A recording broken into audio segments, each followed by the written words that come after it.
Chapter 1. The Thief God Lin Chuan. In recent years, a mysterious man claiming to be the thief god has continuously stolen gems, with a total value exceeding 2 billion star C. Coins. 3 days ago, the thief god sent a letter, threatening to steal the museum's treasure, the grievance of the night goddess, from the Tianzixia exhibition hall in Maple Leaf City. Tonight, Mr. Jean, the museum director, claims to have contacted the SWORDMASTER family to handle the matter, vowing to end the thief god's undefeated legend tonight. This is reporter Susan reporting. The CAF was bustling with business. After a busy day, Lin Chuan took off his work uniform and sat by the window, enjoying the evening breeze. The golden glow of dusk illuminated his face, captivating the young girls around him. One could say that 30 of the CAF's revenue was driven by him. The man's attention, however, was focused on the news being broadcasted on the television. Thief God. He appeared 3 years ago and has since participated in more than a dozen major thefts. In the early cases, like a typical thief, the gem owners would wake up to find their belongings missing. But after the third theft, the thief god began sending notification letters before each heist, a brazen act that quickly made him famous both domestically and internationally. Tonight's operation was being discussed among the patrons as a topic of interest. Do you think the thief god will succeed this time? Of course. He's at least a level 20 thief professional. He may not be good at fighting, but he's a pro at escaping. And not so sure. Even the Jiang family of the SWORDMASTER is preparing to intervene. He might just fall. Lin Chuan by the window paid no attention to their chatter, continuing to admire the setting sun while occasionally checking the time. Song Feng threw a full folder of documents onto the table from behind and then removed his work uniform to sit across from Lin Chuan. Hey, erase what you wanted. Lin Chuan's eyes lit up as he tore open the folder and scanned through it. Chuckling softly, Fengzi, impressive. You managed to get the defense map of the Tianzixia exhibition hall. Neither Wang Sheng, who hoped for the thief god's capture, nor the couple defending the legendary thief could have imagined that the person they were discussing was right beside them. 10 years ago, Lin Chuan escaped from an overturned car, losing his parents in the process, and was unexpectedly taken in by an old man, living together with 2 other children of similar age. During this time, the old man guided them onto the path of becoming professionals, and Lin Chuan chose to become the least powerful class among the 6 professions, the thief. The old man probably never expected that this choice would nurture a legendary thief. Lin Chuan's talent quickly became apparent. He advanced faster than anyone else among the trio. One could say he was on a rocket. Watching his brother put away the folder, Song Feng quietly reminded him, "Be careful tonight, those sword-wielding maniacs are not to be trifled with." In a world where martial arts are highly prevalent, everyone has heard of the Jiang family's great name, a colossal force that dominates the swordsmanship realm, controlling the most elite breathing techniques and combat skills of swordsmen. Some even claim that there are only 2 kinds of swordsmen in the world, Jiang family disciples and everyone else. While this might be seen as flattery, no one has ever managed to refute this view. The reason is simple. The descendants nurtured by the Jiang family are far too strong, their strength surpassing what is typically expected of professionals. Lin Chuan relaxedly replied, "Don't worry, isn't the old man backing me up? Besides, it says here that all the young generation coming are from the Jiang family. Have you ever seen me lose to the younger generation?" Song Feng was left speechless. Among the 3, Lin Chuan had advanced from a basic martial arts school to a martial arts university, and even when the other 2 teamed up, they had never managed to defeat him. Even once. The old man had said that both of them were rare geniuses, but Lin Chuan was just too extraordinary. "Boss, idea like a cappuccino," a beautiful regular customer shouted from CF. The 2 exchanged glances, Song Feng's expression stern, not backing down an inch. Lin Chuan helplessly conceded, frowning as he stood up. All right, I'll go." Seeing that this guy had finally been put in a tough spot, Song Feng couldn't help but smile slightly. But after a while, he couldn't maintain that smile. "Damn it, where's my lighter?" In the CAF's back room, Lin Chuan ground coffee beans while fiddling with a newly acquired lighter. "Trying to take advantage of me? No way." He placed the lighter into the bulging bag at his waist. Strangely, the bag didn't feel any heavier. Lin Chuan reached in again and surprisingly pulled out a large handful of coffee beans. "Good kid. Among the 3 of us, you're the one who's really broke. I didn't expect a lighter to be so valuable." This was a birthday gift from the old man 3 years ago. Its effect allowed for the equivalent exchange for whatever he desired. Initially, Lin Chuan thought this item was interesting, but over time he realized something was off. This bag was purely conceptual as long as the value was equivalent. There was nothing he couldn't exchange for. He had even exchanged for a breathing technique for thieves, created by an unknown author, whose effectiveness was unparalleled to this day. There was no comparable breathing technique in Longxia. Through exploration, Lin Chuan clarified the exchange conditions of this bag. Value was not limited to monetary worth, but also to the difficulty of acquisition. The harder it was to obtain a valuable item, the better the exchange would be.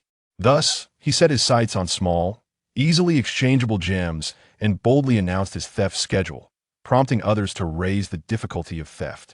In return, he exchanged gems for powerful secret techniques that were practically unseen in the market, thus giving birth to a formidable thief god. Due to its similar functionality to gray market transactions, Lin Chuan referred to it as the gray bag. As the news played on the television, Lin Chuan's strength in grinding coffee beans increased a few notches. Having confidence is good, but he wouldn't be foolish enough to be overconfident. Is the younger generation preparing to test me? To dare expose themselves in front of reporters, they must have some backup or means. Reputation is important for great families. The younger blood represents the future hope of the family. If the Zhang family fails this time, they will be subject to ridicule in the circle for a long time. They wouldn't be so reckless without absolute certainty. The doorbell rang. "Welcome to." Lin Chuan greeted the customer as usual, but this time his voice stuttered noticeably. First, a piece of wood fell to the ground with a thud. Then, a strangely dressed girl walked in. Her attire was retro. The upper half was white, while the lower half was a red skirt, topped with a classical white robe embroidered with red patterns. The girl's sleeves were wide, but her frame was quite small, standing at about 1.7 meters tall. Her skin was snow white and flawless, with a cascade of white hair falling to her slim waist, and her lavender eyes were unfocused. As she entered, everyone in the CAF couldn't help but turn their gazes toward her. So beautiful, like a snow fairy that had suddenly descended into the human world. After a moment of daze, Lin Chuan smiled and said, "Welcome. May I take your order?" Leaning on an unremarkable wooden cane, her gaze remained unfocused. He could tell at a glance that she was a blind girl who loved cosplaying. Chapter 2. The blind girl orders coffee. "Please give me a macchiato." Zhang Liuli, gripping the guiding cane, seemed to feel that it was inappropriate to say so and added, "Thank you." Lin Chuan casually glanced at the girl's small hands tightly gripping the cane, concluding that she didn't often go out or rarely interacted with people.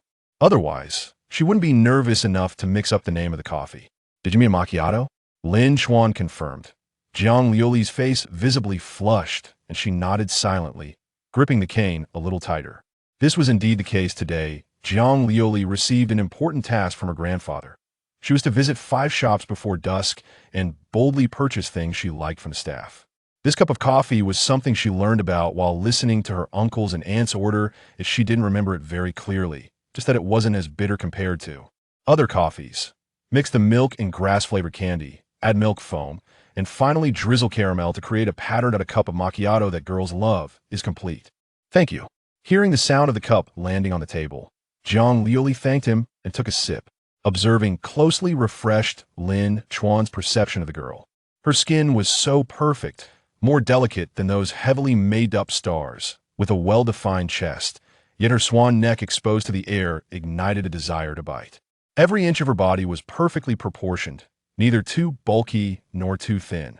However, for the thief Lin Chuan, the allure of those pink skulls paled in comparison to the pair of bells hanging from the girl's waist. With his keen eye, he recognized the extraordinary nature of those bells. This girl likely came from a very affluent family. Zhang Liuli pouted slightly, biting her upper lip. The coffee was a bit bitter. She remembered her dad would put sugar next to his coffee. Reaching out to feel around, Lin Chuan realized her intention and helped by passing her the sugar. Zhang Liuli thanked him once more. Was this rich girl, who rarely left home, continuously expressing gratitude due to her lack of social experience? Lin Chuan found her interesting and adjusted the sweetness for her. When she took another sip, Zhang Liuli couldn't help but lick her lips. It was delicious. No wonder her dad liked coffee. The girl picked up her cane and slowly walked toward the door. Lin Chuan opened the door for her in advance, naturally receiving another thank you. Just before leaving, Zhang Liuli suddenly stopped, reached for her waist, and realized the pair of bells had mysteriously disappeared at UM. Have you seen my bells? The ones hanging at my waist, they were left to me by my mother. She hurriedly squatted down, tossing her cane aside, nervously feeling around. Lin Chuan paused, turned, and bent down. When he stood up again, he placed the bells in the girl's palm. They fell on the ground. Next time, remember to tie them securely. Jiang Liuli didn't suspect anything, happily bowed to him, and then her cane guided her back to the extended luxury car parked by the roadside. Such a nice person. Lin Chuan stood by the roadside waving goodbye, not caring whether she could see him or not. Inside the car, an impeccably groomed elderly gentleman in a suit had been waiting for a long time. Miss, has something happened to make you happy? The family's young lady often didn't hide her emotions. Whether she was happy was evident. Jiang Liuli nodded, saying that shop assistant was very nice. He didn't ignore me like others do, nor did he overly pay attention to me, and he helped me find a bell I almost lost. Saying this, the girl shook the small object at her waist. The bell sound was crisp and soothing to the heart. The elderly gentleman was slightly surprised. Is it the one that Madam gave you? That's quite something. Jiang Liuli smiled slightly and said, yes, so before I left, I deeply bowed to him. Mr. Butler, I always remember what Grandpa said, that I should say thank you when others help me. This way, Grandpa would never say his granddaughter had become foolish practicing swordsmanship. Right? The butler praised. Well done. Today's task has been successfully completed. Now we should go to the Tianzixia exhibition hall. I believe the other peers in the family will enjoy being friends with you. Mentioning making friends gave Jiang Liuli a headache. Grandpa's task was too unfair. Others just needed to catch that thief, but why did she have to find a close friend and buy things she liked? Such a troublesome task. Jiang Liuli thought of the CAF attendant. She secretly wished that if everyone were like him, ignoring her and saying nothing while working, it would be perfect. That would definitely be a standard close friend. The luxury car drove away. Lin Chuan's smile faded. What a background to notice something was missing so quickly. Even Wang Sheng, who lost his watch, only discovered it by accident. Yet this blind girl noticed her bell was gone from less than 10 meters away. Forget it. It's the start of the school season, and with so many geniuses gathered at the martial arts university, it's not surprising to encounter a few oddballs. Lin Chuan returned to the shop to tidy up and hand over to his two childhood friends next. They were heading to the performance venue. When Song Feng saw him return with a gossipy expression, it made Lin Chuan quite uncomfortable. What does that expression mean? Song Feng leisurely replied, it's nothing. Seeing you chatting so happily with that girl reminded me of the old man's task. Mentioning that headache-inducing task made Lin Chuan sigh. He wondered if the old man had gone crazy. High school prohibited them from dating, yet immediately after the martial arts college entrance exam, he clamored for them to bring back partners for him to see that he always thought that dating was not as good as having money. Perhaps if he had money, he could pull out a girl like that snow fairy from his gray bag. Noticing his brother was troubled, Song Feng felt particularly pleased that he had no idea whether Lin Chuan had stolen the lighter, but generally speaking, whenever something went missing, it was usually related to him. This good mood lasted until Lin Chuan set off for the exhibition hall. Hey boss, where's my coffee? The lady who ordered a cappuccino slammed her hand on the table and shouted angrily. Damn, Lin Chuan, you're such a slacker, thinking only of the white-haired girl and forgetting to serve this customer her coffee. Song Feng quickly went to the back to bring out the coffee, but by then it was almost cold, and he unsurprisingly received another round of scolding. Im nota pezon. Just because I'm serving a pretty girl, you ignore me? What a downer. The woman threatened to hang him on a big red potato. Song Feng was speechless. This was clearly something Lin Chuan should have done. At 9 o'clock in the evening, outside the Tianzixia exhibition hall in Maple Leaf City, the legendary thief had gained a large following due to his rampant behavior of issuing theft announcements in recent years. Many people came to the scene with a mindset of watching the fun, holding up fan signs, and waiting for the thief to pull off another astonishing heist. Chapter 3. The Thief God Approaches. Hello everyone, I'm the host Susan. Welcome to the theft scene in the Thief God preview. Will he be able to defend his legendary title tonight and successfully steal the grievance of the Night Goddess? Let's interview the owner of the exhibition hall, Mr. Jean. The exhibition hall's main entrance has long been tightly locked. In front of the door, reporters directed the microphone towards a middle-aged man with hair down to his neck. Jean Jiangping said seriously, as for this self-proclaimed thief god, I just want to say if you want to pickpocket casually, that's fine. but you absolutely shouldn't dare to steal from me. Our Tianzixia exhibition hall is fully prepared and ready to face this audacious little thief tonight. His tone was firm. This statement stirred waves in the online live broadcast room, with some people believing he was boasting. If he could really catch the thief god, this legend wouldn't exist. However, after further explanation from director Jean, the viewers' opinions began to shift. The security measures, to be blunt, could deter even a level 40 professional. Such figures are already considered to have 1 foot in the realm of the strong and would never come here to steal out of boredom. The exhibition hall has been completely cleared, leaving only the target from the Thief God preview. On both levels, each door is equipped with loud alarms. The outer windows are locked, and all have been replaced with special glass that even a mechanic professional cannot shatter. Once someone steps inside, they will be immediately detected. The lower level is guarded by a professional security team, led by a martial artist above level 40, with team members all above level 30 and armed with professional weapons. They have divided the area, and no one is allowed to leave midway. If anyone approaches, there is no need to confirm their identity. They will be taken down immediately. Every 10 steps, there are traps set up, hypnotic gas, high-powered electric nets, infrared thermal cannons. Everything is in place. The emergency exits are blocked, and 5 helicopters are hovering outside. The only access to the second floor is the escalator in the central exhibition hall on the first floor. Director Jean did not state it outright, but everyone could guess that it would definitely be heavily guarded. As for the second floor, it's even simpler. Several talented individuals from the Jiang family are personally guarding it, standing right by the gem, not moving an inch. A reporter asked in confusion, "Mr. Jean, since you know the thief god is coming, why not move the gem in advance? Wouldn't that be safer?" This was a question on behalf of the netizens. Some doubted that the gem had already been swapped. Even if the thief god successfully broke into the second floor, what he might see could be a fake. Jean Jiangpeng detected the implication and disdainfully replied, "I can guarantee with my character that the gem in the hall is absolutely genuine.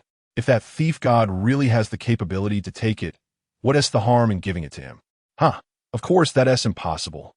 Swapping for a fake is not something that hasn't been done before, but the thief god always seems to get wind of the news ahead of time. The chances are greater on the road, making it easier for him to exploit weaknesses. Upon seeing the preview letter, Jean Jiangpeng immediately decided to confront this legend.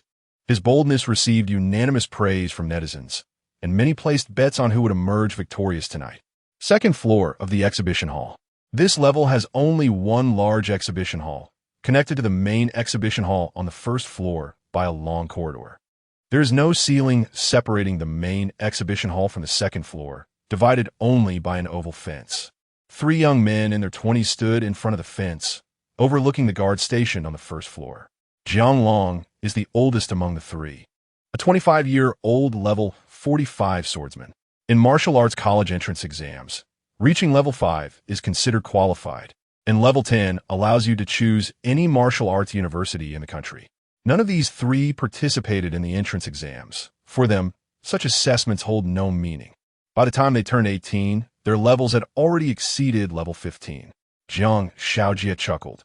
Do they really need to go this far for a little thief? A talented individual from the same clan just graduated this year, a level 39 swordsman. Jiang Long replied gravely, "The thief god has frightened domestic collectors. If we don't catch him, he'll dare to steal in the capital in the future." The youngest, Jiang Yi, stretched lazily, showcasing her graceful figure, and said languidly, "No matter what, let us wrap this up quickly. After catching the thief god, I still want to do my face mask." At 20 years old, attending a prestigious school in the capital, she is the most talented among the 3 at level 37 swordsman. Jiang Xiaojia said, "What do you think the old man is thinking? I understand each generation going out to train, but in my dad's generation, they either went to the Space Great Wall or to Japan to challenge other schools. Why are we here to catch a thief?" The Jiang family has stood strong for hundreds of years, relying not just on wealth, but also on the strength of its descendants. Each descendant must complete a training task between the ages of 18 and 25, tailored personally by the current family head. Some go to the battlefield to fight, some to eliminate enemy professionals. In short, most need to see blood. Yet here they are, coming to catch a thief. Even if they complete this task, They would still be laughed at by their clan members upon returning. Jiang Long said steadily, "Don't underestimate the enemy. If we fail, we lose face for the family." Jiang Yi was bored, playing with her fingernails. "How could we possibly fail? It's just a little thief. We three are Jiang family swordsmen, not those useless guards below." In fact, Jiang Long didn't think the three of them would fall to the thief god either. But before setting out, his father had told him that every task assigned by the family head is well thought out. Jiang Shaojie said, "Let us not forget, these rich folks may be greedy, but they're not stupid. They've succeeded in so many thefts. It's possible that this thief god has some special means." Jiang Long nodded. Caution makes for long-lasting success. Listening to the two older men babble, Jiang Yi was getting quite annoyed. Hesitation leads to defeat. "Hasn't the old man told you that?" she said. "Even if we take 1,000 steps back, if he breaks through the guards below, disables all the traps, and even defeats us," Jiang Yi hypothesized, laughing, "he still can't take the gem. After all, our little ancestor is here." Jiang Long said helplessly, "You idiot. The little ancestor is here to back us up. She's not a candidate for the assessment. If she has to intervene, it means we have failed the assessment. And according to clan rules, we would need to arrange a retest within 5 years." Jiang Yi's smile froze, mumbling, "Why is the little ancestor's assessment different from ours? She's clearly younger than me. If that person joined in, the three of them could just lie down and give up." Jiang Shaojie suddenly asked, "Speaking of which, do you know what her assessment task is?" I haven't heard her mention it after meeting. At his mention, the other two were also curious.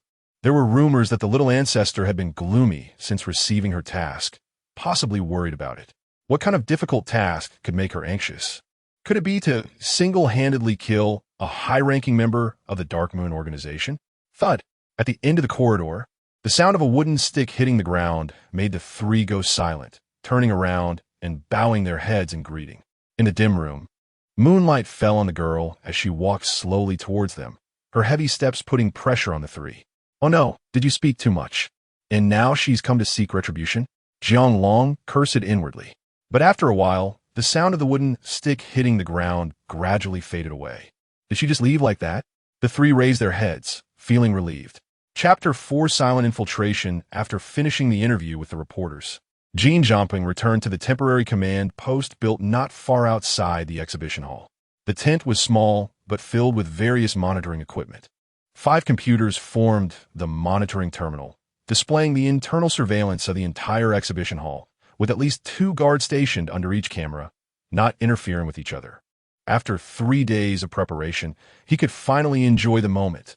Jean Jumping sat in front of one of the computers, imagining the scene of arresting the thief soon.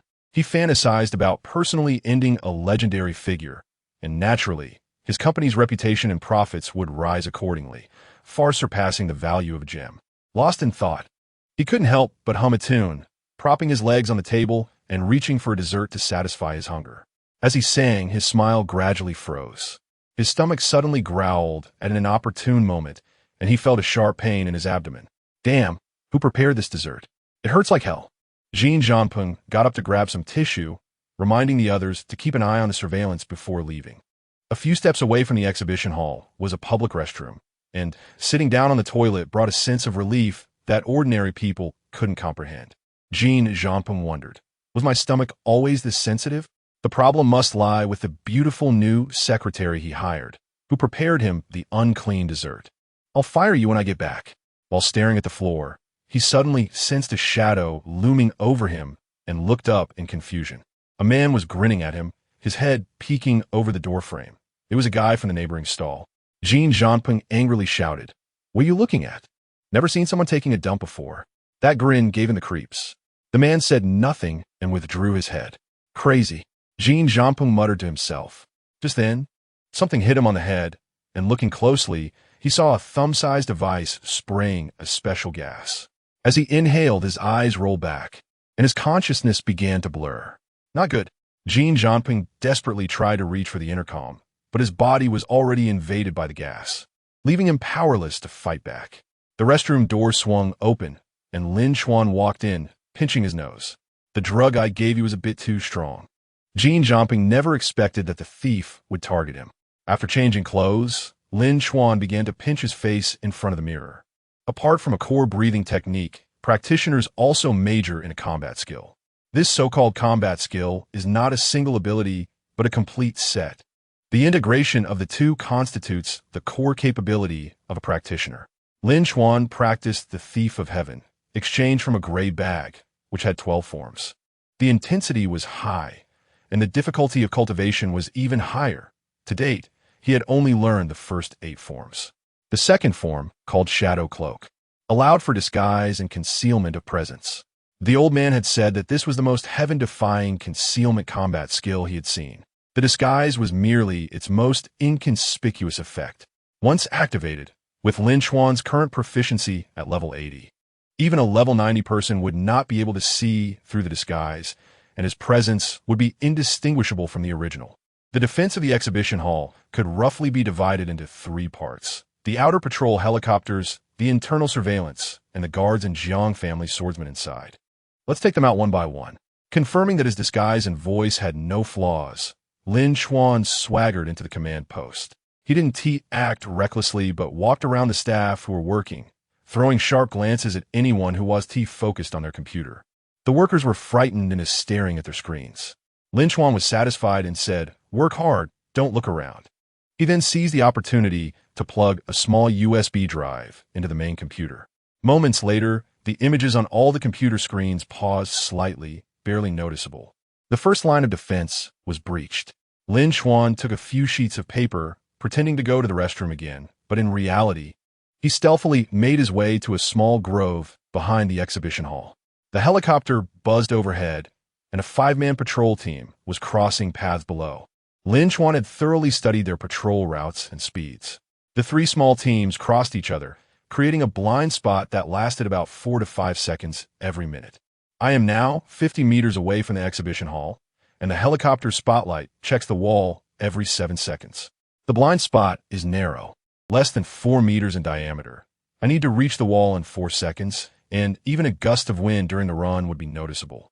The only entrance is the ventilation duct, secured tightly with 4 screws, and it would take at least 10 seconds to remove without making too much noise. It's a bit challenging, but not impossible. Lin Chuan repeatedly adjusted his breathing, lowering his heart rate to a minimum. Then, he stepped firmly on the ground and shot out like a drawn bow. His speed was so fast that he left a residual shadow on the ground. Yet there was no sound or footsteps, as if a ghost had slipped past the many patrolling guards. The 7th form of the Thief of Heaven, Instant Shadow 3000, similar to the lightness skill in martial arts novels, as fast as lightning and silent. He covered the 50 meters in an instant.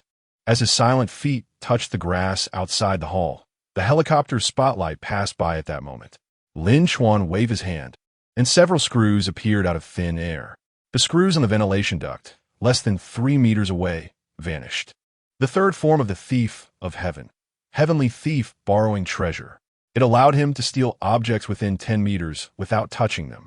Removing the obstruction, he slipped inside, waiting for the spotlight to pass again. He had reserved 3 seconds. Lin Chuan slightly adjusted and continued toward the interior. Only one last hurdle remained.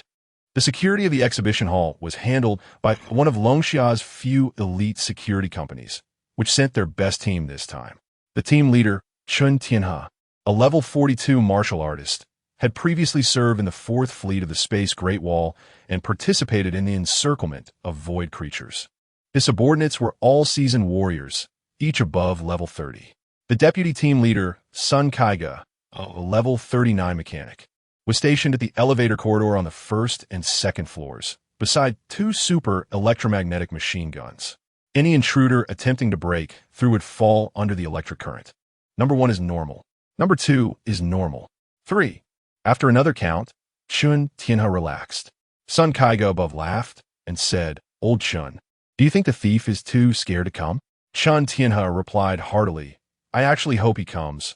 Otherwise, all our meticulous arrangements will be in vain."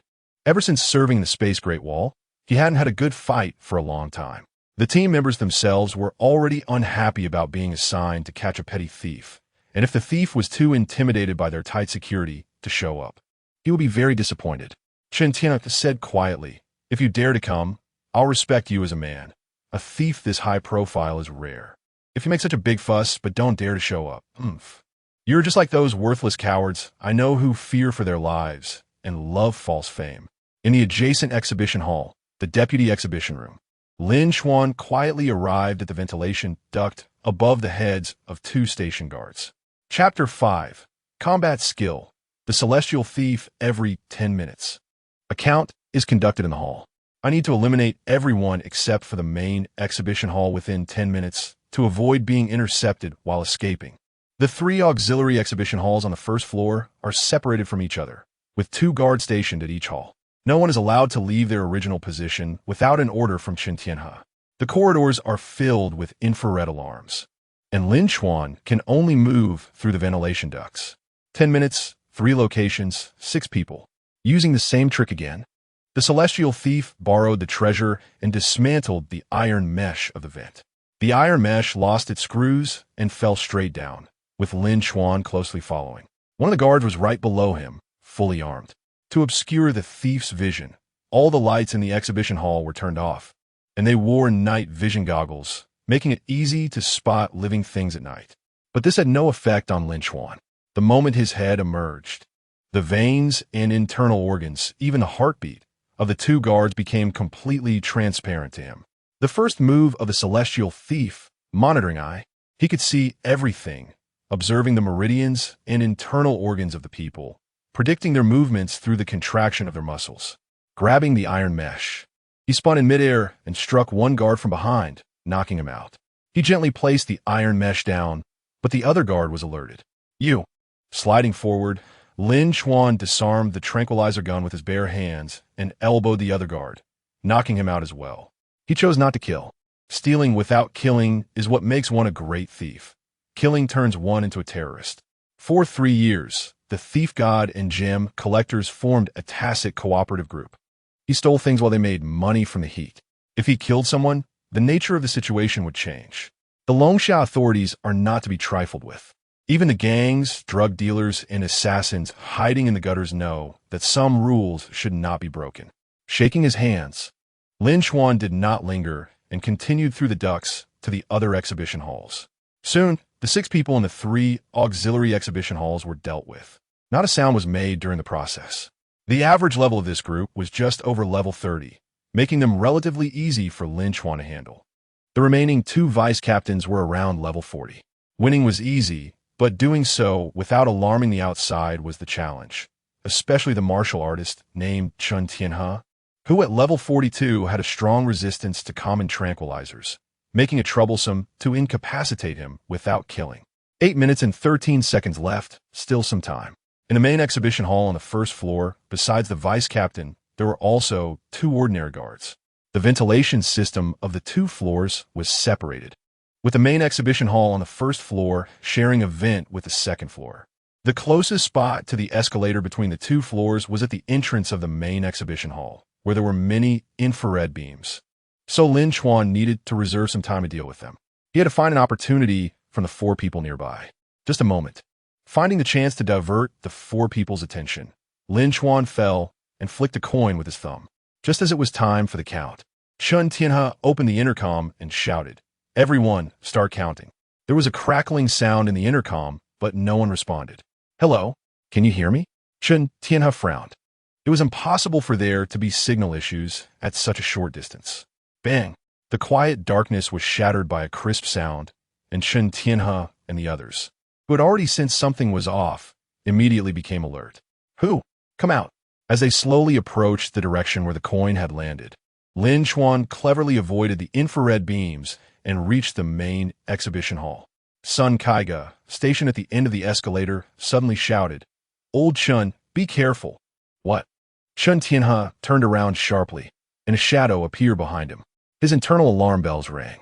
When did he appear? Lin Chuan sighed inwardly. He had indeed been discovered. No choice but to make it quick. "Captain Chun, I beg you, please don't move.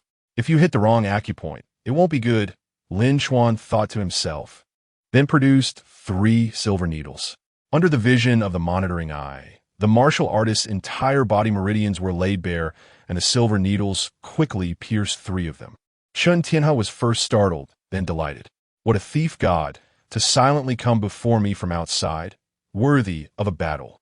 For someone at Chuan Tianhe's level, unless he was a mechanic, cold weapons were often more effective than firearms. My big knife hasn't been unsheathed since retirement for many years. Today, I'll use you to try it out. Chuan Tianhe reached for his sword, eager to fight tonight. However, to his dismay, he felt nothing. What the hell, where's my sword? Lin Chuan threw the treasured sword borrowed from the celestial thief towards one of Sun Kaiga's electromagnetic guns, precisely destroying its internal components. Sun Kaiga shouted loudly, "Don't underestimate him. This guy is definitely not just level 20 or 30. Damn it, the intel was wrong. Which idiot said the thief god is at most level 30? I just lost a precious item for nothing." The other two guards finally reacted, but Lin Chuan decided to first deal with the mechanic on the escalator. As the thief god approached, the damaged electromagnetic gun suddenly disassembled, its parts wrapping around Sun Kaiga's left hand, forming a small cannon. Before the charge was complete, Lin Chuan was already in front of him. So fast, Sun Kaiga was horrified. The mechanic's body was weak and could not match the resistance of the martial artist. Once close, he quickly lost the strength to resist. The poisoned silver needles pierced his skin, and he stared wide-eyed before fainting. Thief god, Chuan Tianhe's bones cracked ominously. You should know that the moment I discovered you, there was no escape. Surrender obediently. Even without a weapon, he was confident he could catch Lin Chuan. Lin Chuan turned around and smiled lightly. "Three of you. Good night." Huh. Thud. Just as Chuan Tianhe wondered what he meant, the two people behind him fell to the ground first. And then he felt a strong wave of dizziness. "You did." Before he could finish his words, he too fainted. In dealing with Chuan Tianhe, the poisoned silver needles did not belong to the thief's combat skills. This was a miscellaneous technique taught by the old man who raised Lin Chuan, which all three of them had some knowledge of.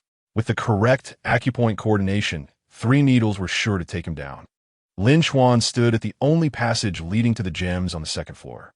The dark corridor echoed with overlapping footsteps, and soon 3 figures appeared. Looking them up and down, Lin Chuan could not see the difference between these 3 and the other swordsmen. "Wow, you're the thief god." Jiang Yi's eyes sparkled with admiration. "You are amazing. That uncle is a level 42 martial artist, and you should have taken him down in less than 10 rounds, right? We didn't even have time to come to support after hearing the noise. Actually, there weren't even any rounds." Lin Chuan muttered. 3 cold, sharp sounds of swords being drawn rose in the darkness, and the originally playful trio changed to calm expressions. Jiang Yi said lightly, "For the master's task, our trial. Thief god uncle or brother, could you please lie down obediently?" Chapter 6-1 against 3. Lin Chuan remained silent, spread his palm, and provocatively beckoned. "Arrogant." Jiang Shaojie struck first, drawing his sword with lightning speed, like a flash of thunder in the night. Swordsmen have the strongest attack power among all professions at the same level, and the Jiang family, as a family of swordsmanship, controls some of the world's few killing techniques. In just one exchange, Lin Chuan sensed the coldness emanating from the blade. The enemy's first move was straightforward, a downward slash.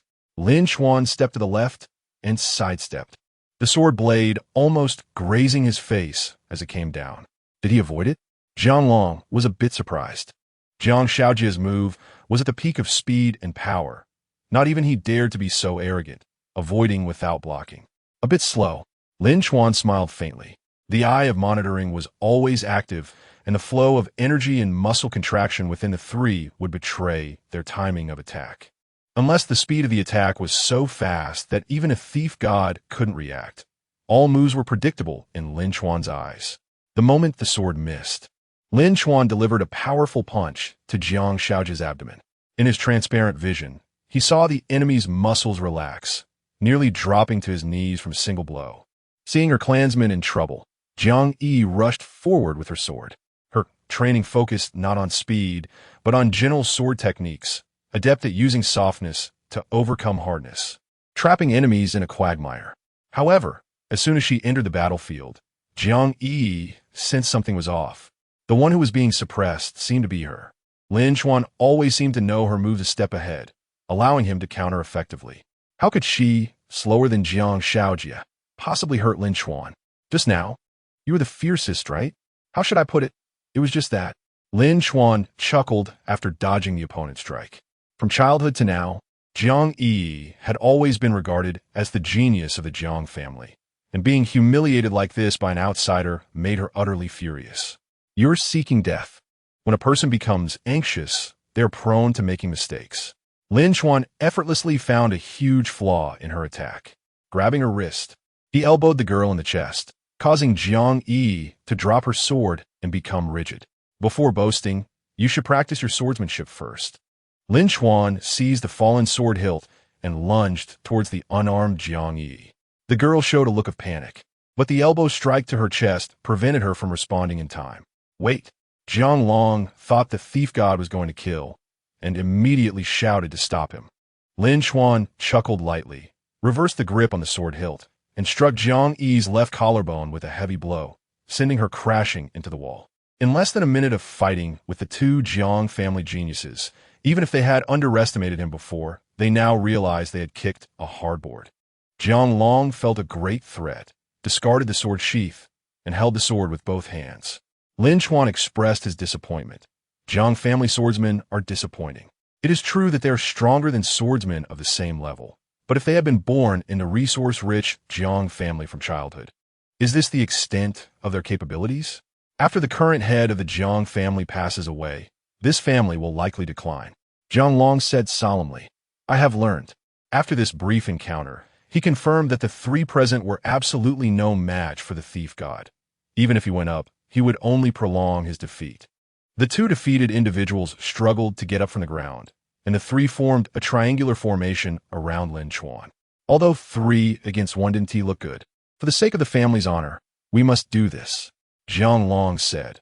If we are fortunate enough to win, I will plead for leniency from above to reduce your sentence. If this were a life-and-death battle, he would not hesitate for a moment and would run away with the other two. However, this battle involved the family's face. The Jiang family had already boasted, and if the thief god escaped, they would have no place to put their faces. Lin Chuan replied, You think too highly of yourself. The three stopped talking nonsense and attacked at the same time, the sword lights intertwining. The encirclement indeed caused Lin Chuan some trouble. He wanted to use the sword he had taken, but after careful consideration, he immediately abandoned that thought. Swordsmanship habits are ingrained in muscle memory. A master can recognize his opponent's style in an exchange, and he, being a thief, was simply not suited for it. Moreover, according to official recorded occupational data, he was a swordsman, not a thief. He horizontally blocked the sword and, at that moment, shot the sword blade towards Jiang Yi. Since the opponent had no sword, their attack was very conservative, remaining far back. The sudden move caught Jiang Yi off guard. She tilted her head to dodge, and the sword sliced through a lock of her hair. This move distracted the other two, who instinctively turned to check on their teammate, playing right into Lin Chuan's hands. The celestial thief borrowed a treasure, throwing the sword out.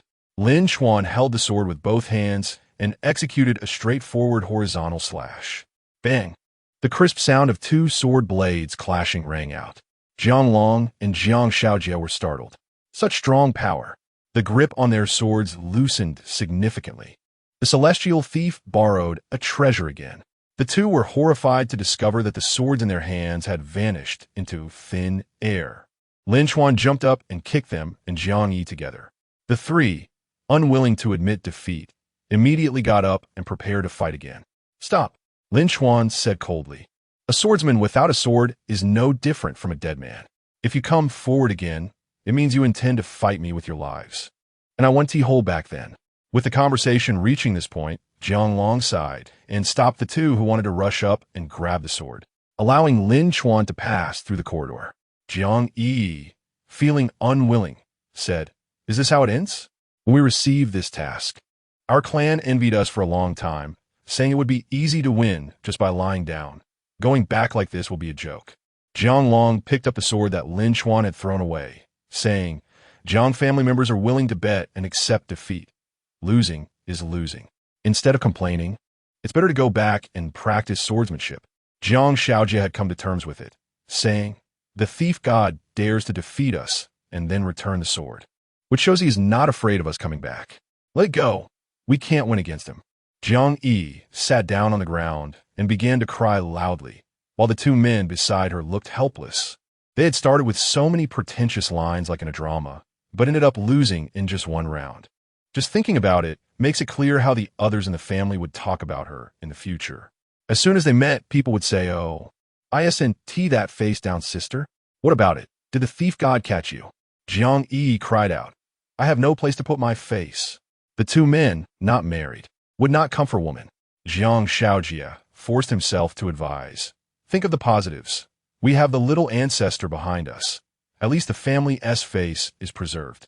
Mentioning this made Jiang Yi cry even harder. Since childhood, she had always been overshadowed by the little ancestor, even in terms of seniority. And now she had to rely on others to help clean up. "I might as well just die." After struggling all the way, Lin Chuan finally saw his gem. It was hard to imagine that when he entered the exhibition hall, the first thing he noticed was not the gem, but the girl. The girl sat alone on a chair to the left of the display case, her snow-white long hair cascading naturally, her petite feet resting on the edge of the chair, and she was holding a wooden stick used for guiding the blind in her arms. Chapter 7. The God of Thieves Versus. The sword girl, the exhibition hall on the second floor, is different from downstairs. 3 sides are floor-to-ceiling windows, and only the wall where Lin Chuan entered remains. Jiang Liuli is bathed in moonlight, her whole body seemingly transformed into white, like an ethereal sprite under the moonlight, separate from the world. Sensing someone's arrival, the girl opened her unfocused eyes and softly said, "Did they fail?" Her voice was ethereal, echoing in the silent hall. Lin Chuan recognized her at a glance, feeling nervous for the first time. Could it really be that coincidental? They had just met in the afternoon, and now they encountered each other again in the evening. He repeatedly doubted whether someone had discovered his identity and deliberately sent someone to test him. However, Lin Chuan quickly dismissed this thought. It was impossible for someone to send such a beautiful girl to test him. She was too conspicuous and clearly unsuitable. Moreover, if it were intentional, the higher-ups wouldn't have allowed this spy to be at the last checkpoint in the CAF. Jiang Liuli was barefoot on the ground, and Lin Chuan noticed a pair of bunny logo slippers beside her. Is this girl really that wild? She doesn't even wear shoes when fighting. When the girl landed barefoot, Lin Chuan dismissed various doubts in his mind, his expression becoming unusually serious. The atmosphere had changed. Jiang Liuli gripped a wooden stick like a sword in her right hand, her heart calm as a clear mirror, and sword intent surged. Strong, very strong. Definitely not comparable to the armed police and the 3 idiots from the Jiang family he encountered earlier. Lin Chuan hoarsely said, "It seems you're the final checkpoint guarding the gem." He glanced at the gems in the display case, then at the girl, and chuckled. "Perhaps you could be considered a gem as well?" Jiang Liuli tilted her head and asked, "What do you mean?" "Nothing." Lin Chuan shook his head. "How about we talk about the gem? It's not easy for me to earn a living. If you step aside and let me take it, I'll say your Jiang family successfully stopped everything. I believe the curator wouldn't mind." Jiang Liuli thought for a moment and found it somewhat reasonable, but quickly shook her head vigorously. "No, I can't. Grandpa said that if they fail, I must protect it well." Lin Chuan shrugged. "Your grandpa must have said you're very foolish, not even understanding how to be flexible. How about this? I have an ancestral sword manual at home. I can take it out and trade it with you." He is so smart. Grandpa really did say that. Jiang Liuli felt a bit surprised. Lin Chuan had noticed twice that this girl seemed somewhat naive, her thought process different from normal people, and it would be best if he could tempt her a bit. However, Jiang Liuli still firmly refused. "Thank you, but I want to trade." "You're right. I'm not smart. I only know how to use a sword, but I still have to complete Grandpa's task. You can't take it away, so just leave." Lin Chuan sighed internally. What a good girl, thanking a thief. But then again, how could the god of thieves return empty-handed? All right, seeing you're so young. I want to argue with you. I'll take my leave now, but you must call the police, okay? Lin Chuan used a tone as if coaxing a child. The moment he turned around, he activated his skill to borrow the treasure, and the gems in the display case vanished. Suddenly, a necklace embedded with a dark gem appeared in his hand. The night goddess's sorrow was in his grasp. Ha! Heaven is helping me, sending a blind girl to guard it. Lin Chuan felt overjoyed. He didn't need to fight, just took advantage of the girl's blindness to steal it. Never before had things gone so smoothly. Jiang Liuli was also pleased to have sent the intruder away without a fight. Grandpa always said there were bad people outside, but I don't think so. After all, even a thief would listen to my reasoning. Both were happy, a perfect conclusion, if it weren't for that alarm sound. The piercing alarm echoed in their ears, and the awkwardness of being deceived was even worse. Lin Chuan slapped his forehead in anger, cursing, "Damn. I completely forgot that most display cases have weight detection devices." Without thinking, the Na'vi girl who was just deceived must hate him to death. "No, listen to my explanation." As he turned back, before he could finish his sentence, Jiang Liuli was suddenly face to face with him, and the wooden stick, carrying a gust of wind, was about to strike Lin Chuan's neck in the next second. What incredible speed! He had long known her strength far surpassed the three outside in the corridor, but he never imagined the gap would be so vast. The two were less than 2 meters apart, and Lin Chuan easily read the girl's lip movements. "Fraud. I didn't deceive you. I said I would leave, but I never said I wouldn't take the gem." Just as Jiang Liuli was about to injure Lin Chuan's neck, she suddenly sensed something, hesitated not a moment, and immediately retracted her sword to retreat. Buzz! A 2-centimeter cut was made on the fabric at Jiang Liuli's chest. She touched the inconsequential cut, murmuring, "No sword but with sword intent." Lin Chuan opened his hand. If one looked closely, they could barely see a wave of air fluctuating, forming a half-solid sword blade. The fifth style of the Heavenly Thief, gathering Chi Shadow Kill, condensing one's own vital energy to form an invisible sword blade that combines reality and illusion. This was one of Lin Chuan's main attack methods. Jiang Liuli attacked again, this time faster than before. Bang! The two streams of sword energy collided, releasing astonishing power. This time, neither of them held back. The reinforced glass, mentioned by Jean Zhangping in front of the reporters, shattered like paper under their collision, and the glass on both the first and second floors turned to shards simultaneously. The powerful energy fluctuations caused the 3 Jiang family members waiting for the god of thieves to be captured to feel a strong sense of dread. Jiang Long blocked the gust of wind, rushing out from the end of the corridor with his sleeve, astonished. "The little ancestor is fighting him?" Jiang Shaojia stammered. "From the looks of it, it's hard to tell who's winning." Jiang Yi exclaimed in disbelief. How powerful is the god of thieves to be able to spar with the little ancestor? The massive collision of sword energy shattered them into sword energy fragments, turning the exhibition hall into a battlefield with the walls covered in remnants of sword slashes. After a single exchange, the two turned it into a battle of attrition. Jiang Liuli wielded her wooden stick, making Lin Chuan feel as if he was trapped in a sword formation. Every move was simplified to the extreme. It was precisely difficult to counter. As expected of someone from a prestigious family, even without sight, she was so formidable. Lin Chuan thought to himself that he would have to get serious to shake her off, though Jiang Liuli seemed to have the upper hand. Her intuition told her that the opponent hadn't used his true strength. Lin Chuan was using a sword but had yet to display any techniques, merely blocking her attacks. Lin Chuan's feet were firmly planted on the ground, landing silently, and his figure morphed into 9 nearly identical clones, each containing his aura. Having practiced the 7th style, instantaneous 3000, to a certain extent, he could already produce 8 identical clones. All 9 moved together, heading towards the window. Jiang Liuli was once again drawn in by the bizarre abilities of this god of thieves. Where did he get so many strange combat techniques? Just before stepping out the window, the girl retracted her sword, and suddenly a layer of white frost appeared on the blade. Lin Chuan felt a chill behind him, and his heart alarmed. Combat technique. Jiang Liuli exhaled a breath of white frost, stepping out barefoot, with the sword blade closely following. Centered around the swordmaster, a pristine ring of sword energy with a diameter of over 40 meters swept across the battlefield. 8 clones were instantly bisected. Combat technique, Frostfall. Chapter 8. The thief god strikes. Everything happened too quickly at this moment. Lin Chuan went from realizing that this was the start of a combat technique to responding in less than a second. Fortunately, it did not cause him much harm, only hitting 8 of his clones. He leaped up, grabbing the edge of the top, and jumped up, standing steadily on the rooftop of the Tianzixia exhibition hall.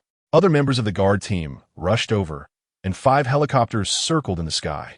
Jiang Liuli followed closely behind, holding a wooden stick as she reached the top. Lin Chuan turned back and said, "Sister, are you annoying or what?"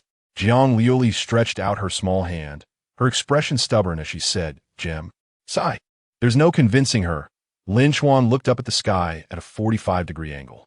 On the surface, he seemed to have fallen into a desperate situation. In the armed helicopter, a reporter turned on the camera, excitedly saying, "Good evening, everyone. I'm your old friend Susan, and I'm currently above the Tianzixia exhibition hall. Oh my God, guess what I see? The thief god has been forced into a desperate situation by the descendant of the Jiang family." The camera shifted to the confrontation between the man and woman below, and the internet exploded in an instant. This scene sparked intense discussion among netizens. Which one is the thief god? It must be the male, you fake fan. Is it the young lady who forced the thief god into a corner? Impressive, using a wooden stick as a sword. No wonder she is a descendant of the Jiang family. Even though the girl-esque figure was only a vague outline, the public was still instantly captivated by her heroic demeanor. The number of viewers in the live broadcast room quickly exceeded 100,000, and no one even knew the exact number. In any case, people from all over Longxiao were paying attention to this arrest operation. 3 years have passed. Is the legend of the thief god coming to an end? Wow, they started fighting. A netizen exclaimed. This time, Lin Chuan acted first, arriving in front of the enemy faster than Jiang Liuli. With a sword that split the ground, Lin Chuan stepped on the wooden stick, suppressing the girl's sword intent. Alone, he closed the distance, and at such an extreme, close range, a swordsman would be suppressed by a bare-handed martial artist. Jiang Liuli sensed the opponent's intentions and tried to retreat, but Lin Chuan was faster, directly making intimate contact with the girl. They were almost pressed against each other as they exchanged moves. Lin Chuan could easily smell the faint fragrance on the girl and occasionally felt her softness. He grabbed the girl's wrist to prevent a counterattack, while his other hand gently touched her flat abdomen. The white hair brushed against Lin Chuan's face, and his breath hit Jiang Liuli's cheeks. If a pair of teenage schoolmates were to spar like this, they would probably blush immediately, but for them, this was a battle. The area touched on her abdomen felt hot, and Jiang Liuli immediately realized something was wrong. She abandoned her sword and slapped her hand towards Lin Chuan's chest. Seeing that it was a good opportunity, Lin Chuan quickly retreated to create distance. The fourth technique of the heavenly thief, the Thousand Calamities Dragon Hand. The distance requirement was extremely strict, needing to be within 1 centimeter of the target's abdomen, heart, or head to steal their power for oneself. You can steal someone else's chi. Jiang Liuli stood with her sword in front of her, not daring to let him get close again after the last lesson. The earlier touch on her abdomen had not harmed her, but it had stolen 10% of her chi. The core technique of professionals is the breathing method, which practices chi, the essence of martial arts, equivalent to internal power in novels and blue bars in games. Losing 10% in one go meant that if Lin Chuan touched her a few more times, her chi would probably run dry. This was too bizarre. Jiang Liuli had never even heard of the combat techniques used by the thief god. Gathering chi into a sword, creating 9 clones. Stealing chi. Any one of these techniques could take her half a day to decipher a way to counter it. The guards in the armed helicopter, seeing that no clear winner emerged, shouted, "Thief god, you are surrounded. Surrender immediately and don't make any futile struggles." Lin Chuan didn't take the people above seriously at all. If it weren't for Jiang Liuli, he could easily take down everyone present. However, that being said, the farce of the night needed to come to an end. Under everyone's gaze, Lin Chuan knelt on one knee, one hand pressed to the ground. Susan exclaimed, "Hey, what's going on? Is the thief god begging for mercy?" Netizens commented, "This isn't begging for mercy. It's proposing, right?" Did the thief god develop feelings for the young girl during the fight? Only Jiang Liuli below could not see or understand what he was doing, but she could clearly feel the brewing storm before tsunami. Such powerful chi. In Jiang Liuli's view, Lin Chuan at this moment resembled an active volcano ready to erupt. He combined his chi with the chi he had stolen from her abdomen. Then, the 2 streams of chi spread out on the ground like flowing water, expanding until they engulfed the girl's bare feet. After doing all this, Lin Chuan stood up and politely bowed to Jiang Liuli, smiling gently. Jiang family sword maiden. See you next time. Sword maiden. Jiang Liuli tightened her grip on the wooden stick, her muscles instantly tensing, and a terrifying killing intent filled the air. Without any hesitation, she thrust the wooden stick into the ground, and a defensive wall made of sword chi immediately took shape. Buzz! The chi that Lin Chuan had spread across the ground came to life, forming a massive meat grinder with a diameter of 100 meters. Within this range, all objects, whether living or dead, were cut into pieces by the masterless sword blades formed by the gathered chi. The helicopter blades shattered, glass was sliced apart, and the 5 helicopters swayed like kites with broken strings, with the pilots immediately choosing to make an emergency landing. This storm lasted for 7 or 8 seconds. When everything calmed down, the top of the exhibition hall was in ruins, the ground split apart, and the steel bars were severed. By the time Jiang Liuli got up, Lin Chuan had already vanished, and she could no longer sense the thief god's presence. He escaped. What should I do? Jiang Liuli lowered her head, feeling a bit guilty. The first task given by her grandfather had been botched. Would he punish her by making her make more friends? In her anxiety, Jiang Liuli endured a torturous half-hour until her phone rang with a call from her grandfather. She sat on a bench by the roadside, listening. Okay, Grandpa. I will obediently go to the martial arts university to make friends. Don't worry, with Mr. Butler around, the Bai-Ling Society wouldn't dare to act against me. After hanging up the phone, Jiang Liuli curled up on the bench, swaying left and right, frowning and sighing repeatedly. 3 friends. Where am I going to find 3 people to be friends with? Just as the girl was sinking into sadness about the punishment, a man sat down beside her. What's wrong? My great contributor is frowning. Jiang Liuli stopped swaying, recognizing who this person was, and apologetically said, I'm sorry, Mr. Jean, I couldn't keep your gem. Jean Janting waved his hand grandly, saying, 1 gem lost is lost. Being able to see a duel between such experts like you is worth more than a gem. Mr. Jean truly had a generous spirit. Losing millions, yet still being so happy, made Jiang Liuli admire him even more. I wish I could be as optimistic as you. She recounted her grandfather's request for her to make friends. Jean Janting looked at her strangely and said, You came to Maple Leaf City just for this? Chapter 9. The 3-0 sword girl who can't make friends. What a simple and unadorned task. The little ancestor, cherished by the Jiang family, came to Maple Leaf City to make friends. Jiang Liuli nodded slightly and said seriously, Don't underestimate making friends. There's a lot of knowledge hidden in it. Oh. Jean Jiangping became interested. Then tell me, what are the difficulties? Jiang Liuli counted them off. First, you have to speak to strangers. Second, you need to deeply understand their hobbies. The girl chattered on, listing a dozen trivial difficulties in one breath. Jean Jiangping cooperated and gave her a lot of affirmation. Jiang Liuli felt she had found a kindred spirit. Her curled-up body slowly relaxed, and her feet happily swayed on the ground. And the last point, she said, you need to pay a certain good friend fee to actively make friends. Jean Jiangping was taken aback. Good friend fee? Yes, my distant cousin said so. Otherwise, why would they want to be friends with you? Jiang Liuli nodded vigorously. Jean Jiangping suddenly thought that perhaps the Jiang family had produced a fool.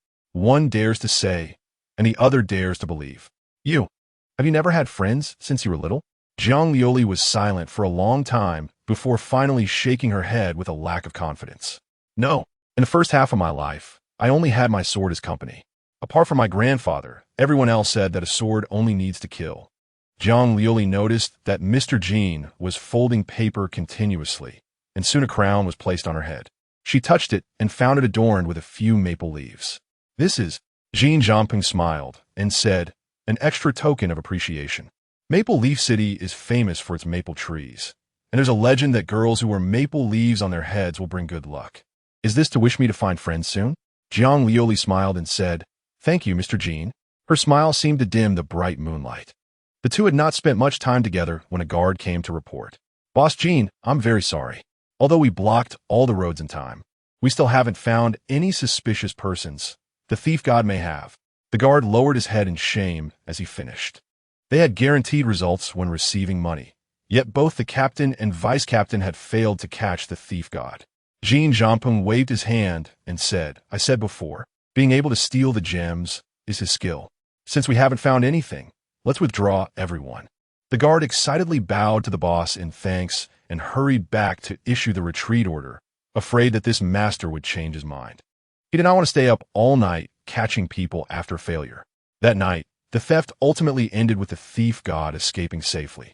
The passers-by left in droves, and the internet buzzed all night with news about the thief god, with everyone speculating about how he had escaped the scene. Jiang Liuli was staying in a luxurious hotel. As soon as she returned, she threw herself onto the soft bed, rolling around and hugging the pillow, unwilling to let go. She kept recalling the process of her encounter with the thief god. Who exactly is he? I've never heard of such a strong master among thieves. Theoretically, with such bizarre combat skills and great power, I shouldn't have never heard of him. But the facts prove that there was indeed no first-rate master who could match the thief god. The more she thought about it, the more annoyed she became. Jiang Liuli got up and reached out, suddenly feeling the squash crown. Startled, she hurriedly picked it up, trying to restore it.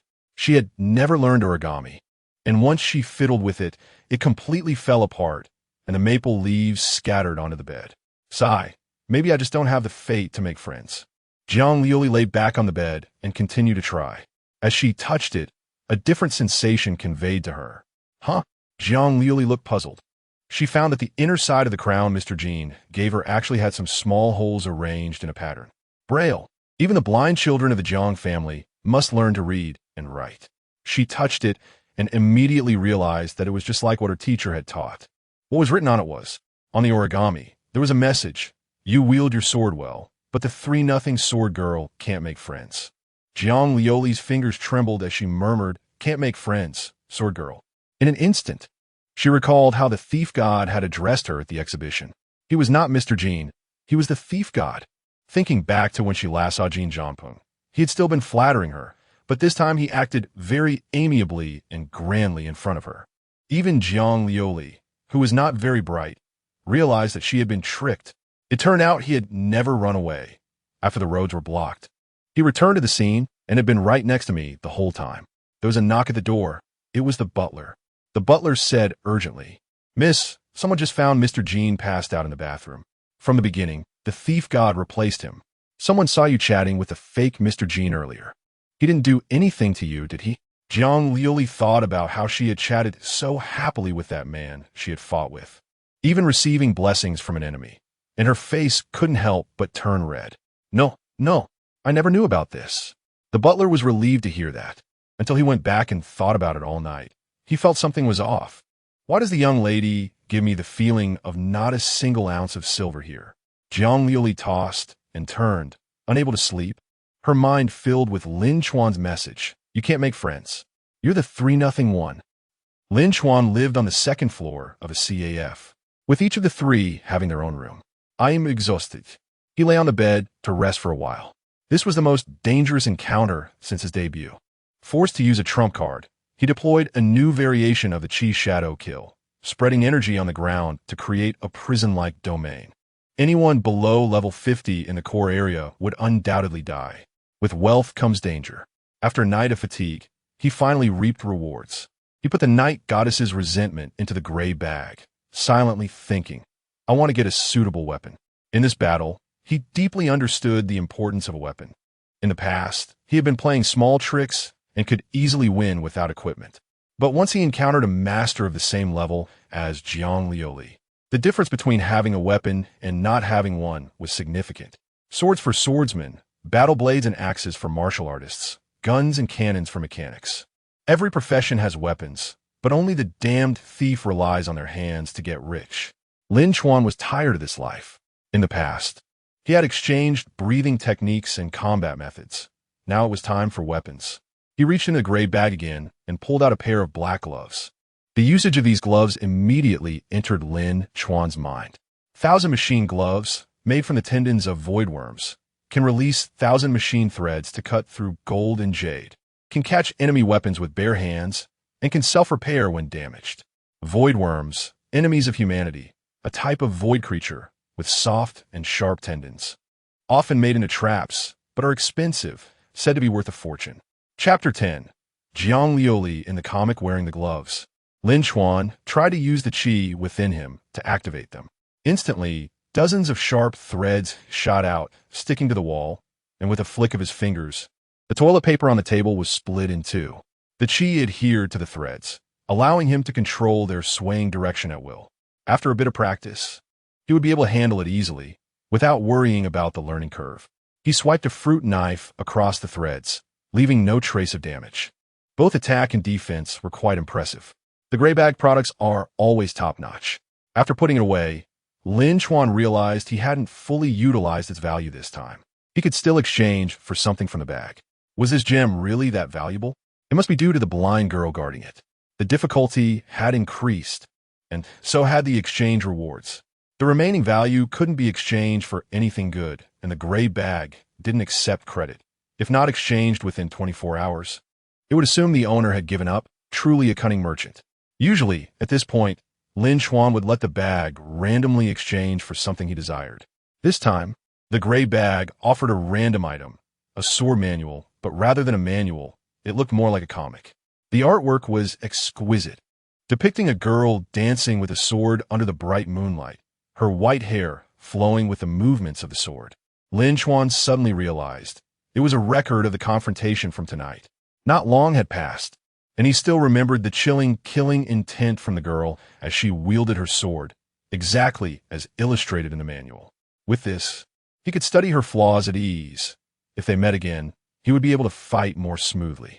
From a third-person perspective, the sword girl looked quite appealing, even while he was focused on fleeing. Originally, he was studying the sword manual, but gradually, Lin Chuan got distracted, his attention fixated on the girl herself. During the fight, he wouldn't be foolish enough to notice her appearance and figure, but now, standing as a bystander, he thought, if only this could be drawn as a comic. Lin Chuan tirelessly flipped through the pages again and again. The art style reminded him of the first time he read a comic, when three people nearly got into a fight over a single book. The only difference was that the beautiful girl in the illustration didn't exist, while Jiang Liuli was someone he had truly encountered. Could I have the gray bag produce a comic for me? Logically speaking, if the gray bag could exchange for this sword manual in comic form, it should also be able to exchange for the actual comic. Lin Chuan was intrigued. Great idea. Next time there's surplus value, I'll use it to exchange for comics. Since it's a comic I created, I should be able to choose whatever I want to see, right? In a few days, I'll exchange for a comic where the three-nose sword girl is effortlessly subdued by the thief god to alleviate my shame from tonight. Thinking about that girl, Lin Chuan figured that by now, Jin Jianping must have been found, and his impersonation of him to tease the Jiang family, young lady, probably couldn't be kept under wraps. Just imagining how that girl, who couldn't even make friends, would react upon discovering his messages made Lin Chuan unable to suppress a laugh. I wonder how she would react with such an easily bullied personality? Lin Chuan propped his legs up, humming a tune, lying on the bed flipping through the comic. Bang! The door to his room was violently slammed open. Looking up, he saw Song Feng had returned. Damn, so you're okay after all. Lin Chuan lowered his head and continued reading the comic. Of course, what could possibly happen to me? Song Feng plopped down on his bed and said, I saw online that the thief god almost got caught.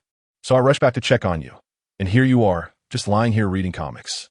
Lin Chuan closed the comic, got up and smiled. You have too little faith in me. Those three Jiang family swordsmen, if I could kill them, they wouldn't even last around. Yes, you're so impressive. An 18-year-old level 58 thief, truly rare. Unlike me, a level 53 trash martial artist. Song Feng said sarcastically before getting back to business. Joking aside, tell me, how skilled is that group of Jiang family swordsmen? Lin Chuan shrugged. They're just slightly better than the average person in their breathing techniques and combat skills. So their promotion speed is faster. Song Feng asked in confusion. Then why did you find it so tough to fight? Lin Chuan fell into thought, opened the comic, and pointed at the sword-dancing I-self. I almost got caught because of her. He briefly recounted what had happened tonight, focusing mainly on Jiang Liuli, praising her swordsmanship extravagantly. Song Feng sighed. No wonder they're from a sword family. There are those who can match a monster like you. The two agreed that Jiang Liuli's level was probably between 55 and 60. It was indeed impressive for a blind person to practice swordsmanship to such a degree. If Jiang Liuli hadn't been so sheltered since childhood, she would have surely made a name for herself in Longxiao by now. Lin Chuan, who could fight her to a standstill, wasn't too simple either. They had gone all out, and Lin Chuan speculated that if they did, it would be about a 60-40 split, with him having a slight edge. Seeing that his childhood friend wasn't injured, Song Feng felt relieved and prepared to head back to sleep. Wait a minute. He halfway turned back, leaning against the doorframe, staring at the comic and asking, "So, where did you find this thing?" "Exchanged it with a gray bag." TSK. So you went through all that trouble to steal a gem just to exchange it for a comic about a big beauty? Lin Chuan understood what he meant and darkened his face. "Put away your filthy thoughts. This is just a sword manual for me to study her." "Then why is she drawn so beautifully? Clearly, this is what you want to see. Get out of here. It's none of your business. You still want to study her? If you succeed in defeating the sword girl, there won't be any defeat CG, right?" The more Song Feng listened, the more he felt something was off. Speaking of which, was her visit this afternoon just a coincidence? Wasn't that a bit too coincidental? Lin Chuan said, "I disguised myself as someone else to test her, to prevent this from becoming the dinner topic for the other two." He took the initiative to bring it up. Sure enough, the story of the genius swordsman being the three-no-sword girl intrigued even Song Feng. Hell, look at her. She has looks, a good family background, and most importantly, she is simple-minded and easy to fool. How about considering becoming the Jiang family's son-in-law? Lin Chuan pushed him out of the room, forcibly sending him back to the next room. As Song Feng lay on his bed, he said, "Joking aside, you should probably avoid action for a while and keep an eye on the CAF." Lin Chuan nodded. "I was thinking the same. Let that three-no-sword girl have her fun. I want to accompany her." His recent actions had embarrassed the Jiang family, and discussions about the thief god challenging the sword family were rampant online. It was better to stay low-key for a while. What a pity for such an entertaining sword girl. He wouldn't get to see her again. When he was pretending to be Jin Zhanpeng to tease the sword girl, he found her quite interesting. There weren't many people in the world who were naive enough to say something like good friends in such a foolish way. This regret lasted about 8 hours. Until the next day, after finishing military training, he attended a martial arts class at Jiangfeng Martial Arts University for the first time. When he prepared to participate in a martial arts competition, he saw a white-haired sword girl appear at the door of the martial arts room. Comparable to seeing Song Feng dressed as a girl while using the restroom last night. Chapter 11. The sword girl who fell asleep in martial arts class, the white-haired girl leaning against the doorframe with a wooden stick, nearly asleep, quickly attracted the attention of the students in the martial arts classroom. "Wow, where did this beauty come from? Is she from our class? I didn't see her during military training. She might be one of the teacher's daughters. I always thought it was unfair when Nuwa created humans." Jiang Liuli felt very sleepy and troubled. She was sleepy because she hadn't slept well the night before, and troubled because her grandfather sent her to school to cultivate her independence. Yet Miss Jiang could only wield a sword. It was all because of that guest. Jiang Liuli recalled a guest who had visited the Jiang family not long ago. Since then, her grandfather had sighed every time he saw her and eventually decided to send her to Fengye City to learn social skills, with tasks supposedly tailored for the two of them. After completing the shop visiting tasks, according to the plan discussed by her grandfather and that guest, she needed to choose a university within a certain time frame. Every month, she had to try out a different university, totaling 3 universities and about 15 swordsman classes. The martial arts room was an expansive training ground of over 300 square meters, occupying half of the students' university schedule. The students sat cross-legged on the ground close to the front door. She. It's her. Lin Chuan, did you see that? Lin Chuan shook off the hands grabbing his arms and said, "It's her, I can see her just fine." If he had a 95% certainty that their encounter last night was just a coincidence, now he was only 60% sure. "Don't panic. If the enemy doesn't team move, I want team move," Lin Chuan reassured himself. Leaving now would be too conspicuous. What if she really discovered his identity? There would be no way to wash it away. An elderly man in a well-tailored suit whispered something in the martial arts teacher's ear, who then nodded obsequiously. Jiang Liuli, struggling to keep her eyes open, began searching for a place to sit while leaning on her wooden stick.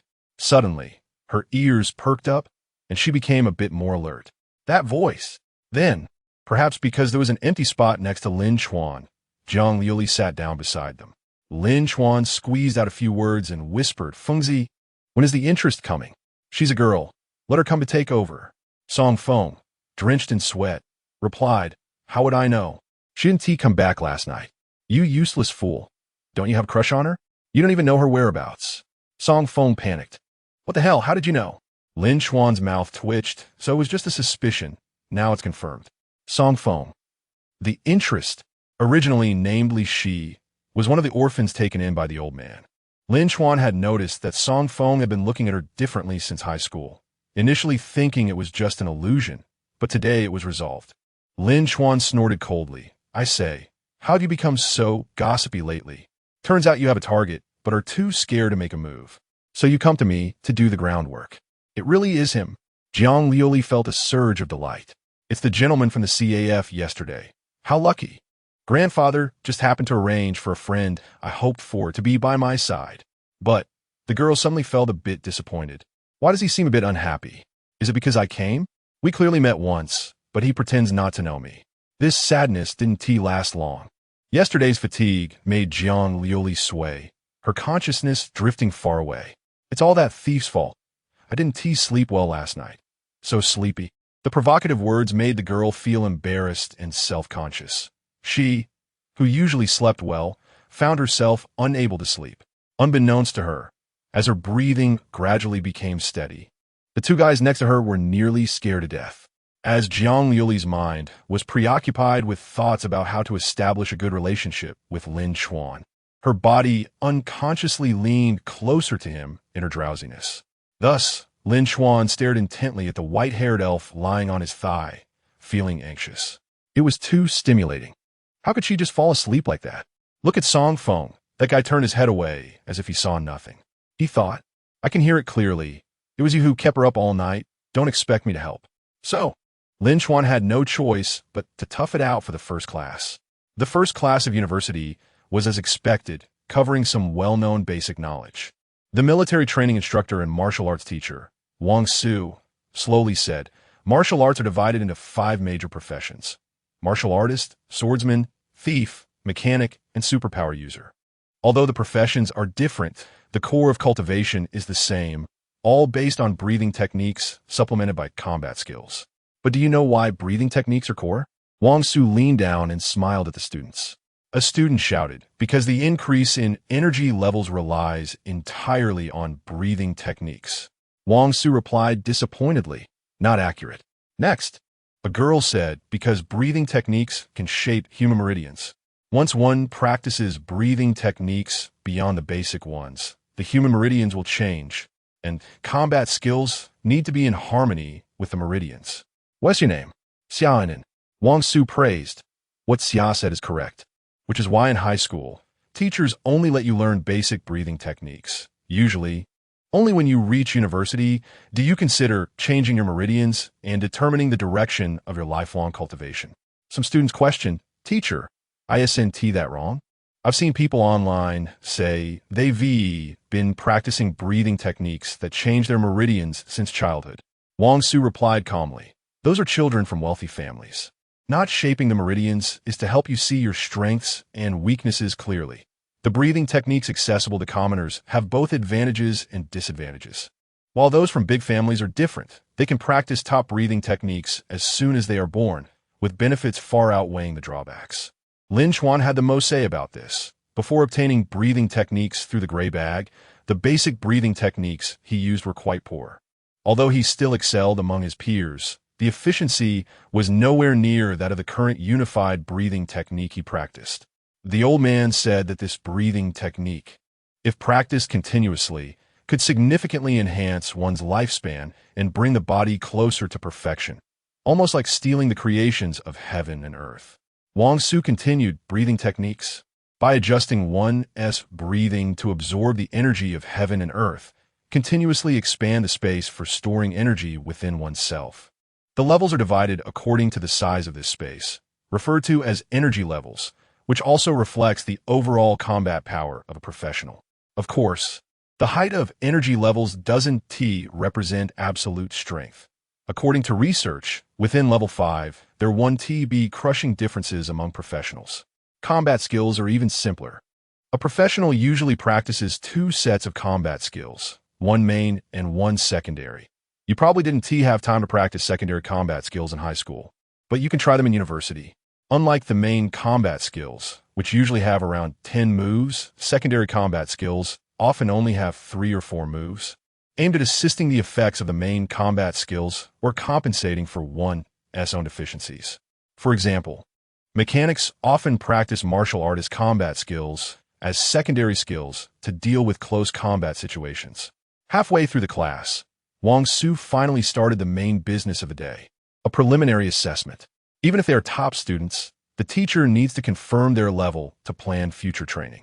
Those whose names are called come up one by one to spar with me. Wang Su tapped the wooden sword on the ground and smiled. Don't frown. After all, I'm a level 30 swordsman. Many people would love to spar with me, but don't have that opportunity. The class is divided by profession. Whatever profession you filled out during the martial arts college entrance examination, you will be assigned to a class of the same profession. Next, Xiaonan. Here. Lin Chuan recognized this girl. Like the other 3, she was a local and a former high school classmate. Lin Chuan turned his head and asked, I remember my student number is behind hers, right? Song Feng thought for a moment, nodding with glee. It was almost his turn, and Miss Zhang Liuli was still asleep, drooling down the corner of her mouth. Next, Lin Chuan. After a while, no one responded, and Wang Su frowned, saying, Is Lin Chuan here? Skipping the first class already. So brave? I'm here, teacher. Lin Chuan raised his hand, feeling embarrassed. Wang Su shouted, Don't just talk. Come up and show me your skills. Lin Chuan awkwardly pointed to his thigh. For a moment, everyone in the class, including the teacher, looked over. Chapter 12, I thought you had a spark. Zhang Liuli was sleeping soundly with her head resting on his thigh, and from her peaceful expression, she must be having some beautiful dreams. The entire class gasped, especially the boys who all gave a thumbs up. Wow, dude, you're impressive. This girl has only been in class for less than an hour, and you've already got her. I'll leave the title of Leaf Maple's love saint to you from now on. They admired him to the core, wishing they could replace the teacher and let Lin Chuan say a few words. Wang Su, on the other hand, was completely opposite. When he saw Zhang Liuli being so close to one of his students, he almost fainted. What the hell? Do you know who that girl on your leg is? Just a few days ago, the principal had personally spoken to him. At that time, the principal said, Xiao Wang, you have always been our school's model teacher, and the task of looking after Miss Jiang has been entrusted to you. The Jiang family said that their daughter has been training since she was young and lacks many everyday life skills. Her thoughts are also quite simple. She came to Maple Leaf City to make up for her lost childhood. If all goes well, she will choose to attend a martial arts university in Maple Leaf City. And I hope she will choose our school. Having a swordsmanship genius as a signature is better than 1,000 advertisements. You don't need to take special care. Just ensure that the innocent girl won't be deceived by those flashy men. His response was, Rest assured, this little matter is on me. If Miss Jiang is not satisfied, you can fire me the next day. This is bad. The atmosphere on site gradually became tense. Lin Chuan felt uncomfortable under the countless gazes and quickly pinched Zhang Liuli's soft, elastic cheek. This action made Wang Su even more terrified. Don't mess with me. Do you know how much effort I've put in to get to where I am today? Fortunately, he woke up in time. Zhang Liuli rubbed her eyes, pressed her palm on Lin Chuan's thigh, and realized she had drooled. The girl was startled awake and immediately apologized. I'm so sorry. I didn't sleep well last night. I caused you trouble. Lin Chuan was about to say something, but Wang Su shot him a murderous glare, signaling him to hurry on stage. Zhang Liuli heard the whispers around her and suddenly remembered she wasn't at home. How embarrassing to fall asleep here. The girl, kneeling on the ground, blushed from her neck to her ears. To others, she looked just like a girl caught on a secret date, especially with that expression of lightly biting her lip, which could slay a plethora of pure desire bloggers. Lin Chuan took a deep breath and picked up a wooden sword. Wang Su noticed his fierce gaze, and his voice was no longer gentle. Are you ready? Lin Chuan silently nodded. Buzz. The wooden sword sliced through the air with a whooshing sound. The audience gasped in shock. Wow, is this the first time old Deng has taken the initiative to attack? Xiaonan, who had just rested, also showed a surprised expression. When battling her, the teacher was gentle and rhythmic, with moves that were mostly broad and sweeping. But with Lin Chuan, he not only attacked right away, but the speed and power of his strikes were clearly on a different level. She and Lin Chuan were all top students in high school, with the four of them consistently ranked in the top 5 of their martial arts class and within the top 30 of their level. She believed her strength was not much different from the other three, and she knew she definitely couldn't react to this move. Lin Chuan would get hurt. Xiaonan pressed her hands on her knees, looking tense. Just as the wooden sword was about to strike Lin Chuan's thigh, the sword suddenly slowed down, and Wang Su's killing intent dissipated at that moment. Hey, look how scared you all are. As a teacher, how can I attack my student? Although Lin Chuan's action could cause the school to lose an excellent student like Jiang Liuli, Wang Su's strike was merely an emotional outlet for possibly being suppressed by the school. This kid named Lin Chuan looked quite handsome and had good skills with the ladies. Wang Su snorted coldly in his heart, then intended to give him a symbolic reprimand. But while he was caught up in these rich psychological activities, something flashed before his eyes. Bang! Oh no, this is bad. Lin Chuan immediately retracted his sword. This strike was almost instinctive in the moment of deflecting Wang Su's attack. He counterattacked. However, old Deng didn't seem to realize what was happening. Lin Chuan was stunned, and so was Wang Su. Both of them stopped fighting, their confused expressions seemingly asking, Wang Su, I was joking, you really hit me? Lin Chuan, I struck according to your strength, you really didn't dodge? Under normal circumstances, Wang Su could definitely dodge, but he had just zoned out. It didn't hurt, but the main issue was how to explain it to the student. You have to know, being hit on the head by that sword would have made him a dead man in a life-and-death battle. The teacher lost? Someone in the audience broke the silence, and a heated discussion erupted. Dude, are you really that good? I thought you were focused on cultivating your skills with girls. Turns out you were testing the teacher's limits. Don't say that. Can't you see the teacher is flushed? At this moment, Wang Su's face was as red as a cooked lobster, and Lin Chuan found himself stuck, unable to continue or withdraw. Eventually, Wang Su, furious, waved his hand. Go, go, go. Hurry up and leave.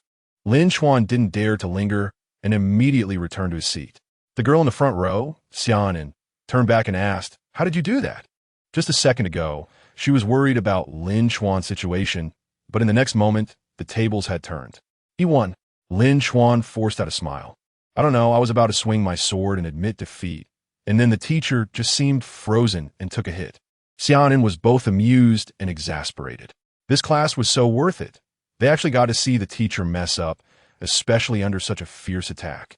Many students expressed that if classes were like this every day, they wouldn't T-skip for 4 years of university. All right, 10 minutes break. Then come back for paired practical combat. In a mix-up, the first class of university ended. After class, many people came to talk to Lin Chuan about that strike. Chatting happily, they all knew that this strike was just luck, so their tone was lighthearted.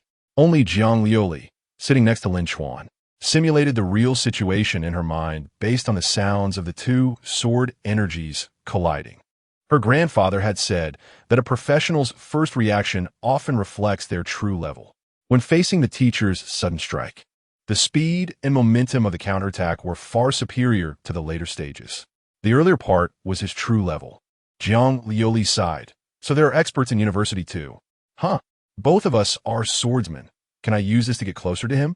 3 minutes before class started, a girl with a ponytail squeezed into the group of people heading to the restroom in the hallway. As soon as she entered the classroom, she stealthily climbed to the back row. Seeing the frowning Lin Chuan and Song Feng, she teased, What's wrong with you two? It looks like someone owes you $1 million. Chapter 13. Jiang Liuli's comfort the moment the girl appeared. Lin Chuan and Song Feng believed that angels existed in the world. Li Shi, where the hell did you run off to last night? You dropped the ball when we need you. Lin Chuan scolded, pointing at her. Li Shi glared at the two. I want to do business, unlike you losers who just do small trades. Lin Chuan was left speechless. After all, compared to a thief, the business she was doing was indeed much larger. Li Shi sat down and asked, So why did you look for me? Lin Chuan nodded towards Jiang Liuli and then pointed at himself and Song Feng. Li Shi raised an eyebrow and shot them a questioning glance. Lin Chuan nodded seriously. I got it, leave it to me. Li Shi stood up and walked over. Savior. Lin Chuan relaxed. He really didn't want to get close to Jiang Liuli again. Not only was it easy to attract attention, but staying together for long also posed a risk of exposure. To his surprise, Li Shi walked over to Song Feng and slapped him on the back of the head. Song Feng looked confused. Why are you looking at me like I have something to do with this? Li Shi tugged at his collar and whispered, Can't you see Chuan Zi is interested in this girl? You're just sitting there like a mountain. Before Song Feng could finish, he was forcibly pulled away, giving Lin Chuan a helpless look before leaving. You saw it. It's not that I don't want to help you. It's her who pulled me away. FKU. Lin Chuan's face twitched in anger. What kind of comprehension skills do these people have? He glanced at Jiang Liuli. Thankfully, she had been sitting there quietly since waking up, showing no intention of wanting to communicate with him. Phew, that's good. Just focus on being your pretty doll. Don't get mixed up with me. In the second class, some new faces arrived late. Initially, Lin Chuan didn't care about these people. After all, skipping class is normal in college, even on the first day. What caught his attention was the 5 people who came in 30 seconds before the class bell rang. They didn't rush to sit down, but instead looked around searching for something. Before long, their fierce and threatening gazes landed on a corner. That was precisely where his 2 childhood friends were. Connecting to someone not returning all night, Lin Chuan immediately guessed it had to do with Li Shi. What is going on? Is someone in school buying guns? There was no time to think more, as the practical class began. In a class of 50 swordsmen, after the preliminary assessment, they paired off for practical combat. Lin Chuan drew an old acquaintance. Xia Anin raised her wooden sword and smiled. Lin Chuan, you better be careful. I bought a set of really powerful combat skills over the summer. She was deeply obsessed with becoming stronger.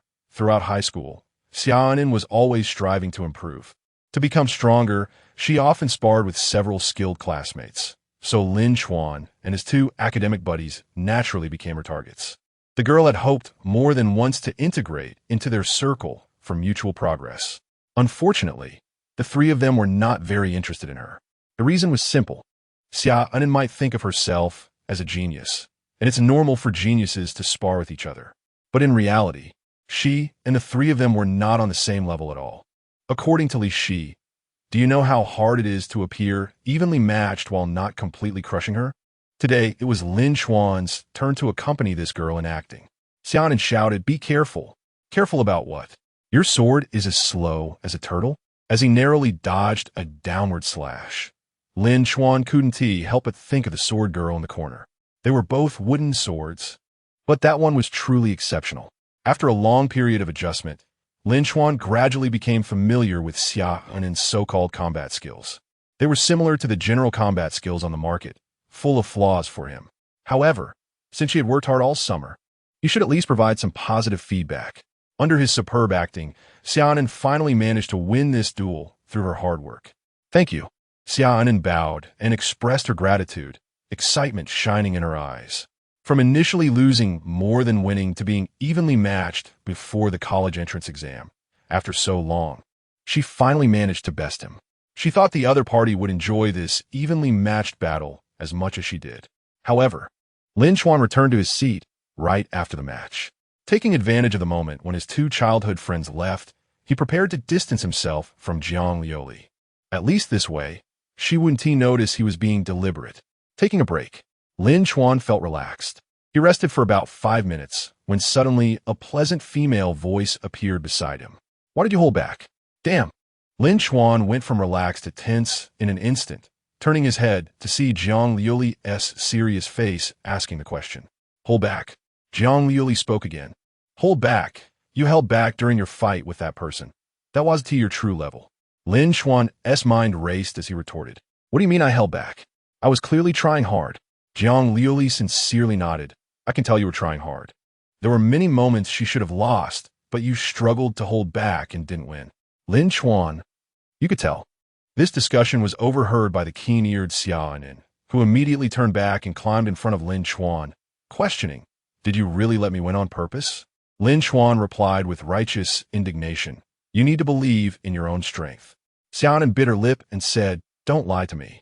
I can accept defeat, but I can't accept someone letting me win. Pure strength. Lin Chuan gave a thumbs up. Really? Of course. Xiaonan turned to Jiang Liuli. What do you think? Jiang Liuli was caught in a dilemma. This question had been taught by her grandfather. Exposing someone else's lie would lead to exclusion. But the girl's strong desire to know the truth was overwhelming. Jiang Liuli cautiously asked Lin Chuan, What do you think? Why are you asking me? Lin Chuan pressed his lips together, almost bursting into laughter. By asking like this, aren't you just confirming it? Xiaonan grabbed Jiang Liuli's hand, her eyes sparkling. Please. I want to know if my win had any flaws. This is really important to me. Jiang Liuli tentatively tugged at Lin Chuan's sleeve. Then, I'll be honest. It's okay, I want to be angry. Xiaonan held her sister's hand. Acting isn't easy, Lin Chuan sighed. Jiang Liuli confidently told her that Lin Chuan definitely held back and listed a bunch of evidence, dissecting it from a professional perspective. Thus, the two girls knelt in front of the thief god, almost ready to strip him of his pants. Xiaonan said pitifully, Is my swordsmanship really that bad? Did you have to work hard to pretend to fool me? Jiang Liuli comforted her. It's okay. Some people achieve greatness later in life. Maybe if you work hard for a few more years, you'll enter the sword path. Huh? Xiaonan felt like the sky was falling. That's not even the beginning. I'm already over level 10. Jiang Liuli immediately corrected herself. Oh, I misspoke. You need to work hard for another 10 years to even start. Lin Chuan found it both funny and exasperating. Good comfort, but don't do it next time. Chapter 14. Striving to learn for Jiang Liuli. Reaching level 10 was simple. But for an average student, it was already a threshold to becoming an elite. Xiaonan had thought that perhaps this new classmate was deliberately misleading her. That her own skills weren't that poor, and that Lin Chuan wasn't intentionally giving her a break. However, Jiang Liuli spoke about swordsmanship theory knowledge effortlessly. She accurately pointed out which meridian was slow and which combat technique had a deviation without missing a beat. After reviewing her mistakes, Xiaonan was completely convinced. She knew without even sparring that her strength was far inferior to that of this girl. A person's insight and strength are somewhat related. Just like a master can spot others' flaws at a glance, if one doesn't have that strength, it's impossible to achieve. Thus, Xiaonan felt dejected. She walked far away, curling up into a ball, looking very much like a girl who had just suffered a breakup. Jiang Liuli asked, Did I say something wrong? Lin Chuan sighed. What do you think? Everything she said was the plain truth. She was indeed a master who had achieved the unity of man and sword. But she was completely clueless when it came to emotional intelligence. Then Lin Chuan saw Jiang Liuli take out a special small notebook and vigorously carve a string of braille into it. What are you writing? Lin Chuan couldn't help but ask. Jiang Liuli buried her head and said, I'm writing down today's mistakes to prevent my friends from disliking me in the future. She didn't understand social etiquette, only that if she wanted to make friends, she had to consider others' feelings. Lin Chuan thought to himself, Braille is quite difficult to learn, isn't it? Jiang Liuli looked up and smiled. It's okay. For a child like me who can't see the light, it's easier to learn than normal language. After all, if you can't see, you have to focus all your attention on what must be done. Lin Chuan remembered the last time he searched for Braille online. If he were blind, he doubted whether he could learn at all. For the rest of the class, Jiang Liuli spent her time reviewing her mistakes, not bothering Lin Chuan again. This made him question whether he had guessed wrong. But his intuition told him that Jiang Liuli's encounters with him were too coincidental. Perhaps the first two meetings could barely be explained. Xiaonan's situation was definitely not a coincidence. The reason was simple. There were too many people to spar with.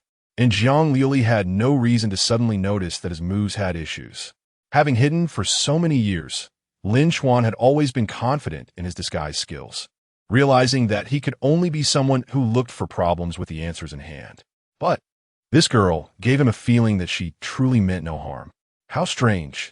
10-minute break after class. Wang Su shouted. The martial arts class was different from other courses.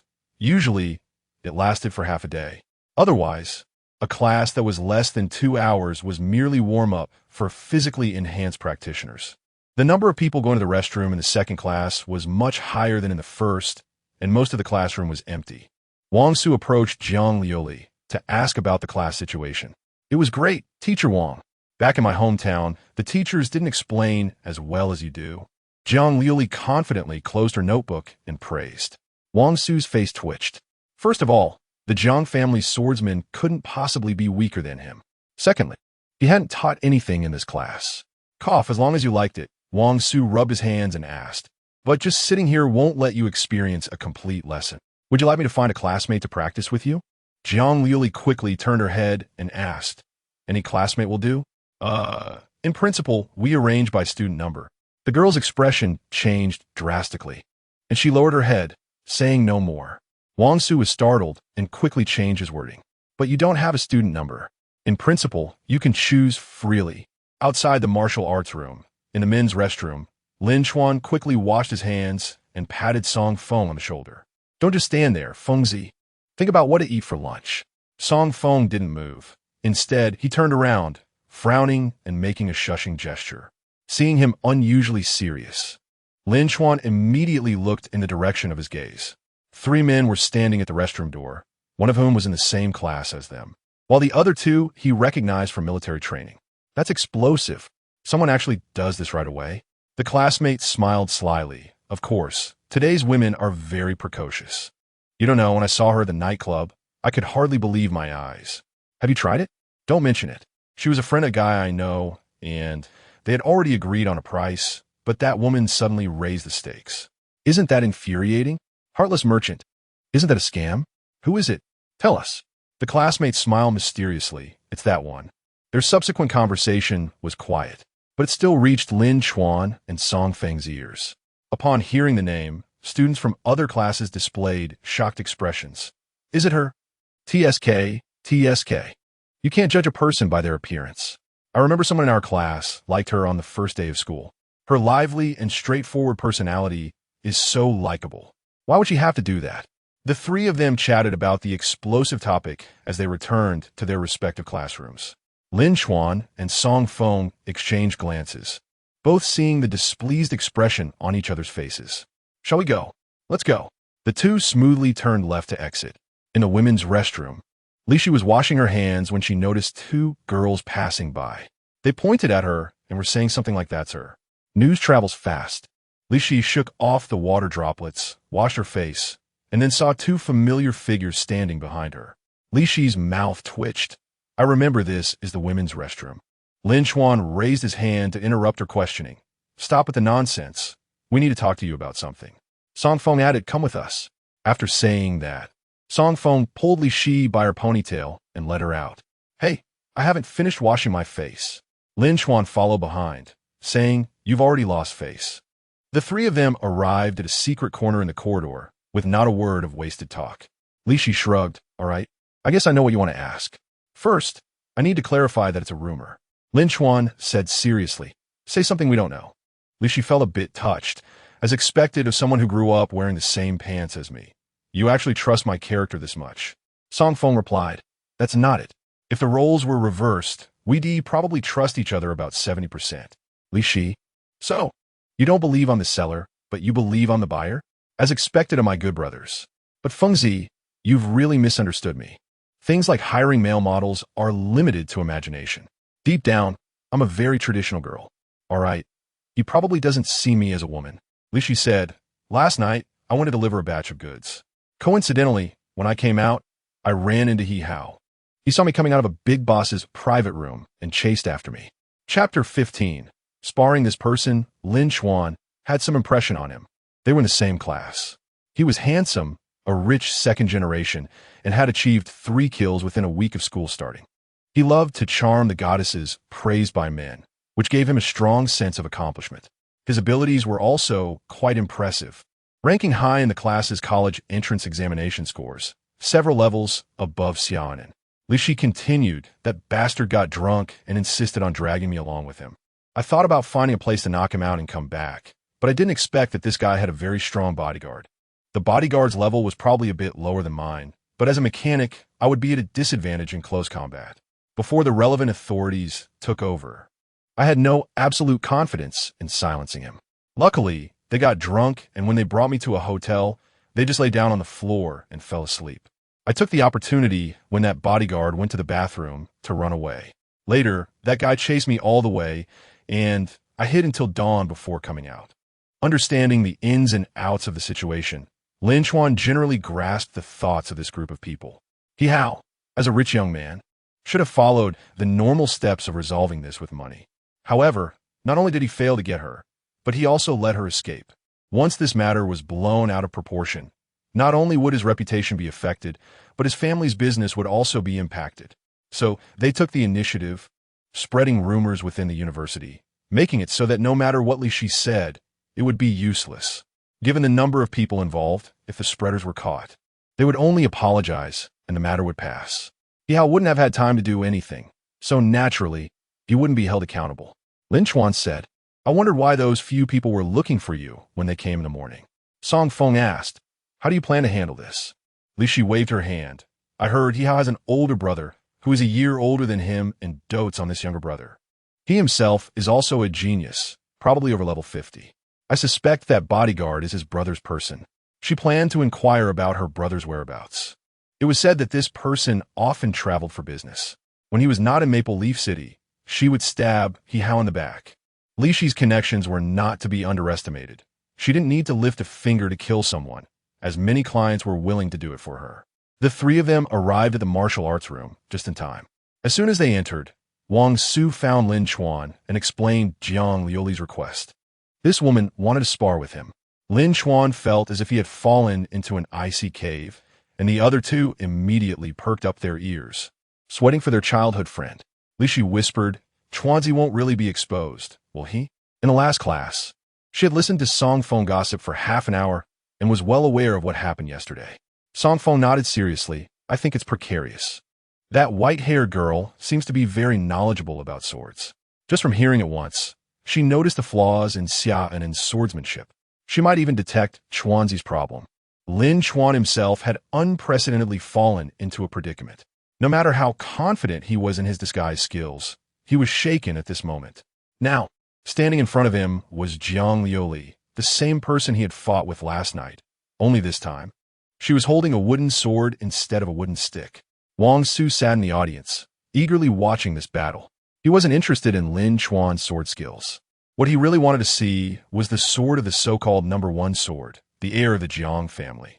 Jiang Liuli held her sword with one hand and said softly, be careful. I'm going to make my move. Did you learn that from Xia Anin? Lin Chuan thought to himself, but he didn't dare to hesitate in his movements. He really needed to be cautious in front of her. Buzz. The first strike was initiated almost without any wind-up. Lin Chuan raised his wooden sword to block just in time, but the opponent's blade pressed down, changing the target from his left shoulder to his left forearm. With just one strike, there was an uproar in the audience. How could the sword be so fast? How did she manage to turn it? So powerful, completely without any hesitation, it was seamless. In reality, Jiang Liuli was not using all her strength. She was merely trying to mimic Xian in speed as much as possible. Lin Chuan made the reaction expected of someone at his level, retreating to create distance in the face of a strong opponent. Jiang Liuli, like a ghost, closed in step by step. Just half a step away, Lin Chuan stopped and moved forward to close the distance. Their faces were inches apart. Suddenly, a memory flashed through Jiang Liuli's mind of her battle with the thief god last night. They had a similar exchange. Ugh, what am I thinking about him for? It's a battle technique.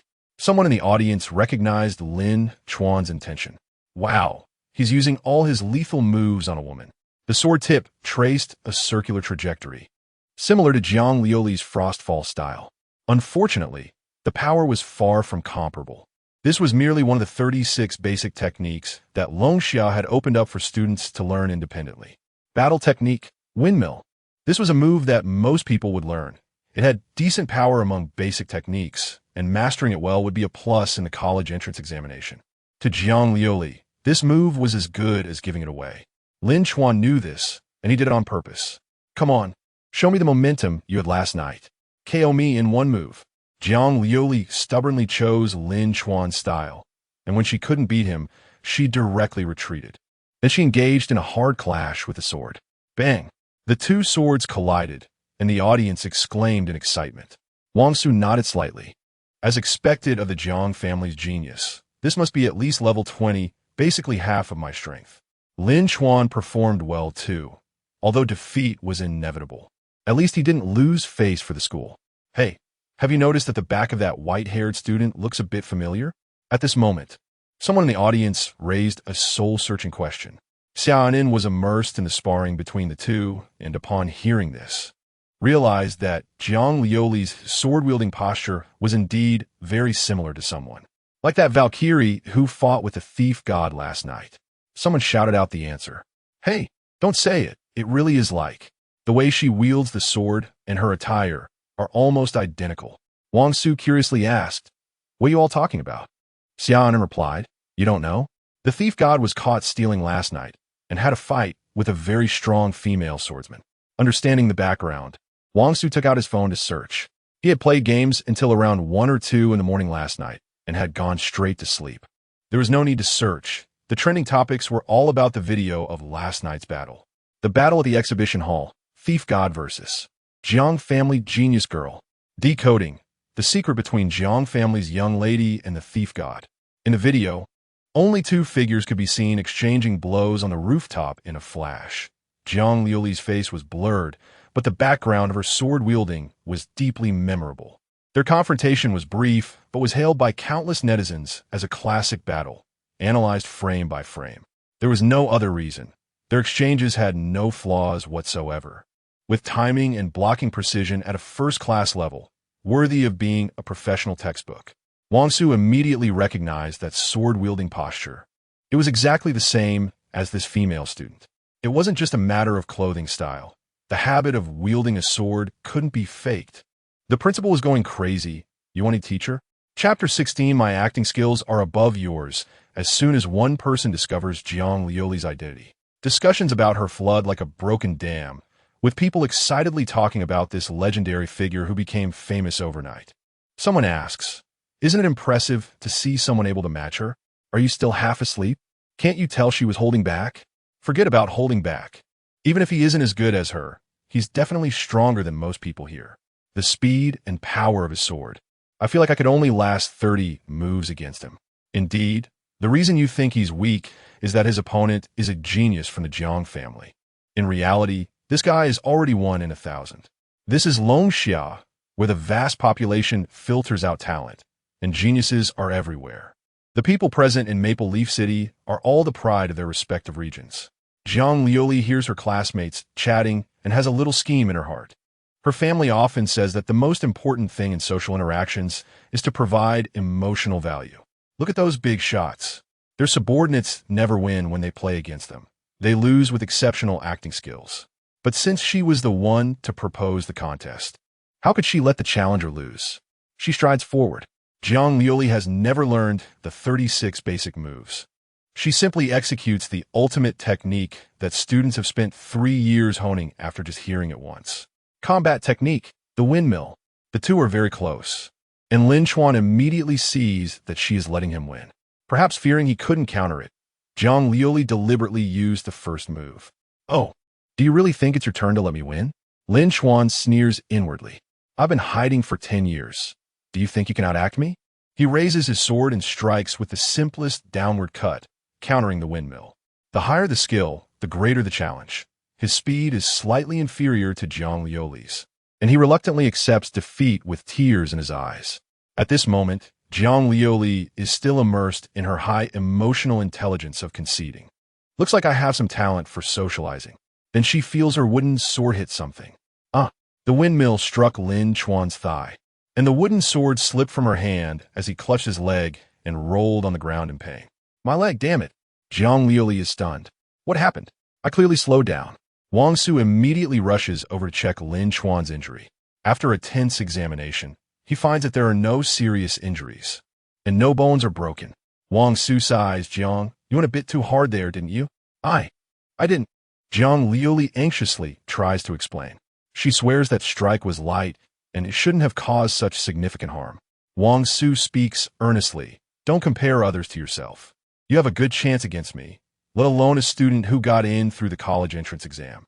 Jiang Liuli feels completely deflated and starts to doubt whether that strike really was controlled, lowering her head in guilt. She wants to say sorry, but saying it after hurting someone feels very hypocritical. With the support of her childhood friend, Lin Chuan returns to the audience, and this time, the girl doesn't follow him. Listening to Lin Chuan's groans nearby, Song Feng jokes, bro, tone it down. The thief god lives up to his name. They both think Jiang Liuli actually meant harm. But after checking his pulse, they discover he's completely fine, with no increased heartbeat from a serious injury. Li Shi says nothing and silently gives a thumbs up. Wang Su pauses the practical class for a moment and seriously says students must pay attention to safety during combat and hold back a bit, especially against weaker classmates. All right, practical training continues. Next student up. Jiang Liuli is a young lady from the Jiang family, and since she was the one who initiated the training, Wang Su doesn't dwell on the incident and pays out of pocket for Lin Chuan to buy some painkillers. Lin Chuan has finished acting, opens his eyes, and sneaks a glance at the white-haired sword maiden in the corner. Jiang Liuli is greatly affected and actively distances herself from the audience, staying alone in a corner, silently contemplating her apology. At a glance, it seems as though she has been isolated by the entire class. Sigh, we in this line of work can't be seen. Even if you truly didn't guess, I wouldn't dare to take a gamble. Lin Chuan silently draws a cross on his chest, praying for God to forgive him. Although he doesn't believe in religion, it's indeed a good way to resolve inner conflict. With his example, the subsequent students in practical training are much more restrained. Until the class is about to end, the last group comes up. Is it Fengzi's turn? Lin Chuan asks. Li Shi returns to the audience after her match and nods. Song Feng cautiously picks up the wooden sword. Due to the uncertain situation on Lin Chuan's side, he and Li Shi must put in their utmost effort to perform well in this act. After all, none of their three side jobs can be seen in the light. When he sees his opponent's identity, he raises an eyebrow slightly. The refined and handsome man leisurely selects a suitable wooden sword, a smile on his lips as he says, "My strength is not bad. Be careful." Though directed at his opponent, his gaze frequently drifts towards Li Shi below, making the girl feel disgusted. Li Shi rolls her eyes and mutters, "Damn it, if I hadn't missed him, I'd definitely teach him how to write death." Lin Chuan suddenly finds fate quite interesting. Song Feng actually encounters the rival of the girl he has crush on. "You two, being this handsome, be careful of leaving scars on your face," Song Feng says lightly. He how inwardly sneers. Other people might be misled by his rumors, but those close to Li Shi definitely won't, especially her two childhood friends. Hearing this tone, does he want to take revenge on Li Shi? Let's see if you have the ability to do that. He has been someone else's child for nearly 20 years. His character may not be great, but when it comes to talent and cultivation, he hasn't feared anyone in 18 years.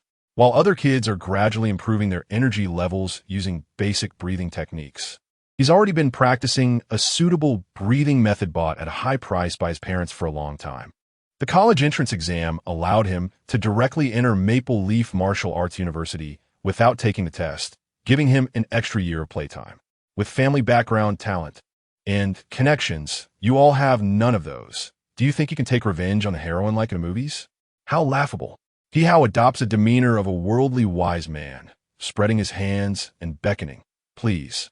Song Feng remains silent and directly comes in with a sword.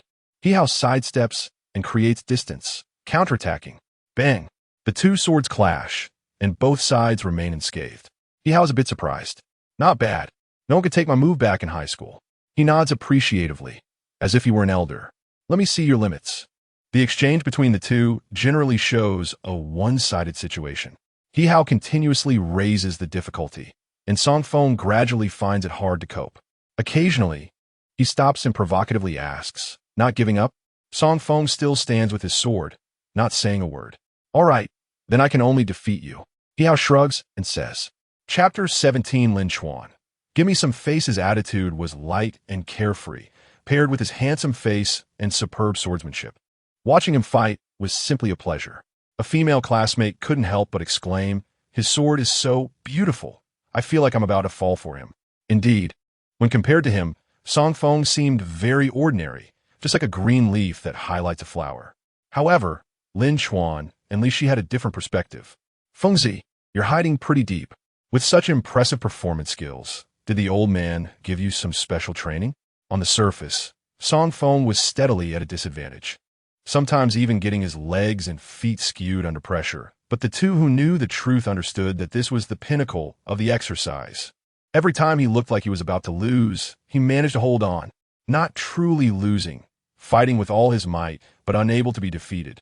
This was the realm that Jiang Liuli had always pursued. Soon, Yihao also sensed something was off. Several times he felt bored, thinking about finishing off his opponent. But Song Feng clung to him like a stubborn adhesive plaster, fighting desperately to hold on. As time went on, he even started to breathe heavily, small beads of sweat forming on his forehead. No way. Am I going to be exhausted to death by him? Just thinking about all the big talk he had made earlier, Yihao used up his remaining strength, attempting to defeat his opponent with one blow. He lowered his sword to his waist, squatted down to stabilize his stance, and then a flash of white light appeared as he concentrated his power into one point to release. The wooden sword drew a beautiful white shadow, like a swallow soaring through the sky. Martial technique, swallow's return. Lin Chuan chuckled. Oh, the swordsmanship from Fusong, he knows quite a bit. In the corner, Jiang Liuli was also attracted by this move, but only for a moment. This person is strange. Swallow's return emphasizes extreme speed and the angle of the strike. And the beautiful trace left is due to the angle deviation at high speed. His move seemed like it was practiced solely for aesthetics, completely failing to embody its essence. Rather than wasting time on such techniques, it would be better to think of a way to earn his forgiveness. Jiang Liuli fell into deep thought again. Seeing the student use this move, Wang Su couldn't help but feel nervous. He wouldn't injure two students in one class, would he? Song Feng chose the simplest thrust, turning defense into offense. The swallow's return couldn't be fully unleashed. The latter half of the move was interrupted forcefully before it could manifest. Damn, Yihao cursed. He was hit hard in the chest, feeling intense pain. This kid is like a cockroach, so resilient, refusing to give up until he wins. Is that woman really that important? Yihao laughed. Just admit defeat. It's meaningless to continue like this in such a sorry state. You're trying so hard. It feels like I've stolen your girlfriend. Lin Chuan and the others in the audience immediately recognized this as an attempt to disrupt Song Feng's rhythm, forcing him to take the initiative. Lin Chuan shook his head. Too young. Fengzi is strict about controlling his emotions. How could he be swayed? Seeing that his opponent remained unmoved, Yihao cursed him as useless. I'm saying all this, and you still won't fall for it. Are you even a man? Just then, Song Feng attacked. This was the second time he took the initiative throughout the match. He has fallen in my trap. Yihao was overjoyed, immediately raising his sword to block. I've won, as long as I block this move then. Bang! Song Feng found the right angle to strike, and the enemy's wooden sword flew out of his hand, the blade pressing against his neck. The outcome was clear. Yihao was dumbfounded. I lost? Song Feng tapped the opponent's face with his sword twice, chuckling, go back and practice something useful with such a good family background. Why do you only want to learn flashy tricks? After a long battle of exhaustion, continuing to attack had become a habit. He thought he was always on the offensive until he faced a real counterattack, and this habit cost him the match. His hand holding the sword lacked strength. Finding the right angle, he didn't need to exert much force to send it flying. Wang Su breathed a sigh of relief. Finally, it's over. The two of them were getting more and more into it, making him feel anxious. Yihao's face was calm, but his heart was already engulfed in flames of anger. From childhood to now, he had never lost to an outsider.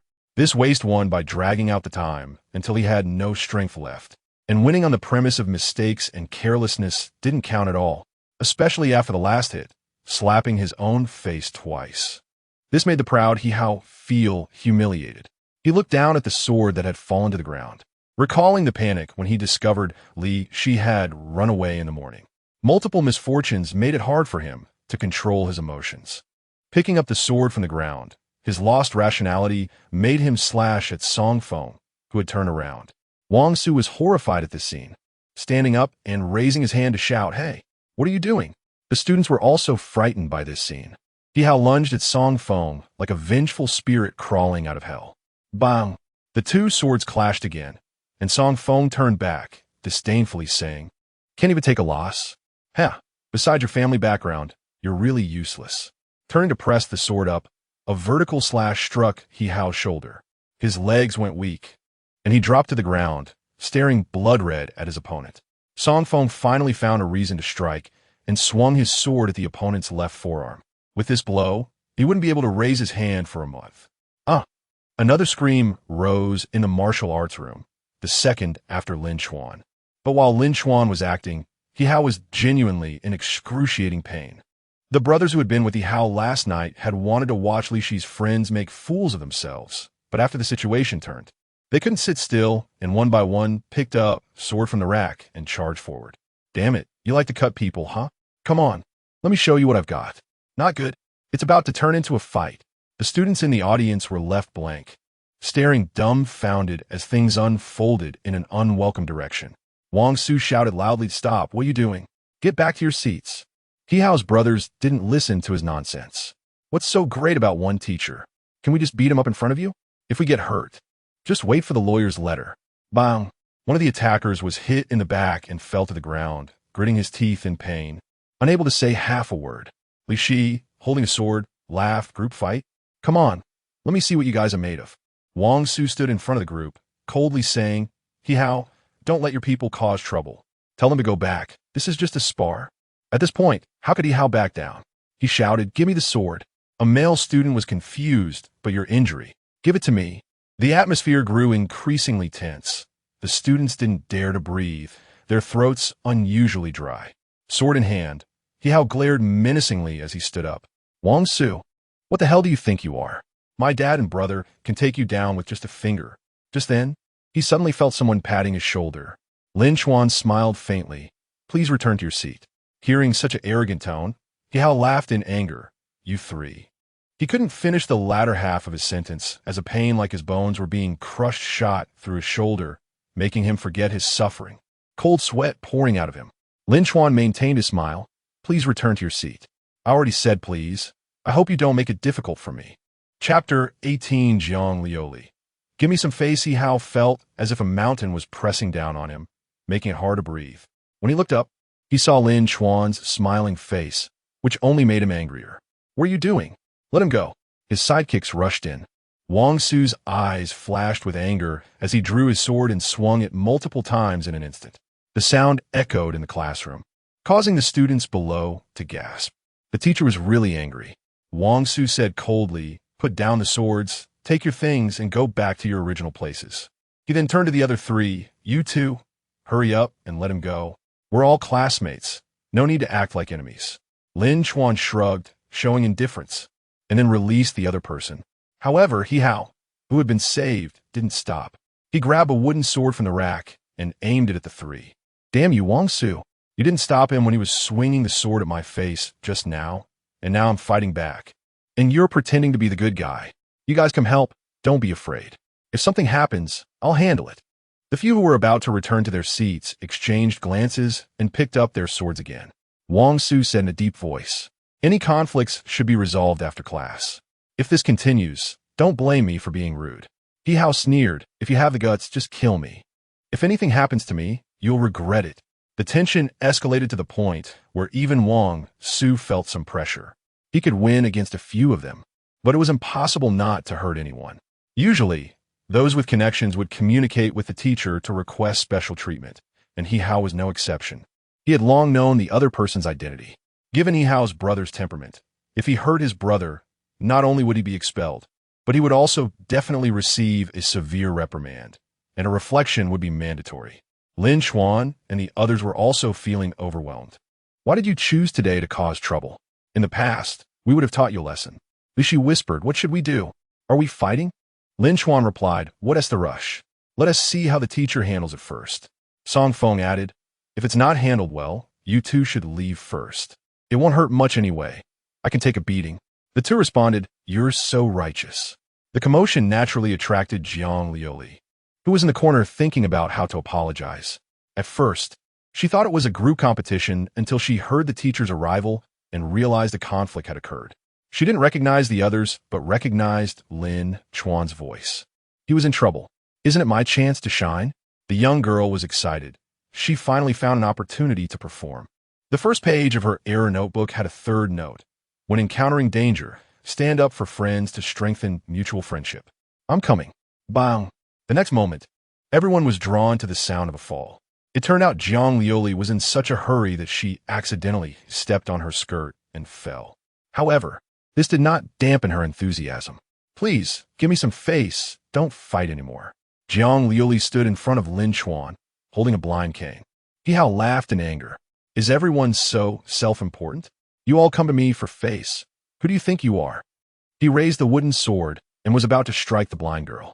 Lin Chuan closed his eyes and silently thought, what a real man. Clap. In Wang Su and the student's eyes, a flash of light passed by, and the wooden stick in Hao's hand vanished without a trace. Where's my sword? Hao was dumbfounded. The wooden sword fell from the ceiling, hitting him squarely on the head. What a fast sword. Wang Su's expression changed. He was certain he couldn't have swung that sword. The speed was like a shooting star, gone in an instant. Miss Zhang's strength is probably above mine. Wang Su muttered to himself. Incredible, to have a level above 30 at less than 20 years old. Is this a child born of humans? The end of Jiang Liuli's cane was gently resting on Hao's forehead as she softly said, go back. After the sword strike, Hao was no longer arrogant, and his friends also lost their bravado. But out of face, he wanted to use his brother as a shield. Suddenly, a close friend rushed up to him, saying urgently, calm down, man, calm down. Didn't you hear them discussing earlier? This girl is from the Jiang family, the one with the swordmaster. Hao came to his senses, biting his lip until it nearly bled, and finally suppressed his anger and returned to the audience. The conflict was so easily resolved. Jiang Liuli turned around and asked eagerly, are you okay? Lin Chuan smiled, indicating that he was unhurt. This scene left the students below in awe. I envy him so much. Oh heavens, just kill me. Should I show off right here? I had a full breakfast this morning. Let us disperse, it's boring. Amidst the voices of envy and jealousy, yet another class ended. However, the conflict remained. In the last class, Hao kept glaring at the three with a look of hatred, like a wolf ready to take revenge. Lin Chuan didn't take him seriously. He had more important matters to attend to. Jiang Liuli's behavior was too strange. If she wanted to confirm his identity, she shouldn't have intervened. She should have just watched quietly. Could it be that she had other motives? At noon, Jiang Liuli got into a luxury car, and the butler had been waiting for a long time. Miss, did you have fun? Of course, Mr. Butler. I was very lucky today.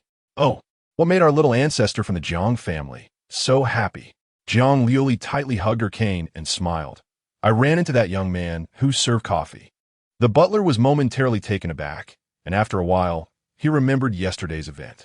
You mean the young man from the Maple Leaf CAF who served you? Jiang Liuli replied excitedly, yes. When you were talking to Teacher Wang in the morning, I vaguely heard it was him, so I deliberately got closer to confirm. At this point, the girl felt a bit embarrassed, but I got too sleepy and dozed off halfway. It was so awkward. The butler smiled gently. Fate is indeed incredible. At that moment, Jiang Liuli felt a bit deflated, but I heard him. Miss Jiang briefly recounted the unfortunate incident from the morning. After hearing this, the butler realized, Miss, this is where you went wrong. First, not everyone likes to show off their strength. For example, some people don't want to serve in the Space Great Wall military, even if the treatment is quite good. So they might deliberately suppress their strength to lower their test scores. Secondly, you can't assume the other party is strong and boldly strike. I've never heard of anyone your age achieving such strength. Jiang Liuli crossed her small hands and muttered, I feel like he doesn't really like talking to me, so you wanted to enhance the other person's sword skills through a duel to gain friendship? The butler chuckled. Jiang Liuli's cheeks flushed slightly as she nodded silently. The butler took a deep breath and said, Miss, if you really want to make friends, you should go apologize. Yes, I was thinking the same. Jiang Liuli suddenly remembered the conflict from the morning. Lin Chuan had reminded her of the other party's identity before class ended. You don't have to worry about this, the butler said with a faint smile. In Longxia, aside from the one in the imperial capital, the Jiang family is not afraid of anyone. Chapter 19, the porter of others' property in a secret conference room somewhere in Jiangfeng City. 9 people gathered under dim lights. A 3D holographic projection was playing a scene of a battle between a white-haired girl and a man. The two fought fiercely, with each move pushed to its limits. As the film ended, the man at the head of the table spoke in a hoarse voice. Jiang Liuli, 18 years old, the granddaughter of the Jiang family sword saint. Jiang Wanhai. She went to the Space Great Wall at the age of 14 and personally killed a void creature. After that, she was hidden away by the Jiang family for 4 years. It's unclear why she suddenly decided to visit Maple Leaf City. As for her, she is on the organization's list of lethal geniuses. The other 8 fell into a heated discussion, agreeing that someone like her was too dangerous. A man wearing a black short-sleeve shirt with a python tattoo said, "She must be killed. Having this kind of strength at 18 is a big deal. If we give her a few more years, it would be unimaginable." An elderly woman with white hair grinned menacingly. Jiang Guanhai relied on his mood to wield his sword, and he caused us great harm back then. If his granddaughter inherits the title of Sword Saint, we really won't have any chance to rise. Another short dwarf retorted, "How do we kill her? The capital is watching closely, and it's hard for the experts from headquarters to even get through customs." The few of them were all masters among masters, believing that Jiang Liuli's strength was not inferior to theirs. In a hostile situation, it would be difficult to succeed, and if they acted together, the target would be too big. There would definitely be experts sent by the Jiang family to escort her. The tattooed man snorted coldly. "Thief ghost, aren't you a level 49 thief? Just secretly poison her, and it's done." The dwarf's face darkened. "Tung Shi, if I had that kind of ability, why would I have been cut by Jiang family swordsman back then?"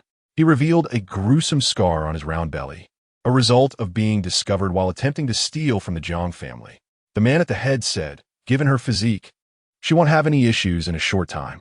It might even alert those secretly protecting her. We should first investigate her daily routine and target those around her. That way, it's less likely to be discovered. She must be killed. She has brought too much trouble to the void creatures and is ranked at the top of the organization's lethal genius list." Second matter. The man pointed at the man in the projection after yesterday's incident. "The higher-ups have taken a liking to the thief god as strength and want to bring him into our sphere of influence." Everyone nodded in agreement. To be able to match Jiang Liuli evenly and escape smoothly is a rare combination of strength and thieving skills, making him qualified to join them. Tung Shi asked, "But the thief god is elusive. How do we find him?" The thief god had been stealing grandly for 3 years and wouldn't stop just because of one Jiang Liuli. The headman replied, "According to his patterns, he basically changes areas every 3 thefts. Even if the next one isn't in Maple Leaf City, it will definitely be within our jurisdiction." Tung Shi grinned. "Leave it to me. When he sends out the next notice, I will meet him in person." The white-haired old woman raised an eyebrow in suspicion. "You? This guy has to beat people up first before inviting them, making it much harder for new recruits to be brainwashed. I'm really not at ease handing him over." "Cat Granny, you misunderstood me." Tung Shi smiled. "It was because they didn't know their place. I went to invite them personally, and each one with a level 30 or 40 waist, arrogantly thinking we were begging them to join our spirit society." Cat Granny said no more. The headman nodded. "All right, with Tung Shi's strength, the on-site security won't be able to stop him. In the area he manages, Tung Shi is definitely a top-tier professional and is the best candidate for executing Jiang Liuli. A level 60 martial artist has no rivals among unofficial and non-prominent family professionals in Longxia."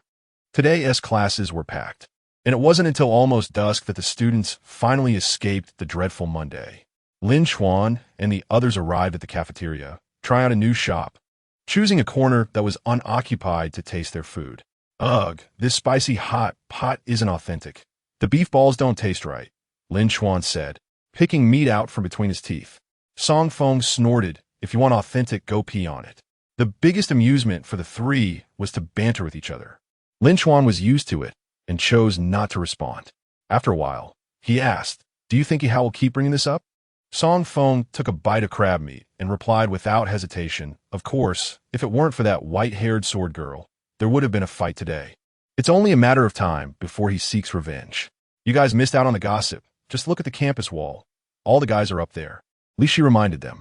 Lin Chuan and Song Feng stopped eating and immediately opened their social media apps, discovering that many people had confessed their feelings after military training.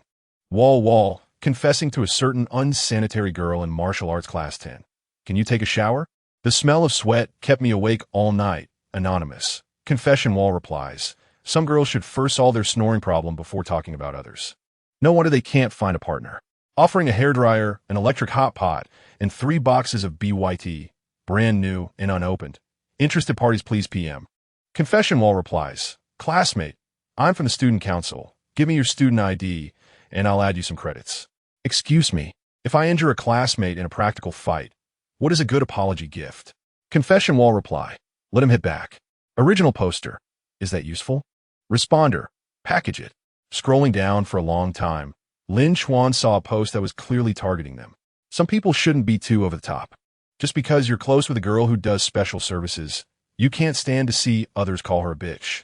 So you deliberately injure people during practical martial arts classes. And that teacher actually spoke on the side of the perpetrator, not anonymous. Several posts scattered, but basically, every time the confession wall published a new post, they would have their share. The screenshots came from different accounts, clearly orchestrated by a group of people. Song Feng said solemnly. He was getting a bit too arrogant. Lin Chuan asked, what do you think? Should we take action against him? Good idea. Stop. Li Shi raised her hand to stop the two. She whispered, don't rush. Wait for this storm to pass, or we'll expose our identities. Don't forget, the three of us have side jobs that can't be seen in the light. Lin Chuan retorted, what part it can't be seen? Don't you wholesale mechanical parts? Fengzi, aren't you an insurance trigger? I'm just a porter of others' property, and what we do is legitimate business. Even the two childhood friends were impressed by his eloquence. A thief with assets exceeding 2 billion. The ace assassin of the Black Forest Organization. The largest arms dealer in eastern Longxia. Any one of their crimes could lead to execution in the capital within 4 to 5 days. Chapter 20. Please hit me hard. No evidence. Even the king himself can't convict me. As they say, to destroy the evidence, without a body or a murder weapon, theft is the same. Without the stolen goods, no one can convict the three of us. I've given all the stolen goods to the gray bag, so you can talk to it. Just because you don't have the goods doesn't mean we don't. Li Shi glared at him. In short, don't make any noise for now. And after this storm passes, I'll invite someone from the underground world to deal with him. Lin Chuan shrugged, indicating it didn't matter, while Song Feng, feeling very displeased, snatched a beef ball from Li Shi's bowl. After buying 3 bottles of drinks from the supermarket at the cafeteria entrance, the three of them prepared to head back to the CAF after a makeshift meal.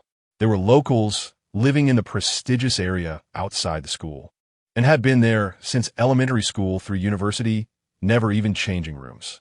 As they stepped outside, they strolled in the evening breeze. All around them, couples in love were in sight, and the air was filled with the essence of youth throughout the university. The cafeteria was located at a junction that was a must-pass for students leaving campus. Students passing by, regardless of gender, would stop for a moment to gaze at a beautiful figure in the middle of the road. Song Feng looked at Lin Chuan and said, it's not looking for you again, is it? Lin Chuan stared at that white figure and said, I'm on the verge of giving up. Oh God, if I'm guilty, you should let her hit me in the face. Jiang Liuli was talking to Wang Su, who had just finished work. As Wang Su was about to check his phone, he noticed the three standing aside and quickly waved them over. Aren't you looking for Lin Chuan? He asked right there. The two walked over, and Wang Su went straight to the point. Lin Chuan, are you free right now? After receiving a positive response, Wang Su nodded. That's good. Jiang Liuli has something to ask you. Her? Lin Chuan said uncertainly. Jiang Liuli bit her lips slightly and nodded, clearly having a secret to discuss with him. Is it that she knows my identity and wants to confess something? Lin Chuan's heart was in turmoil, but on the surface, he remained calm. Jiang Liuli took a small step forward, took a deep breath, and slowly raised her head. Even without sight, Lin Chuan could see the determination in her eyes, and he was sure that she had made a firm decision to say what she was about to say. Li Shi and Song Feng felt like they were facing a great enemy, stepping back 2 paces, wary of the potential for conflict. Wang Su also stayed put, watching everything unfold with curiosity. He wondered what Jiang Liuli wanted to say to Lin Chuan, having waited so long at the junction. Students passing by all stopped, giving the two a spotlight, gradually forming an unoccupied zone around them. They whispered to each other, oh my God, is she going to confess? Definitely. And it's that girl who's going to confess. Just look at that fearless expression. A perfect match, a match made in heaven. Students from Longxia loved to watch the excitement, and they were ready to cheer her on. Wang Su, on the other hand, was sweating profusely. No way, miss. You're not really going to confess, are you? Please don't. You just met for the first day. If you confess like this, I'll lose my job. He had already imagined the scene of being summoned by the Jiang family the next day. Perhaps he wouldn't even wait for that meeting and would be expelled by the principal. Don't say he was nervous. Lin Chuan was also nervous. What he feared most was Jiang Liuli dropping a cup as a signal. And suddenly several Jiang family swordsmen would rush out from the surrounding shops and chop him to pieces. The most bustling junction of Maple Leaf Martial Arts University fell silent. Amid everyone's expectations, Jiang Liuli finally opened her trembling lips and spoke the first sentence. Her voice was very soft, like a mosquito buzzing. "This morning, I accidentally hurt you. I'm very, very sorry." Jiang Liuli raised her tone on the words "I'm sorry." Lin Chuan asked suspiciously, So? Jiang Liuli left faint bite marks on her lips and suddenly shouted, "Please hit me hard." This shout was heard throughout the commercial area. After saying that, Jiang Liuli bowed at a 45-degree angle, sincerely offering a wooden stick. Lin Chuan, Li Si, Shengfeng, Wan Su. Students watching, everyone present. A few counted as a few, their minds instantly crashed. They suspected they had hallucinated from staying up late last night. They actually heard a beautiful girl stop a handsome male classmate on the street and ask him to hit her. Haha, I said staying up late, isn't good for your health. I need to go to bed early tonight. Then the surrounding people uncertainly repeated that sentence in low voices. She asked that man to hit her. I thought I was the only one who heard that. No way, sister, I even had my camera ready. And you're telling me this? Wang Su first wiped the cold sweat off his forehead and breathed a sigh of relief. But when he heard clearly, he almost choked. What the hell? Miss, do you know what you're saying? This is bad. It's worse than a confession. It turned out that the rich young lady was scammed by a blonde. Now, the genius sword girl had been turned into a dog. The former would get him fired, while the latter would cost him his life. Lin Chuan stood frozen in place, staring dumbfounded at the stick, unable to speak for a long time. Li Shiskufa, Chuanzi, you really have a way. How did you turn her into this? Song Feng looked at him with a strange expression. I always thought we knew you well enough. I didn't expect. Lin Chuan panicked, grabbing the wooden stick and pulling Jiang Liuli in front of him, squeezing out a sentence through clenched teeth. Miss Jiang, if I've offended you, you can just say it directly instead of making me socially dead. Jiang Liuli looked innocent. I just wanted to apologize. I asked the classmates on the confession wall, and they said you should hit back.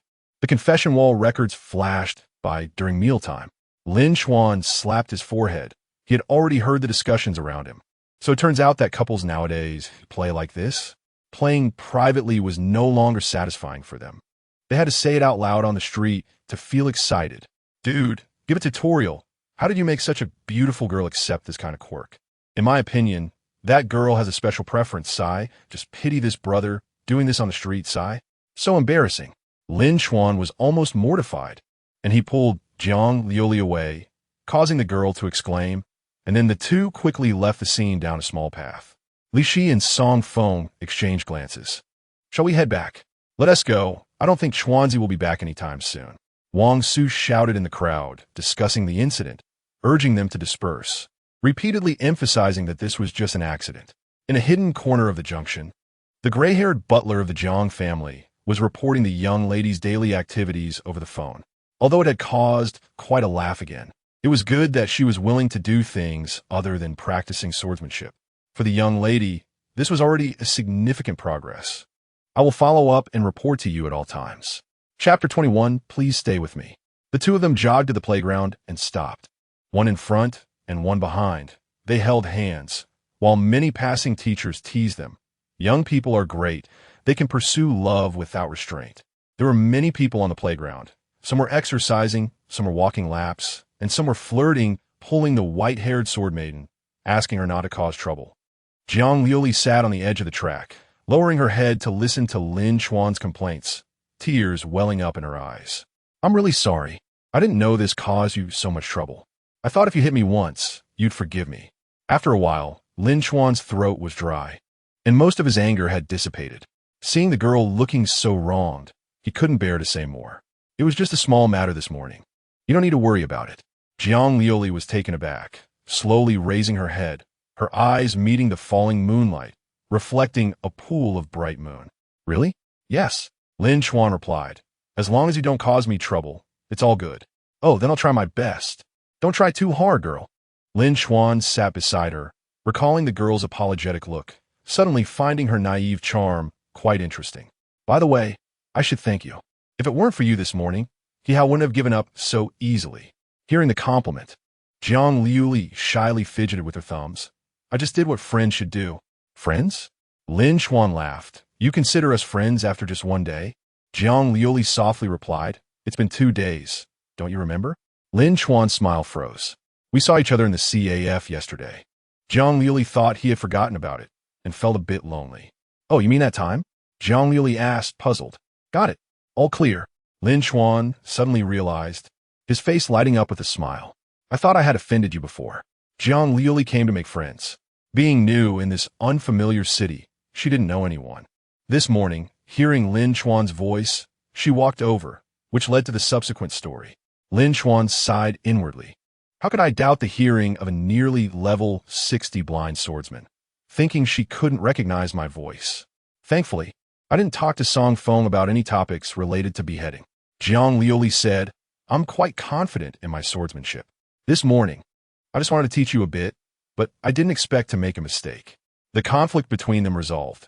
Lin Chuan felt particularly relaxed, and they talked much more. Your swordsmanship is indeed impressive. The classmates say you're from the Jiang family. Is that true? Jiang Liuli honestly nodded. Yes. I'm the granddaughter of the current head of the Jiang family. The granddaughter of the Sword Saint. Lin Chuan was extremely shocked and immediately sat up straight. Hearing Jiang Liuli admit in person made him gasp. In Blue Star, there are professional practitioners everywhere. It is said that in every era of the planetary realm, 5 ultimate strongmen emerge among the 5 major professions. These 5 are known as the Crown or the Crowned. The Jiang family, with the strongest swordsman's breathing technique and combat skills, surpasses other families. Where do these combat skills and breathing techniques come from? They all originated from the peak sword saint among swordsmen. The 5 titles have been passed down to this day, and without exception, every generation of sword saint is a representative of invincibility in the sword way of that era. Lin Chuan thought to himself, no wonder her sword talent is so high. She is indeed the granddaughter of the Sword Saint. Since you are of that direct lineage, you didn't come to Maple Leaf City to catch the thief god, did you? Jiang Liuli shook her head. I just came to ensure that the faces of my 3 clansmen are preserved after failing the trial mission, so the gem won't be stolen. As she spoke, the girl seemed a bit embarrassed, but it was still stolen. Lin Chuan encouraged, it's okay. The thief god will just run away. He would definitely lose in a one-on-one with you. Jiang Liuli, unusually serious, said, not necessarily. He's very strong. During that battle, we didn't use our full strength. If it really comes down to a fight, I might only have a 40 chance of winning. The thoughts of a genius often align without intention, and her judgment of the winning probability was exactly the same as Lin Chuan's. This is the intuition of a strong person. The two sat on the playground and talked for a long time, during which Lin Chuan also learned about the girl's purpose for coming to Maple Leaf City. My mother passed away shortly after giving birth to me, and since then, my father rarely came to see me. It was my grandfather who took care of me as I grew up. From childhood to now, the maids in the house treated me with utmost respect. I always thought this kind of relationship was not good, and slowly I became less talkative. The sword has accompanied me for the past 18 years. In the past, I only had 2 things to do: draw the sword and sheath it. It wasn't until I became an adult that my grandfather let me come out to practice life skills and find a few friends to accompany me. I vaguely remember that day when my grandfather called me, earnestly saying, "You've practiced the sword for too long and have seen too little of life's wilderness. Go to your mother's city. There are maple leaves everywhere. Perhaps it can bring back your lost childhood." The meaning of maple leaves is beautiful, love, memories, hometown. What impressed Lin Chuan most was something the old man once said, when the maple leaves turn red, there are always many farewells. What about you? Huh? What? Lin Chuan came back to his senses. What was your childhood like? Jiang Liuli asked eagerly, believing that only good friends could share their stories, which would surely bring their relationship closer. Lin Chuan smiled lightly. My story isn't really that great. Noticing Jiang Liuli's expression change suddenly, her anticipation shattered. He immediately changed his words. It was a stormy night. From losing his parents to being adopted, and then spending a plain but joyful childhood with Li Shi and Song Feng. Jiang Liuli listened more and more fondly. You guys are amazing. 3 good friends growing up together. The truly amazing things he didn't dare to tell you. Lin Chuan thought to himself.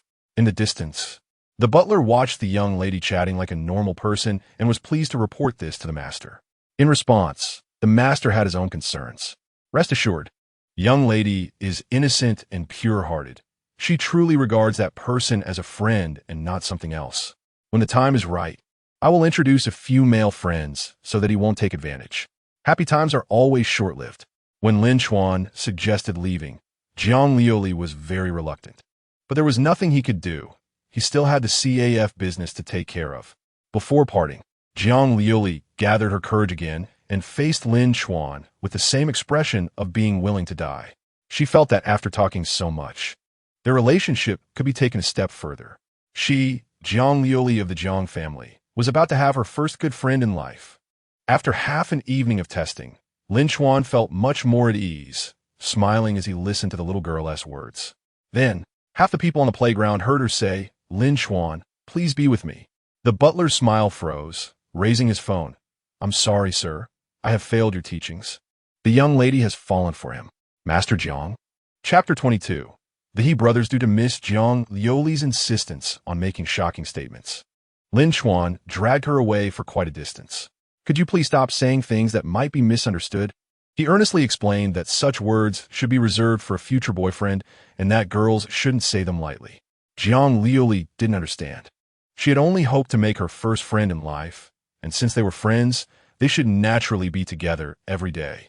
Lin Chuan reassured her that they were already friends, and the girl felt relieved, happily jumping on the spot, almost unable to resist giving him a big hug. The school's confession wall was about to explode. First, someone claimed that someone was publicly training a pure girl and demanded the school intervene. Then, it was reported that a girl confessed on the playground, attracting countless onlookers. The road Lin Chuan took to leave school felt tenser than a theft at the Heavenly Exhibition Hall. He turned around every 3 steps to confirm that Jiang Liuli wasn't causing any trouble before daring to step outside the school gates. As soon as he exited, his phone suddenly beeped. Lin Chuan suspected it was Fengzi asking him to return to the CAF, and when he checked the screen, it indeed was Song Feng. But the content was unrelated to the CAF. Fengzi, behind the Mahjong Hall west of the school gate, the second alley, hurry over. The place was littered with rubbish, deserted, and usually only frequented by classmates who loved playing Mahjong. They were in trouble. What's wrong? Jiang Liuli asked curiously when she noticed Lin Chuan stop. He scratched the back of his head and replied, my childhood friends are in trouble. The situation was urgent enough that Fengzi could only vaguely mention a location, and Lin Chuan suspected that he might have taken action. They had acted quickly. After suffering in the morning, they were probably thinking of revenge by evening. It seemed unlikely that anything would happen. With the strength of those two, it would take at least uprooting the whole street to take them down. I'll go with you, Jiang Liuli said seriously. We are friends now. She was not only a bit slow, but also somewhat stubborn. All right, having this sword maiden along will make things much easier. The two quickly crossed the road and made their way to a secluded alley outside the school, crowded with people. As soon as they reached the entrance of the alley, a dark-skinned man blocked their path. Construction inside, no entry. They both heard Song Feng arguing with someone inside. Lin Chuan coldly said, I'm with the two inside. If you want to beat He Hao, I'm in on it too. The dark-skinned man looked a bit surprised, thought for a moment, and then went in to report. When he came back, he let them both enter. Inside the narrow, dim alley, it was hard to see faces, but they could vaguely make out 7 or 8 men surrounding 2 students like a wall. Song Feng was on the ground, with Li Shi helping him up. He Hao picked up a stick, ready to strike.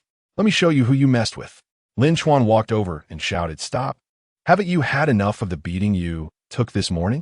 Hearing Lin Chuan's voice, even though He Hao couldn't see his face clearly, he knew who it was. Oh, you're here too? Come, just in time to take a beating with them. Lin Chuan smiled faintly and asked, What did my 2 friends do to offend you that warrants such a big fuss from young Master He? Damn it. Do you think I don't know what you did this morning? He Hao cursed angrily, then turned to shout into the depths of the alley, Brother, the last one is here too. The crowd parted, and a blurry figure in a suit walked out from the innermost part of the alley. Li Shi helped Song Feng to his feet, and they retreated behind Lin Chuan. "What is going on?" Lin Chuan asked. Song Feng shook his head. It was understandable. A martial artist with the most balanced attributes had the highest physical strength among the 5 professions. And a swordsman under level 20 fighting a level 53 martial artist would be like scratching an itch. Li Shi reminded him, "This is He Hao's brother, He Tsong, the young master of the SHOWDOWN group. That person beside him is the bodyguard I mentioned." Lin Chuan glanced at them. The 2 in front had impressive strength. Their walking posture alone revealed they were seasoned professionals. He Tsong smiled and asked, "So, you're the ones who beat up my little brother?" He Hao anxiously said, "Brother, why waste time talking to them? Just beat them up first." He Tsong turned to look at his brother, remaining silent. It was impossible to see his expression in the dark, which made He Hao feel a bit uneasy, and he immediately shut up. Li Shi sneered, "Don't pretend you don't know what your brother did. You, as the older brother, should be aware." He Tsong sighed heavily. "I've heard about your situation from Xiao Hao. I apologize for his rudeness." Jiang Liuli, who had been hiding tightly behind Lin Chuan, peeked out to watch the confrontation, feeling skeptical when she heard how polite He Tsong was. Is this really over? The 3 of them quickly realized that this was just a fade. They were far too experienced to be fooled by such tricks. Sure enough, He Tsong changed his tone and said, "I've finished apologizing. Now it's your turn to show sincerity." Lin Chuan smiled and replied, "Your brother is entirely at fault. What responsibility do we have?" "Entirely at fault?" He Tsong found it amusing. "You beat my brother up, and you have the nerve to say he is entirely to blame?" Li Shi Kursa. "That bastard He Hao came across me last night and said so many disgusting things, and now you want to exonerate him." He Tsong still smiled. "Don't misunderstand. I'm apologizing for the rumors he spread about you. As for last night, didn't nothing happen? My brother may be a bit of a playboy, but he always pays after every encounter, and it's definitely more than 5 times the market price. If nothing happened and no payment was made, then nothing really occurred, right?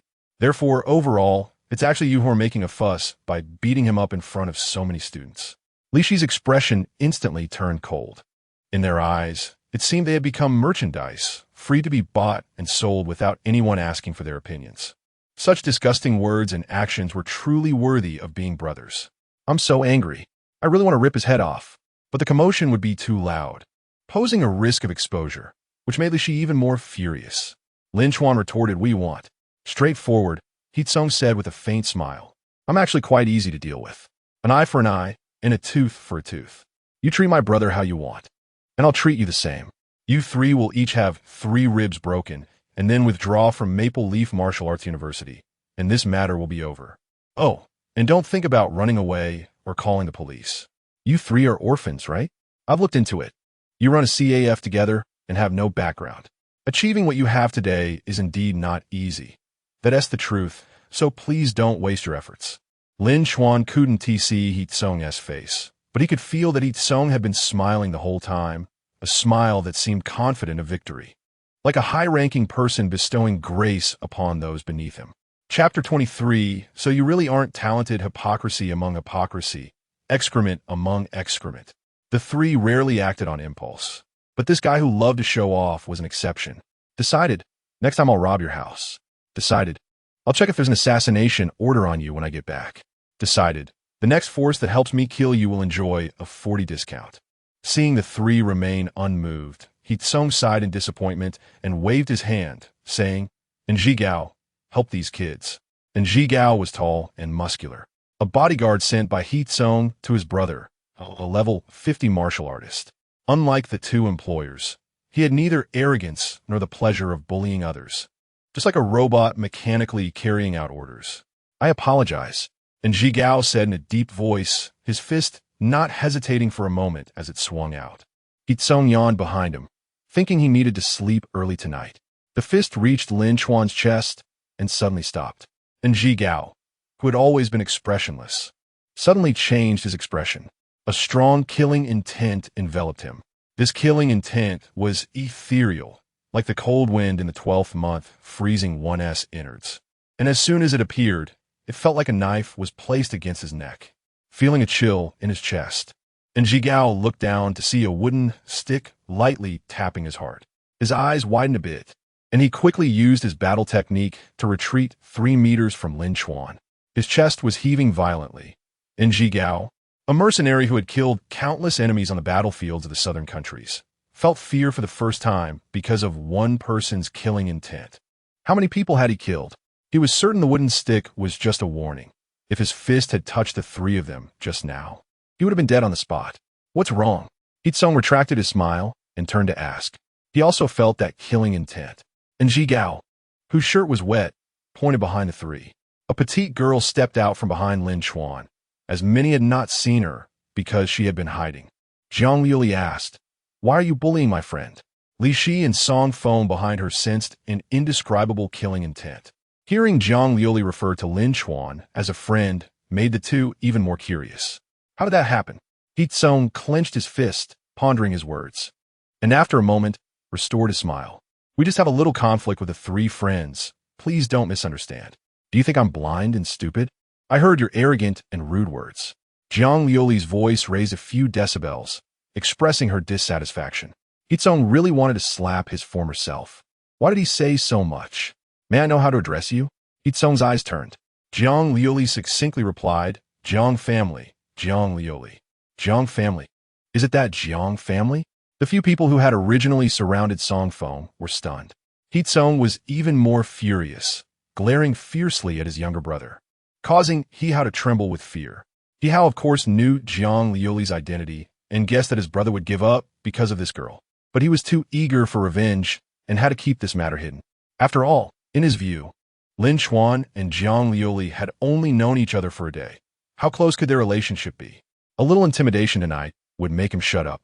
"Miss Jiang, I sincerely apologize on behalf of my brother and my incompetent subordinate." Hitsung bowed. "Your 3 friends come from a poor family. From today on, I will cover their school fees." Jiang Liuli shook her head. "No, you said it's an eye for an eye. You have to break 3 of his ribs, and I will break 3 of yours and that uncle's ribs." Why does this woman have to be so tangled up? Hearing the other party begin to step forward, Hitsung gritted his teeth and said, "Miss Jiang, I am not talented. I have been training since childhood and am now a level 50 swordsman. My subordinate is also a level 50 martial artist. I hope you think it over and don't let personal desires ruin the relationship between our 2 families." Jiang Liuli tilted her head and thought for a moment, then nodded. "Being level 50 at 30, then you really aren't talented." "I'm being humble. Training depends on talent. Most people might not even reach level 40 in their lifetime. A level 50 swordsman at 30 is truly rare. Calling me a genius is not an exaggeration."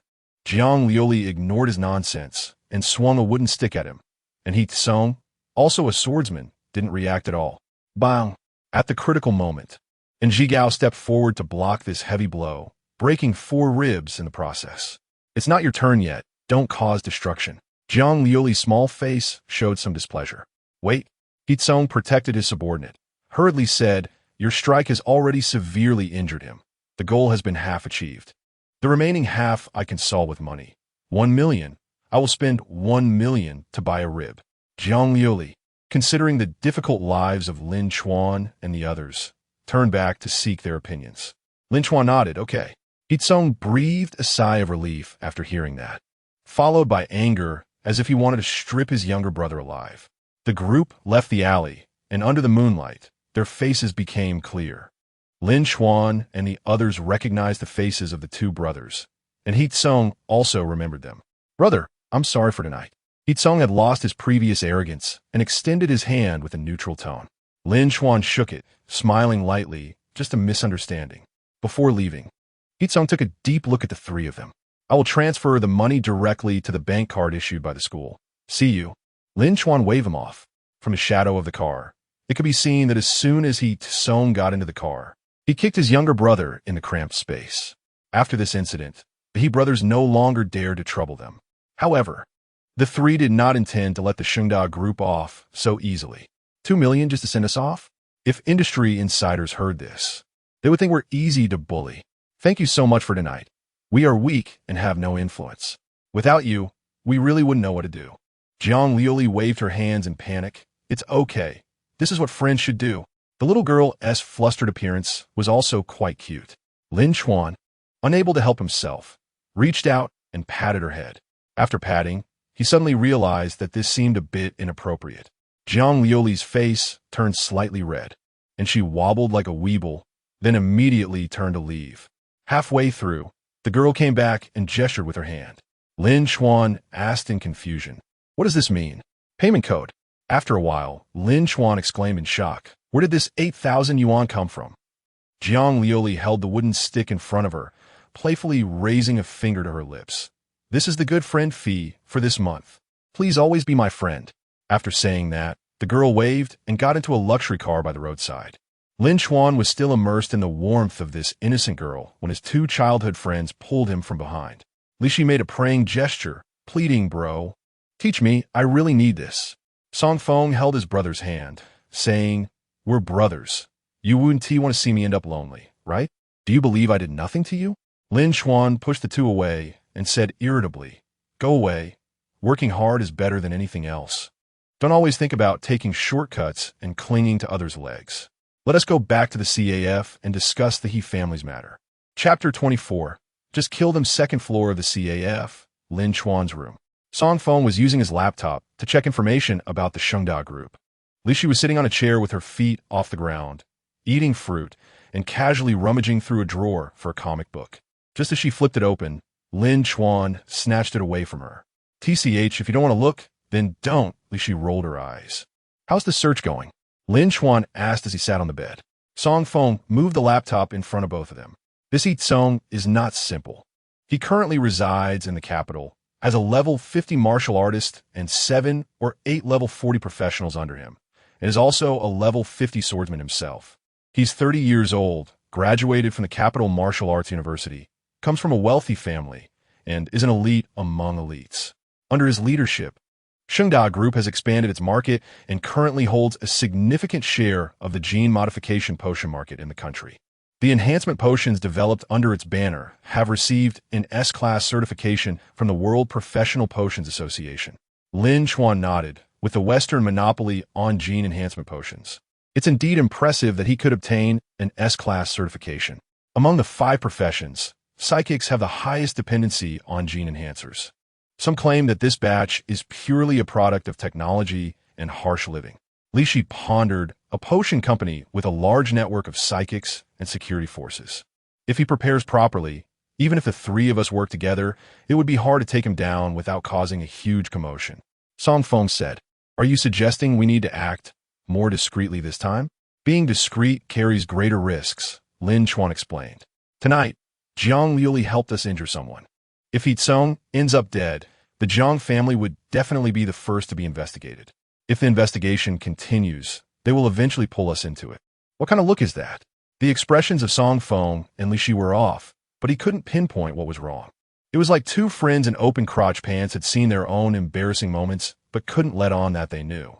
Li Shi's expression turned serious. "It's nothing. Your analysis is very good. Continue. The so-called better to have a dead friend than a poor monk, if one were to be ruthless and deny everything without evidence. The clues would naturally point to the Jiang family. After all, from the perspective of outsiders, the 3 of them didn't seem that capable."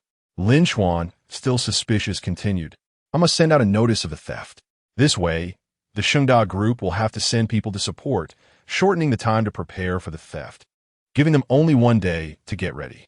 In a rush, Yi Tsong can only mobilize those around him. Fengzi, does the He family have any treasures?"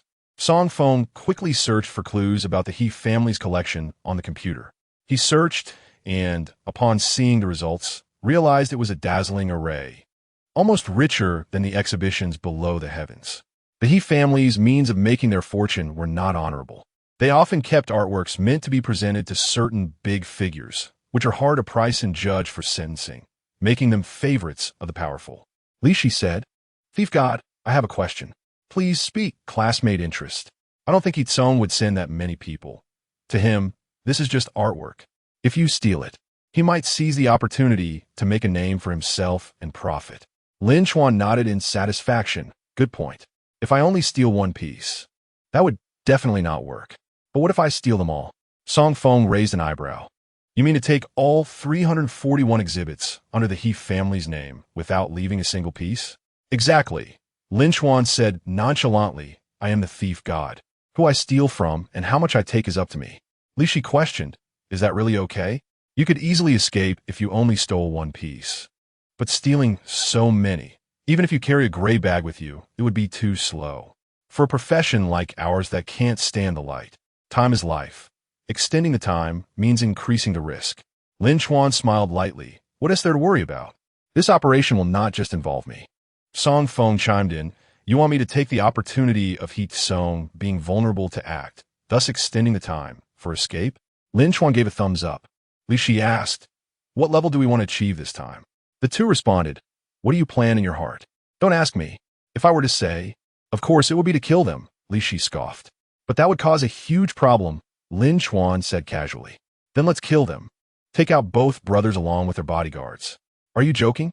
Li Shi questioned, doubting if this guy had gone mad. We can tolerate normal matters. But do you know what he intends to do to you? Lin Chuan challenged. If you weren't a level 53 mechanic, and if he hadn't been drunk at that time, what would your fate have been? Song Feng added, to be honest, when we crossed paths this morning, I want to kill him directly. The bond among the three was not ordinary, aside from growing up together. They had also experienced life and death during training with their mentor. They admitted that even if this incident hadn't happened, a surge of murderous rage would still rise within them. However, due to their profession, the two rarely expressed their emotions. Li Shi messed up her hair and finally huffed. Then let's kill them. I just happen to have a few good things saved up. Lin Chuan's eyes brightened. You're not talking about using those mysterious weapon blueprints, are you? Li Shi didn't answer, but the smile she wore sent a chill down the spine. Her arms trade was not about quantity, but overwhelming quality. Some weapon blueprints, if leaked, would cause a stir in the capital. Song Feng said, just in case, let's inform the old man. Lin Chuan nodded, took out his phone, and dialed a number. As soon as it was answered, he flattered, hello, dear old man. What do you mean by stop being disgusting? I'm expressing my respect for you, all right? Haha, I can't hide anything from you. Indeed, there is a small matter I need to report to you, oh no. I need to inform you. We want to do something risky and may need your help to cover for us.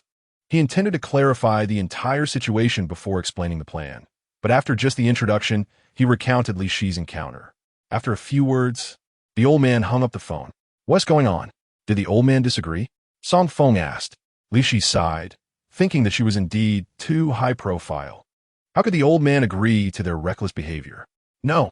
Lin Chuan tossed his phone onto the bed and laughed. The old man said we should go for it. Even if we turn the entire Xingda group upside down, it's no problem. Li Shi's eyes sparkled, and Song Feng revealed a smile. In fact, during the phone call, the old man hadn't gone on like Lin Chuan. He had only said 3 words, just kill them. Chapter 25. The Thief God Preview. Avoid creatures the next morning. It was another 8 a.m. In the cultural class classroom, the students sat reluctantly in their chairs, each being fed one by one with dumplings. Lin Chuan and his 2 friends slid humorously into the classroom. Early in the morning, he received a friend request. And the note from the requester was, I am Jiang Liuli, friend. Just after accepting it, Jiang Liuli sent a voice message. Are you here? I bought you breakfast. It must be said that it's impressive how a blind person can use a phone so skillfully. However, when Li Shi and Song Feng saw this guy being fed by the white-haired sword woman in the back, they could no longer sit still.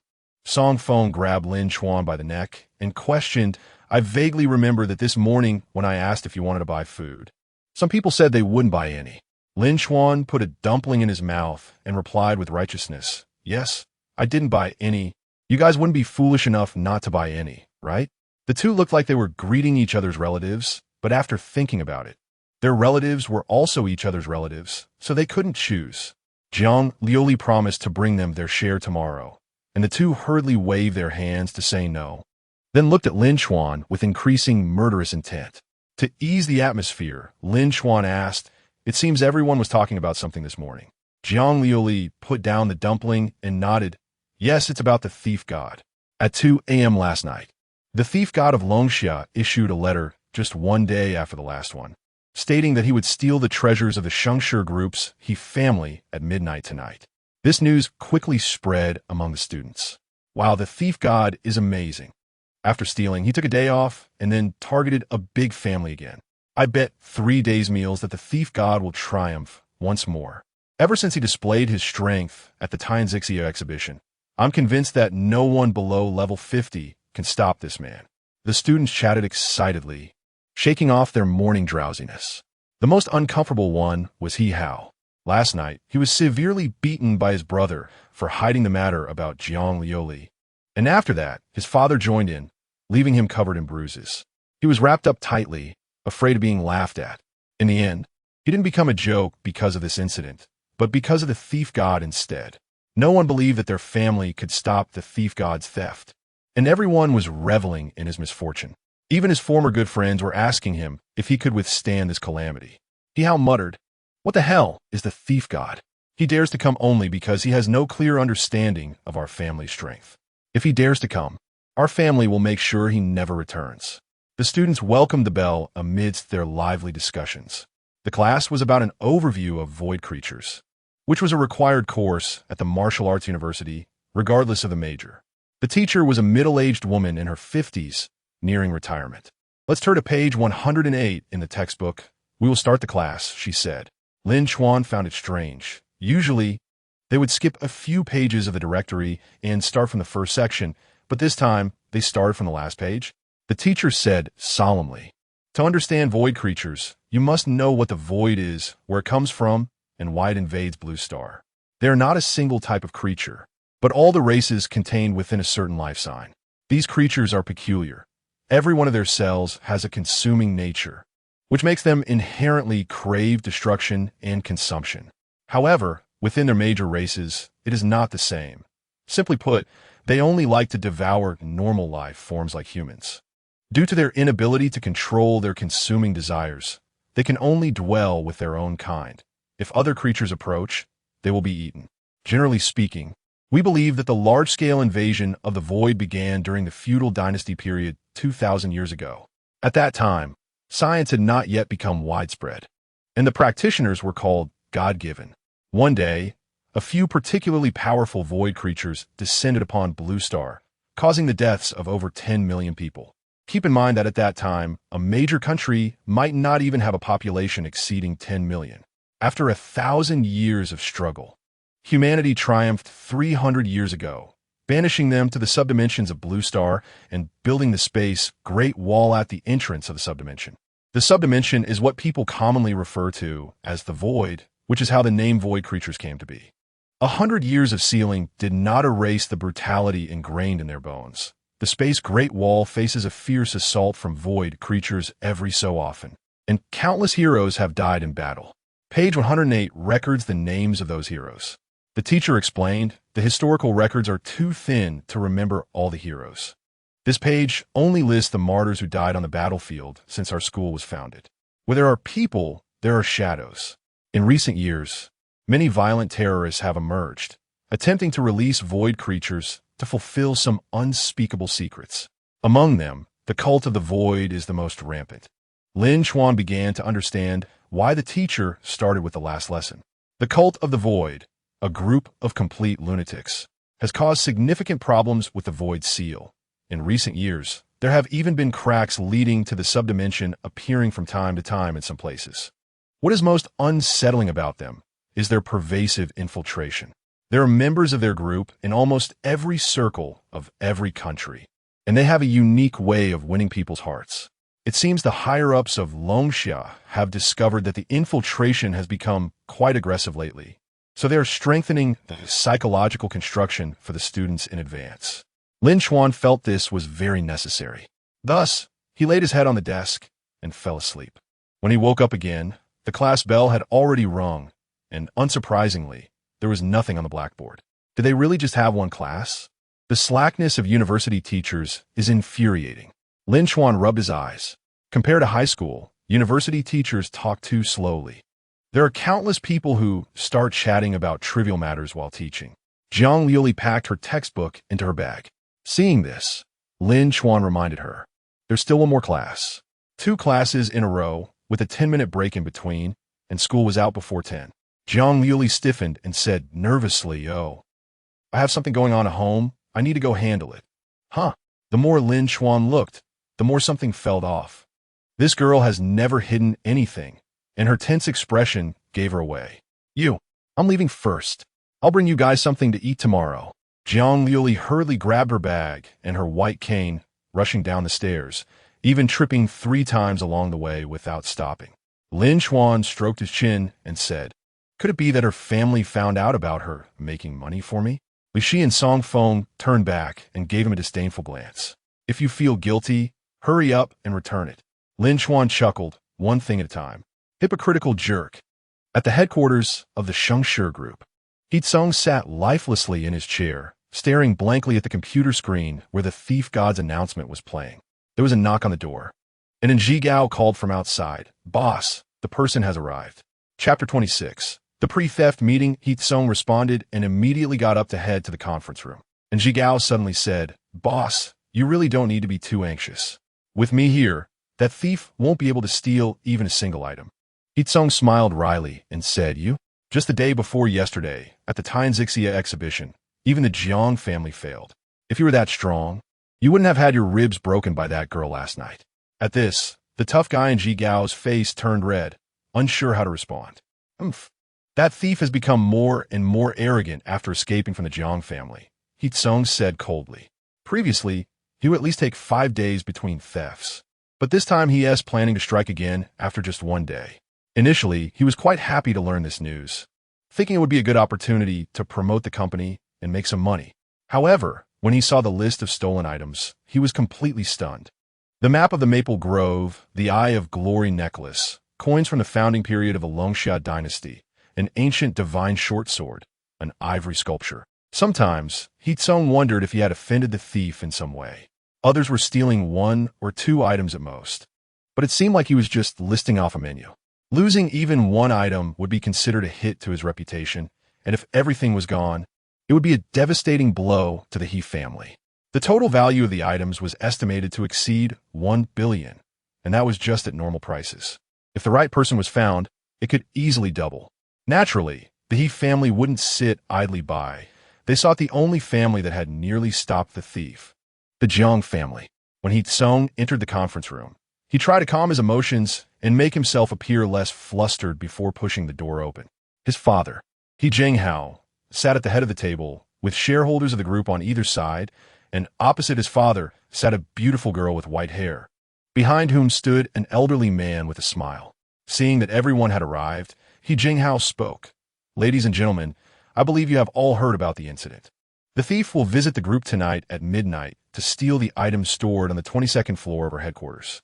Fortunately, the renowned Jiang family is willing to lend a hand this time." The shareholders nodded in agreement, smiling at the 2 members of the Jiang family. Jiang Liuli quietly lowered her head, unwilling to engage with them. From a friend's perspective, she didn't want to help, but due to her own mistake, which caused her family to lose face, her relatives called her, forcing her to find a way to catch the thief. If she had to blame someone, it would be the thief for being so selective. If it had been someone else, she wouldn't be in such a difficult position. He Jinghao naturally noticed the girl's displeasure and decided to give his second son a good beating tomorrow. Regarding the defensive arrangements, we have urgently assembled a security team of 30 people, with an average level around LV 30, responsible for inspection work. The group will also deploy several capable professionals, all trusted by my eldest son. Heatsung knew it was his turn, and, steeling himself, said, "They're all around LV 40 in average level, with the highest being LV 50. I am also a LV 50 swordsman and will assist Miss Jiang tonight in capturing the thief." The Shengda group briefly introduced its defense system and hoped that the Jiang family could provide some guidance. However, after waiting and waiting, Jiang Liuli remained silent, leading to an awkward atmosphere. Fortunately, the butler behind her advised her to speak, and Jiang Liuli finally opened her mouth. "It's useless. If you can't hire professionals above LV 60, no matter how many people you have, it won't help. You won't be able to hold the thief." He Jinghao frowned and said, "Miss Jiang, our professionals have assessed that the thief's level will not exceed LV 60. I believe that if you and my son cooperate." "I said it's useless." Jiang Liuli interrupted him. "The thief is not an ordinary burglar. His combat skills are very strange, and his strength cannot be simply measured by levels." Just as He Jinghao was about to say something, The blind girl spoke directly. I'm 18 years old, a professional swordsman with a level of LV 59. If you think anyone has better judgment than me, feel free to speak up. The two cold numbers left everyone present speechless, their hearts stirred with disbelief. 18 years old. LV 59. Could these two numbers really be combined? Hitsung pressed his hands against his knees, his face devoid of color. Having always considered himself a genius, he was witnessing a true prodigy for the first time. He Jinghao had already learned about Hao provoking the girl in front of him. Although Jiang Liuli spoke decisively, he felt there was some emotion underlying her words. The thief might be strong, but he would never believe that only someone above LV 60 could capture him. The final plan was settled. Hitsung's men would guard the 22nd floor of the building, while he and Jiang Liuli would stay in the background to provide support as needed. After the meeting, He Jinghao invited the Jiang family to stay, but Jiang Liuli coldly refused. For her, she didn't want to have any ties with the Shengda group. After they left, He Jinghao wasn't too angry. Instead, he was quite pleased. Hitsung asked in confusion why, and his father replied, "The relationships we build are not just good ones. Bad relationships apply as well. Although your brother provoked her, at least we have established a connection with the Jiang family. And in the future, we can visit under the pretext of an apology. Capturing the thief is a good opportunity to ease our relationship. How to turn this bad relationship into a good one depends on you." Hitsung suddenly understood and nodded, saying, "I will find a way to catch the thief and then say it was the Jiang family that caught him. Our family just assisted from the side. This way, not only would everyone know that we had aligned ourselves with the Jiang family, but our relationship with that young lady from the Jiang family would also improve." He Jinghao was satisfied and said, "The child can be taught. You are much better than your brother." Hitsung smiled slightly. "Father, your teachings are good." The net had already been cast, and the He family did not publicize the Jiang family as assistants. To the thief, the presence of Jiang Liuli was an unknown. He boasted in the envelope about stealing all of the He family's treasures, which was exactly what he wanted. With so many treasures to move and having to fend off 3 experts above LV 50, he chuckled to himself, "Thief, I want to see how you escape this time." Maple Leaf City was already in autumn, yet the excitement of the autumn night had not faded. Tonight was destined to be sleepless. After Lin Chuan's brief encounter with Jiang Liuli, his fame had further expanded, and netizens began to realize that the thief's level was likely higher than what the media had reported. 100 meters away from the Shengda Group building, a security line was drawn, and outside the line were citizens holding fan signs. Some fervent fans even wrote the thief's English letters on their bodies, dancing in the street without their clothes. "Hello everyone, it's me, your old friend Susan." Reporter Susan arrived at the scene with her left hand in a cast. Yesterday morning, the thief released the shortest interval announcement in history. "He will steal all the treasures in this building behind me tonight." You heard it right, all. The interval between the two thefts is almost 0, and this time the estimated amount to be stolen exceeds 1 billion. This amount is unprecedented. If successful, this will be a theft that can be recorded in the history of Blue Star, and the name thief will be written into the annals of history. Chapter 27, Is This Touching the Foot? As the live broadcast began, a large number of netizens flocked in. They shouted, "Witness history." Some people were not satisfied with watching online and chose to use binoculars to focus on the building's windows from the scene. However, the excited crowd did not notice that on the rooftop of a taller building in the distance, a figure was staring at them. "Haha, Chuanzi, Fengzi, we 3 need to perform well tonight. Many people are watching." Li Shi laughed with a pair of tiger teeth exposed, dressed in a black raincoat. The voice of Song Feng came through the earpiece. "When was the last time we acted together?" Lin Chuan replied, 3 years ago, on the day of my first operation. You 2 secretly followed me, and I found out." Song Feng sighed. "Time really flies. We 3 have achieved a little success." Lin Chuan smiled. "With such a big operation, we need to have some fun tonight." Li Shi reminded, "Don't forget to stagger the time of the killing with Lin Chuan's theft. Don't worry. People like He Tsung have assassination orders on the dark web, and he has been assassinated before. He knows this well. It's reasonable for someone to take action at this opportunity," Song Feng said. "However, it's not worth sending out experts above level 50. Basically, only level 30 can take the task, so several assassination attempts have failed. The publisher is probably a business competitor." Lin Chuan glanced at the time and said, "I need to act now. Keep in touch at all times." Li Shi said, "If anything happens, let me know in time. I can help a little." After speaking, she patted several long-range anti-aircraft guns set up on the rooftop, all of which were good items modified by her, capable of easily destroying the building structure with one shot. Compared to Jin Guanchan's caution, the SHOWDOWN group is utterly ignorant about the protection of their treasures. Not only was the entire building lit up, but they also placed Jiang Liuli, a supreme combat force, in the support area. Fortunately, the support area was on the 23rd floor, just one floor away from the target. They won't let me guard things and won't even give me food. This family is terrible. Jiang Liuli leaned against the window, boredly tapping the ground with a stick, her stomach occasionally rumbling. She hadn't eaten dinner and had been holding out until now. Suddenly, the girl sensed a gaze on her, and as she listened carefully, that gaze disappeared shortly after. Staff. Jiang Liuli was a bit suspicious. The gaze just now carried a hint of murderous intent. She wondered if she was just faint from hunger. Or did the thief god infiltrate? There was a possibility. Jiang Liuli had no doubt about his stealth skills, capable of achieving complete silence. She wasn't in a hurry to act. She had too many grievances against the He family. At least she wanted to wait until He Tsung's subordinates failed and the thief god was close to success before making her move to maximize her gains.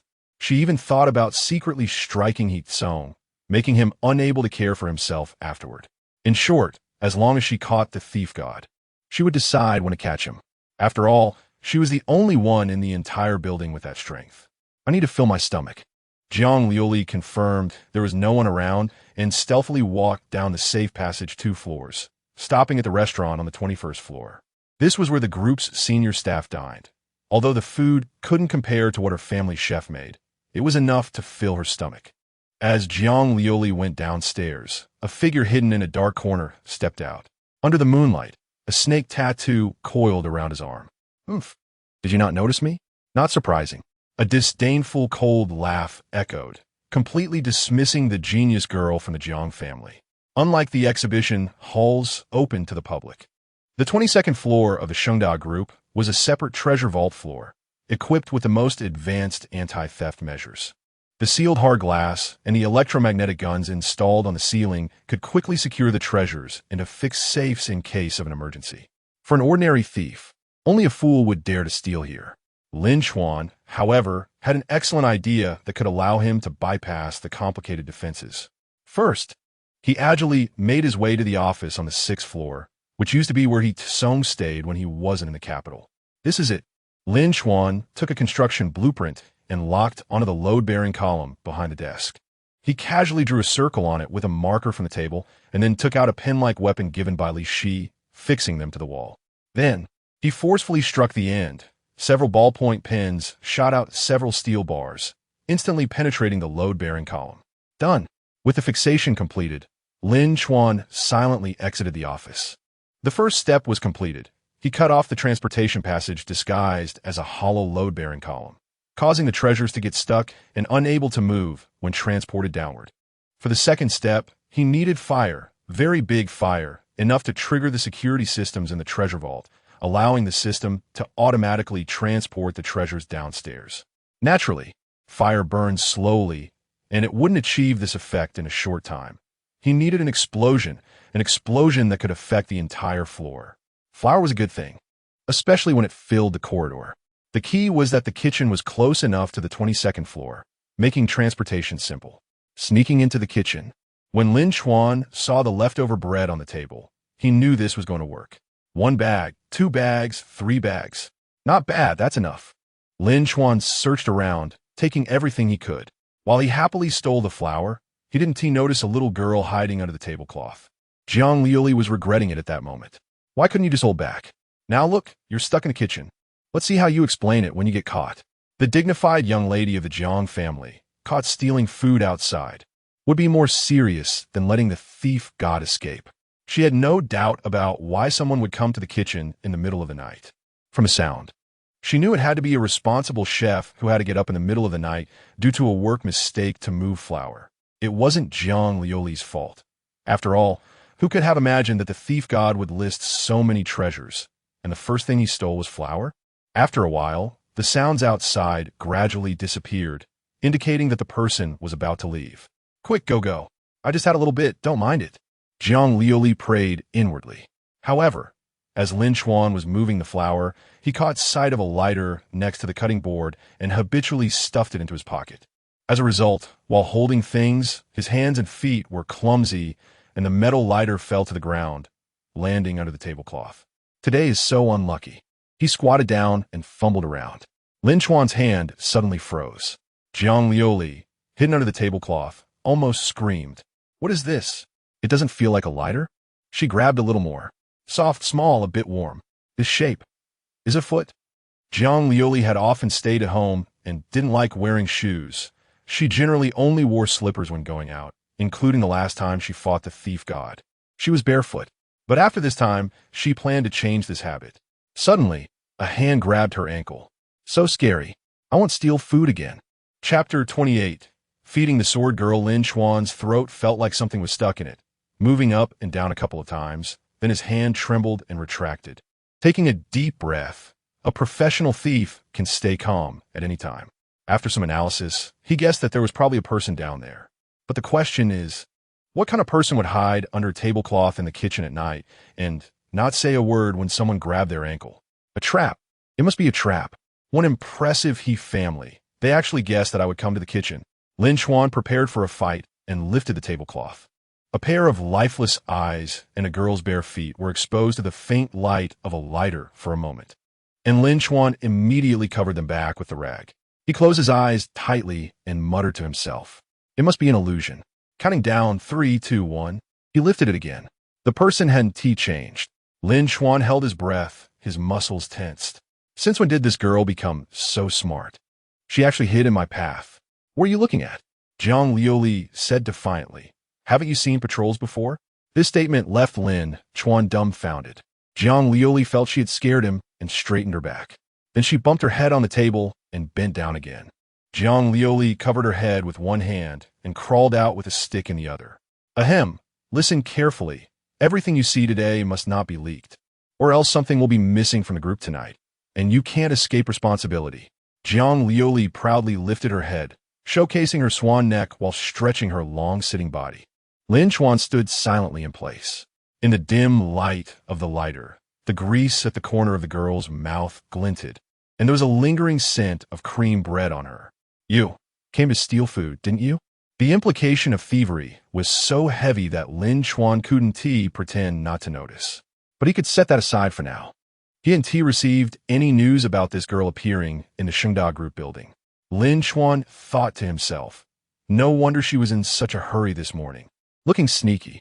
Now that I think about it, it's probably because she felt guilty for bullying a friend's company and didn't dare to speak up. But little girl, your work attitude is problematic. I didn't see you starving and going out for food last time at the exhibition. Perhaps this is the consequence of offending teammates. As the strongest combat force, the sword girl has started slacking off. However, since she is slacking, please do it thoroughly and don't give up halfway.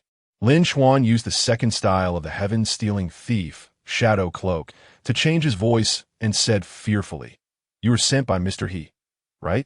Mister. He asked me to take something. I'm really not a thief. If something is missing, it has nothing to do with me.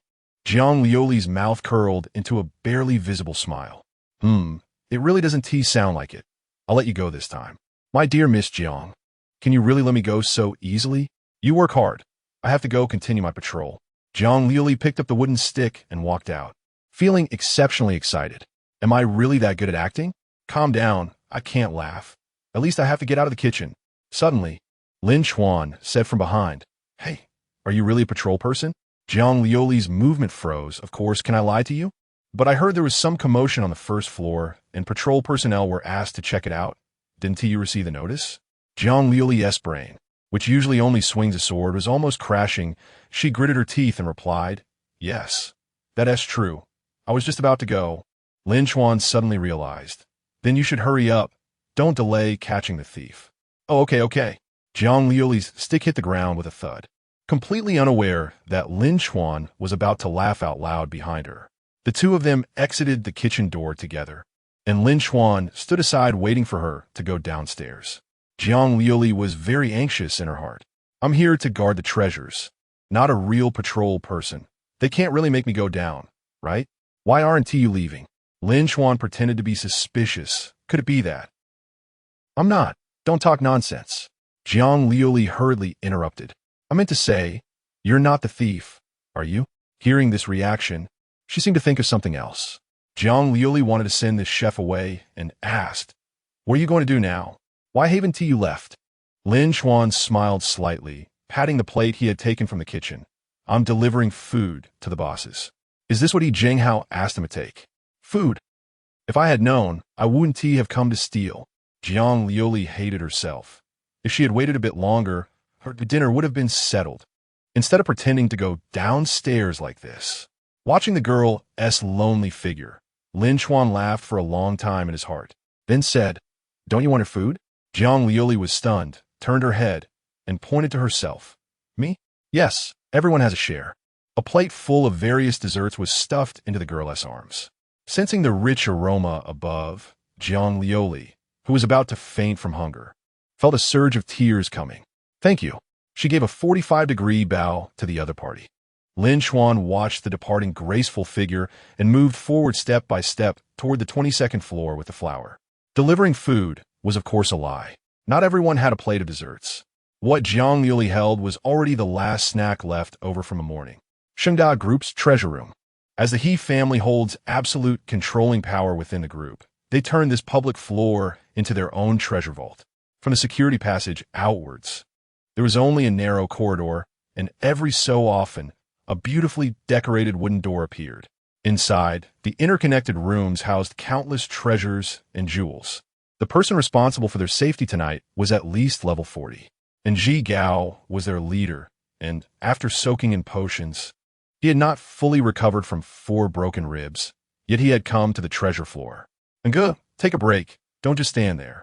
The few of us together can't let him have an accident, right? A younger man patted his shoulder and said, and Ji Gao turned around and glanced at him, noticing that the vast majority of people had already sat down and immediately scolded. Get up. The thief could appear at any time. We can't let her guard down. The young man awkwardly replied, Nge, no need to be so worked up, right? Everyone just wants to rest a bit, besides the money that mister. He gave ISNT worth you working so hard. And Ji Gao glared at him. His terrifying face was clear under the light. The young man immediately fell silent and returned to his position in embarrassment. An older senior quietly advised, you two, just take a break. Why provoke him? I heard that when Olden's mother was sick, he sought medical help everywhere. At that time, he was far from as strong as he is now, and no one was willing to lend him money. It was Mr. He who lent him this sum. The young man understood but still disdainfully said, come on. You don't know what kind of person he is? Giving kindness to a dog, and it'd LL be grateful, but if the dog dies one day, he wouldn't shed a tear. Hey, you're right, but some people are just stubborn and stick to their principles. The senior laughed. Chapter 29. Do you still think you can keep me here?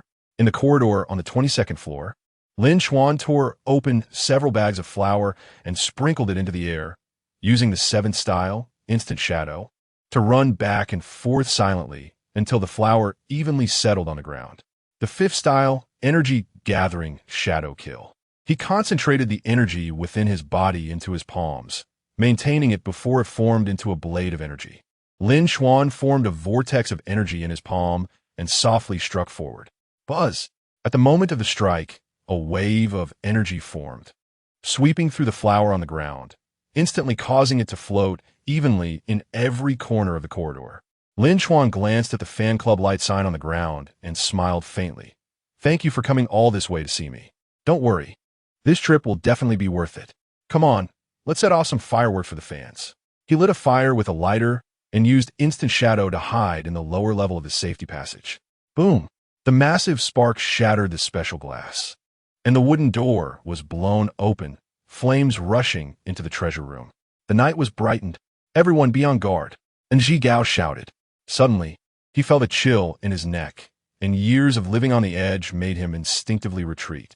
Looking down, he saw that the bulletproof vest on his chest had been cut open like paper. Thief God! And Ji Gao broke out in a cold sweat. If the thief god had murderous intent, he definitely wouldn't be able to escape while already injured. This is a damn thief? Are you sure he's not a killer? Lin Chuan glided past several people like a ghost, and they were blinded by the thick smoke, only realizing something was wrong with their bodies once they regained their senses. Not good. My energy has disappeared by half. I'm feeling a bit dizzy. The remaining few collapsed to the ground, either with punches to their abdomen or feeling weak in their limbs. And Zhigao leaned against the wall, sweating profusely, and saw no sign of anyone escaping. This is terrifying. The thief god moves too quickly and strikes too hard, in less than half a minute. The level 40 bodyguard team was nearly wiped out. Bang! And Zhigao felt a sharp pain in his abdomen, and as he looked down, a shadow flashed before him. Bang! Lin Chuan's knee struck his forehead, and Zhigao quickly adjusted his energy, wrapping a layer of protective energy around himself. Battle skill, Diamond Sutra, indestructible. A battle skill focused on defense and violent attacks. Lin Chuan followed up with energy-gathering shadow kill. How long can your turtle shell hold up? Continuous attacks caused veins to bulge on Zhigao's forehead, and under such high-frequency attacks, his body began to heat up. The thief god was hitting him without giving him a chance to fight back. Lin Chuan sighed. Your turtle shell is a bit annoying. Let me take it apart for you. He had hoped to break through by concentrating his attacks on one point, but he didn't expect the opponent's Diamond Sutra to have reached a certain level. Few people practice this type of skill that relies on hard work to make up for talent, because, regardless of talent, practitioners must put in 10 times the effort compared to regular battle skills. Once formed, the effect is quite impressive, both offensive and defensive, especially the diamond body in the Diamond Sutra, which ranks among the best defensive techniques. However, it happened to meet the thief god, who excels at breaking through all techniques with cleverness. With a single move, the 1,000 Calamities dragon hand cut off the supply of energy, and Zhigao's tough skin began to show signs of softening. That should be it, Lin Chuan muttered. The interest sounds so scary. I thought it would be much stronger. If he stands back, at least she can turn him into a sieve, not to mention Lin Chuan, who is 5 levels higher. A side kick broke in Zhigao's nasal bone, and blood dripped onto the ground. Lin Chuan nodded in satisfaction. That's enough.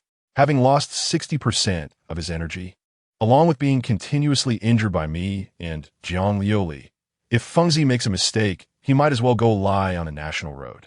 You. And Zhigao wiped away the blood from his nose and said faintly, you won't take a single treasure, and you won't get away. Due to the impact from the flower explosion, the alarm system activated automatically, and all the treasures in the display cases were packed and sent through the transport passage, moving downstairs in extraordinary speed. Urgent footsteps could be heard from upstairs, and soon He Tsong and his men arrived at the scene. He glanced at the downed subordinates and silently cursed them as useless. But on his lips, he still asked with concern, how is it? And Zhigao was helped up by the boss and shook his head, saying it's nothing, but you should be careful of his hands. He can not only steal things, but also steal the energy from a practitioner. Stealing energy? This was the first time He Tsong had heard of a thief capable of such a feat. It seems that Miss Zhang's words were not without reason. Speaking of Jiang Liuli, where did she go? On the 17th floor. Jiang Liuli heard the explosion from above and leisurely stuffed a piece of pastry into her mouth. No hurry. Let us wait a bit longer. Let them suffer more. Otherwise, I would feel too bad for Lin Chuan, actually coming to help those who are hurting him. It would be best if the thief god beat him half to death, and he lies in the hospital for a year and a half. Thinking of this, Jiang Liuli felt motivated and quickly ate another piece. Damn it, I knew that blind man was unreliable. He Tsong cursed angrily. Forget it. With 2 level 50s working together, plus 10 guards above level 30, he didn't believe they couldn't catch the thief god. Official personnel from relevant departments were rushing over, and once they arrived, let us see how you run. Longshan naturally had police to maintain order, each with considerable strength. But every time the thief god appeared, a large number of police would be deployed, allowing criminals in other areas to take advantage of the situation. Over time, the higher-ups instructed that they should only call once the thief god appeared. Don't you want to keep me here? Lin Chuan beckoned with a smile. Come on. I'm right here. He Tsong sneered, arrogant. The sword was drawn, carrying immense force. Lin Chuan sidestepped, and the next second, and Jigao's furious gaze, wielding his iron fists, came crashing down. The Diamond Sutra S attack technique temporarily boosted all attributes. The entire 22nd floor seemed to be undergoing demolition, with walls being smashed in and special glass cut like paper. But no matter how hard they tried, even with a swarm of level 30 ants interfering, they still couldn't touch a corner of the thief god's clothes. As the two attacked from both sides, Lin Chuan executed the golden rooster stance on one leg, wrapping a layer of thin wave-like energy around the backs of his hands, blocking their attacks like a pair of scales. Bang! The sword and fist struck him but were easily deflected. The energy wave on Lin Chuan's hand demonstrated what it meant to use softness to overcome hardness. Thief God S8 style, Escape 1. It could reflect attacks within a small range, almost rebounding all attacks with a level difference of up to 20. The only drawback was the small range, only the width of a palm. The two attacks deviated, and the charged punch slammed hard into He Tsung's chest, causing him to cough up a mouthful of blood. The sword pierced through Jigao's sidearm, severing a tendon. Lin Chuan smiled and asked, "Do you still think you can keep me here?" Chapter 30, World.2. Zhang Liuli, damn it. Is this guy really a thief? Thieves, among the 5 major professions, excel in agile and clever combat, their powerful strikes not matching those of martial artists and swordsmen. However, the thief god is responding to the ridiculous comments online with reality. A level 50 martial artist and a level 50 swordsman have both been defeated by his hands. Lin Chuan slowly walked towards the two. "I thought you were strong, but it turns out you're just like that. This level is barely a warm-up for me." The thief god stepped on He Tsung's head, forcing him down. "You are outrageous," and Jigao shouted angrily as he forced himself up. Bang! Just as he stood halfway, Lin Chuan kicked him against the wall. He Tsung coughed up a bit of blood and forced a smile. "Thief god. The name is well-deserved, but today, if you can't steal anything, we will have succeeded. Haha, I believe our He family is the first target to make your mission fail, right?" His words were filled with sarcasm. Lin Chuan smiled faintly. "You have courage, daring to speak to me like this." He rubbed the soles of his shoes hard against He Tsung's head. "Haha, thief god, you don't dare to kill me." He Tsung laughed wildly. "If you really kill me or disable me, let us see if Longxia's officials dare to take you down. Thieves are still thieves. They can't hold a candle to the real deal." The officials Haven T caught him because they Haven T touched the reverse scale. Otherwise, if they wanted to investigate, sending over a couple of level 70 or 80 professionals would easily capture the thief god. He Tsung, coughing blood, suddenly heard the sound of a stick striking the ground in the corridor filled with glass shards behind him. His smile gradually became more arrogant. "Thief god, you're quite pleased with yourself, aren't you? But this is where it ends. I may not be a true genius, but I have seen a real genius." Lin Chuan didn't listen to his nonsense and kicked him next to the bodyguard. In the battered treasure room, a picturesque, white-haired girl stepped in, exuding a rich cream fragrance. Zhang Liuli said, "We meet again." Seeing her serious expression made Lin Chuan want to laugh. "How is it, Miss Jiang? Is the cake delicious?" He had completely forgotten the opening lines he had prepared. Zhang Liuli froze in place, recalling their encounter in the kitchen not long ago. That person is him." The girl tightened her grip on the stick, feeling a mix of embarrassment and anger. "I ate food given by my archenemy. It's over. It's over. He must have poisoned it inside. Look, Zhang Liuli, it's all your fault for having such a weak stomach. What did you do in there?" Lin Chuan mysteriously said, "I added a little secret sauce. Can't you taste it?" Zhang Liuli's face turned pale, and she quickly checked her body, finding nothing seriously wrong after a thorough inspection. "Is he playing with me? Impossible, I must be poisoned. That damned thief god wouldn't pass up such a good opportunity. Such despicable tactics won't work on me. Before it takes effect, I will bring you to justice." Thinking she was fatally poisoned, Zhang Liuli decided to end the fight quickly. She used the same opening move, which was the first technique of her practice combat style, Frostfall in the Sky. He Tsung exclaimed, Wait, Buzz! A massive circular aura covered most of the treasure room, slicing through the protective glass and steel rebar within the walls. "We're still here." This move nearly cut He Tsung in half, fortunately, and Jigao reacted in time to press him down. Lin Chuan leaped to dodge the horizontal slash, revealing his black gloves in midair. It's time to get serious. Whirling threads, thousand mechanisms, gloves. Several invisible threads shot out from the gloves, entangling the girl's stick. Lin Chuan then forcefully pulled her closer. Their faces drew near. The three-nosed sword girl, is that all there is to it? This statement provoked Jiang Liuli, reminding her of unpleasant memories. Don't call me that. The stick emitted white sword energy, and Lin Chuan sensed a hint of danger. Quickly letting go and shifting to the side. A 3-meter-high pure sword aura slashed upward, then transformed horizontally in midair, resembling a waning moon. Moonlight, second technique, waning moon slash. These were lethal techniques, hard to deal with. Lin Chuan thought. His clothes were torn open. The sword aura had nearly sliced through his chest, leaving a lingering, killing intent that quickened his heartbeat. Jiang Liuli took a small step forward with the stick, and in the next second, her figure vanished from her spot. Lin Chuan immediately activated Thousand Shadows. 2 shadows, one black and one white, began to battle in the treasure room. Their movement speeds were difficult to capture with the naked eye.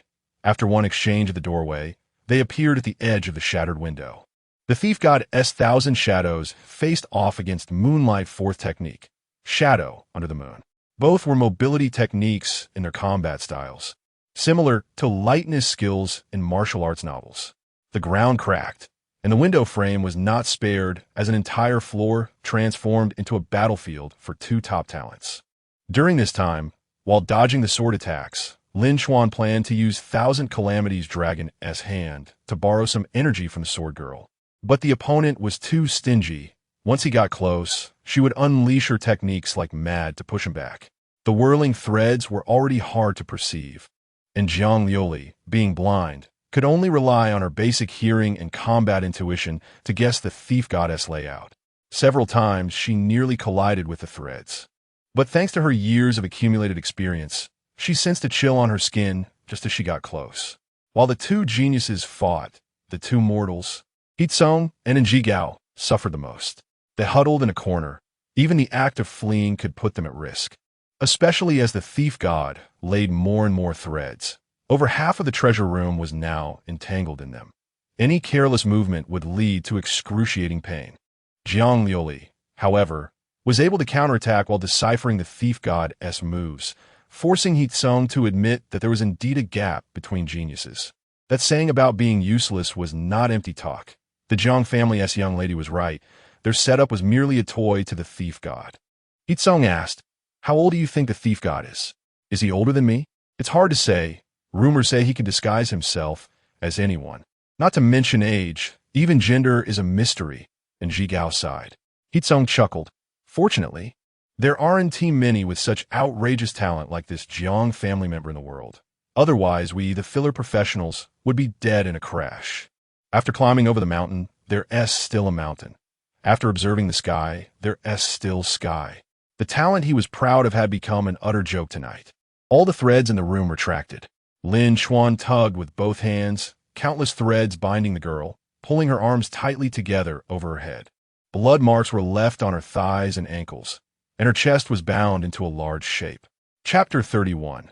The Spirit Binding Association and the Rising Serpent. To be honest, this scene was somewhat. Lin Chuan admired it for half a moment, and his heart rang alarm bells. Jiang Liuli's skin seemed to be covered with a thin layer of frost, radiating a pure moonlight, making her the focal point in the dim world. Gathering qi around her body as a shield, Lin Chuan couldn't help but marvel at the girl's control over qi, among the swordsmen known for their violent killings. Jiang Liuli's mastery had reached perfection. Buzz!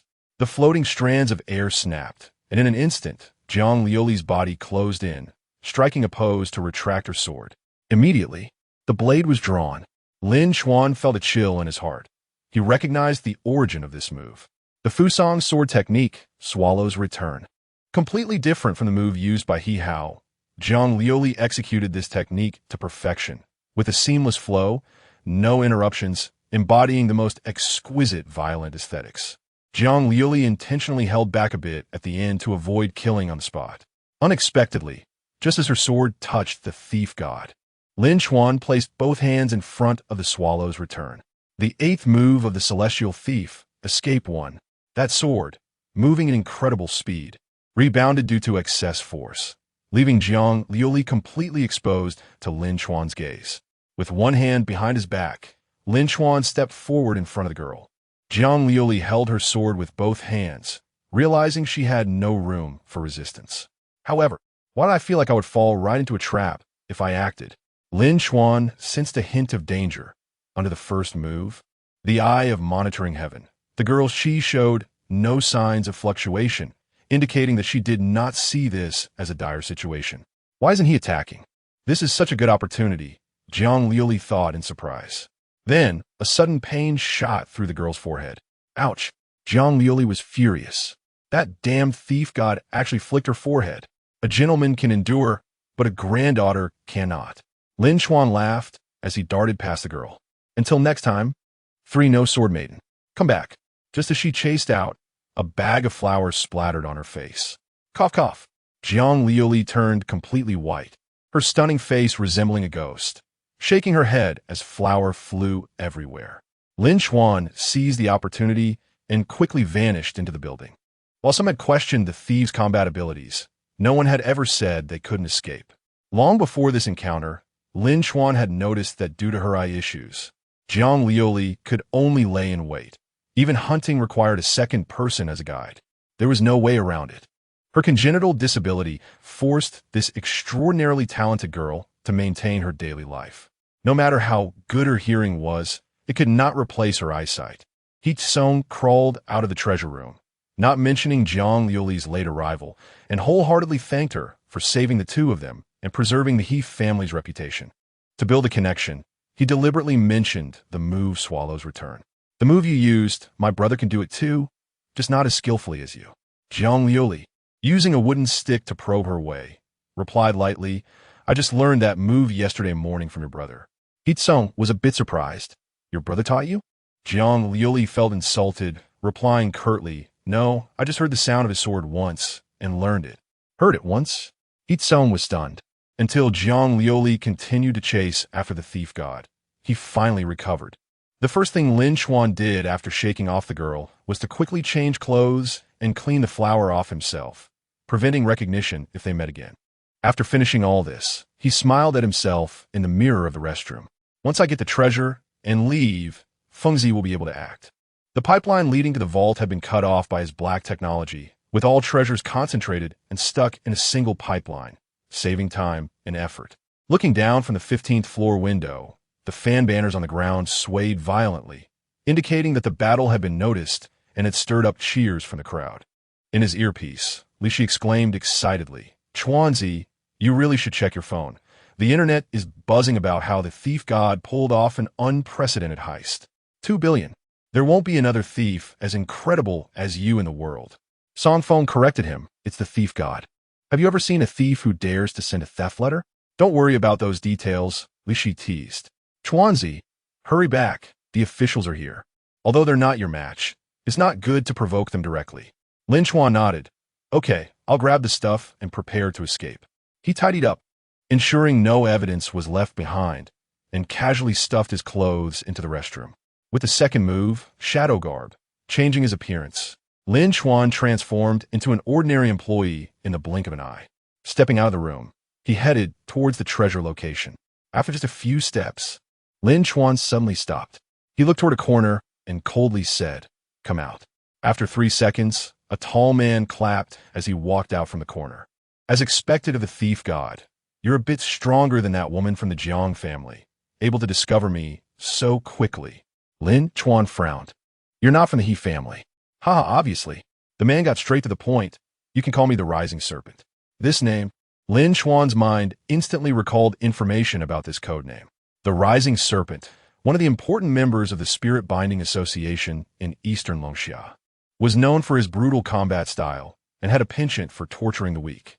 He once captured an official executor and, after turning him into a human pig, fed him pig food for 3 years. By the time he was rescued, his brain had completely collapsed. The Rising Serpent said playfully, It seems you know my name. Lin Chuan snorted, There's still a bounty on the dark web for you, with a head value of 30 million. Oh, has it only gone up this little? It seems I've been killing fewer people lately. The Rising Serpent pondered. No matter, I'll make up for it later. Pointing at Lin Chuan, the rising serpent said, "Relax. My friend, I'm not here to cause trouble. Today, I come on behalf of the Spirit Binding Association to invite you to join us." It turned out the official's ideological work had not been in vain. Lin Chuan had attended class in the morning and encountered an invitation from a terrorist organization in the evening. "It seems you won't allow me to refuse." The rising serpent patted the knife at his waist, but said, "Am I such an impolite person?" Lin Chuan replied, "But you can't expect me to join you for nothing. Can you? Even cattle and horses need a promise when joining a company." Haha, wanting benefits before joining? I like this attitude. The rising serpent snapped his fingers, pointing at the ceiling. "Actually, I have another matter to attend to." Looking at the puzzled thief god, he grinned wickedly. "That is to kill that white-haired woman who is being trained as the successor by the Sword Saint." Despite the organization repeatedly emphasizing not to act rashly and to slowly gather Jiang Liuli's living habits, to strike from her daily life, the rising serpent was who? A figure bold enough to challenge the officials. With such a good opportunity, he would never let it slip away. Chapter 32 Mix doubles. The notorious Bailing Society has only done two things in recent years. First, recruit geniuses. Second, stifle geniuses. They tamper with fresh blood, causing the Blue Star to lose its capital to contend with void creatures. Tengshi smugly said, "How about it? This proposal isn't bad, right?" He believed that the thief god had no reason to refuse. After all, Jiang Liuli had ruined his plans twice in a row, and he could hardly wait to get rid of that woman. Unexpectedly, Lin Chuan shook his head and said, "Sorry, I'm not interested in matters outside of theft. If you want to kill someone, you should go to the Black Forest to hire someone, not come to me." Tingshi's smiling face immediately fell. "Are you rejecting me?" Lin Chuan replied, "I think if your language skills were even passable, you wouldn't ask such wide-eyed questions. I have money and nothing to do.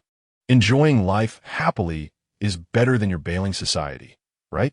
I can even tease Jiang Liuli when I have nothing to do." Tengshi shook his head in disappointment.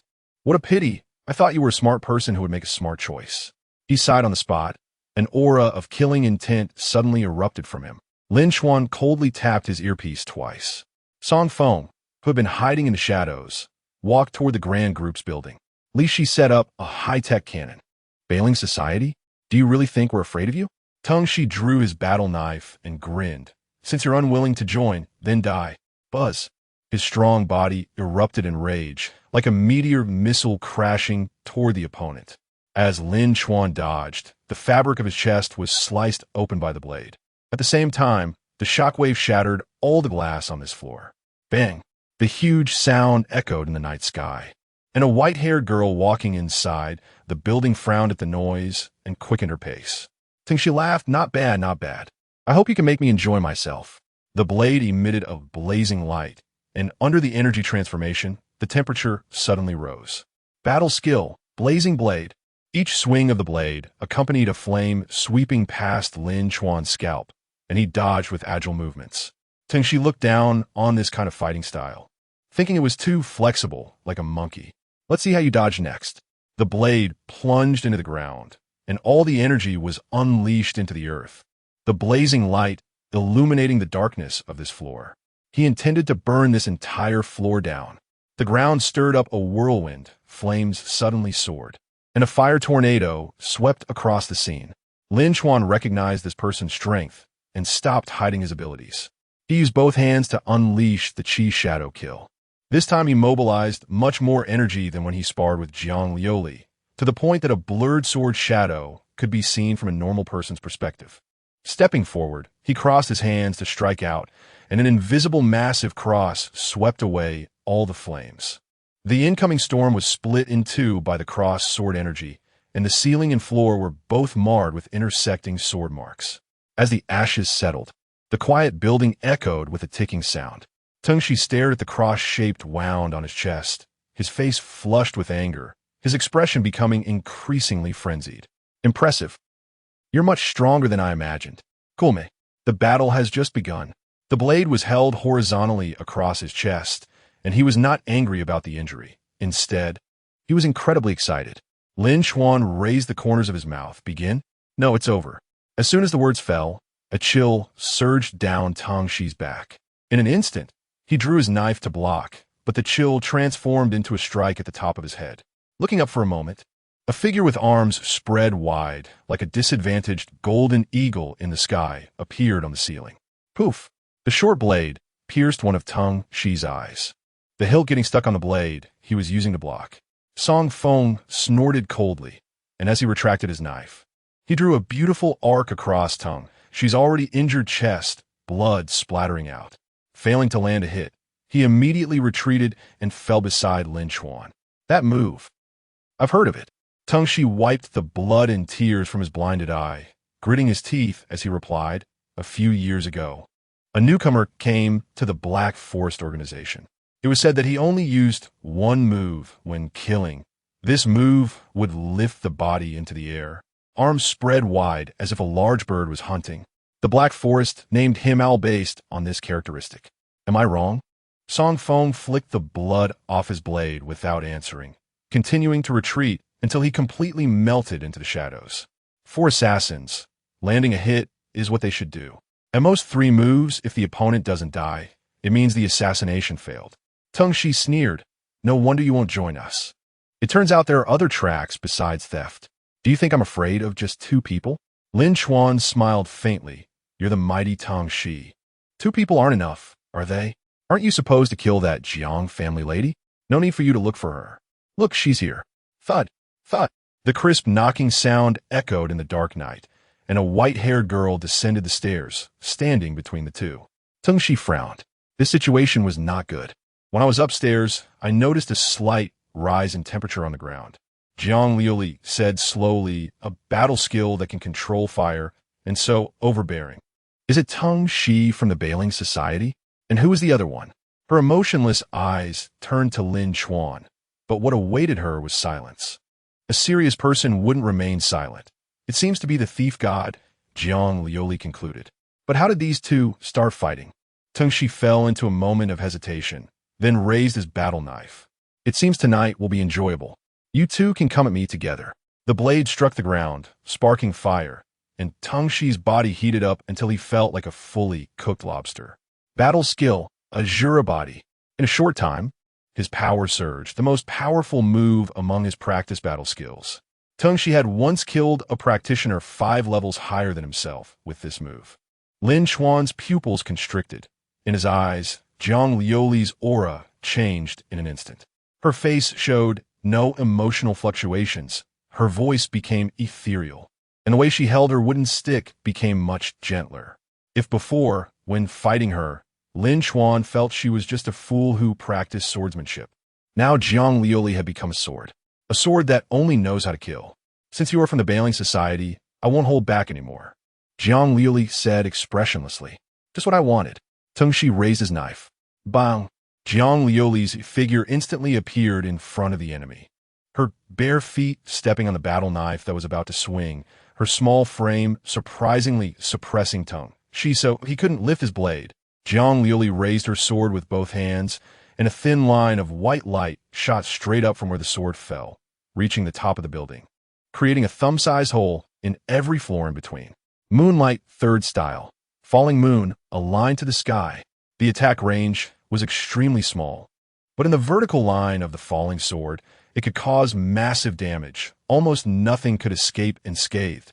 Tang Shi's arm flew off, and his body, heated up, instantly lost a large amount of blood. Using the wooden stick as a sword, she severed the arm of a practitioner 1 level higher.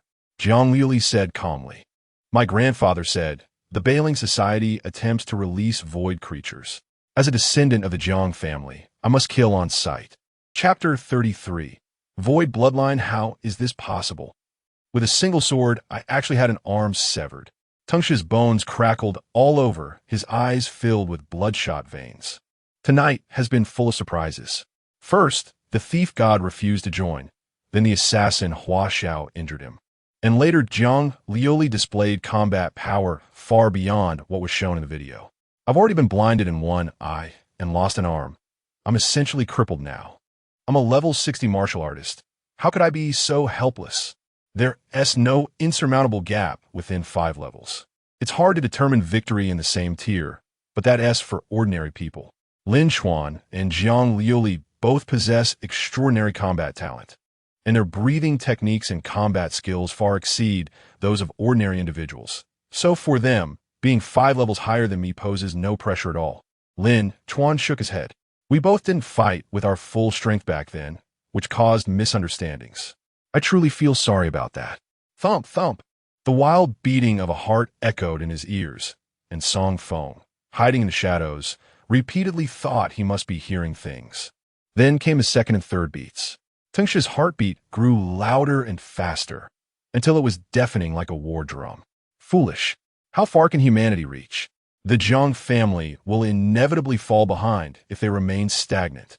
Do you know why we, the cult of the void, revere void beings? Because in this world, only plunder is the truth. Humans can only reach that distant horizon by merging with the void and its beings. Crimson scales sprouted from Tangsha's body. One eye turned into a vertical slit, and the stump of his severed arm writhed with meat buds. A crack of red light appeared at the location of his heart. Jiang Liuli's mouth slightly opened as she retreated next to Lin Chuan. Lin Chuan mumbled, "What the hell is this with the regeneration of his severed arm?" A snake head replaced the original position, and Tangsha's body grew at least 3 times larger, towering over 2 meters, exuding intense heat. "What does he look like?" Jiang Liuli asked. Lin Chuan recounted what he saw. The devouring flame python, a type of void being.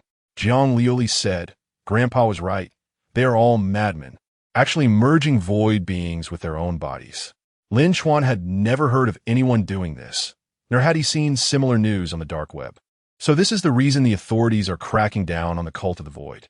There are too many people in the world yearning for power. With power, women, wealth, and authority can all be obtained. Once someone tastes the sweetness, this trend will uncontrollably grow into a storm sweeping across Blue Star. The cult of the void hasn't announced it yet, likely because the technology isn't mature. Otherwise, Tangsha wouldn't be using it as a trump card. Tangsha's snake mouth spewed flames. "I will turn you into ashes." Lin Chuan frowned. "What have I done today? I came to kill He Song and He Hao, and now it's about the white-haired sword maiden and the cult of the void? Forget it, if I don't kill him today, I might find it hard to escape." Lin Chuan and Jiang Liuli reached a tacit understanding and prepared to team up to swiftly eliminate this unexpected enemy. With a flick of his battle knife, Tangsha slashed out a blaze of fire. Jiang Liuli stepped forward and slashed down with his sword, scattering the flames. And Lin Chuan took the opportunity to move in, wrapping the snake's body with his silk-like threads. Wishful thinking, Tangsha roared in anger, and his snake mouth shot flames again. 1,000 calamities, thief dragon hand, stealing energy. The energy flowing within him dissipated significantly, and the snake mouth fell silent.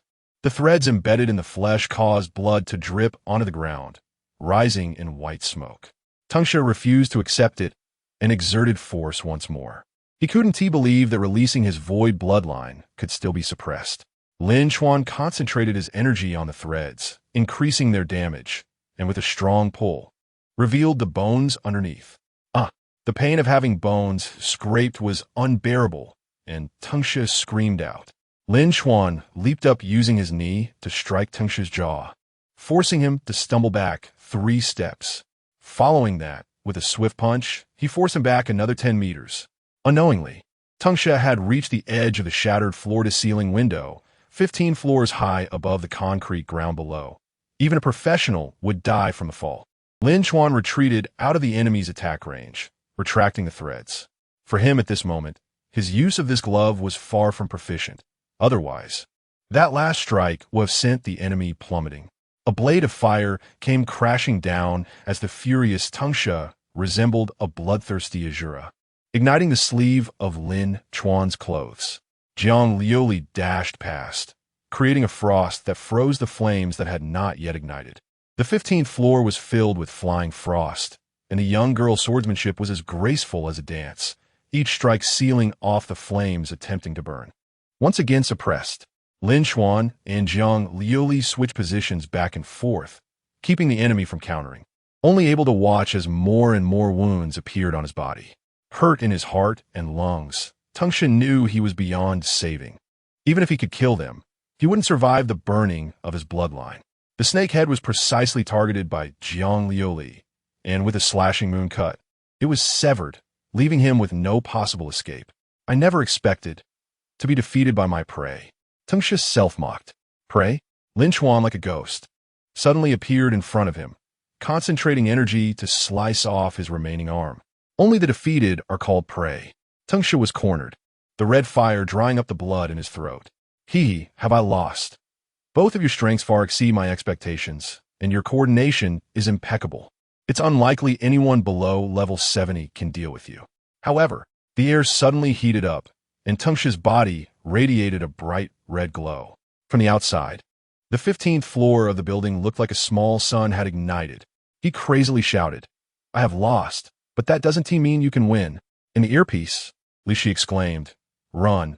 I detect a terrifying energy fluctuation from your side. Jiang Liuli recalled what her grandfather had taught her about void beings. The devouring flame python is a creature that loves to consume a planet's heat source. Whenever it devours enough heat, it stores that energy in its body. Once it suffers irreversible damage, it will self-detonate, taking itself and its opponent down with it. Research shows that if the hunt is timely, you will find that the corpse of the devouring flame python will naturally ignite, and this fire can continue to burn for up to a year without interference. Come to me, Jiang Liuli shouted, her body surrounded by crystallized ice, resembling a lotus flower from a distance. Tengshi laughed loudly. You can't escape now. It's too close. Lin Chuan is only 2 meters away from him, and Tengshi's head has already been blown to pieces in his sight, with flames about to engulf him in slow motion. At that moment, Lin Chuan raised his palm, forming a vortex that absorbed everything. High-temperature air, flames, glass shards.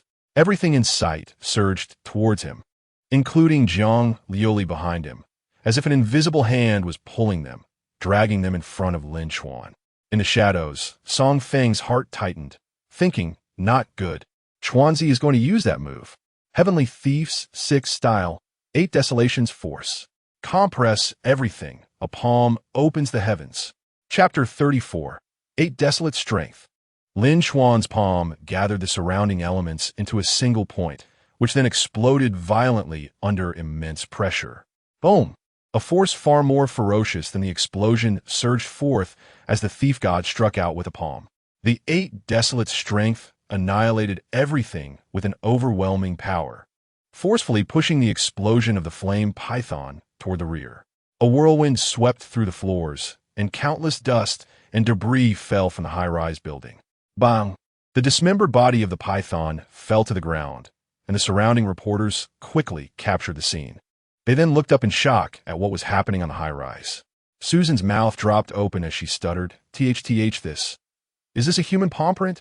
On the opposite rooftop, Li Shi exhaled and smiled lightly. That guy Chuanzi has loved making big moves since he was young. This time, you really got to show off. On the building of the Grand Group, starting from the 15th floor, the outer wall was shattered from the inside, revealing a palm-shaped imprint under the lights of fans and reporters. The palm print was over 15 meters high, hanging outside like a 5-finger mountain. The 8 Desolate Strength, inch strength opening the sky, was the most powerful technique among the first 8 moves of the Heavenly Thief. It formed a swallowing vortex the size of a thumb, forcibly pulling in all surrounding objects, including physical items and flames. It compressed them into a single point, then violently broke apart, creating terrifying destructive power under immense pressure. Lin Chuan rarely used this move. It was simply too powerful and too noisy. Tonight, while killing the python, he didn't even use his full strength. If he unleashed everything, he could make this building collapse on the spot. As the dust from the 15th floor settled, there was nothing in front of Lin Chuan. In an instant, he turned around and bumped into Jiang Liuli, whose large eyes were staring blankly at him. "You scared me." Lin Chuan patted his chest and said, "What's up? Are you going to catch me again?" Jiang Liuli sniffed, a hint of regret on her lips, then slowly turned to walk into the darkness. "You go ahead. I will definitely find a way to catch you in the future and restore the lost face of the Jiang family." Lin Chuan wary replied, "Are you sure? Anyway, I can't chase you down, and I can't keep you in a fight to the death, so I might as well let you go this time." Jiang Liuli's figure did not stop until she completely disappeared. having witnessed the 8 desolate strength. She was certain that the best way to stop the thief god was to prevent him from stealing anything. If this man wanted to leave, no one below level 70 could stop him. What good was it to protect a pile of treasures? If she couldn't catch the person, the Jiang family's face would never be restored. Moreover, the collector was someone she disliked. Anyway, this time the Jiang family wasn't publicly helping. If they failed this time, there would still be a next time. Lin Chuan didn't linger and immediately headed to the 7th floor office. The treasures in the pipeline had already been intercepted by Li Shi's black technology pipes. He now only needed to use the third move, Heavenly Thief Borrow's treasure, to steal the treasure through the wall and stuff it into the gray bag. Everything would fall into place. I'm going to get rich. Lin Chuan's eyes sparkled. The feeling of taking things from the treasure vault infinitely was too good. A rough estimate showed that the value of what he had stolen this time was higher than the total of previous years. How many good things could he exchange for this time? Gene enhancers, top-tier combat techniques, equipment. He could buy a ton of stuff at once.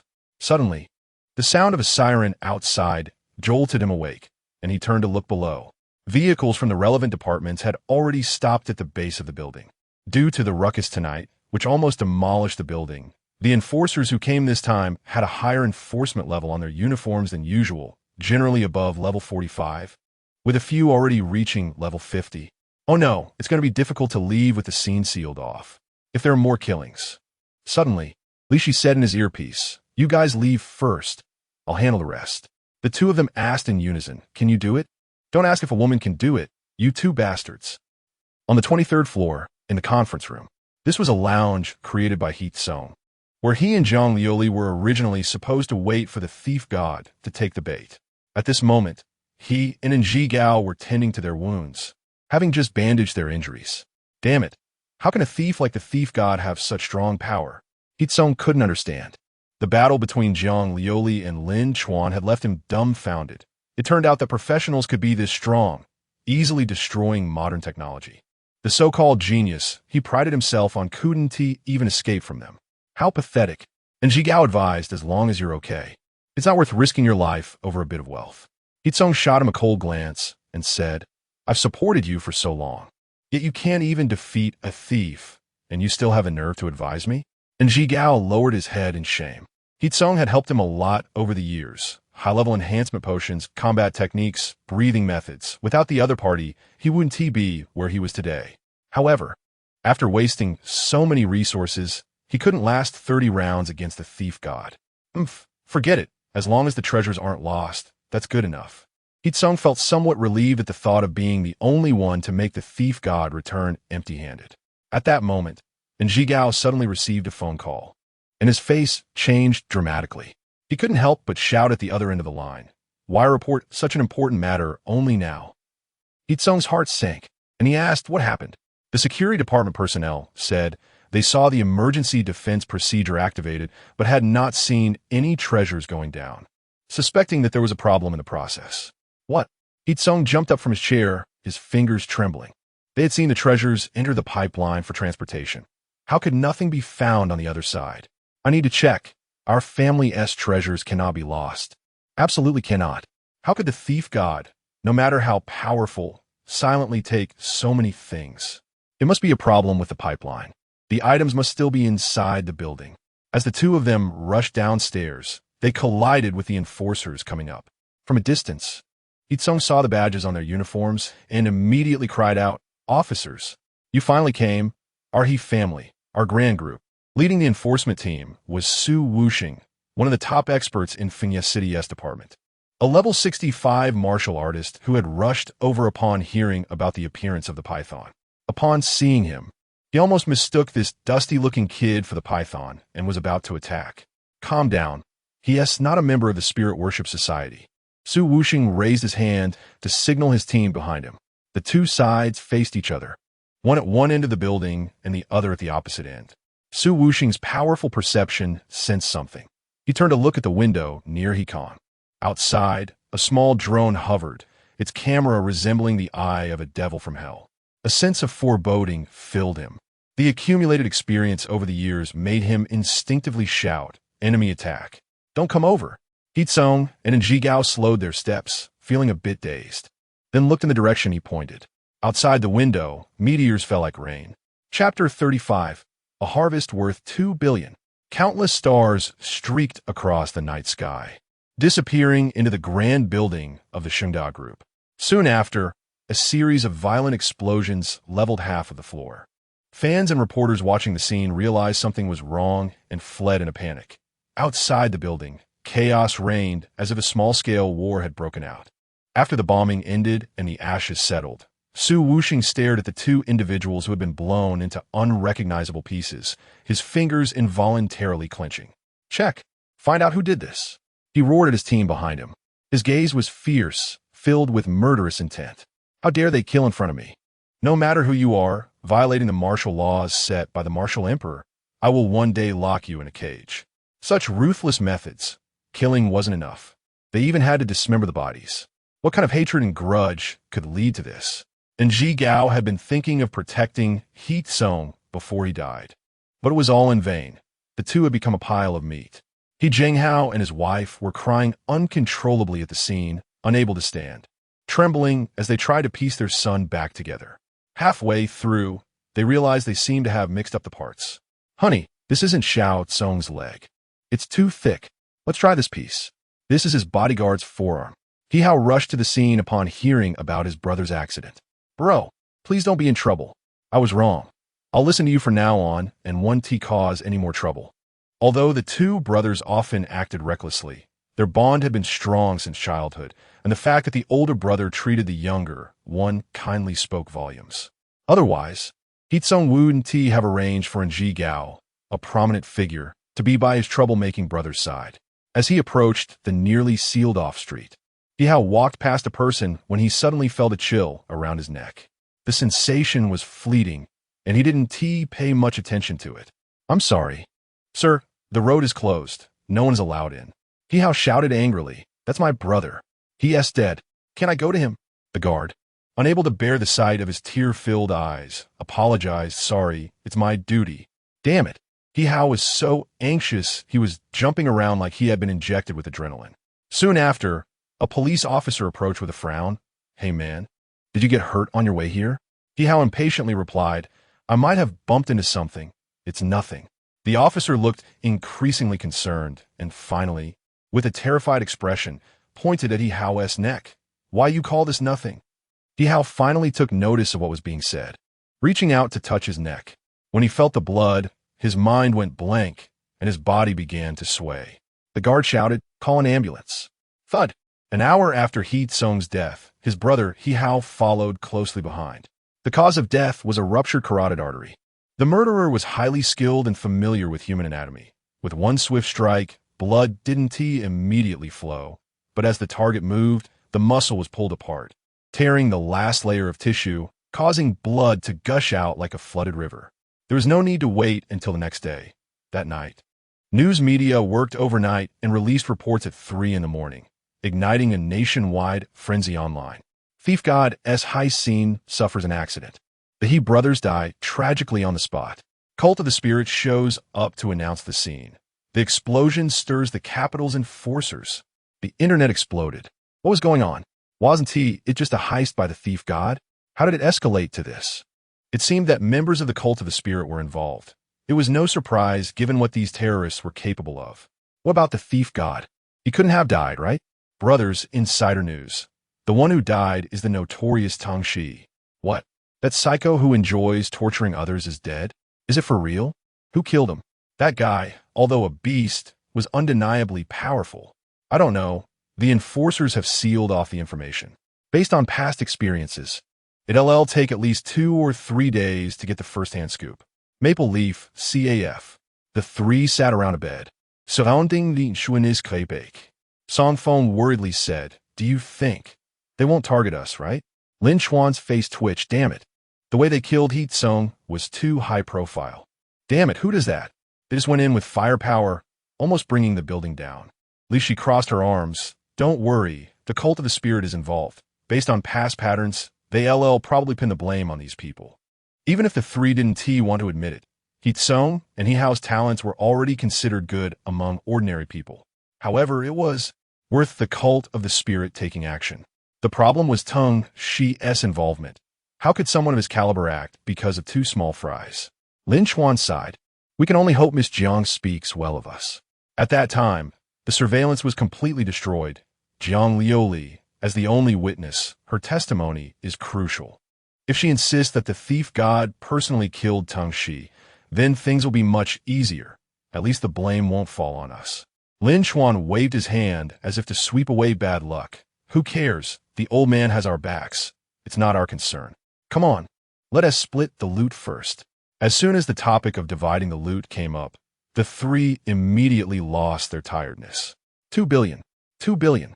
They could never spend it all in 10 lifetimes.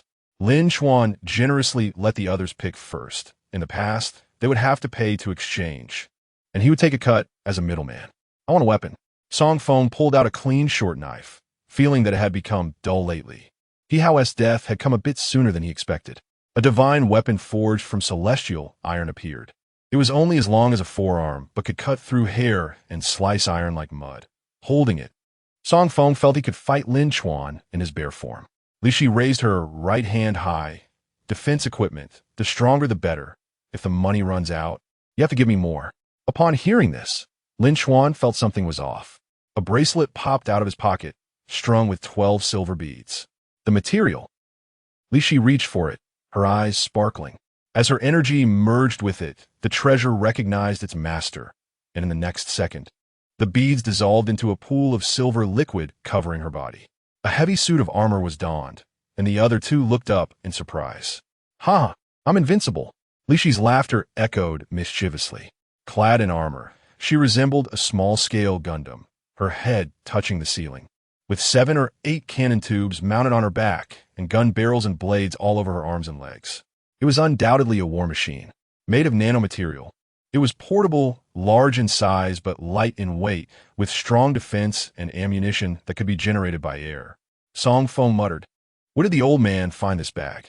I S&T this a bit too over the top." He suspected he had been too conservative. So when it was Lin Chuan's turn, he was a bit bolder. "I want a suit that can change appearance at will, waterproof, fireproof, can fly and become invisible, and can adapt its performance according to the environment." Li Shi and Song Feng exclaimed, "Dude, are you making a wish? You're basically asking for invincibility." Chapter 36. Full Function Raincoat. SSS-level gene enhancer. Under the gaze of the two, Lin Chuan reached into the gray bag. They were skeptical that such a miraculous item existed in the world, but Li Shi's Gundam made them question everything. Slowly, Lin Chuan pulled out a transparent plastic garment from inside. "Is this it?" Song Feng was a bit doubtful. A transparent raincoat, roughly made, with no smell. It was hard to imagine that such a thing could be wished for. After putting it on, Lin Chuan found it slightly oversized. The raincoat reached below his knees and felt just like an ordinary raincoat on the inside, the only difference being its light weight, almost unnoticeable. With Li Shi's Gundam as a reference, he tried to inflate it. Soon, the raincoat changed color, turning into a vibrant rainbow hue, and in the next moment, Lin Chuan completely disappeared from view. "Wow!" Li Shi and Song Feng gasped in astonishment. There were still footprints where Lin Chuan had been, but in their sight, he had completely vanished. They could only sense a faint presence nearby, given their close proximity. Song Feng exclaimed, "This outfit not only makes you invisible, but it can also conceal your aura?" Li Shi replied dumbly, "I remember the second technique of the Thief of Heaven, Shadow Cloak, has a similar effect. If both types of concealment work simultaneously." Lin Chuan experimented, and after activating the Shadow Cloak, he indeed felt nothing at all. "Wait, you." Song Feng hit his knees a couple of times. The two of them couldn't feel anything at all. It was as if Lin Chuan had evaporated. Suddenly, Song Feng's body jolted, and he instinctively raised his hand to defend the back of his head, catching someone's fist. Lin Chuan pondered, "It seems malice can't be hidden." "Stop using me as a test subject," Song Feng shouted. It was confirmed that the raincoat allowed for complete invisibility and aura concealment, making it hard for anyone below level 60 to detect you when paired with the Shadow Cloak. However, if one took the initiative, experienced professionals could sense the killing intent. Besides the killing intent, sounds wouldn't be concealed either. At least Lin Chuan felt he couldn't go invisible in front of Jiang Liuli. Next, he tried the second function, flight. With a thought, A thin triangular glider extended from the back of the raincoat, which could withstand sharp objects like daggers without damage. As for speed, it was hard to say. Li Shi analyzed it from a mechanic's perspective and speculated it would far exceed their expectations. Lin Chuan said, "With this, I can jump from high places and glide while being invisible. If it were tonight, he could escape right under the serpent's nose. Where could you find an invisible aircraft?" The third function was defensive resistance and environmental adaptability. Lin Chuan wore it, burned himself with a lighter, and stuffed himself into a refrigerator without feeling any change in temperature. When he submerged his head in water, the raincoat's hood shrank, forming a head-covering wrap, allowing him to breathe underwater. Such strong environmental adaptability led them to suspect that wearing this thing might allow for free movement in space. Watching their good brother continuously experiment with a new toy, the other two sighed repeatedly. Li Shi fidgeted with his bracelet and said, "Damn, if I had known I should have been bolder and wished for a mech. Save it. How could I be worse off than you?" Song Feng regretted. "I just want a knife. Just a knife. I can't believe I was stupid enough to only wish for a knife." Fortunately, Lin Chuan felt sorry for him and exchanged a secondary combat skill for him. "Study hard. Your previous moves were too iconic and often recognized by others." Song Feng hugged his brother's leg and shouted, "If you keep this up, Chuanzi, how should I respond when you call me your adoptive father in the future? Don't push your luck." The three completed their exchanges. With a bag containing 20 billion, Lin Chuan's outfit was worth 10 billion, Li Shi's Gundam around 4 billion, and Song Feng just over a billion. In any case, they were left with 5 billion, and no one had any ideas. Lin Chuan said, "Don't just stare. Hurry up and think of a way to spend this money. The gray bag won't wait for you." After thinking for a while, Li Shi pulled off the rubber band, ruffled his hair, but couldn't come up with a way to spend so much money in a short time. Sometimes being too wealthy is also a torment. Song Feng suggested, "How about exchanging for gene enhancers?" Lin Chuan thought for a moment and said, "That's definitely feasible. Even if we don't use them, we can sell them." Longxia has a shortfall in gene enhancers, and the prices of high-level enhancers are often much higher than abroad. Just look at Yitzhong. The lab for enhancers is making a fortune. Before the exchange, Lin Chuan applied several buffs. 0 side effects, cutting edge, strength, agility, and overall enhancement. After a while, the bag contained 5 metal-sealed vials, each the thickness of a thumb and the length of a middle finger. Along with them was an instruction manual. Lin Chuan picked it up and read. Produced in collaboration with Starry Sky Pharmaceuticals. Recommended injection level, above LV50. Injection effects. Increases mental alertness, enhances insight, slightly boosts all attributes, promotes muscle relaxation for quick recovery after training, alleviates muscle soreness, accelerates body self-healing. No side effects for injections above LV50. A long list of effects followed. Checking the enhancer's level, Lin Chuan exclaimed, "SSS-level." Song Feng said, "This thing would be snatched up in the West, right? There are only 3 in the entire Blue Star. Not 3 types, but 3 individual vials. Only 3 SSS-level gene enhancers have ever been produced. The production of such high-level enhancers is too costly. Each one has to be gambled on with money. And it's lucky to get one for a few hundred billion. High production costs and low returns have led to no one wanting to produce them over time. There's also an effect here." Li Shi pointed to the last effect listed in the manual.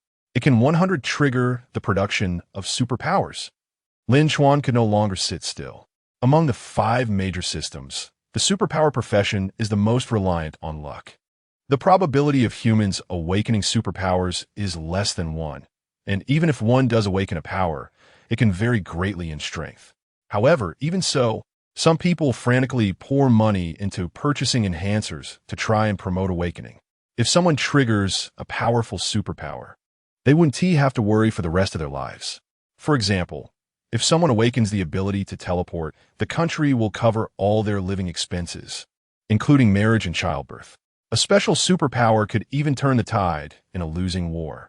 Wait, does this mean the 3 of us can use it too? Li Shi's mind turned. Lin Chuan was stunned by her words. The 3 of them had no talent for superpowers and didn't plan to change careers. But who would refuse an additional superpower? In the face of greed, Lin Chuan said seriously, "Let us keep these 5 enhancers for now. Don't inject them until we confirm whether they're truly useful. This isn't a weapon or clothing. What if something goes wrong after injecting? Who will take responsibility?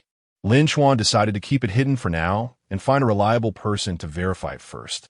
Chapter 37. The Thief God of the Playground. Sword Maiden 3 days passed in a flash. During this time, the Longxia authorities could no longer suppress the news regarding the unexpected incident involving the SHOWDOWN group, and various parties were discussing it fervently. Haha, can anyone really believe that a thief has a kind heart? It's ridiculous, a bunch of idiots. Just look at the damage caused when their true nature was revealed.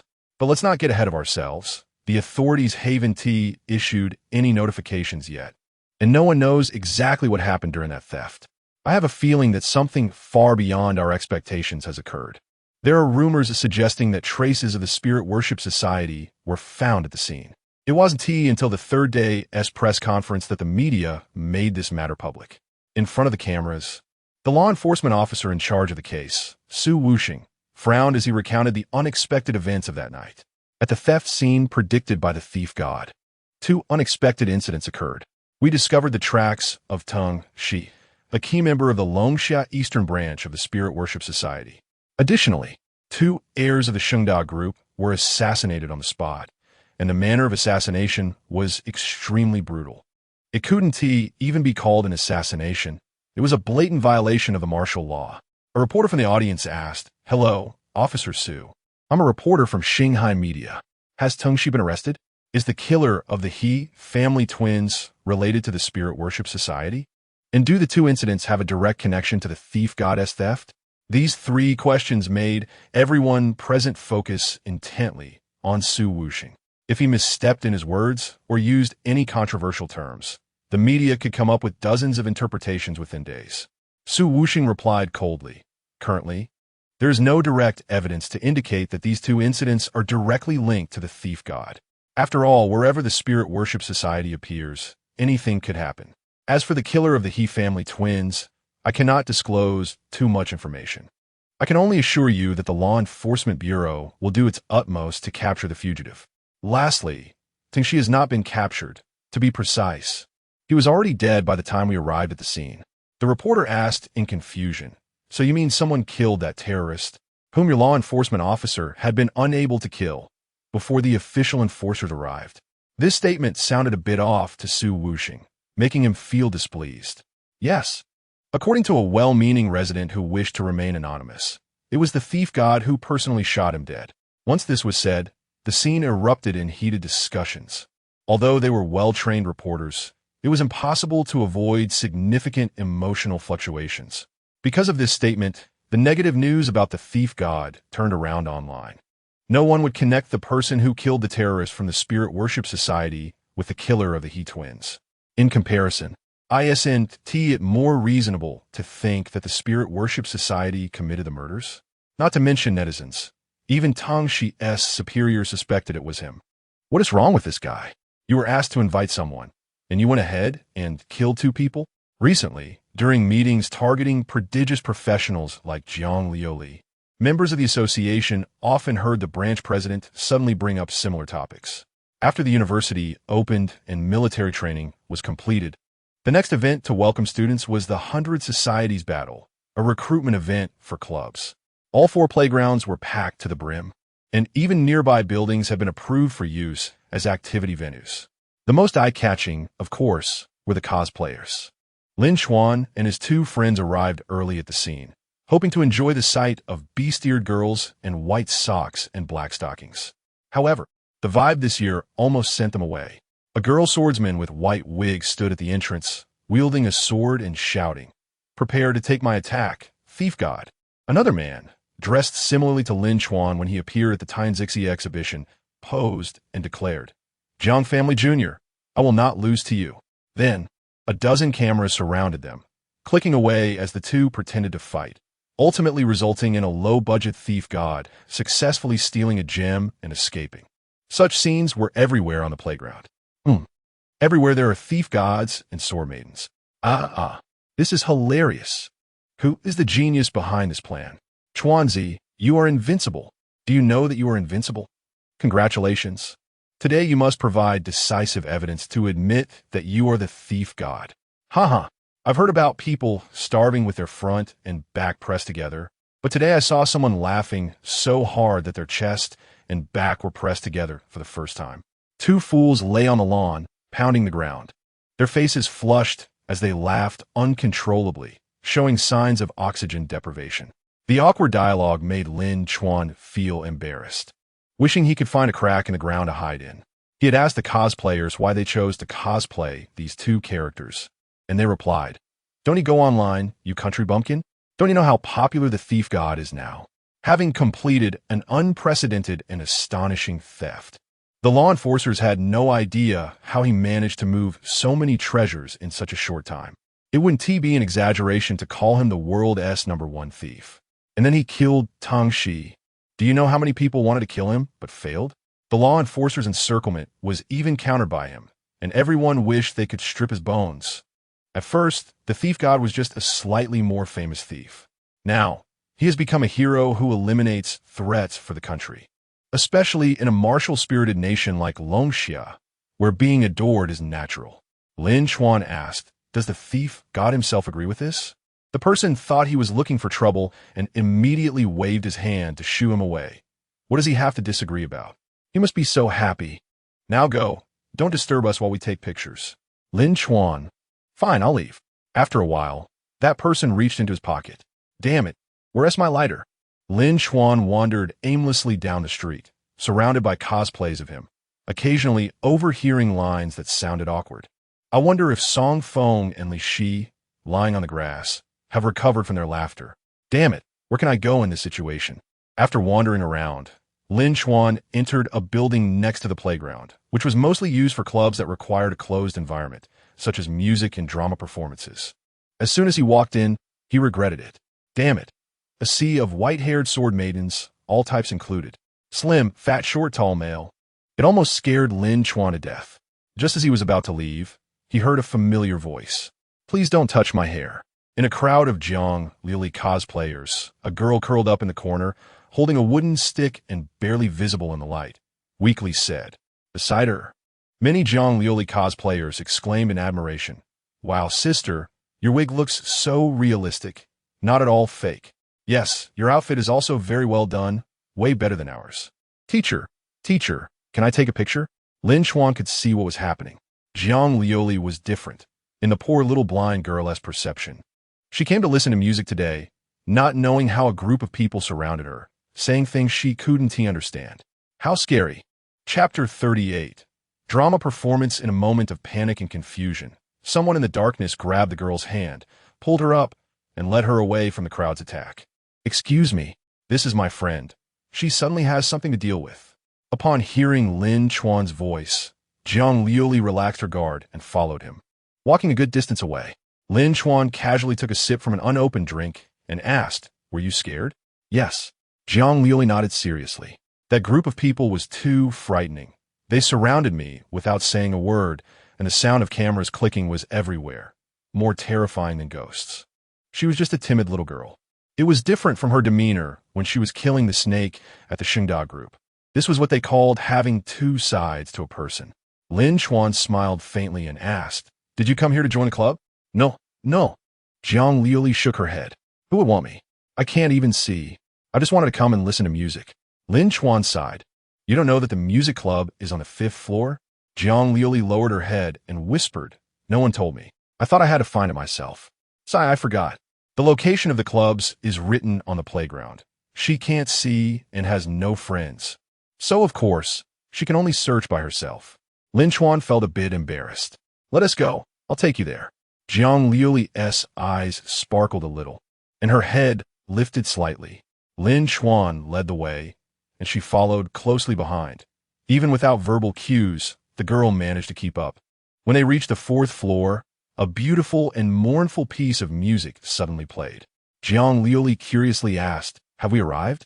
Lin Chuan glanced inside and vaguely saw someone on stage waving their arms.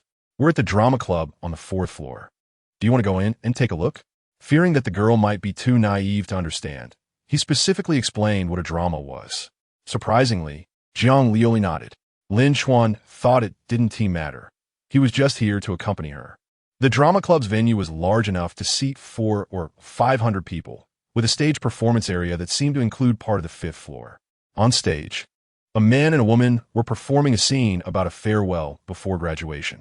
The dialogue was profound, telling the story of a man going to the space Great Wall, and the girl was reluctant to let him go. The male lead embraced the female lead, gently saying under the lights, "Be good. When I come back, we'll get married. I don't want you to go." The void was about to erupt. The space Great Wall was in dire need of personnel, and if everyone didn't go, they would die at its hands. Lin Chuan, sitting in the audience, said boredly, "That man is going to die." Jiang Liuli was curious how he concluded that. The flag is raised for takeoff. Such dialogue makes it clear even before the scriptwriter comes off stage. Sure enough, soon the female lead received the male lead's death notice and cried out loud in the snow, clutching the letter. Jiang Liuli was about to cry from the emotion when Lin Chuan's comment made her hold back her tears. Is there a fixed formula for this? TV shows, movies, novels, similar stuff, Lin Chuan said, resting his head on his arms. The male and female leads are separated by life and death. One side grows old alone to evoke tears. Without a doubt, there will soon be a voiceover from the male lead reading his letter. And if the screenwriter is clever, they'll even show the female lead in her old age. Next, something happened that shocked Jiang Liuli. The plot unfolded exactly as Lin Chuan had predicted. The male lead, as a voiceover, recited, "Shaowan, this letter is like seeing you. I never regret loving you." The time we spent together was so. Many couples in the audience held each other's hands tightly, but Jiang Liuli, who was almost in tears at the beginning, found herself unable to cry. The drama concluded. The two were about to head to the 5th floor to listen to music when someone suddenly called out to them. A woman in an orange qipao walked out from backstage, and the crowd that was about to leave stopped, staring at her in awe. This is Zheng Yuanshan from the 3rd year martial arts class 7. She is one of the top 10 professionals on campus. It was said that she had reached level 40 at a young age, with countless suitors, but she rarely appeared in public. No, Zheng Yuanshan loves drama and will actively invite good candidates to join when she sees them. With her curly hair and exquisite makeup paired with a fragrant perfume, she was mesmerizing. She walked up to Lin Chuan, her red lips curving slightly, and asked, "What did you two think of our drama performance just now?" Lin Chuan replied with satisfaction, "Very good, one of the rare brilliant performances in the world." Oh, Zheng Yuanshan's eyes sparkled with amusement. "I actually found the script too cliché. It was too obvious for the audience." Behind her, a man in a gray tracksuit smiled awkwardly at Lin Chuan. "Isn't this the guy who sat next to me earlier? Good kid, so you were the one who snitched." Lin Chuan awkwardly said, "Actually, it was all right. The senior is too harsh on her own work." Zheng Yuanshan smiled without showing her teeth, making Lin Chuan feel a bit uneasy. "There are too many people here. Why don't we find somewhere else to chat?" As she spoke, she stepped forward, leaning her body, her lips brushing against Lin Chuan's ear. "Actually, I have a small request. I hope the junior can fulfill it. This girl doesn't sound like a good person, does she?" Behind her, Jiang Liuli kept tugging at Lin Chuan's sleeve, trying to pull him away, but Zheng Yuanshan, smiling, held on to the girl. "Junior, you also like drama, right? Let us go together. The more people, the more fun." "I don't want to go." Jiang Liuli wanted to run, but was hugged by the boundary-less senior, who whispered in her ear, "Come on, don't be shy." In front of a large crowd, she led the two of them into the backstage, and no one knew what the three were doing. The crowd, stunned, lingered before finally, the man who reported Lin Chuan waved them off, saying, "Don't think too much. Our president just wants to talk about work. Everyone disperse." Backstage of the drama preparation room, the male and female leads were removing their makeup, curiously glancing at the two strangers brought back by the president. Zheng Yuanshan poured a glass of water for the juniors and couldn't help but smile at their nervousness. "All right, I was just joking with you. Do you think I would really eat you?" Lin Chuan patted his chest, relieved. "That's great. It turns out the senior doesn't eat children." Zheng Yuanshan covered her mouth and chuckled. "I thought you were the pure type. I didn't expect you to joke around." Jiang Liuli murmured, "If you're not going to eat us, why did you grab us?" I was so startled. "Sorry. Isn't it hard to find suitable candidates?" Zheng Yuanshan sat beside them, trying to wrap her arm around the girl's shoulders. But Jiang Liuli, as if electrocuted, quickly dove towards Lin Chuan. "Oh my, I didn't realize you were so dependent on your boyfriend." Zheng Yuanshan smiled. "All right, I won't tease you anymore. Please come in. Actually, I have no bad intentions. I just wanted to ask if you have any thoughts about joining the drama club." Chapter 39. The senior's invitation. Lin Chuan listened and couldn't understand. "With your status, senior, what kind of talent can't you get? Why do you have to come looking for us?" From the audience's feedback in front of the stage, he knew that this woman definitely held a high position within Maple Leaf Martial Arts University. Was it just because he guessed the plot that she wanted to drag him into doing hard labor? "There are two reasons," Zheng Yuanshan said, crossing her legs. "First, let me talk about the difficulties our club is facing. This dates back over 20 years. At that time, our drama club at Maple Leaf Martial Arts University was very famous, even able to invite renowned dramatists from the capital. Most of the scripts were from that period, and the one you saw today is no exception. Do you understand? Some plots may seem outdated, but the premise of being outdated is that it was once very popular. In other words, that script was a huge hit back then." Lin Chuan admitted this, although it seemed very cliché to get married right after finishing this battle. He had to acknowledge that the person who first came up with the idea was indeed a gem in the script world. Zheng Yuanshan said with embarrassment, "But to this day, we are still relying on what our predecessors left behind over 20 years ago. After all these years, we haven't been able to write a script that is worthy of the stage." After she said this, Lin Chuan understood what she was trying to do. It turned out that she hoped to recreate glory together with her, because he had casually mentioned the script. Of course, the more important reason was that having a junior like him perform in the drama could attract many young girls. Zheng Yuanshan rubbed her hands together, smiling. "Hey, I rely on my skills to earn a living." Lin Chuan was very unhappy with the woman's misunderstanding of him. Zheng Yuanshan raised two fingers. "The second reason is related to my plan to lead the club back to its peak. I want to participate in this year's Drama Maple Leaf Cup." She explained to the two that the so-called Drama Cup is the most authoritative drama competition in Maple Leaf City. Each year's participating works must be original, and generally, we choose the hottest topics of the year as themes for creation. Zheng Yuanshan pointed at Jiang Liuli. "And this year, I hope she plays my female lead." Lin Chuan felt a sense of foreboding. "The hot topic you're referring to can't be." "That's right." Zheng Yuanshan became obviously excited. "It's the thief who stole 2 billion and killed the terrorists of the Bai-Ling Society." "No wonder." Lin Chuan was speechless. That man appearing beside him was probably not a coincidence. His purpose was to connect with Jiang Liuli and invite her into the club, while he was just along for the ride. The reason was simple.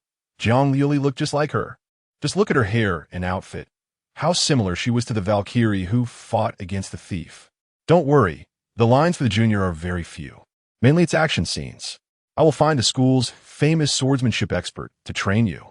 As soon as the thief was mentioned, the senior couldn't help herself and excitedly talked. Her filter completely shattered. Fortunately, the male lead in the performance timely stopped her and apologized to the juniors. "I'm sorry, Senior Zheng is a diehard fan of the thief. She can't control her emotions when talking about this." Lin Chuan had always heard people say that obsessive fans were terrifying, but no one had ever told him it could be this frightening. Just now, he was convinced that she was possessed by a ghost. Zheng Yuanshan brushed her hair and said, "Sorry for losing my composure. In any case, that's the situation. I want to hear your opinions." Lin Chuan sighed. "Senior, perhaps you really admire the thief, but you could actually choose a theme with a bit more meaning, like whether to help an elderly person who has fallen, or how to appeal if someone is falsely accused of secretly taking photos on the subway."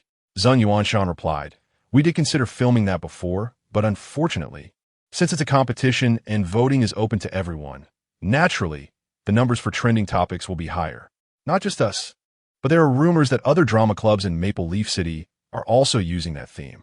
Just thinking about not only seeing a sea of thieves in Jiang Liuli today, but that in a few days the entire internet would be like this." Lin Chuan couldn't help but laugh. Lin Chuan hesitated. "Since you put it that way, we should also consider the opinions of the young lady, right? Based on what I know about her. Perform. You see she..." "What?" Lin Chuan looked at Jiang Liuli in disbelief. Despite being blind, she could show determination in her eyes at that moment. Jiang Liuli said seriously. Remember to make my character strong and defeat the thief decisively. Zheng Yuanshan gave a thumbs up. No problem. The original script was that the thief gets seriously injured and escapes. You too. Zheng Yuanshan continued. Junior, you should join too. I'll let you play the role of the security team leader. The first thing Lin Chuan thought of was that not letting him play the thief was her loss. Damn, this world has finally gone crazy in a way I didn't want to see. Perhaps moved by the enthusiasm of the fans or persuaded by Jiang Liuli's pleading eyes. Lin Chuan ultimately agreed to this plan. Great, you all prepare. After the 100 Clubs War, we will start rehearsals. Is it that urgent? Zheng Yuanshan nodded. There's no way around it. The competition coincides with a new student welcome event. We must compress our costs. The original plan was to perform and record on the day of the welcome event and upload it to the competition's official website that night. That really is a tight schedule. Lin Chuan didn't know if he was going crazy. He suddenly felt that this script was quite interesting. The incident with the SHOWDOWN group had caused such a stir that he didn't dare to show his face for a while. So finding something to do was also good. Let's settle on it then. Zheng Yuanshan smiled. The three added each other as contact information and wrote their names on the club roster. The female lead of the drama scanned through the roster and exclaimed, President, we've reached our target for this year. Every club has a quota, just like sales. Each year, they must recruit a certain number of people. Otherwise, if there are no participants for a long time, there's a risk of being disbanded since the student council's funds do not come easily. Zheng Yuanshan curled her finger. Come on, Lin Chuan Jr. We've met our task for today. As a senior, I'll take you around. University life has just begun. There are plenty of fun things at Maple Leaf Martial Arts University. Lin Chuan and Jiang Liuli were always together, and in university, this behavior would be assumed to be that of a couple. Zheng Yuanshan was no exception. So she thought of a club that was very suitable for couples to play. Upon arriving at the destination, they could hear a cacophony of screams coming from inside the building. Haunted House Design Club? Lin Chuan read. Jiang Liuli listened to the students' screams inside, pondering what these people had encountered. Exactly. The best place to have fun at Maple Leaf Martial Arts University. Founded 4 years ago by your senior Xiaji.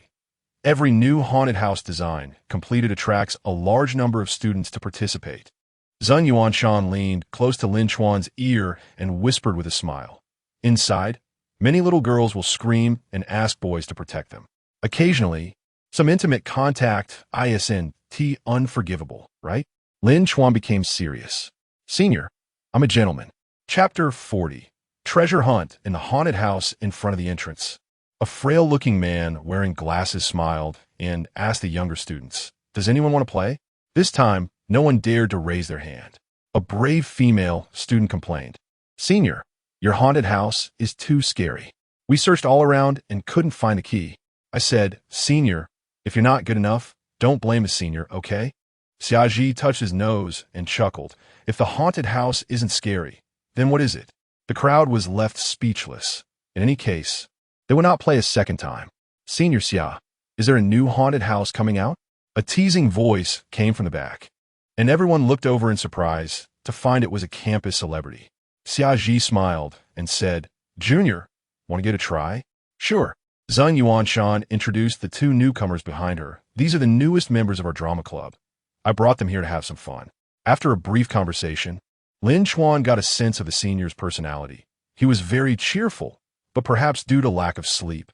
He always had a lingering look of fatigue on his face. Xiaji informed them that the haunted house was quite large and suggested that 6 people enter. So they needed to find at least 3 more.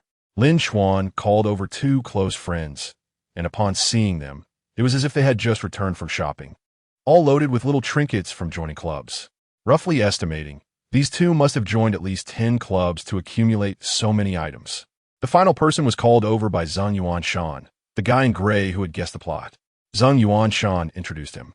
This is your senior Wei Yaoi from the 3rd year, a thief in the class. You better watch out for your girlfriend. He is famous for stealing hearts on campus. Zhang Jie, you too. Why do you tell the juniors everything? Wei Yaoi joked, Don't listen to her nonsense. I'm a very loyal person. With all 6 gathered, Xiaji began explaining the rules. 2 people per team, 3 teams in total, with a duration of 1 hour.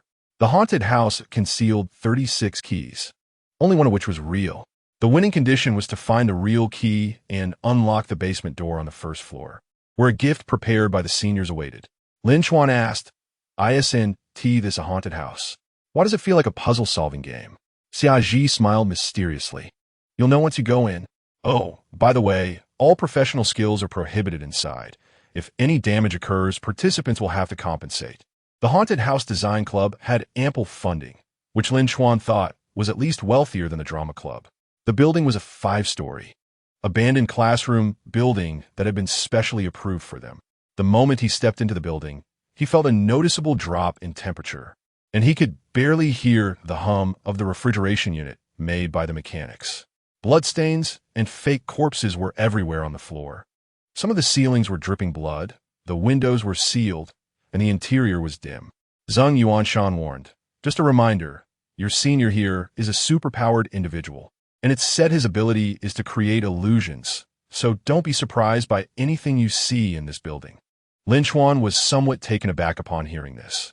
In his memory, there were only 3 superpowered individuals per class at Maple Leaf University, which was significantly fewer compared to other classes that often had a dozen or more, especially those in pure literature classes.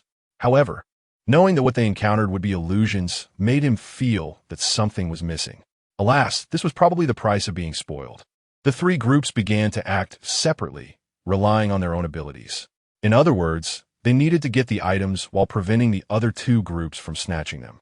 Unsurprisingly, Lin Chuan ended up in a group with Jiang Liuli, who seemed particularly interested in ghosts. As soon as they entered, she was eager to find ghosts to play with. "Lin Chuan, if I can't see them, remind me if I run into a ghost." Lin Chuan sighed. "There are no ghosts in this world." "Yes, there are. I've heard ghost stories," Jiang Liuli insisted. All right, there are." Satisfied, Jiang Liuli strode forward. The 2 had good luck and soon found a first key in a dilapidated classroom. It was quite large, about the size of the girl's palm. They planned to find 5 keys before heading to the basement to test them one by one. Just as they stood up, Lin Chuan suddenly frowned. Jiang Liuli seemed to sense something too and turned her ear toward a wardrobe. Bang! In the dim room, the wardrobe suddenly made a loud banging sound without warning. "That was well acted," Lin Chuan muttered. Click! The wardrobe opened, but there were no signs of any devices or human intervention inside. What the heck?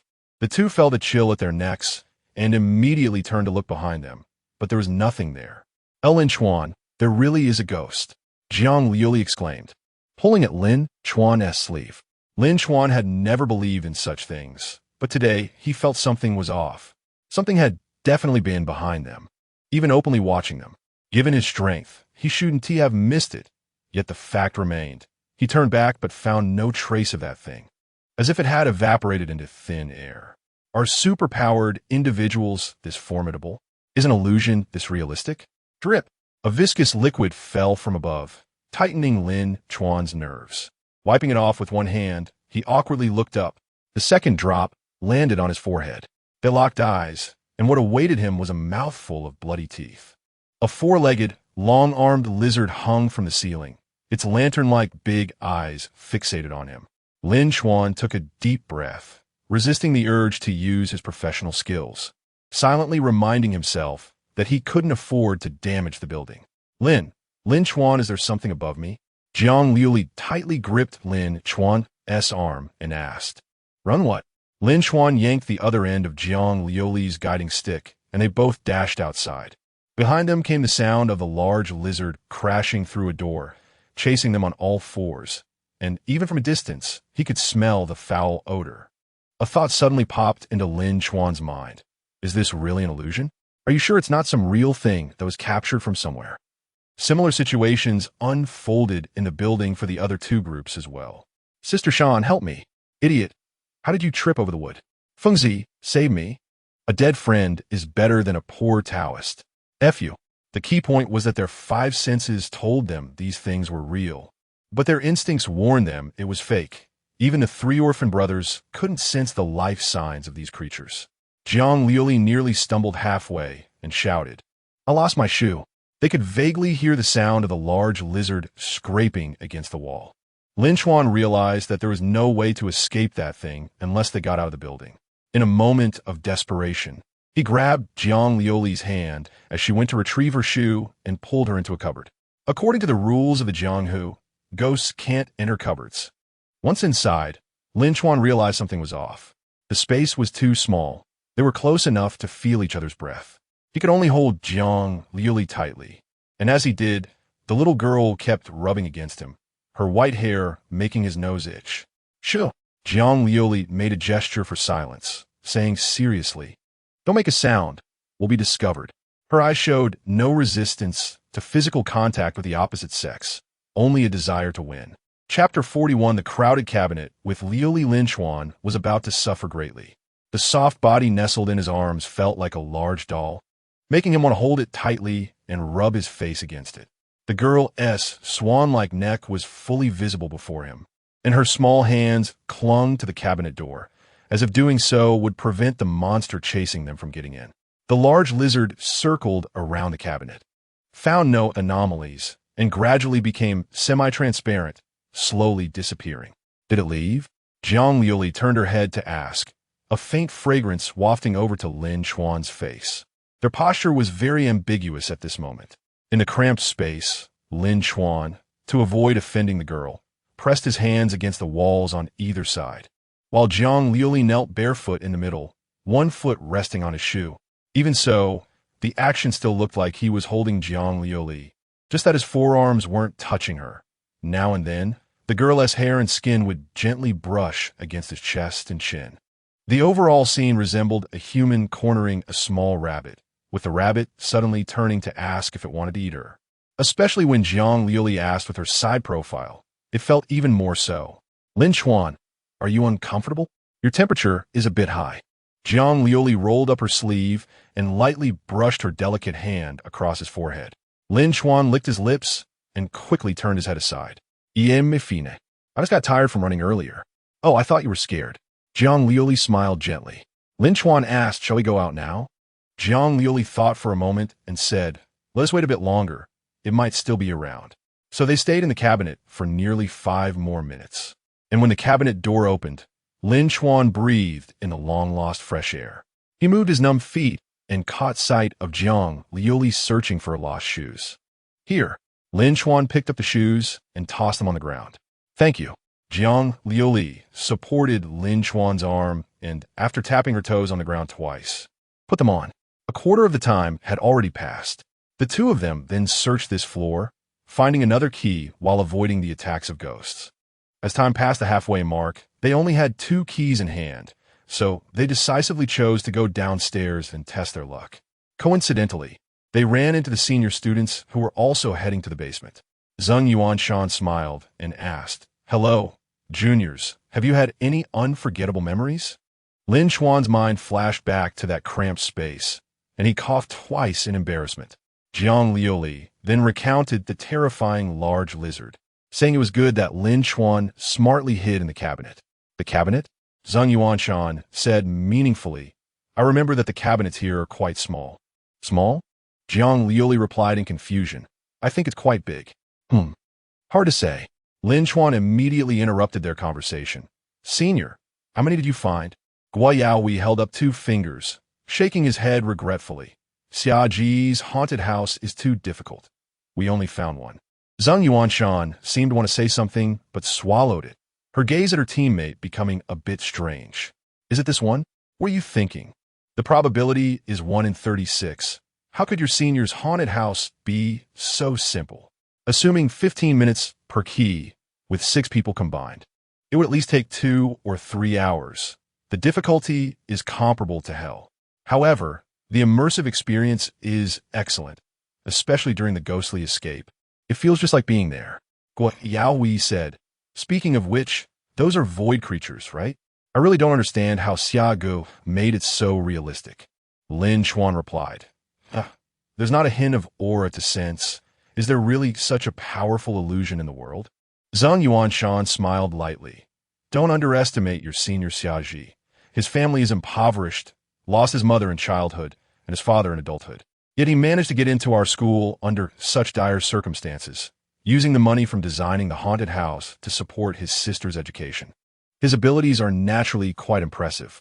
Lin Chuan nodded slightly, not expecting that cheerful senior had a childhood similar to his own. Only he had two troublesome friends, Li Shi and Song Feng, and an old man as a teacher. After bidding farewell, they prepared to take another chance in the remaining half hour. As Guo Yaohui passed by Lin Chuan, he whispered with a smile, "Did you have fun at the junior?" Clearly, he had also picked up on the implications of the earlier conversation about the cabinet. The two sides parted ways, each taking their own actions. Senior. Suddenly, Lin Chuan called out to the other party, extending his hand with a smile, "Return the key to me. Thank you." The two in front stopped. Guo Yaohui initially wanted to struggle, but was promptly slapped on the back of the head by Zheng Yuanshan. How useless. Get it back to him. He really couldn't understand why these thieves couldn't keep their hands to themselves. Why did they have to take other people's things? Guo Yaohui awkwardly handed the key back to Lin Chuan and fled in embarrassment. On the way, he said to Zheng Yuanshan, "Are the students in this batch really that amazing? They can notice I took something in just a few seconds." Zheng Yuanshan was also surprised. Guo Yaohui had clearly shown no signs of being suspicious at all, and just a brief contact made him let go. How did Lin Chuan find out? Fortunately, he left a hand in case the key was snatched.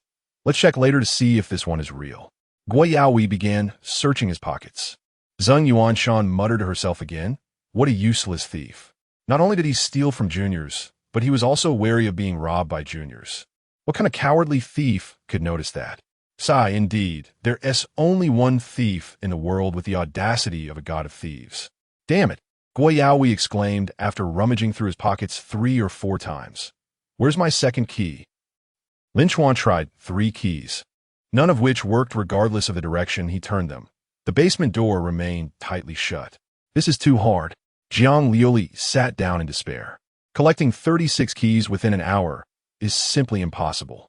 When prohibited from using professional powers, they had to avoid the illusions of void creatures while also finding the right key. Just turning in circles was enough to make them dizzy, let alone the fact that the key itself was hidden in a very ominous location. Lin Chuan rubbed his chin and thought.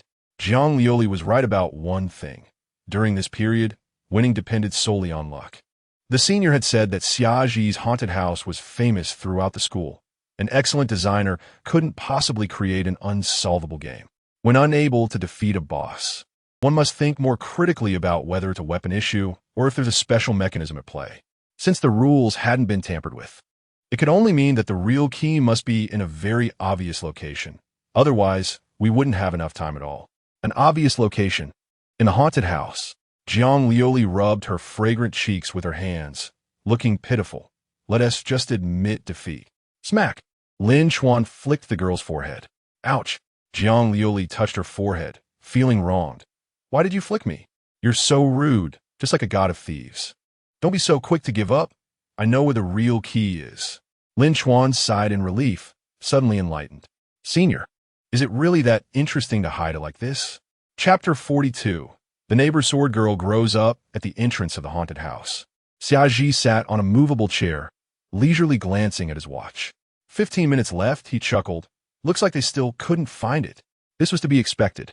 An immersive experience combined with a particularly eerie way to break the deadlock, and most people wouldn't really think of the answer within an hour. The previous groups had all come out crying and shouting. Humming a little tune, Xiaji saw the first group of failed contestants coming out. Did you find it? He asked, crossing his legs, even though he knew the two of them wouldn't be able to find it. Lin Chuan patted his pocket. I found it.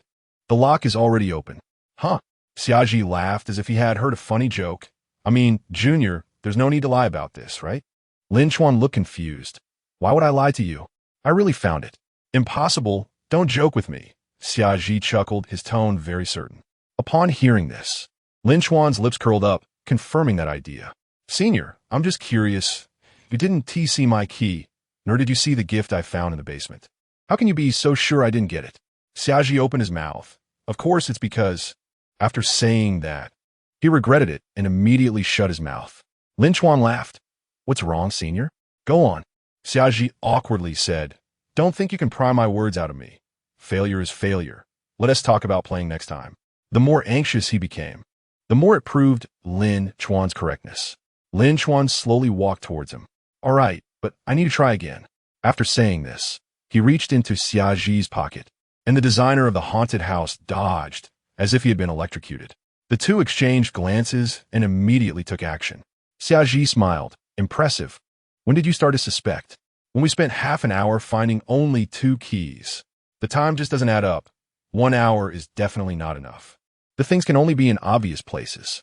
Lin Chuan thought hard and could only think of one possible hiding spot.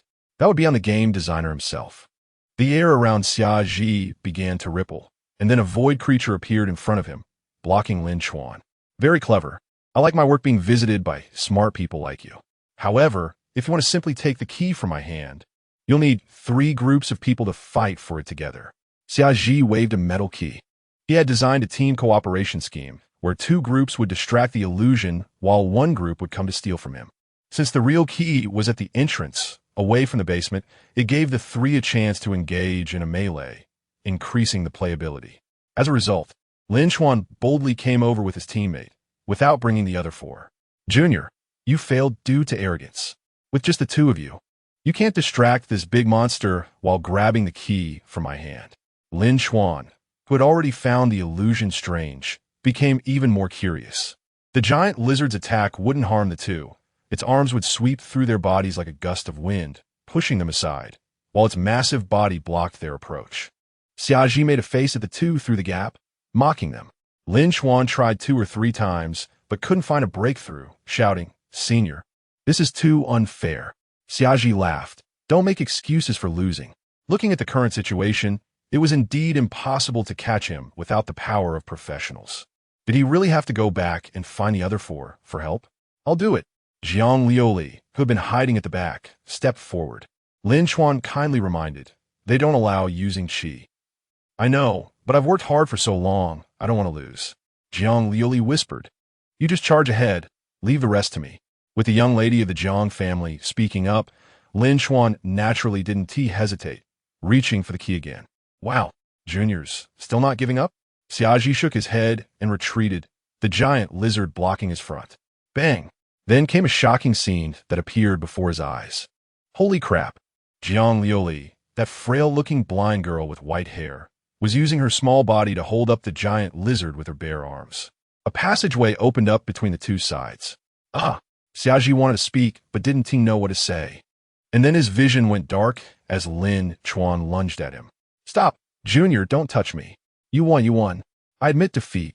Is it okay if I just give you the key? Amidst the senior's cries, the giant lizard gradually became ethereal, and the game came to an end. Jiang Liuli let go and rubbed her hands, muttering, the feel and weight. It feels just like real. Xiaoji, who had spent a lifetime designing haunted houses, never expected to have a mishap because of a woman today.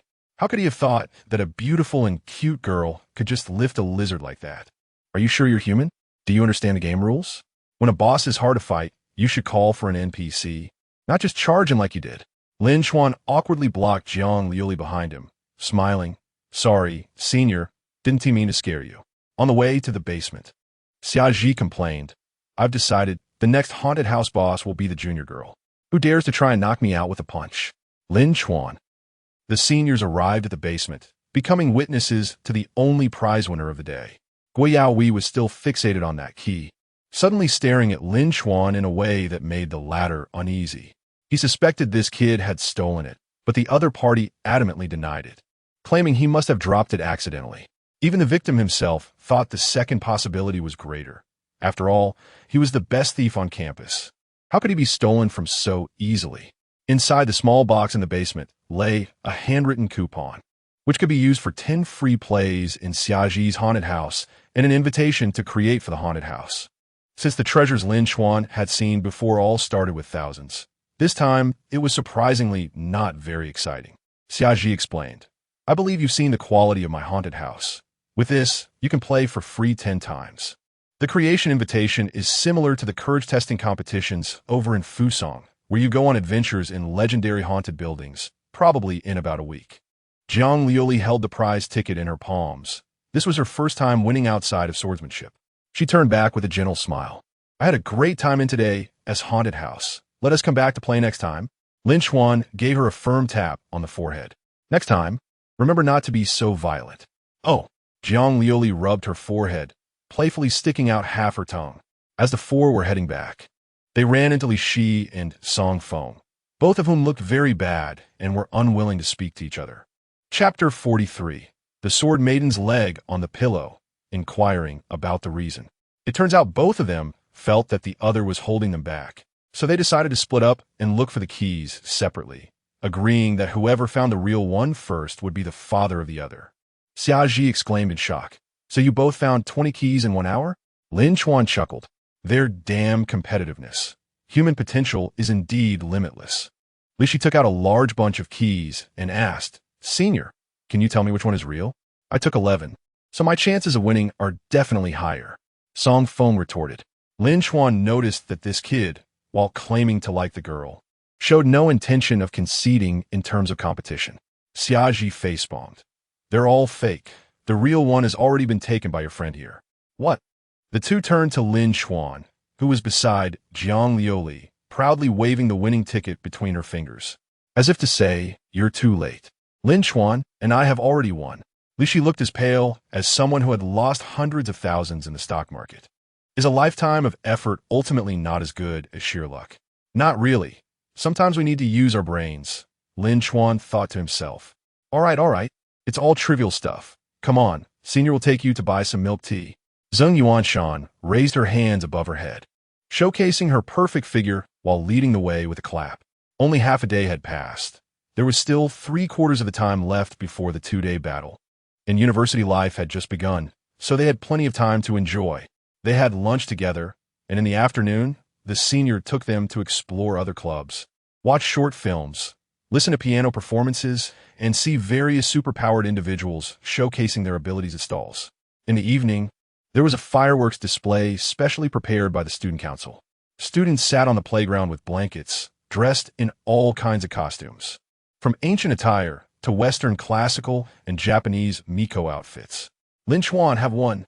Jiang Liuli sat at the senior stall, skewering a takoyaki ball, her eyes crescent-shaped with joy. Lin Chuan cooperatively opened his mouth and took a bite of the plump ball. Looking up, he borrowed a tissue from the senior to wipe the sauce from the corner of the girl's mouth. With delicious food, a girl, and friends, such university life could make many people envious. The fireworks are here. Get ready to take pictures. Someone shouted in the playground. The fireworks were launched from an empty lot to the west of the Maple Leaf Martial Arts area. Boom! The flowers blooming in the sky lit up half the night, and students raised their phones to capture this beautiful moment. After Lin Chuan took the photos and sat down, he noticed Jiang Liuli was staring straight ahead. Having already finished her takoyaki, she couldn't see, so she naturally couldn't appreciate the beauty of the fireworks. Occasionally, she felt the noise was a bit loud, and the sound of the fireworks was somewhat overwhelming. Lin Chuan asked, Do you want to go somewhere else? Everyone could see except for this girl. Who didn't know what everyone was celebrating? No, Jiang Liuli replied, tying her hair back, the wind lifting the white strands at her temples, stretching out a hand as if trying to touch the moon in the sky. It's nice to stay here. The bell at her waist jingled. Its owner hadn't heard the echoes of the bustling market for many years. Lin Chuan silently lay down, gazing at the starry river. The tail end of summer brushed past, and the coolness of autumn began to rise. This moment was indeed the most comfortable season. He gradually felt sleepy. After an unknown amount of time, the vigilance of the thief god suddenly awakened him from his drowsy sleep. Why does it feel so soft under my head? Sigh, why can't I see the stars anymore? You're awake? Jiang Liuli above suddenly said.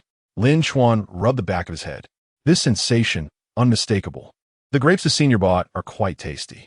Jiang Liuli found his mouth and forcefully stuffed a grape into it. Lin Chuan had never felt his life was so successful. He turned his head to the side, making close contact with the girl's thigh. Jiang Liuli explained, I saw you had nothing to rest your head on, so I gently placed you here. Sorry about that. Just give me another grape, and I'll forgive you. Oh, here. Jiang Liuli didn't sense that Lin Chuan was angry. She only thought he was greedy, so she picked up a grape and stuffed it in. As he chewed, Lin Chuan noticed several familiar faces from his side, and his mouth stopped moving. Zheng Yuanshan and Gui Yaoi smiled like proud ants. Li Shi and Song Feng looked at him with disdain, as if he had eaten something disgusting. repeatedly pouting and saying things like, "Give me a grape, and I'll forgive you." Cough, cough. Lin Chuan suddenly realized that there were still many people around. It would look good for Jiang Liuli's reputation, so he quickly got up from her thigh. His scalp accidentally brushed against a gentle touch, causing him to take a deep breath to calm down. "Actually, you don't have to take care of me so much," Lin Chuan said, somewhat embarrassed. The girl was treating him nicely just because she found him pleasant. He felt it was somewhat inappropriate. Jiang Liuli, however, replied nonchalantly, "It's fine. We're friends." That short sentence made the other four feel envious. Li Shi asked with a sad face, "Liuli, if someone else wanted to be friends with you, would you treat them the same way you treat Lin Chuan? What kind of rich girl falls in love with me? Isn't that something that should only happen in TV dramas?" Jiang Liuli thought seriously for a moment and shook her head. "No." "Huh?" Song Feng was puzzled. "Does this guy have that much charm? Talking about looks is ridiculous. The girl can't even see." Jiang Liuli pondered for a long time, her frown making her look quite cute. "I'm not really sure. In any case, Lin Chuan is very special. I've had friends before, but they always gave me a sense of inexplicable resistance." Li Shi looked miserable. "Are we like that too?" No, you're all great." Jiang Liuli hurriedly waved her hands, just feeling that Lin Chuan was very special. At first, she simply felt comfortable talking to Lin Chuan, but only today, after interacting with so many people, did she realize that this special feeling belonged solely to Lin Chuan. As for why, she couldn't explain it herself. Zheng Yuanshan smiled and said, "All right, don't make it hard for little Liuli.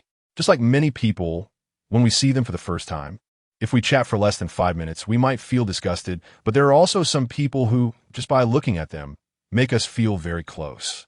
If you really can't understand, just think of it as a fateful encounter.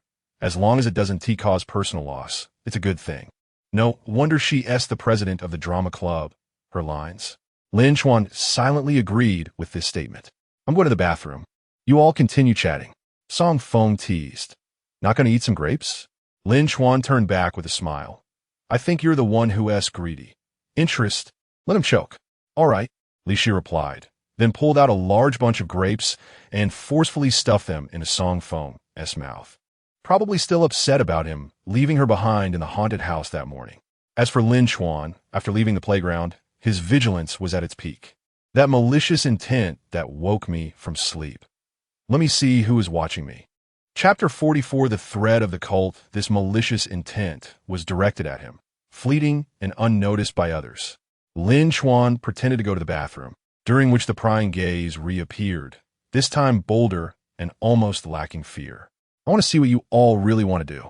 He deliberately walked down a winding path where there was no one around, and the watcher behind him quickly caught up, their footsteps slowing while the malice grew stronger. Suddenly, just as Lin Chuan was about to exit the path, a large hand covered his mouth, a thick cloth soaked in a sedative pressed against him. "Hold your breath. Relax your muscles." "It worked. Hurry, take him away. There are Jiang family members guarding the area, making it inconvenient to act." The person behind him said something to the back, and then 3 big men came up, dragging Lin Chuan into a van. At this point, Lin Chuan could confirm that these people were not after him specifically. They thought they were just grabbing an ordinary college student.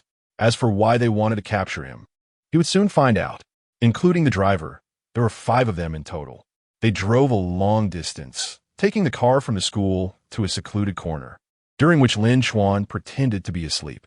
Then he was lifted onto a cold metal bed, and something was shoved into his mouth, which felt like a metallic device. "Is this okay?" "Yes, a micro-explosive that can adhere to the stomach wall, with a shell that has high acid resistance. As long as he disobeys, it will immediately detonate and send him to meet his great-grandmother." "Good, you guys move him to the boss." For the 3rd time, Lin Chuan was placed on a chair, and then his face felt a sharp pain. He opened his eyes to see a mocking face in front of him. It was this guy who slapped him. "Good brother. I remember you." The room was small, resembling an office, with a man in a black trench coat sitting behind a desk and 2 strong men guarding the door. The man in black smiled faintly. "Little guy, you're awake?" Lin Chuan pretended to look very panicked, stammering, "Why you? Who are you?" Seeing the college student looking like a lamb, the 2 guards showed a hint of mockery. The man in black propped his feet on the desk and said, That's not important. What matters is that we need your help with something. After saying that, he added with a smile, of course, you can refuse, but the price might be too high for you to pay. He casually pressed a button on the remote control on the desk, and a roller blind behind him lifted, revealing a one-way, transparent glass. In the room outside the glass, a person about Lin Chuan's size was frantically shouting, I was wrong. I want to speak out again. Please spare me. This leak was unintentional. The man in black said to Lin Chuan with regret. They say college students have a kind of pure stupidity. I like the purity, but the stupidity. Let us forget about it. This student is from another university in Maple Leaf City, and, clearly, he didn't seize the opportunity. He pressed another button on the remote, and immediately, the panicking man behind the glass made a loud noise. Bang! Flesh and blood flew everywhere, and many chunks of intestines splattered onto the mirror. Lin Chuan's expression grew increasingly grim, while the man in black seemed to appreciate that. Lin Chuan, right? Our people have already investigated you thoroughly. You and the other 2 orphans are struggling to run a CAF. How much can you earn in a month? Lin Chuan thought to himself. Probably more than you'll earn in your lifetime. As long as you join us. Money is just an appetizer. Genetic enhancers, advanced breathing techniques, combat skills, women, anything you want is available. If you choose to refuse, the consequences are obvious. Lin Chuan trembled and asked, What do you want me to do? The man in black clapped. Good, I like smart kids like you. My request is very simple. You just need to report Zhang Liuli's movements at all times. This task shouldn't be too difficult, right? So they're after her. Lin Chuan naturally began to speculate about the identities of these people. How do I contact you? The man in black was pleased and had a subordinate give him an old mobile phone. It will be on 24 hours a day. To prevent any mishaps, our communication needs to be discreet, like not openly calling out the target's name. Don't attempt to report to the law enforcement or seek Zhang Liuli's protection. I can assure you it won't work. The man in black leaned forward, sneering. We are always watching you. You can't escape our grasp. Lin Chuan shrank his neck, indicating his loyalty. The phone on the desk rang, and the man in black glanced at it, signaling his subordinate to hand it over. When Lin Chuan saw the caller ID, it was Zhang Liuli. Lin Chuan, where have you been? We need to go back. Lin Chuan, under duress, said, I ate something bad tonight. I'm feeling a bit unwell, so I went back early. I forgot to tell you, sorry. Zhang Liuli replied nonchalantly. It's okay. Just rest early and remember to drink more hot water. Okay. After hanging up the phone, Lin Chuan suddenly sensed a change in the room full of people's expressions. They all had a question in their hearts. What charm does this kid have that can make the Zhang family's young lady so infatuated that she would even take the initiative to call and ask about his whereabouts? The man in black teased. It seems she cares about you quite a bit. I wonder how she would react if she knew you betrayed her.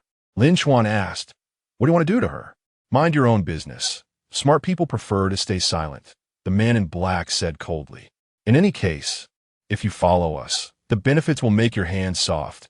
You can choose from women more beautiful than Zhang Liuli. If you betray us, the microbomb in your body won't be as polite as I am. Next, the man in black briefly explained a few things.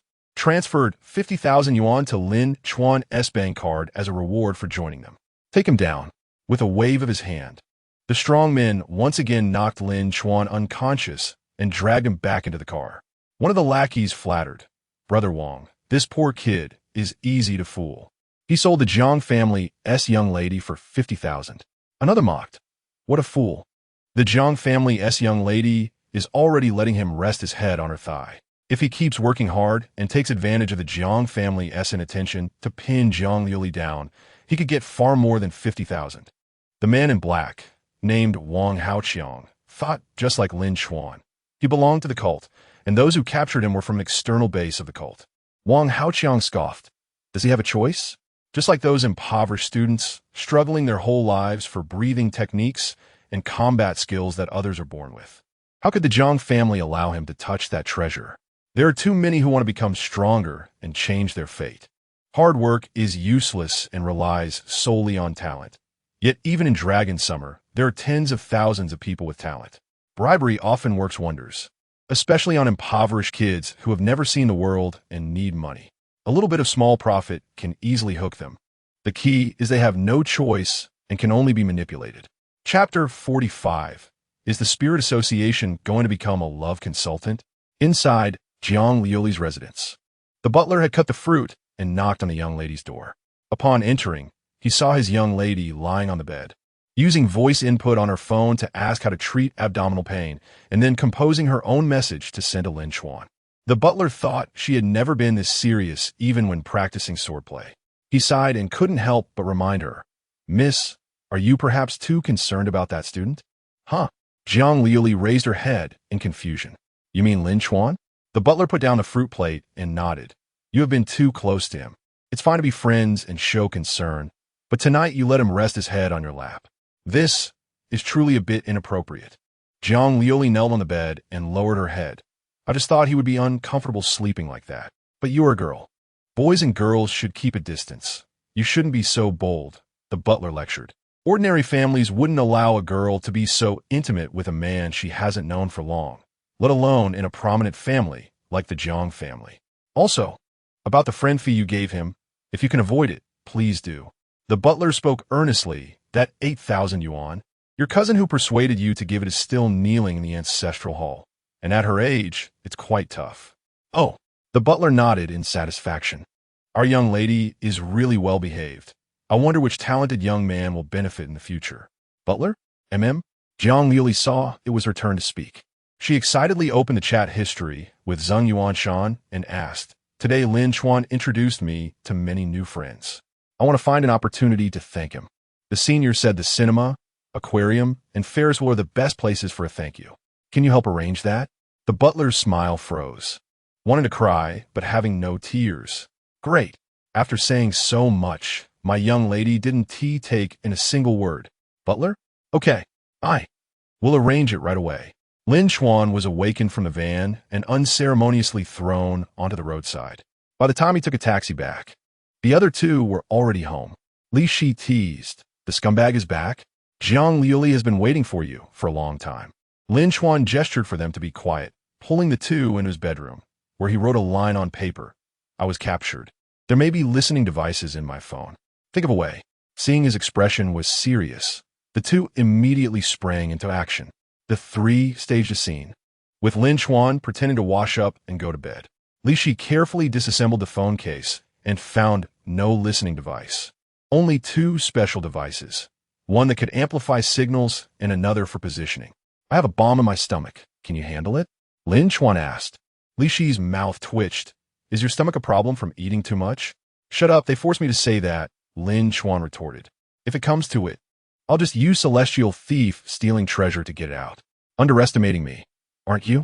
Li Shi took out professional scanning equipment. He stuffed a small robot into Lin Chuan's mouth, and after a round of searching, forcibly extracted the micro-explosive. This explosive isn't as nimble as you think. It's just hidden well. To detonate it, you need the signal from the extender in your phone when the signal is weak. Song Feng took the thumb-sized explosive and observed. This model looks like something from the Spirit Association. The Spirit Association had been involved in multiple terrorist attacks, and explosive models had spread on the dark web. Lin Chuan nodded and recounted the cause and process of the incident. 50,000 to sell your sword daughter? They really dared to think that. Song Feng laughed, slapping the bed. Li Shi asked, "What are your plans?" Lin Chuan fiddled with the explosive, saying, "This hot potato should be discarded early. Let professionals handle professional matters." "What do you mean?" "Tomorrow, I'll go to rehearsal with Jiang Liuli and find a chance to hint to her." Song Feng's smile faded. "You want to use a knife to kill someone?" "That's the idea." Lin Chuan snapped his fingers. "Since they look down on us, let's find them some equally matched opponents." The two wholeheartedly agreed with this plan. The only thing to be cautious about was being retaliated against by the Spirit Association afterward. By the way, probably around this position. Lin Chuan drew a circle on the phone map. "If I remember correctly, I was taken to this area. Even if it's not their headquarters, it's at least a stronghold.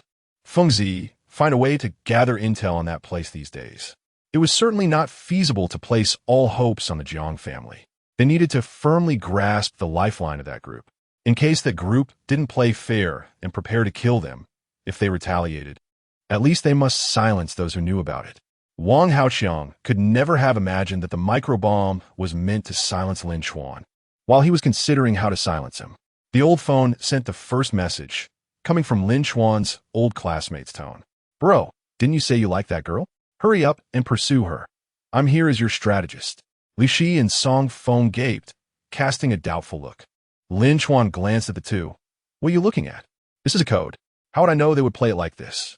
This way. The Spirit Association could freely exchange messages with Lin Chuan anytime, anywhere, sending Jiang Liuli's daily updates to the other side if discovered. They could just say it was their strategist. This situation was too common in college. Li Shi stared at the message box, muttering, the Spirit Association is great. They even provide love strategies. Song Feng nodded. Chuanzi, if it really doesn't work, just give in. Go to hell. Lin Chuan pushed the two toward the door. Go back to sleep. You might be useful in the next few days. What responded to him were two middle fingers. Back in bed, Lin Chuan lay on his pillow, tossing and turning, unable to sleep, as images of Jiang Liuli's gentle fingertips brushing over his lips flooded his mind. The softness of her thighs made him feel his pillow was truly trash. So in frustration, he tossed it under the bed and fell asleep, resting on his arm. What would he do? He couldn't just call Jiang Liuli over, could he? The next day was the last day of the 100-group war. The drama club had filled its spots on the first day and closed for preparations for the new student welcome event on the second day. Lin Chuan managed the shop in the morning and came to the drama club for rehearsal in the afternoon. Hearing Zheng Yuanshan call him, Jiang Liuli, who arrived an hour early, waved her little hand towards the door. Guo Yaohui smiled. You finally made it. Jiang Liuli has been waiting for you for a long time. Lin Chuan's gaze first fell on the girl's long skirt encasing her thighs, and he quickly chanted a couple of apologies, redirecting his breathing to clear his mind. Last night, Zheng Yuanshan had a burst of inspiration and finished the script in one night. The plot hypothesized the tragic childhood of a thief god, who decided to steal jewels and help the poor as he grew up. During one of his operations, he was severely injured by a powerful swordsman. Before dying, he entrusted the last jewel to another orphan, hoping he would inherit the identity of the thief god. Zheng Yuanshan read it enthusiastically, blinking her sparkling eyes and asking, what do you think? Isn't it cool? Chapter 46. The protagonist changes. It's hard to evaluate, especially for Lin Chuan, the authentic thief god. He vaguely remembers that he initially embarked on this path mainly to trade items with the gray bag. What chivalry, what inheritance? Were completely out of my consideration. Okay. Of course, this kind of thing is impossible to tell the president. Lin Chuan gave a thumbs up and praise, of course. It's a must. So cool, President. Zheng Yuanshan nodded in satisfaction, while the other members around cast helpless glances. Before Lin Chuan arrived, she had asked them, and after the first two responses were not very good, the senior sister remained gloomy. Later, when a few changed their minds, she returned to her energetic state. With the recognition, Zheng Yuanshan shouted, Positions, let us get started. The lighting technician, stylist, actors, director, and a mix of others totaled about 20 people. These were the carefully selected elites by Zheng Yuanshan. The curtain opened. First, a little boy, said to be Zheng Yuanshan's cousin, was brought in to play the young thief god, showcasing a brief segment of a tragic childhood. Next came the main character played by Guo Yaohui. As an adult thief god, demonstrated his stealing techniques, making the belongings of passers-by disappear like magic. Lin Chuan played the role of the security captain and was part of the scriptwriting team. As the story progressed, when Jiang Liuli appeared with a wooden stick, the climax arrived. Guo Yaohui's thief god flashed a charming smile. No one in this world can catch this thief god. So awkward, brother. Can you tone down the theatrics? On stage, Lin Chuan pretended to be defeated by the thief god, almost dying on the spot from embarrassment. As Jiang Liuli waved her sword, the passionate music rose, and an epic battle began. What beautiful moves! Tang Wanxin, who played the female lead during the recruitment, stared blankly at the stage. Her partner, Wu Tianlei, agreed, and every sword move is simplified to the extreme with no unnecessary actions. Jiang Liuli's sword had a strong visual impact, clean and crisp, making the audience feel delighted. Zheng Yuanshan's eyes sparkled as if she had discovered treasure. In a story like this, what matters is the hardware. With a junior sister in this fight scene, her chances of winning the championship increased by 30%. Looking back, they initially needed to find someone to teach Jiang Liuli how to use a sword, but now it seemed completely unnecessary. She didn't need any teaching. After a wonderful battle scene, Guo Yaohui was knocked to the ground, and the audience erupted into applause. Everyone, including Zheng Yuanshan, was very satisfied with the little girl. And Jiang Liuli received everyone's approval as she bounced on her toes. Lin Chuan inappropriately said, I vaguely remember that in this scene, the thief god was supposed to be injured and escape. As soon as he finished speaking, the applause turned to silence, and the scene fell into an awkward moment. On the ground, Guo Yaohui wanted to cry, but had no tears. Finally, you remembered. I am the main character. Big girl, you should let me go. Not knock me out with a stick. Ahem, this was indeed my oversight. Realizing she had forgotten her own script, Zheng Yuanshan couldn't help but blush. Let us do it again. In the second round, after 3 minutes of fierce combat, Guo Yaohui ran away. But this time, everyone present lost their previous excitement. After Zheng Yuanshan called for stop and approached, she said, no, the movements are too stiff, lacking the agility of the thief god in the video. Guo Yaohui said with a sorrowful face, Sister, do you really think I'm a thief god? It's true. You are too far from the thief god. The third and fourth attempts, no matter how many times, Jiang Liuli made countless adjustments, but Zheng Yuanshan was never satisfied. Helplessly, she had to pause the rehearsal and gather everyone to brainstorm. After a round of discussion, they couldn't come to a conclusion. Zheng Yuanshan said, from a professional perspective, the main reason is that Liuli's attacks are too fast, making it impossible for Yaohui to keep up. Guo Yaohui whispered, she just arrived, don't be so blunt. Blunt? I'm talking about you, too weak to keep up with her speed. Guo Yaohui. No one had considered this issue.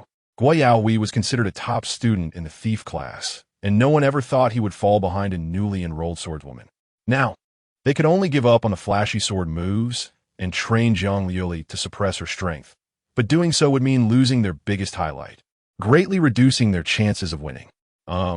Actually, I think there is a small flaw. Tang Wanxin cautiously raised her hand. Zheng Yuanshan spoke. Go ahead. We need to address all flaws before going on stage. This. Tang Wanxin stole a glance at Guo Yaohui. Guo Yaohui sighed in his heart. This is aimed at me again. It's okay, Wanxin. Just say what you need to say. We've known each other for so long, it's not that pretentious. Guo Yaohui encouraged actively. Tang Wanxin looked strange. But you must not get angry, okay? Am I that kind of person? Immediately, Tang Wanxin mentioned a detail that everyone had overlooked. Have you noticed that when Liuli appears, everyone's gaze is on her? As everyone recalled, it seemed to be true. But so what? Isn't it normal for everyone to look at such a beautiful girl as soon as she appears? This one do. Zheng Yuanshan sensed the implication. In a play centered on the thief god, having a supporting character who appears for less than 5 minutes steal the spotlight is completely backwards, right? With a trial-and-error mindset, Zheng Yuanshan asked, is it convenient for you to undergo plastic surgery? It would be even better if you could level up by 10 levels. Guo Yaohui retorted, do you want to hear what you're saying? This is troublesome. Zheng Yuanshan frowned. She couldn't think of where to find someone who was both handsome and equally skilled as Jiang Liuli. In the silence of the room, the girl who had not spoken until now timidly said, I have an idea. Zheng Yuanshan's smile returned. Liuli, just say what you want. There are no outsiders here. Jiang Liuli nodded silently. You might not be very familiar with swordsmanship, but there are only 2 factors that affect the visual experience, simplicity and speed. Many swordsmen cannot feel their own moves. Each of their actions is full of impurities, with many unnecessary movements and hesitations in their strikes, which is what we call not being streamlined enough. If we just want to enhance the viewing experience, we should practice the sword technique to an extremely streamlined level. I will find a way to reduce the speed. This way, it won't diminish the audience's visual shock. Zheng Yuanshan's mind suddenly cleared, looking at Jiang Liuli as if she were a precious gem. Guo Yaohui frowned. Junior sister, you're making it difficult for me. The simplification of moves requires time to accumulate. I can't reach your level in a short time. How about you change the protagonist? He asked quietly. This protagonist is too uncomfortable. Not only does he have to memorize a long string of lines, but he has also been beaten on stage 8 times. Zheng Yuanshan frowned. With such tight timing, where can we find someone who has practiced their moves to such a streamlined level? There is. While everyone was lost in thought, Jiang Liuli nodded with great certainty. Chapter 47. Give a leftover drink to Jiang Liuli soon. Everyone followed her gaze and found Lin Chuan sitting behind everyone. Lin Chuan pointed to himself and asked me.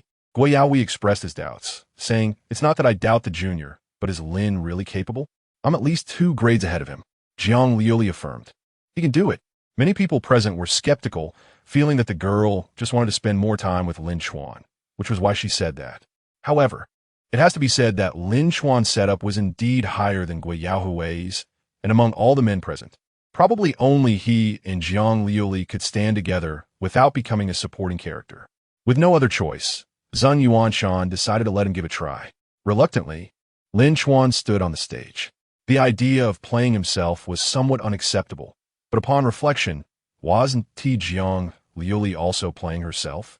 Well then, this performance had turned into a memoir. If he couldn't win an award, it would definitely be a black box operation. Jiang Liuli softly said, "You can't hide anymore. I'm not Xian and you don't have to go easy on me."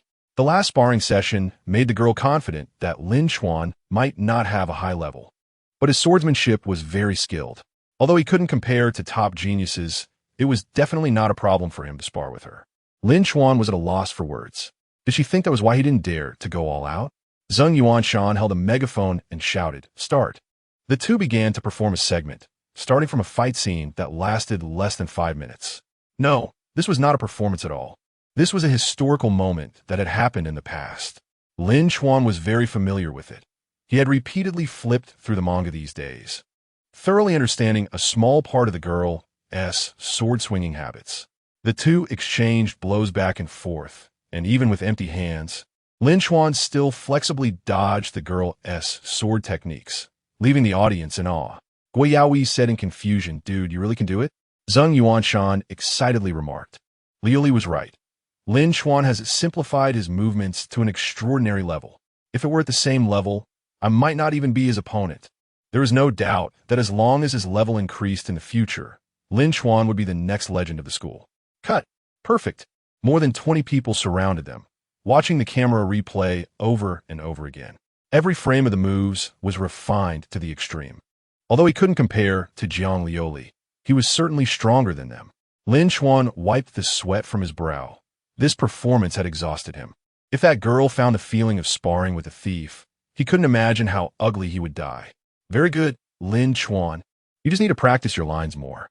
Zheng Yuanshan gave him a thumbs up. Gui Yaoi waved his hand and said, "You take the leading role. I'll play the head of security." With good looks and impressive moves, he was utterly convinced. Rather than playing a supporting role, it was better to start as a supporting character. Tang Wanxin smiled and said, "Junior, for the next week, I will personally guide you on your lines. So please take care of me." Lin Chuan awkwardly smiled and returned to his seat. He self-deprecatingly thought, all that acting in reality wasn't in vain. He managed to get a role on stage.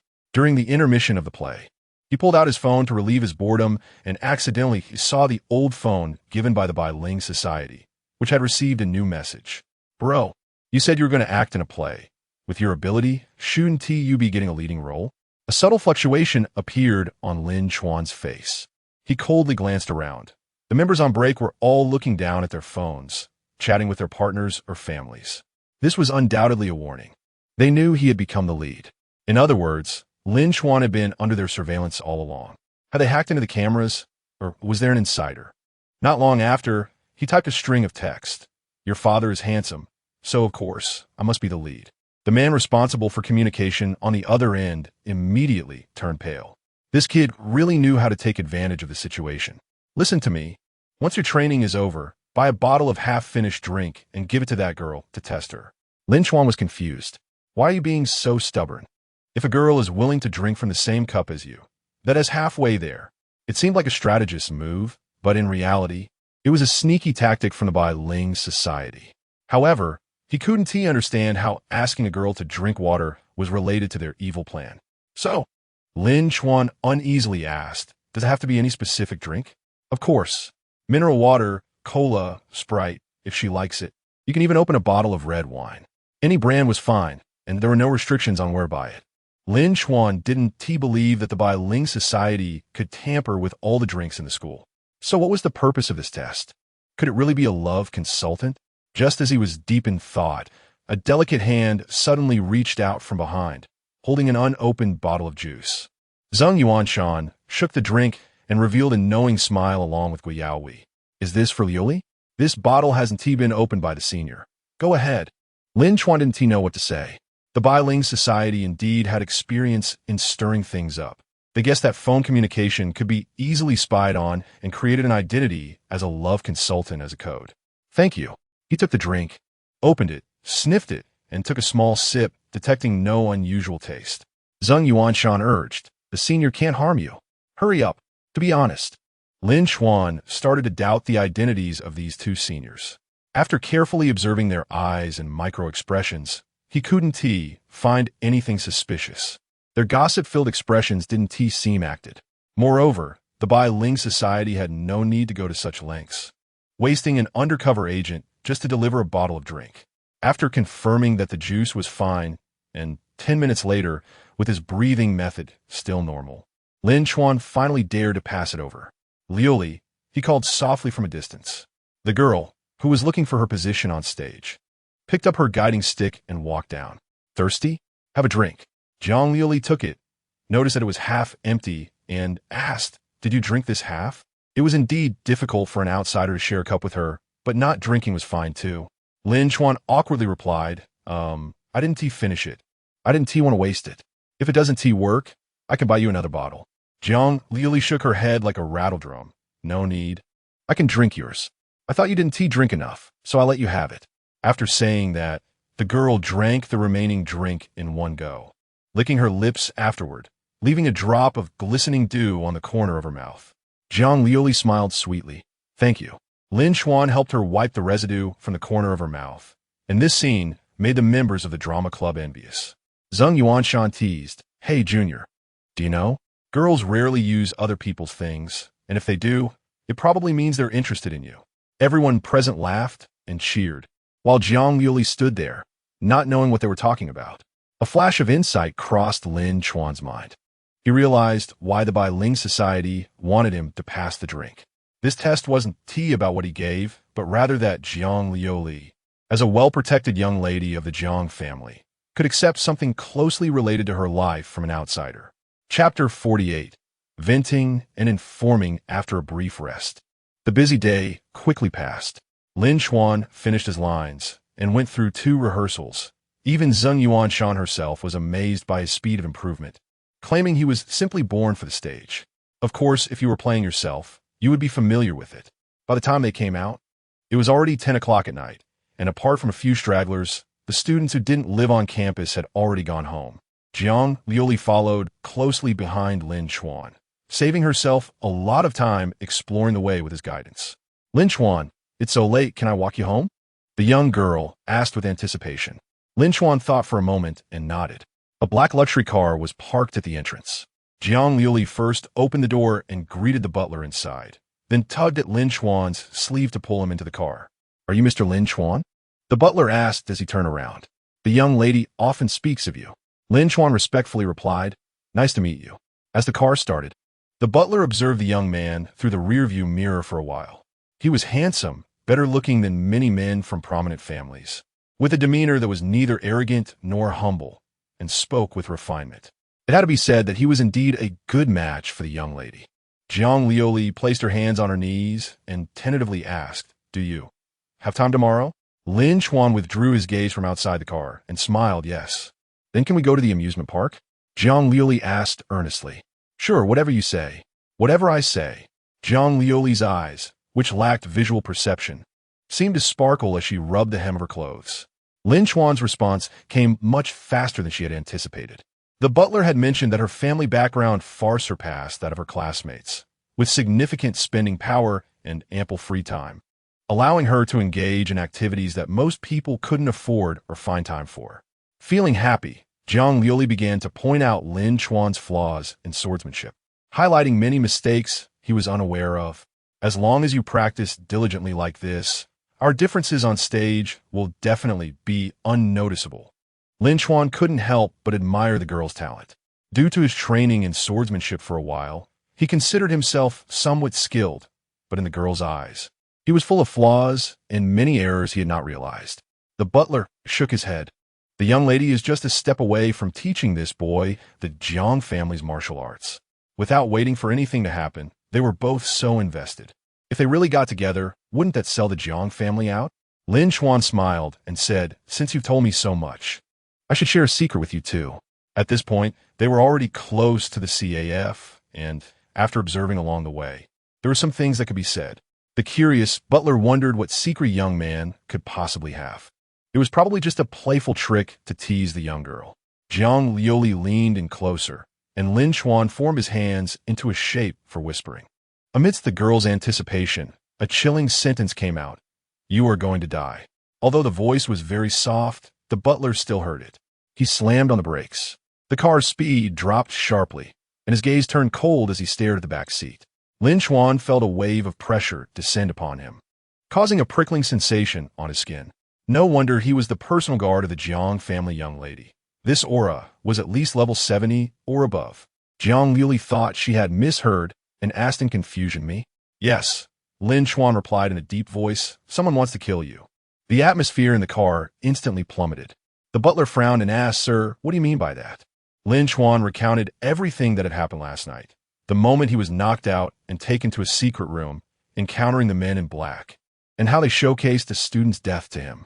He detailed everything that had happened today, including the group asking him to test Jiang Liuli in various ways, leaving nothing out. Ba-Ling Society, the butler uttered coldly, spitting out a name. Only they would have the audacity to make a move on the Jiang family's young lady. Once he calmed down, the butler let out a long breath and said solemnly, "I thank you on behalf of my master for your bravery." Most people wouldn't have the guts to help a girl they had known for less than a month when their own lives were at risk. Jiang Liuli was more concerned about Lin Chuan's safety and anxiously asked, "Did they do anything to you? Did you have a stomachache after drinking the beverage?" Lin Chuan smiled and said, "No, I woke up when they were trying to implant a bomb in me. After that, I was safe and managed to sneak that thing out." Jiang Liuli's expression fell. "I'm sorry, I didn't think it through. I didn't expect that being friends with me would bring you such big trouble. No wonder I've only had you as a friend my whole life." Lin Chuan wanted to tell her that there was no necessary connection between these two things. Before they reached the CAF, the butler drove with one hand while checking several vital points on Lin Chuan's body, finding no signs of tampering. The butler advised, "Don't alert the enemy for now. You are the young lady's only friend outside. Your value is significant to them, and they won't harm you unless absolutely necessary. Here's my contact information. Remember to use someone else's phone when you call." Lin Chuan took the business card and thanked him earnestly. The butler pinched the bridge of his nose and said, "I should be the one thanking you. If it weren't for your integrity and unwillingness to be manipulated, the young lady might have been in danger this time." The Jiang family had long been aware of Jiang Liuli being included on the Ba-Ling Society's kill list and believed that with their means, there was indeed a possibility of success. If Lin Chuan stood with them and secretly poisoned the target's food under the guise of a close acquaintance, it wouldn't need to be fatal. Just making her sick would suffice, and the hidden members of the Ba-Ling Society would pounce like mad dogs. Watching Lin Chuan get out of the car and lock the door tightly, the butler sighed. With his character, if he is sincere towards a young lady, that wouldn't be a bad thing. "Butler, what are you saying?" It's nothing. Just pretend you didn't hear anything." The butler chuckled and shook his head, pressing the gas pedal and driving away. The next morning, Lin Chuan got up, tidied himself up briefly, and headed out. Today, he was going to the amusement park with Jiang Liuli. No, he was going to the amusement park purely for fun. His phone had several new chat messages, which were from last night's communication with the Ba-Ling Society. "Bro, didn't you go home with the goddess after coming out? She insisted on walking me home. I had no choice.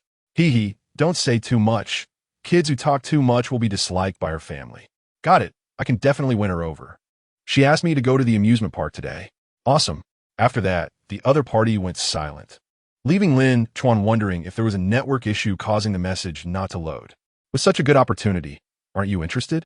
Pondering this, he arrived at the largest wind chime amusement park in Maple Leaf City. Outside the gate, Jiang Liuli had changed into a simple casual outfit and was waiting outside with a wooden stick, occasionally looking down to check her phone for any new messages. Chapter 49. The Assassination Targeting Jiang Liuli. Hey, I'm here. Lin Chuan walked over and snapped his fingers near the girl's ear. Jiang Liuli shivered and pouted. You're trying to scare me. How could I scare you? Lin Chuan smiled. Oomph. Let's go. The butler has bought the tickets, and today I will definitely scare them back. First, we'll ride the roller coaster, then the pirate ship, and then... All the way, Jiang Liuli chattered incessantly, completely oblivious to the assassination she almost faced last night. Lin Chuan, with keen observation, noticed a tiny earpiece hidden under her long, white hair. It seemed the Jiang family had a plan. Then I don't need to worry. Perhaps due to her loss of sight. Jiang Liuli had a high resistance to attractions that would scare others, completely dismissing rides like the pirate ship and roller coaster. As soon as they landed, she was clamoring to ride the Ferris wheel. Lin Chuan glanced at his phone and smiled. Thirsty, right? Wait here, I'll go buy some drinks. Okay, I'll wait for you to come back. Jiang Liuli obediently sat on a bench by the road, swinging her feet and humming a tune. The amusement park was centered around the Ferris wheel, with paths resembling a spider web and every short distance featuring a small shop. The items inside were prohibitively expensive, yet couples still spent money to avoid letting each other go hungry. Lin Chuan searched around and found an iron shed with the owner being a dwarf standing on a stool. 2 bottles of orange juice, he said. The dwarf chuckled and handed them over, saying, Young man, bought for your girlfriend, right? This stuff is very refreshing. Make sure she drinks it all. Lin Chuan nodded indifferently. As soon as he left, the store owner squeezed out a sickly smile and patted a nearby staff member. I'm counting on you for the shop. I'm going out to watch a big show. His short fingers just brushed against the explosives at the staff member's waist, causing the latter to shudder in fear. The dwarf then donned a clown costume and swaggered down the street, passing by an old lady's stall and casually purchasing a large bouquet of flowers. The old lady lazily lifted her eyelids, revealing a pair of fierce eyes, and asked, Your poison is fine, right? The dwarf replied with a smile, Don't worry. I'm not like that useless tongue she, all brawn and no brains. That bottle of medicine won't make the target feel any discomfort. She'll just feel sleepy. And right next to her is the man who makes her heart race. After being tired for so long, it's easy for a man and a woman to doze off together on the Ferris wheel. The old lady grinned wickedly. Everything is ready on the void side, just waiting for the drug to take effect. The granddaughter that sword saint loves most will die because of her infatuation. I wonder how Jiang Guanhai will feel when he finds out. The two fantasized about the rewards they would receive from headquarters once this grand plan was completed. Surely they would send even more powerful void biological transformation agents, right? While they were feeling smug, a middle-aged man sitting nearby reading a newspaper also revealed a smile.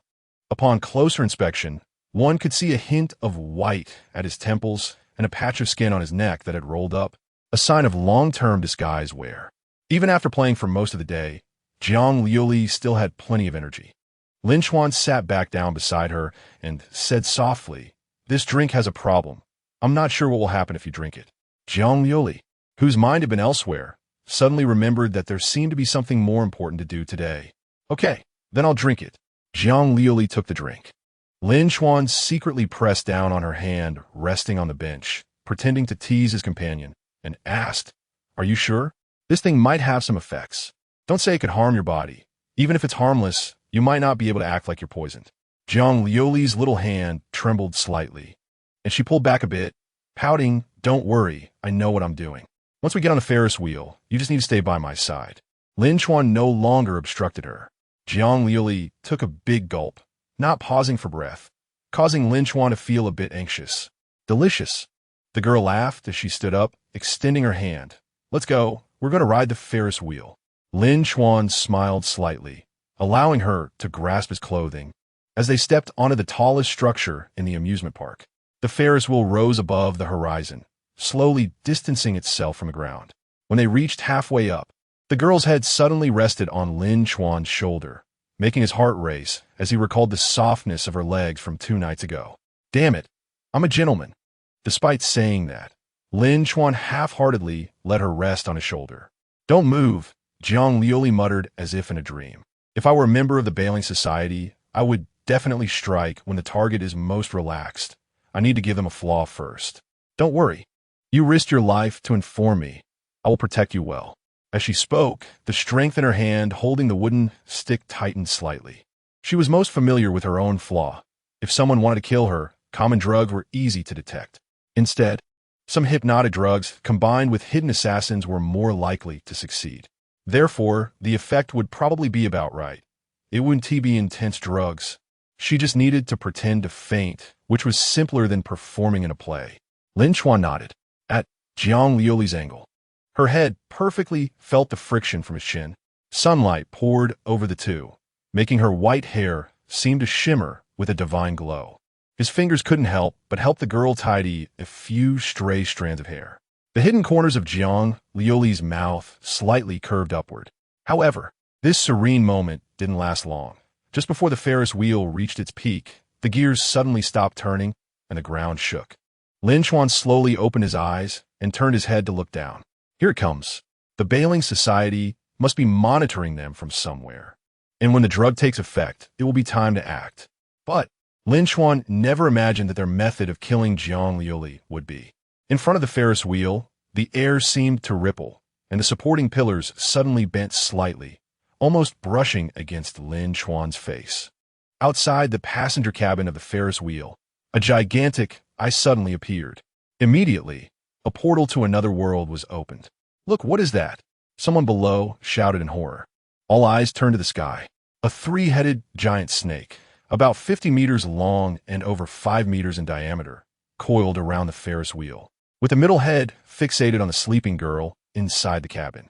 A void creature, Lin Chuan exclaimed in disbelief. They actually brought an entire void creature over? Unlike Teng Shi, this monster had no human scent, exuding a violent aura from its very genes. Haha, Zhang family's blind girl, your time is up. A nimble dwarf jumped back and forth, climbing onto the head of the three-headed snake, and smashed the cabin's glass with a slap. Chapter 50. Kill his claws pierced through the fingertips, extending 10 centimeters into the skin, and lunged towards the target's head like a falcon hunting its prey. Suddenly, a pair of lifeless eyes slowly opened, locking onto the cruel and mocking gaze of the dwarf man. The dwarf's blood seemed to freeze, and the terror of death instantly engulfed him. In his peripheral vision, a mocking smile appeared on Lin Chuan's face. She wasn't asleep. This is bad. This kid is playing us. The cult of Bai-Ling was adept at brainwashing and abducting newly independent adults, never expecting that an orphan would resolutely choose betrayal when his life was threatened. Buzz. A chill swept through, and Jiang Liuli's arms suddenly exerted force, completing the sword's convergence in an instant, severing one of the enemy's arms with a single strike. Ah! The scream echoed through the Ferris wheel as Jiang Liuli decisively swung her second sword. This strike went awry. The dwarf's pores expanded, and he transformed into a vaporous smoke from within, quickly filling the compartment with fog. This gas was strange, capable of diminishing the sword's speed. He himself, enveloped in the smoke, withstood the second sword and rolled out from the metallic floor. Jiang Liuli stood in front of Lin Chuan and whispered, I've heard my elders mention this method. It's the corpse thief of the Bai-Ling cult. It is rumored that the breathing technique practiced by the corpse thief is repulsive. He must prepare a powder mixed with corpses before every training session, which over time distorts his body and twists his mind.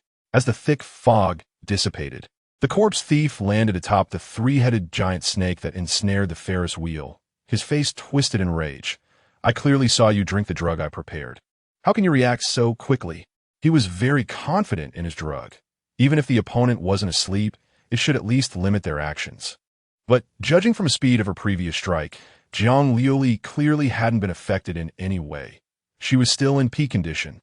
Jiang Liuli did not respond and calmly said, Your aura, like the soaring snake, is tainted by the bloodline of the void. You should be killed.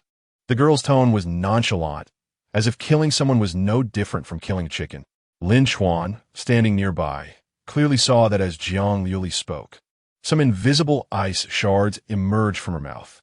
With keen eyes, he secretly used the eye of monitoring to perceive the girl's internal organs, and in an instant, Her blood vessels and energy meridians were laid bare before him.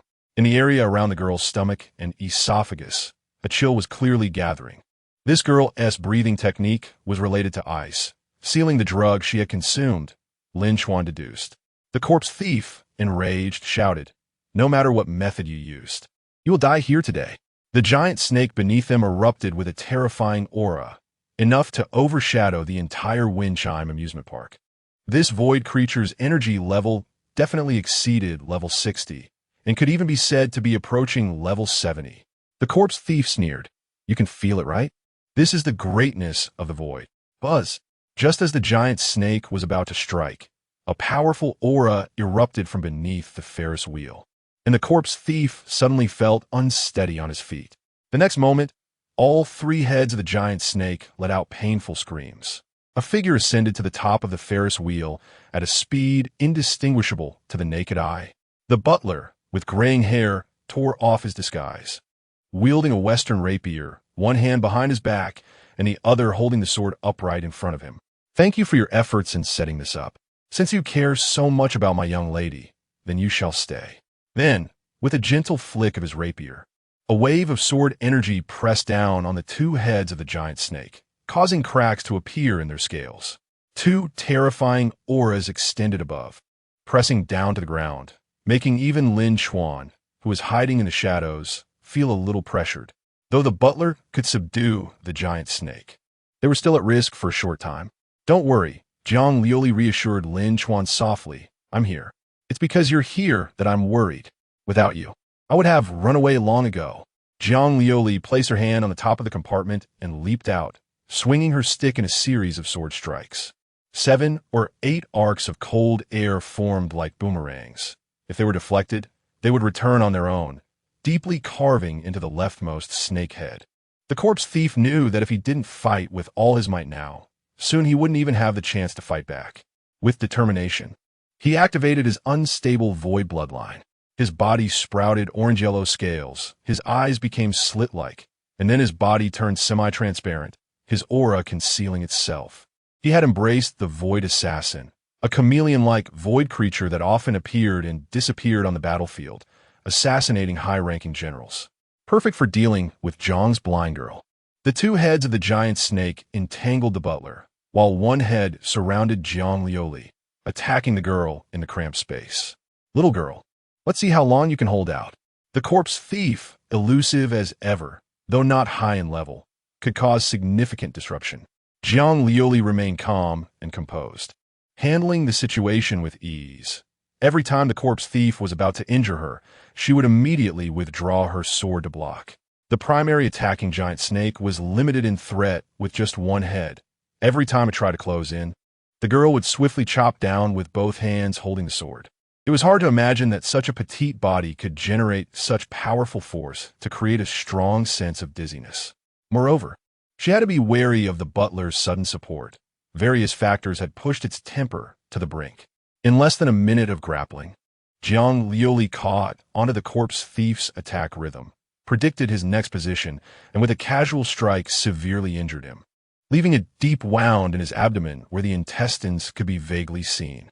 The corpse thief's body grew increasingly cold, and the self-healing ability of the void bloodline drastically diminished. That girl's sword energy is problematic. Realizing the plan had gone awry, he understood that killing Jiang Liuli today was nearly impossible. Looking back at the ground, he saw the cat old lady had knelt before a group of people in black uniforms, the leader looking particularly familiar. Su Wuxing, the captain of the law enforcement team in Maple Leaf City. The corpse thief felt a chill in his heart. The fear of death enveloped him. Once the enforcers appeared, it meant that their people surrounded the area. "Damn it, cat old lady, you useless piece of trash. You got caught without firing a single shot." The corpse thief snapped back to reality, noticing that Jiang Liuli was still standing on the compartment, showing no intention of launching an attack. Why was I so fixated on killing her head on? That kid cares so much about her, even standing guard by her side. What if I? The corpse thief once again showed a grin, crouching atop the giant snake's head and saying something. Immediately, the giant snake emitted a piercing, buzzing sound, and all three heads, with their massive bodies, forcefully crashed into the entire Ferris wheel. Crack! The metallic screws on the Ferris wheel made a strange sound, falling off one by one. Before long, a huge crash echoed through the amusement park as a colossal structure collapsed. Chapter 51. Princess Carrie, but passively. The Ferris wheel is collapsing. The compartment shook violently, and Lin Chuan held onto the handrail as his perspective quickly plunged towards the ground. The corpse thief chuckled. "You all keep playing. I'm leaving first." Whether it works or not, he had done all he could, and failure had nothing to do with him. Jiang Liuli indeed did not chase after him. She grabbed the falling compartment and pulled Lin Chuan into her embrace. "I said I would protect you." As soon as Lin Chuan's head popped out, he was stuffed in her arms, a soft touch brushing against his nose, and with every breath, he could smell the light fragrance of the girl. The feeling of lying down and winning was too enjoyable. However, he wasn't too fond of running away. Bang! The Ferris wheel collapsed, sending countless dust particles into the air. Jiang Liuli used the fallen compartment as a springboard and landed steadily on the ground. "We are safe," the girl smiled. The two's posture could no longer be described as ambiguous. It was nothing like the Princess Carrie in a large costume drama. Of course here, the Princess Carrie referred to the princess herself carrying someone. It would be nice if the positions were reversed. This thought flashed quickly through Lin Chuan's mind. But upon careful consideration, this was also quite good. Jiang Liuli checked Lin Chuan's body, her delicate hand gliding over him 3 times before finally stopping. Confirmed. No bumps or bruises. "Wait for me to come back." Jiang Liuli imitated Lin Chuan's tone from earlier when he bought drinks. To be honest, she really wanted to learn from the senior's domineering female CEO and pat Lin Chuan's head. But that would require her to tiptoe, which was quite ungraceful. So she gave up. Miraculously, no one was injured in the collapsed Ferris wheel. As the tourists rushed out, they immediately surrounded the 3-headed giant snake, pulling out special weapons aimed at the beast before them. It was a siege.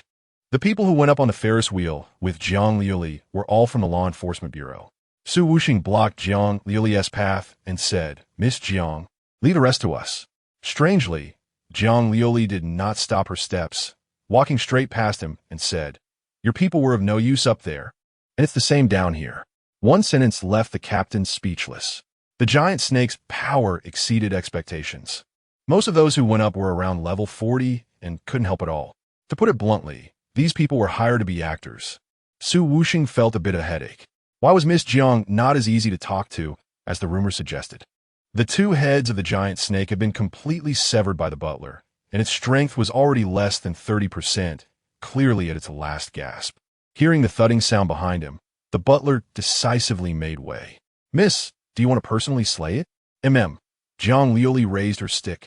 "As long as it's from the greedy snake clan, I have no reason to let it go." She would never forget the disgusting sound of its silk spinning for the rest of her life. The void creature deserved to die, and the race of the giant snake before her deserved to die even more. The giant creature sensed the slowly approaching Grim Reaper, and its last head struggled to let out a dying roar, trying to intimidate the seemingly weak girl in front of it. Buzz. Moonlight falling moon, one-line sky. Focusing her energy, she swung her sword, and after the strike, Jiang Liuli did not pause. As the white line passed through the giant snake's head and had not yet dissipated, she had already walked several meters away. Bang! After walking 20 meters, the giant snake's halted body collapsed with a loud crash, and the law enforcers rushed in. Having witnessed this sword strike, Su Wuxing couldn't help but feel a pang in his heart. As the girl walked past him again, he suddenly asked, "Miss Jiang, who is stronger, you or the thief god?" At the scene of the He family's tragedy last time, he had seen the remnants of the thief god's palm strike, and had always been curious about the strength of these two. Jiang Liuli answered without hesitation, 60-40. He's a bit stronger. Upon receiving this answer, Su Wuxing felt no surprise, only a sigh about the existence of people beyond others. Shouldn't Mr. Su be more concerned about where this thing came from? Jiang Liuli pointed to the giant snake lying on the ground behind them. Mentioning this, Su Wuxing frowned and said, "It is indeed strange. How did they manage to do this? To make a void creature appear out of thin air." When the giant creature appeared, it stunned everyone at the scene, including the Jiang family's butler. There had never been such a situation before. Could it be that the Spirit Worship Association had mastered the technology to connect to the void? This wouldn't do. It was a matter significant enough to attract attention from the imperial capital. Su Wuxing sincerely invited, "Miss Jiang, if you have nothing to do, please come back to the bureau with me. I would like to discuss today's events with you." He thought that, as a young lady from a prestigious family, she would take the initiative to abandon her precious personal time for the greater good of society. However, to his surprise, the girl's expression visibly darkened. Her face filled with displeasure. "No, I want to go to the aquarium and the cinema." Jiang Liuli shook her head like a rattle drum and quickly hid behind Lin Chuan. Su Wuxing looked at the young man with curiosity. Heroes in this world are indeed as numerous as fish crossing a river. This could be considered an unusual talent, right? Being able to win the heart of Miss Jiang. Who dares to say this isn't talent? The upheaval at the amusement park did not affect Jiang Liuli's good mood. Her day out with Lin Chuan continued, and they visited all three major dating hotspots. Lin Chuan guessed without thinking that it must have been Zheng Yuanshan who told this girl. By the time they returned to the CF, it was already evening. When the two national treasures at home saw him get out of the luxury car, their expressions were nothing short of displeased, their tongues looking like they had been pickled in a jar of salty vegetables for over 10 years. "Isn't this the thief god? Back so early?" Song Feng sat on the bed with a sarcastic tone. "What's wrong? Did Miss Jiang not keep you for the night?" At least she was more straightforward, shaking her legs and teasing. "So the thief god stole the heart of the girl. How romantic." Lin Chuan put up his hands in a gesture to stop them. "Stop. Stop. You both know I went out to do serious business today." Song Feng said, "Oh really? I only heard that someone went to visit the three major dating hotspots with the lovely sword girl. Looks like I misunderstood you." After hearing about the incident at the amusement park, they immediately messaged each other to check on each other's safety. However, Lin Chuan casually replied that he was watching a movie with a girl, which caught them off guard. "TCH, you guys have money too. Just buy your own tickets if you want to go." Lin Chuan shrugged. Li Shi huffed. "What's so great about that?" "Fengzi, let's go watch it tomorrow. We'll watch all day and night without coming back." Song Feng was taken aback. "Well, à présent surprise? Now it's my turn. This kid is also cowardly." He quickly changed the subject to something else. "By the way, the bomb in your stomach was taken by the Law Enforcement Bureau. And about the location you wanted me to check, I found it." Lin Chuan shot a disdainful glance at him, took over the computer, and checked the location where he was captured last time. "No doubt, this is it, the base of the Spirit Worship Association's extraterritorial personnel." The Law Enforcement Bureau had captured a core member, and they certainly couldn't hide several important contact points in East Longxia. This time, the Spirit Worship Association would definitely suffer a heavy blow.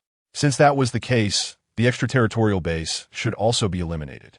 Lin Chuan thought for a movie's duration and made a big decision. "I'm just kidding. I also kill for the sake of martial virtue." Chapter 52, Invasion Bailing Society. An outpost in Maple Leaf City. At this moment, those who had kidnapped Lin Chuan were collecting potentially sensitive materials in the room to burn. In an office, a corpse thief wrapped in bandages lay on the bed, groaning. He had indeed escaped, but his injuries were extremely severe. As the void bloodline ran out of control, the chilling aura left in his body by Jiang Liuli tormented him back and forth, causing his already distorted body from the breathing technique to alternate between burning as if thrown into a furnace and freezing as if thrown into an ice cave. "Jiang family's girl, you should die, and your man should die too. This pair of dogmen and women, just wait, I will." Ah! The severed arm that had regenerated due to the void bloodline writhed, pulling at the muscles and bringing excruciating pain. After his round of screams ended, Wang Haoqiang slowly pushed open the door and walked over unsteadily. "Sir, the spy list has been burned. The old cat has entered the bureau. The corpse thief can figure out that it won't be long before everything is revealed." This outpost was his responsibility, temporarily relatively safe, but it probably wouldn't last long.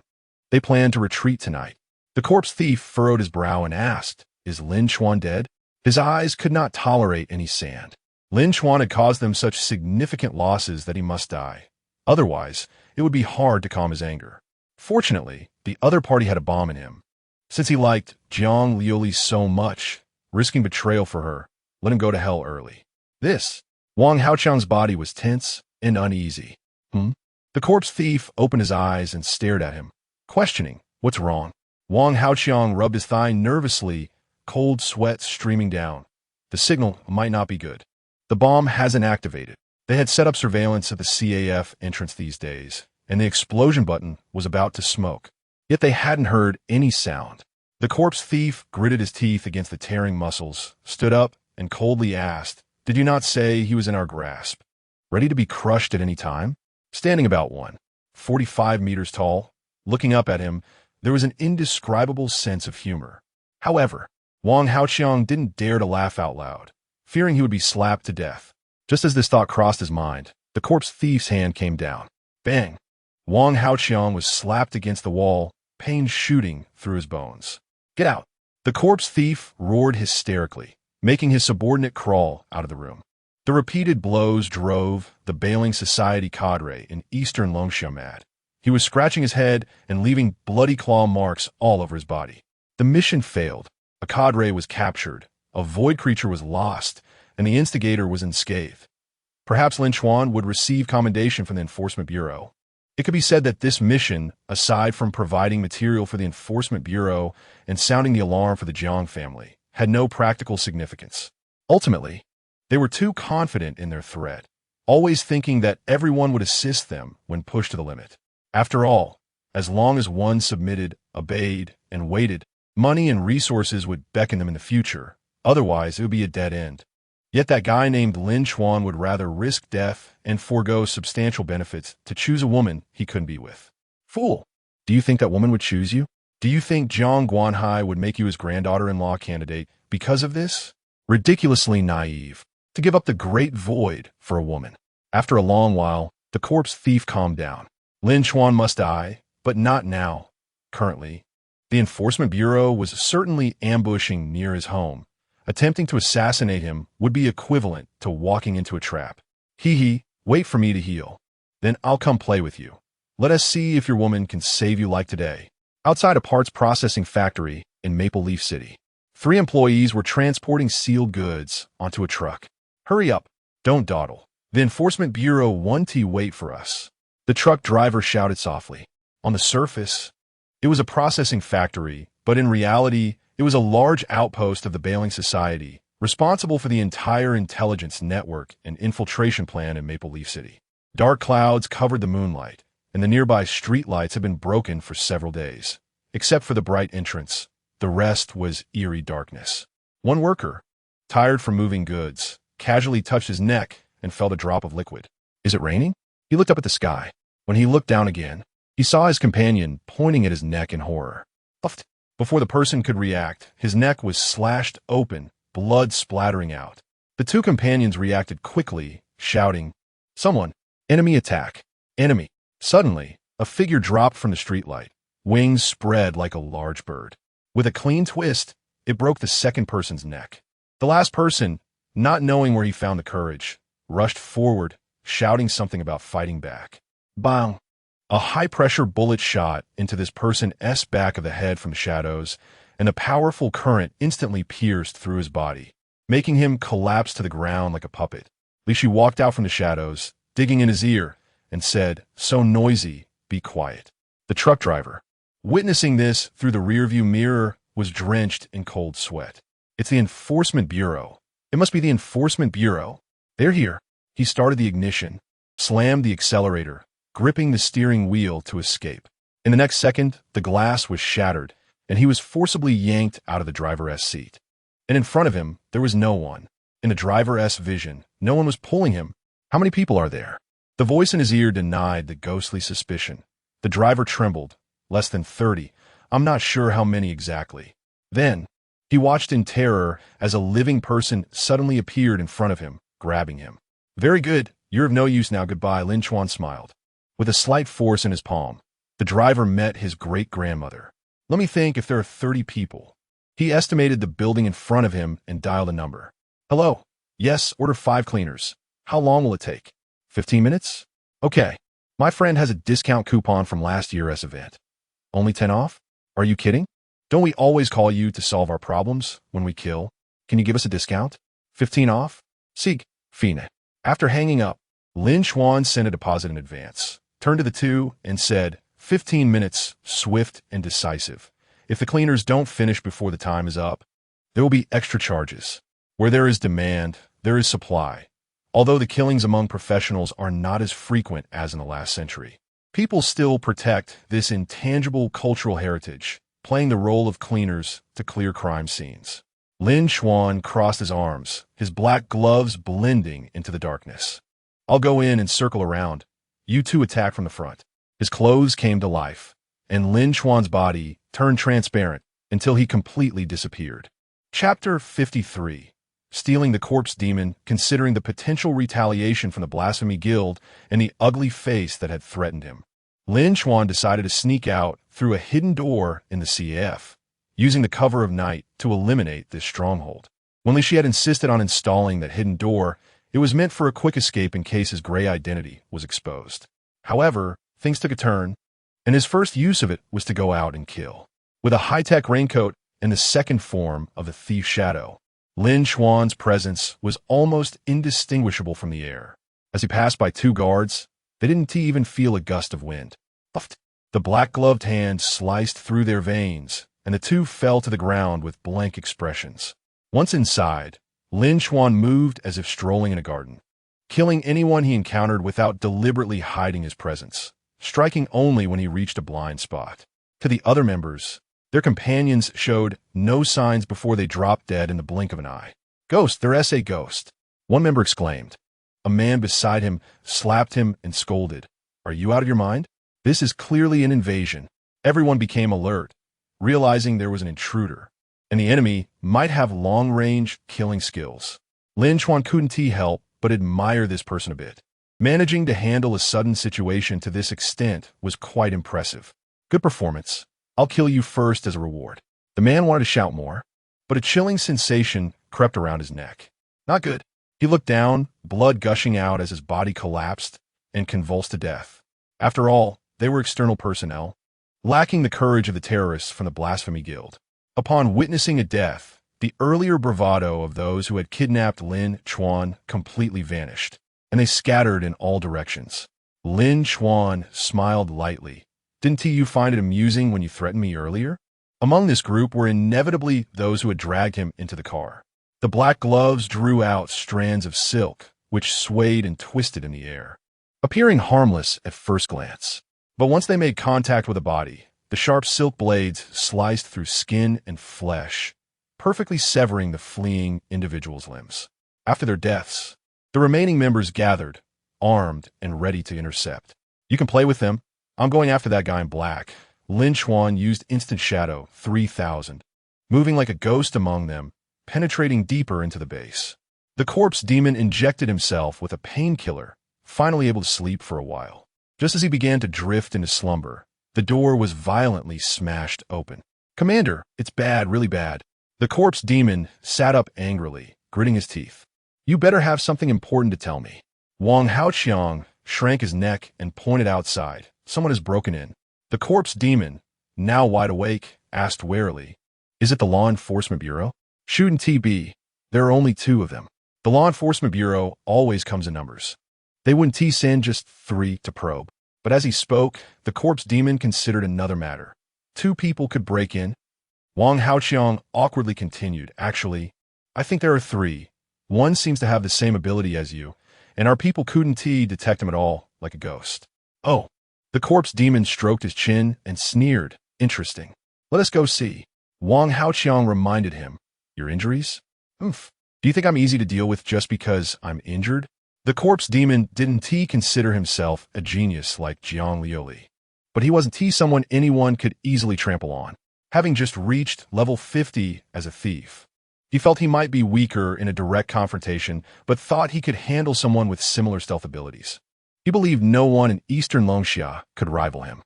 The corpse demon stood up, stretched his limbs, and coldly remarked, "I was just looking for a vending outlet. And here comes a chance. Come on, let me see what little thief this is, and if you're worthy of me making a move." Wang Haoqiang felt relieved. With this officer willing to take action, there was at least a possibility of resolving the issue. Otherwise, as a level 30 martial artist, he truly wouldn't know how to handle an invisible enemy. After all, they hadn't purchased a batch of thermal imaging scanners. Unexpectedly, as he turned around, he felt a rush of hot blood on his back. Shocked, he looked back to see the commander, who had been boasting just 3 seconds ago, had a large hole punctured in his chest. Laughter echoed in the room from a third person. "Do you think I'm giving you the chance to make a move?" In an instant, Wang Haoqiang broke out in a cold sweat. He had been there all along. The invisible person had followed him into the room, eavesdropping on their conversation. The corpse demon spat out blood, incredulously saying, "How could this be? When did you?" Having once escaped the pursuit of Jiang family swordsmen, his sense of crisis was naturally beyond what ordinary people could reach. However, today, he and T sensed anyone so close to him, not to mention perceiving it. Until Lin Chuan gathered his energy and struck, piercing his chest, the corpse demon hadn't T noticed. The opponent had far surpassed him in the cultivation of concealing one's presence. Lin Chuan slowly said, "So you were planning to kill that guy in black?" Seeing him rush over so hurriedly, I was curious enough to follow, but didn't he expect to find such a big fish? Wang Haoqiang's lips turned pale. The corpse demon leaned against the wall, covering his wound, and determined the opponent's position by sound. "Big fish, you know me?" Hearing those words, he realized his identity had been recognized. Lin Chuan teased, "With your physique and appearance, it's hard not to recognize you." Upon hearing this, the corpse demon's forehead bulged with veins, and one could faintly hear his bones creaking.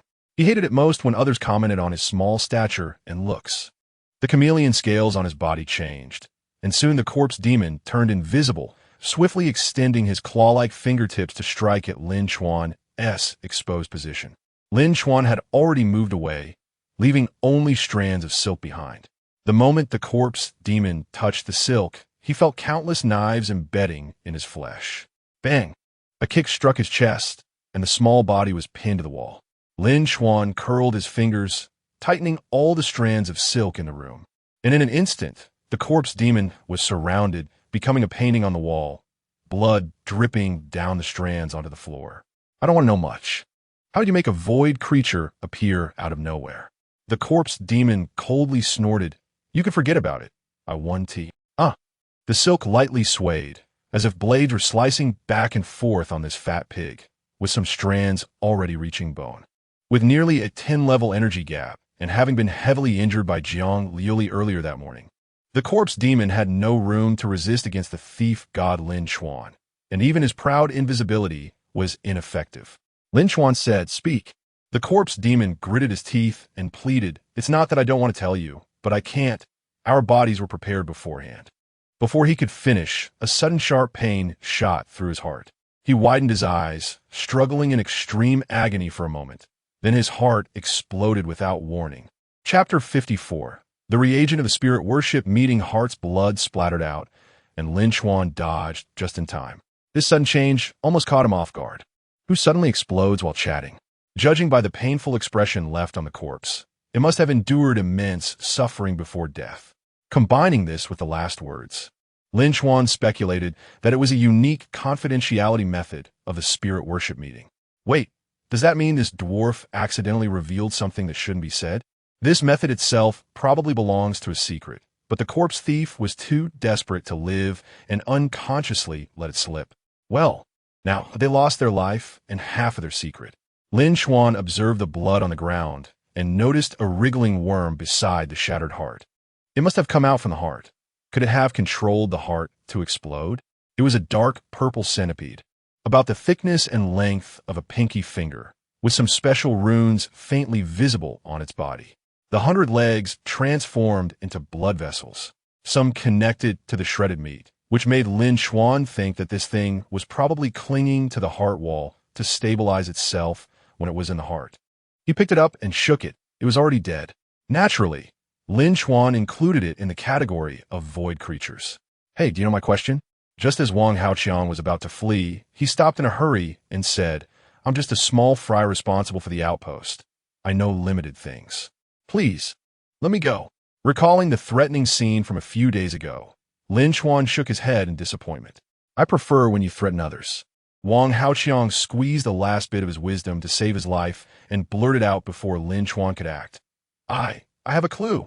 This morning, The officer borrowed several brainwashed children from us before the operation, and they never came back after going out. Lin Chuan paused his hand. What do they need students for? Those kids would probably be replaced by Jiang Lioli. What was special about these people? Wang Haoqiang pondered and suddenly thought of something. Experiment. They all participated in an experiment at our outpost and were injected with a kind of reagent. As for the specifics of the experiment, he, as the person in charge, was unclear. However, it was rumored that these children were very happy when they came out, as if they had opened a huge treasure chest. I can take you to the laboratory. You can find whatever you want. Lin Chuan thought for a moment and instructed him to lead the way. Wang Haoqiang hurried ahead. After navigating a complex series of turns and opening 3 secret rooms, they arrived at a pure white room. Inside, it was spotless, with a surgical table, some surgical tools, and a locked refrigerator. Wang Haoqiang slowly retreated toward the wall. The doctor evacuated early. Before leaving, he instructed us to clean this place thoroughly. Aside from the surgical tools, this refrigerator is the only thing we haven't searched. A lock naturally couldn't stop a thief. Using the third style of the divine thief, Lin Chuan effortlessly stole the items inside. It was a tightly packaged box, and when opened, it contained a ghostly green reagent. Just as Lin Chuan pondered its use, a rumble came from the ceiling, followed by 3 heavy electromagnetic guns being positioned above. They charged power and quickly became terrifying weapons capable of destroying most of the laboratory with a single shot.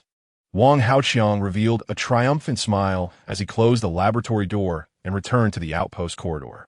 It wasn't until he heard the massive sound of the electromagnetic cannon, causing the ground to tremble, that his anxious heart finally relaxed. Haha, serve you right for threatening me. Do you think I was scared? The defense devices crafted by mechanics were meant to prevent anyone from taking the reagents. If the gravity-sensing device detected a reduction in weight inside the refrigerator without a password being entered, the defense program would immediately activate to kill the intruder. It was said that the defense specifications were designed for practitioners above level 50, making entry essentially a death sentence. Wang Haoqiang listened as the sounds outside faded, not daring to hesitate any longer. He knew too well the level of his pathetic cohorts. They could never stop an intruder. He readied himself to flee through a secret passage, only to turn around and find Lin Chuan waiting in his path. You! Wang Haoqiang exclaimed in horror. How are you still alive? Lin Chuan smiled lightly, disappointed. Wang Haoqiang knew he was doomed, so he decided to make a desperate run for survival, sprinting toward the secret passage. Initially, he felt a bit pleased when he saw Lin Chuan not blocking him. However, his body was soon shredded into pieces by the strands of silk spread along the way. His smiling face shattered. Half of his expression turned to shock. Lin Chuan glanced at the shredded meat and said earnestly, I was going to give you a chance to say your last words. What a waste of my kindness. The cleaning of the outpost didn't take long. Shortly after killing Wang Haoqiang, the cleaners arrived, and thanks to Song Feng, they enjoyed an 85% discount. This cleanup was bound to attract the attention of the Law Enforcement Bureau, but that would be a long time in the future by the time they arrived. There would be no traces left at the scene. After a tiring night, the group returned to the CAF for a late-night snack. Only one light was on in the first floor, and all the surrounding rolling shutters were down. On the table lay the ghostly green reagent, and the 3 discussed for a long time, but couldn't figure out its function. Lin Chuan tore off a piece of chicken thigh and said, I suspect this thing is related to the void creature that appeared.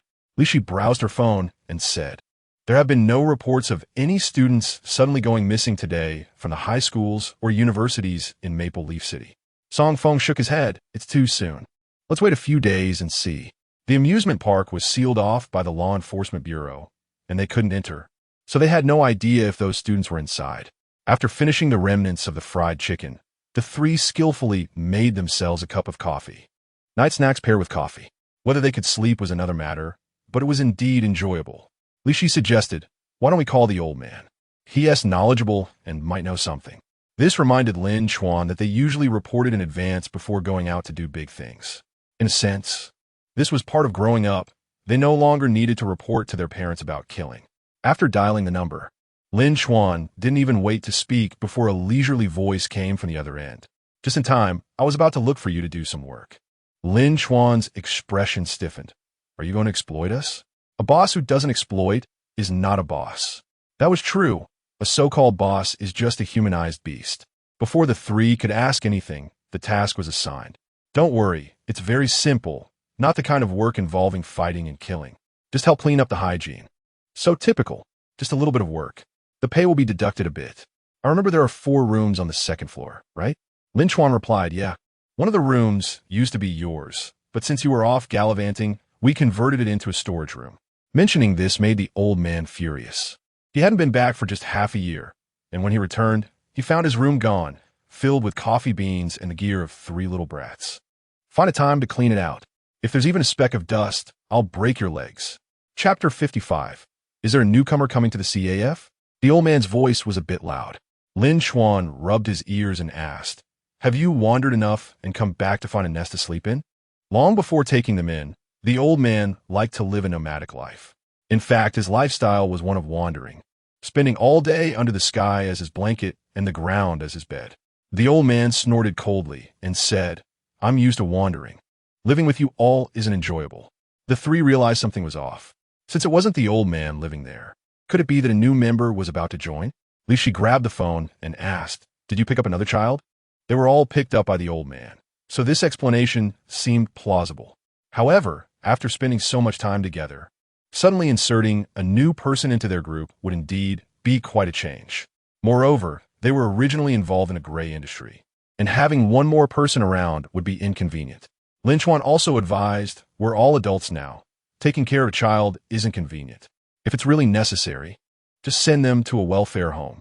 Raising us has already been a great deed, and it won't shorten your life. Bah! The old man got angry. It's because I've raised you 3 that my merits are almost turning negative. Merits? A great thief, a killer, and an arms expert. Do you still want merits? The few of them thought about persuading him again, but the old man ended the call after saying one last thing. Just be as old as you are and get along with others. Don't bully them. Lin Chuan had to accept that their 3-person world, maintained for so many years, was about to collapse. They all sighed in unison. The only good news was that this person wasn't a child, so they wouldn't have to feed them or take them to and from school. After a while, Song Feng suddenly realized, wait a minute, didn't we have something to ask? His gaze fell to the table, and upon seeing the reagents, Lin Chuan slapped his forehead. Damn, they hadn't gotten anything and were instead assigned a cleaning task. In the Enforcement Bureau's conference room, only Su Wuxing was present. In front of him were several 3D projection devices, and blue light projected several seated figures.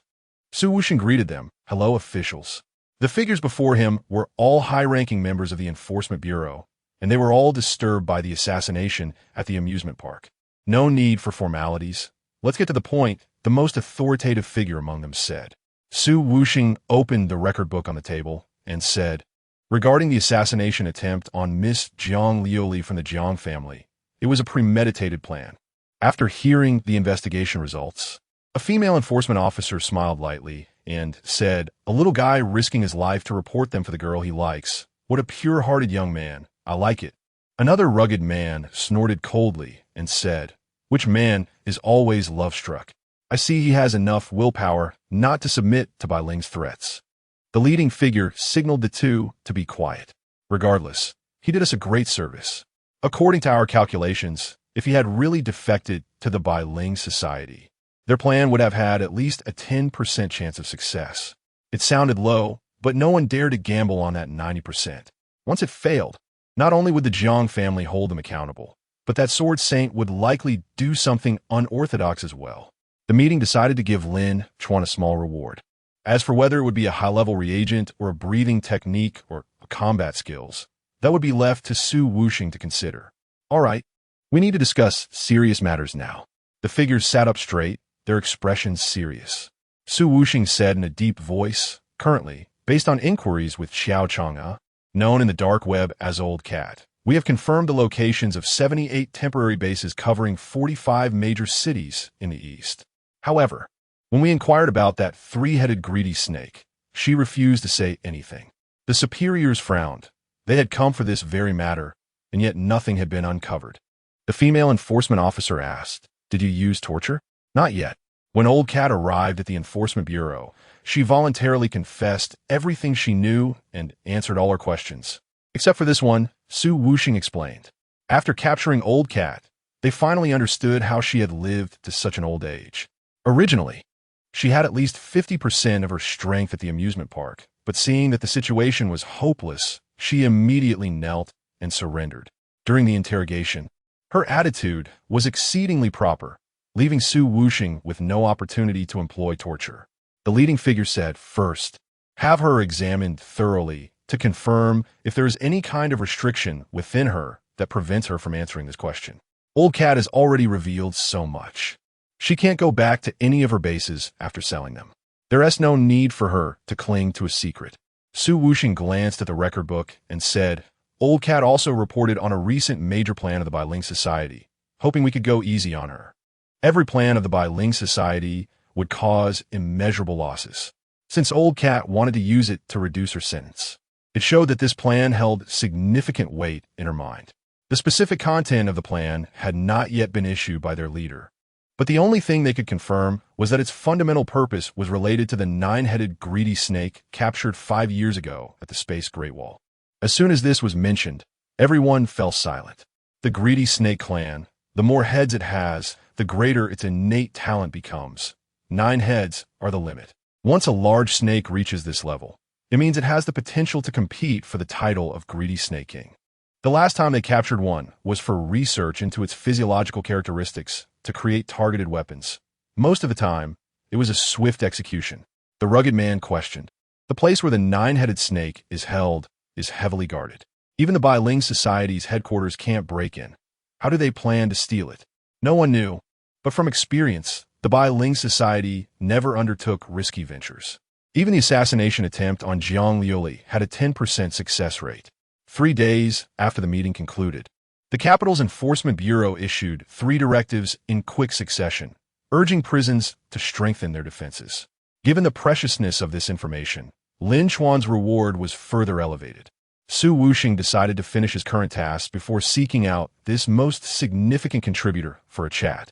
As the welcome party approached, the drama club's rehearsal schedule increased significantly. The night before the party, Lin Chuan was busy creating patterns on coffee. The doorbell rang, and a tall girl entered the CAF, drawing the attention of many. The girl, using a white cane, approached the counter and asked, "Is Lin Chuan here?" Lin Chuan smiled and replied, "Where else would I be if I'm not here?" Jiang Liuli muttered, "You shouldn't say that. It makes me look foolish." "It's my fault." Lin Chuan handed the coffee to the customer and turned to say, "So, what would this beautiful lady like?" "A cappuccino, please." Jiang Liuli thought for a moment and added, "Extra sugar." "All right." Chapter 56. The Sword Girl visits the CAF since childhood.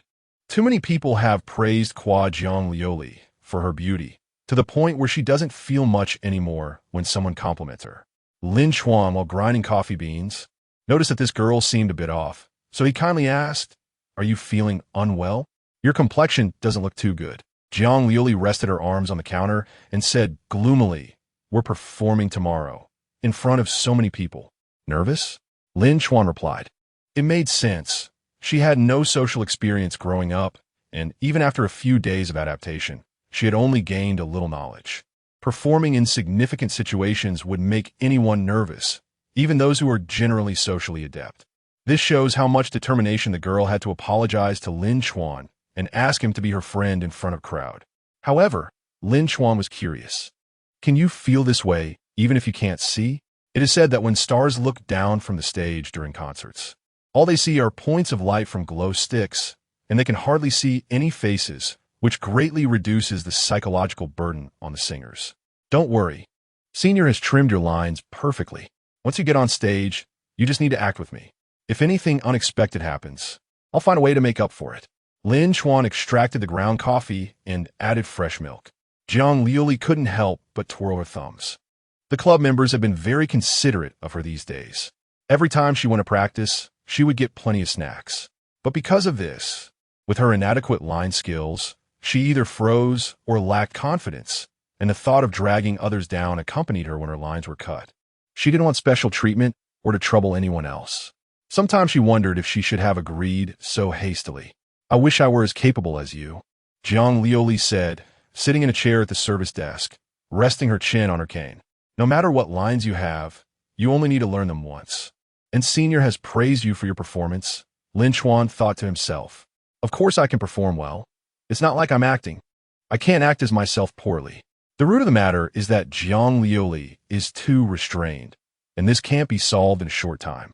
She can only adapt slowly. Every actor goes through such a transitional period. The coffee was ready, and after a small sip, the girl, lost in thought, was filled with the rich aroma of coffee, and her worries dissipated considerably. Lin Chuan noticed her furrowed brow loosening a bit and couldn't help but sigh. For girls, food is the best comfort. What? Jiang Liuli snapped out her thoughts. I said, since you're so nervous, why don't we go upstairs to practice a bit? Okay. Jiang Liuli's worries faded a little more, and she began to drink her coffee faster.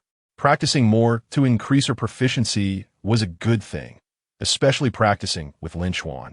It improved her mood significantly, a principle that remains inexplicable to this day. As dusk approached, customers came and went frequently, and the CAF became busy. However, today's busyness did not belong to Lin Chuan. His shift ended at 6 in the evening, and the night was the responsibility of 2 others. Li Shi came down to take over, and Lin Chuan gently patted Jiang Liuli's shoulder, waking her from her slumber. One of her ears had a headset in, used for listening to content on her phone. Let us go upstairs. Jiang Liuli shook her head and obediently followed. I almost forgot to tell you. The senior wants to take us to some kind of courage testing event. This was her main purpose for coming to the CAF. With coffee and Lin Chuan's practice, she had momentarily forgotten about the important matter. Lin Chuan instinctively asked, which senior? The one who plays ghosts. After she said this, Lin Chuan remembered. It's Senior Xia Ji from the Haunted House Design Club, right? We won an invitation last time we were together. Jiang Liuli nodded. He also invited Senior Zheng and Senior Guo, and asked me to see if you guys are going. Originally, he only invited those 2, and with a few members from their club, it was just right. However, those few have been busy with other clubs lately, or have been called by the teachers to work, so they couldn't come. Lin Chuan turned back and asked Li Shi, are you and Feng Zi going to Senior Xia Ji's courage testing event tonight? Li Shi, who was swamped with work, cursed. Are you kidding? Do I look like I have time for that? What about Feng Zi? He's out working tonight. There's an assassination order. Song Feng is busy too.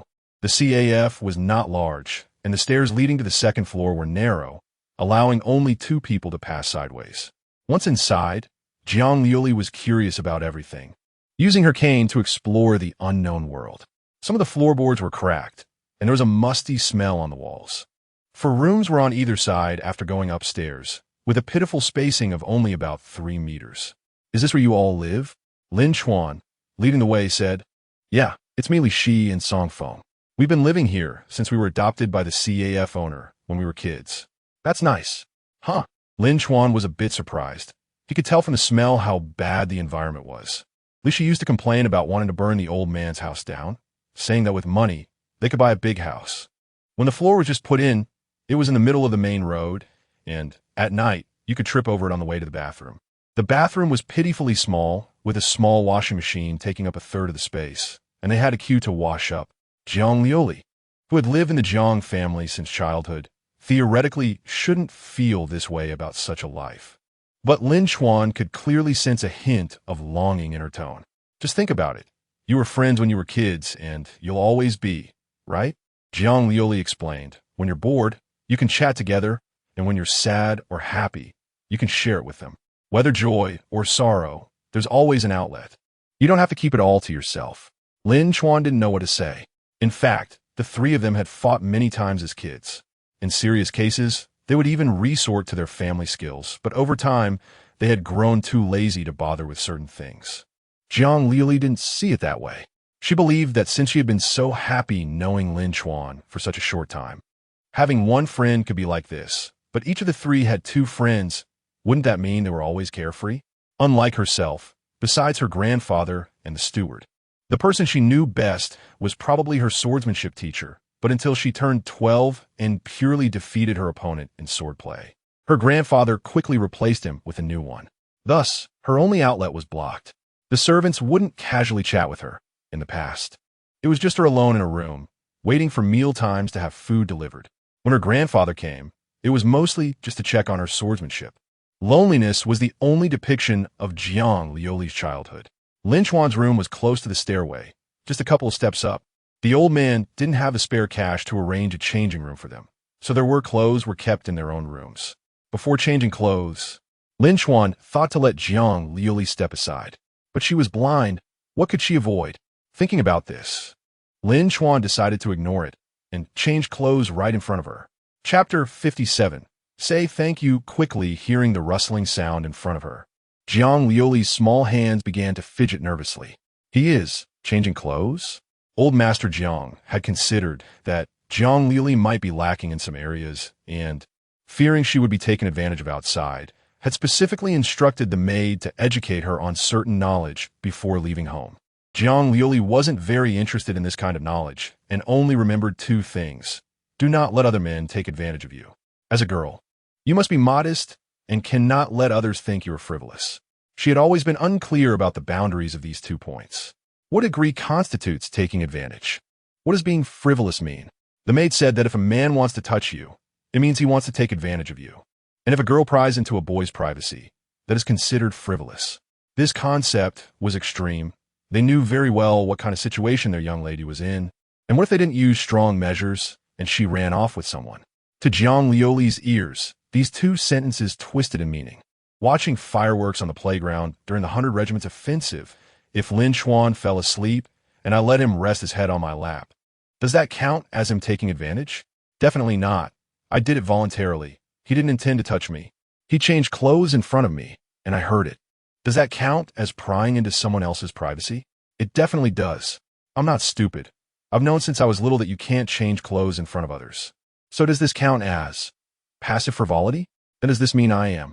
Jiang Liuli's small face became serious, and she decisively turned around and squatted down, covering her ears. When Lin Chuan finished changing clothes and turned around, he found no one there and looked down to discover she had shrunk into the corner. What are you doing? See no evil, hear no evil, Jiang Liuli said with righteous indignation. Lin Chuan didn't understand her way of thinking and chuckled lightly, quickly pulling her up from the ground. You just heard it. There's no need to be so nervous. Jiang Liuli stood up and shook her head. That won't do either. Grandpa said girls like that won't be liked and will have no friends. It's fine. Next time I look back, we'll be even. Jiang Liuli was taken aback. So it can be done this way? That's good. It doesn't harm the friendship between the two. Seeing that she took it seriously, Lin Chuan felt an indescribable sensation. Her silly and innocent demeanor made him want to pinch her cheeks hard. Silly little sword girl. How could the Jiang family bear to let her out alone? Aren't they afraid she'll be abducted by bad people to be a wife? Since she's so silly, should I? Stop, Lin Chuan, stop. This is illegal. But I was already doing illegal things. On the way to the rooftop, Jiang Liuli didn't realize that the person accompanying her was engaged in a brief and intense inner struggle. Fortunately, Lin Chuan's will was strong, defeating the dark forces within and protecting the pure white girl beside him.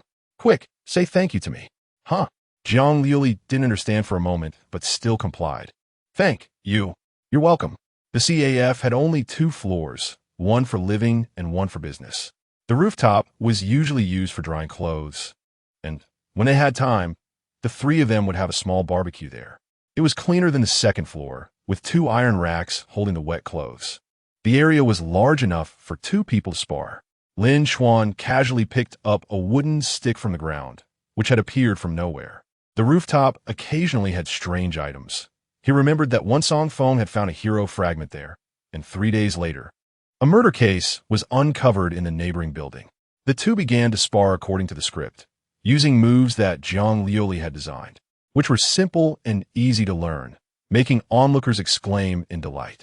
Lin Chuan's swordplay still couldn't reach the simplicity of Jiang Liuli in terms of swordsmanship talent. She was at the peak, just like himself in the field of thieves. After the sound of the 2 wooden sticks clashing, Lin Chuan stepped back to observe her movements and asked, Did you encounter any assassination attempts after returning? Jiang Liuli's expression changed for a moment, shaking her head. No. The Bai Ling Society's Easter stronghold have mostly been eliminated, There's basically only one branch left that is unknown. Suddenly, Lin Chuan sprang up, squatting down and thrusting the stick upward. Bang! Jiang Liuli easily blocked it, twisting her wrist and gently pushing him away with skillful force. What about you? After the assassination in the amusement park, the law enforcement agency had secretly sent people to protect Lin Chuan and the others, and even now, there were enforcers on standby around them. She occasionally came to check on Lin Chuan to ensure his safety. Just as you said, the Bai-Ling society is struggling to protect themselves. How could they come to trouble me? Lin Chuan stepped forward and unleashed his combat skill, the Great Windmill. Of course, am I going to trouble them is another matter. That's good. Jiang Liuli smiled gently, knowing her friend was safe. Lin Chuan caught a glimpse of her smile and momentarily slowed down. You were distracted. Jiang Liuli noticed the air around them had suddenly lightened and swung her sword, sending Lin Chuan's stick flying. Lin Chuan sat on the ground, regretting his mistake due to her beauty. The two spoke less afterwards, focusing on their sparring. In Jiang Liuli's eyes, Lin Chuan was improving quickly, even comparable to herself. He corrected several moves in no time. She increasingly admired and respected him. In her view, there was no difficulty in the world for Lin Chuan. He could solve everything with a swing of his sword. During a break, Lin Chuan took 2 bottles of drinks from the cupboard downstairs and returned to the rooftop to drink with her. Jiang Liuli tested the weight of the bottle and said, "Actually, you don't have to weigh so much. I can't drink that much. Just give me what you have left like before." Lin Chuan almost spat out the orange juice he was about to drink. If he were a girl and heard a man say he would give her his leftover drink, he would definitely think something was wrong with her. But this was Jiang Liuli, a young lady from the Jiang family. Without the consumption concepts that a young lady should have, her clothes seemed like they were bought by someone below her. "No need, our family is rich," Lin Chuan said. It's not like last time when the Bai-Ling society intervened. Under his strong urging, Jiang Liuli took big gulps of the juice, a satisfied expression appearing on her face. "It's delicious," she exclaimed. Lin Chuan laughed. "You didn't drink this when you were little, did you? This was just a very ordinary drink." He had heard that some young ladies with princess syndrome in school wouldn't even drink mineral water that cost less than 10 yuan. Jiang Liuli hugged the drink bottle and said, "The food I eat at home is designed by a nutritionist claiming to be the most suitable nutritional match for professionals. That kind of food tastes terrible. During certain seasons, to expel impurities from my body, I need to fast for many days. The best thing I've ever drunk is vegetable juice, sweetened with sugar." Lin Chuan was extremely puzzled upon hearing this. Did this sword saint treat his granddaughter like a Fuso person? Now he understood why Jiang Liuli was different from other young ladies. It turned out that although she was a Jiang family young lady, she had never enjoyed the treatment she should have. Just as she had said on the playground at the beginning, she was a sword specifically for killing. But if she was being trained as a sword, why was she sent out? Chapter 58. The haunted bell tower with their physical fitness, after practicing for such a short time without even breaking a sweat. Lin Chuan simply washed his face and took Jiang Liuli to school. It was clearly autumn, yet the air remained warm. The night was cloudy, with the moon appearing and disappearing as if playing hide and seek with humans. Inside the school gate, students in various eccentric outfits could be seen everywhere, singing lines or lyrics in the cafeteria or by the roadside. Lin Chuan sighed. Time flies, a month has passed. He reminisced about his first days in college, feeling like it was just yesterday. "Stop it," Jiang Liuli said, following closely behind him, her fist gently resting on his back. They were set to perform tomorrow. Lin Chuan smiled helplessly. Following the maple-lined commercial street, they headed straight from the north gate of the school to the back, and further ahead was the back mountain, a place rarely visited by students for various reasons. Under the streetlight, 3 people had been waiting for a while. Zhang Yuanshan greeted them as they tiptoed to say hello, wearing a simple sports outfit with a neat ponytail. Xia Ji and Guiyao Hui had poor expressions, and only when the two arrived and greeted them did they react. Lin Chuan glanced at Guiyao Hui's head and asked, "Senior, what happened to your face?" Guiyao Hui's face was bruised and dirty, as if he had just come from a battlefield. "Your senior got beaten up by something in the void." Zhang Yuanshan sighed. "I was chasing an injured void creature, and just as I was about to take it down, someone stole it away." "In the void? Didn't the student council handle this?" "You overestimate them." "To the student council, As long as no one dies, it's all minor issues. The school thinks this can improve student strength and social experience, so they won't intervene. Lin Chuan recalled something his teacher mentioned in class. Ever since the void creatures were sealed, humanity's hunt for them had never ceased. Just like the worshippers of these creatures, they would assassinate talented practitioners who hadn't fully cultivated yet. Schools around the world would also use special means to enter the void and eliminate juvenile void creatures. Of course, the areas students entered were almost devoid of powerful void creatures. It was essentially an official slaughterhouse. Calculating the time, freshmen would first enter the void about a month and a half after the semester started, and it was almost Lin Chuan's turn. Lin Chuan smiled and said, "When we get there, we'll help senior fight back." Guo covered his face and lamented, "Give it up. That guy is stronger than your senior Zhang by a bit. By the time you can beat him, he'll have graduated."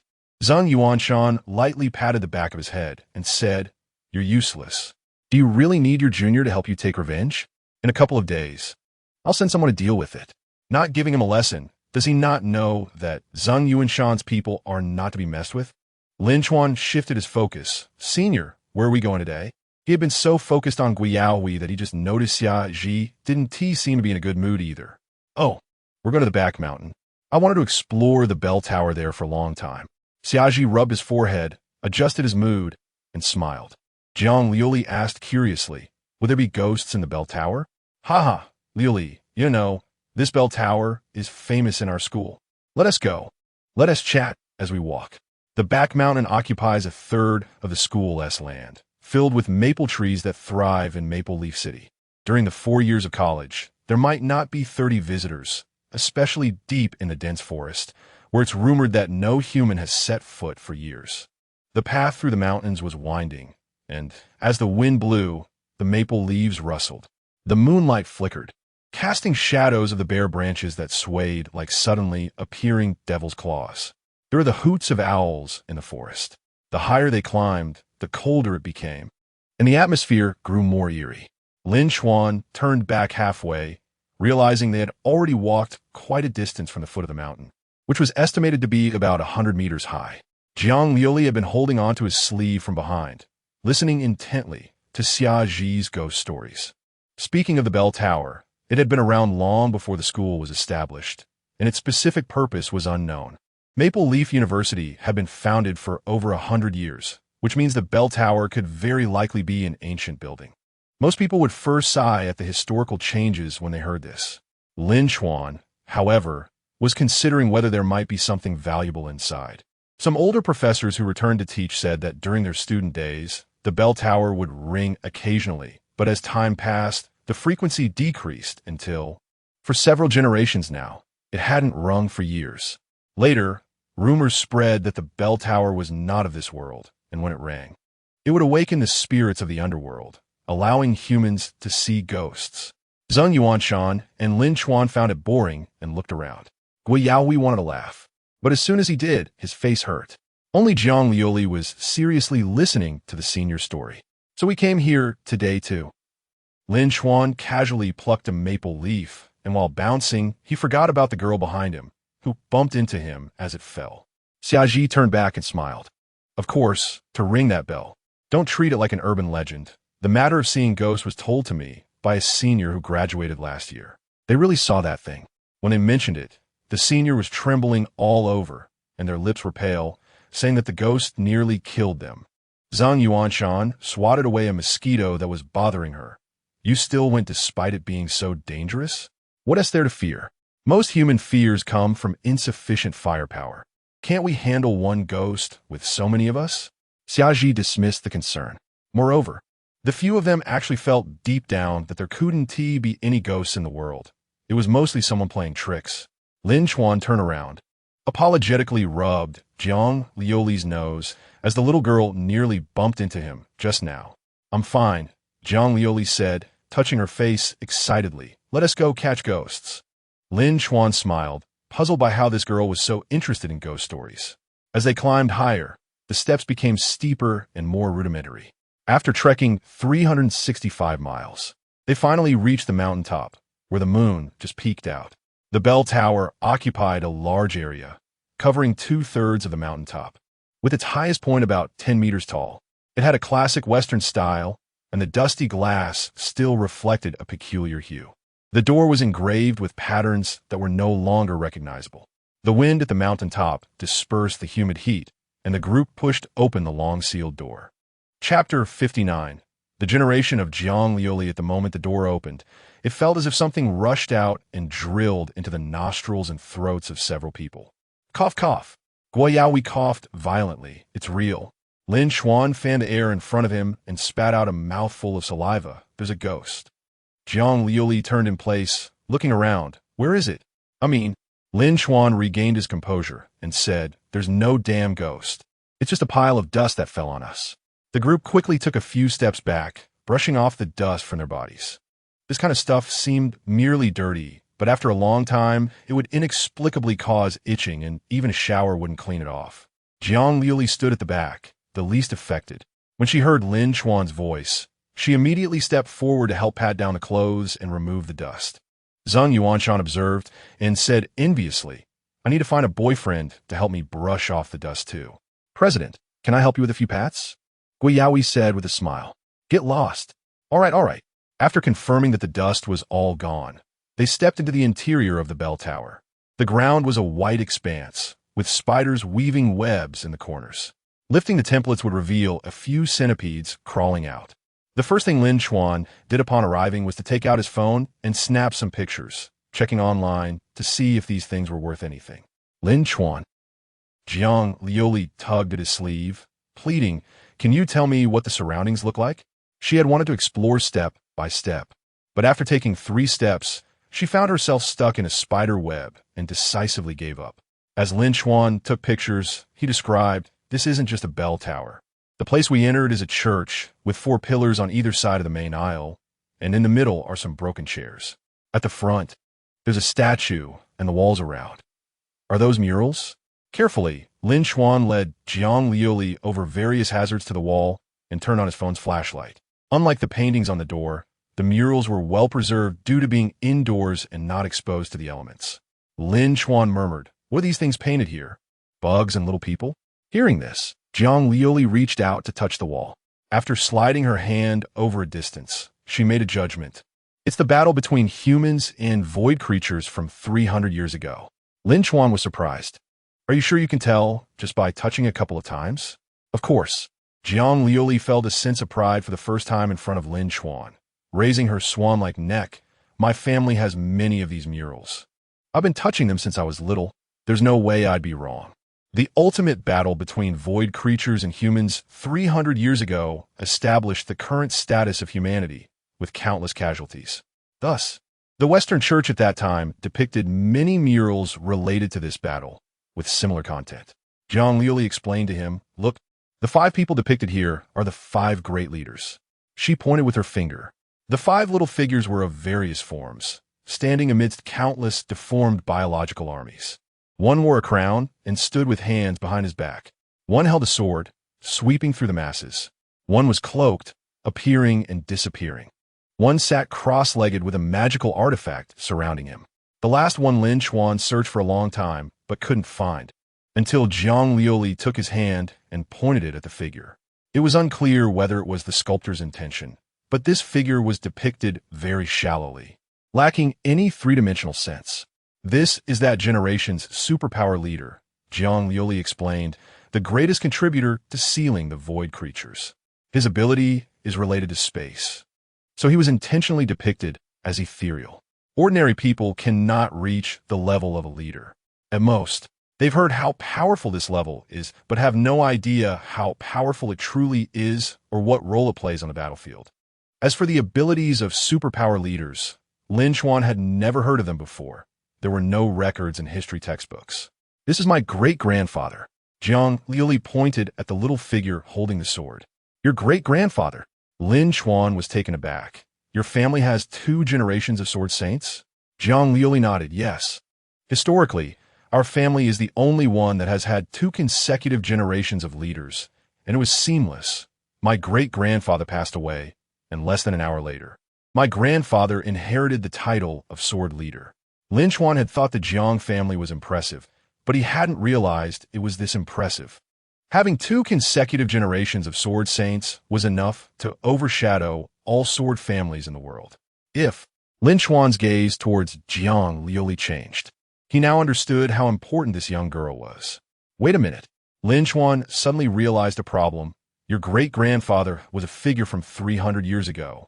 How old is your grandfather this year? About 200 years old. What the heck? Can a leader really live that long? The higher the level of a professional, the slower they age. Not to mention leaders. Some level 80 or 90 professionals can maintain at least a middle-aged appearance for a decade or 2 before dying through special means. This leads people to misjudge the age of leaders. Sometimes a leader who is already 60 or 70 may still appear to others as a 20-year-old genius. Therefore, the public doesn't fully understand the lifespan of leaders. They generally think they can live at most 140 to 50 years, which is already close to the genetic lifespan limit of humans. Wait, Lin Chuan's mind was racing as he considered another matter. Your grandfather is 200 years old, and you're his granddaughter, so what is your generation in your family? Mentioning this, Jiang Liuli, holding her cane, murmured, My dad was born to my grandfather late in life, so, in terms of generation, I might be a little higher. This led to some awkward situations, such as someone who could be her grandfather by age might have to respectfully call her aunt. Even some peers refer to her in private with the embarrassing title of little ancestor. So how old are you this year? 18. Just like you, stop thinking about random things. Lin Chuan quickly reassured the girl, and after promising her 3 free cups of coffee, she finally settled down. Hey, over here, Guiyaoui called out to the 2 from beside the statue. The 3 of them found a path behind the statue that connected to a corridor. Lin Chuan followed.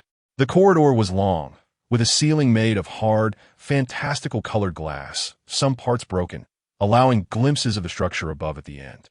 A large clock stood there.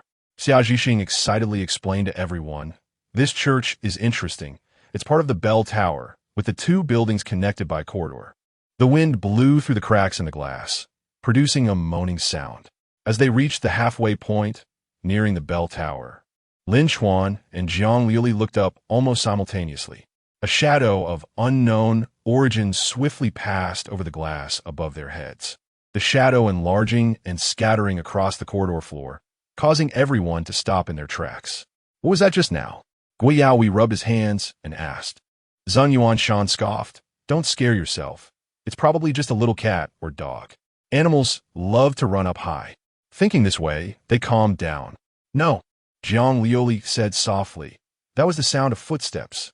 Chapter 60 Encountering the enemy. The girl's words were like a stone thrown into a calm lake, creating ripples. Guiyaohui's expression froze as he said, Junior, you're not joking, are you? The others present looked over. Jiang Liuli nodded and said, I'm sure. No matter how much a professional trains, they cannot completely eliminate the characteristic of human footsteps. Every animal that walks has a unique sound of footsteps shaped by its weight, daily habits, and other factors. Given enough time, a person can recognize the footsteps of acquaintances. People? Xiaoji took a step back. In this desolate mountain area, who else is here besides us? When they reached the middle of the corridor, everyone hesitated, considering whether to turn back. Especially the 3 others, who had witnessed Jiang Liuli's keen hearing before. When she spoke, they felt that the truth was likely. After a while, with no second sound appearing, the mysterious person had vanished. What to do? Continue? Xia Zhi was indecisive. He had never hoped so much to actually encounter a ghost. At least it wouldn't harm them. If it was a fugitive or something like that, their situation would be dangerous. After pacing for nearly 10 minutes, they decided to move forward a bit further for various reasons. Jiang Liuli said she hadn't sensed any malice from that person, while the others had more common reasons. Having come all this way, Xiaoji took a deep breath and said, All right, we'll ring the bell and go back immediately. Ring the bell. Lin Chuan's eyelids twitched. He felt uneasy about that phrasing. They passed through the church corridor and reached the connected bell tower. Looking up, they saw a spiraling staircase rising from the corner of the wall, leading to their final destination. Compared to the front yard, this place appeared very clean.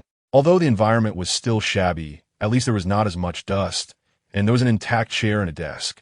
Jiang Liuli couldn't see, and the others didn't realize what this meant. Lin Chuan's gaze immediately swept around. The layout of this room clearly showed signs of someone living there, with heavy traces of human activity, indicating that it had been cleaned regularly. Lin Chuan, Lili, keep up, Zheng Yuanshan shouted as she stepped onto the stairs. With a hint of vigilance, Lin Chuan followed. Xia Ji was at the front.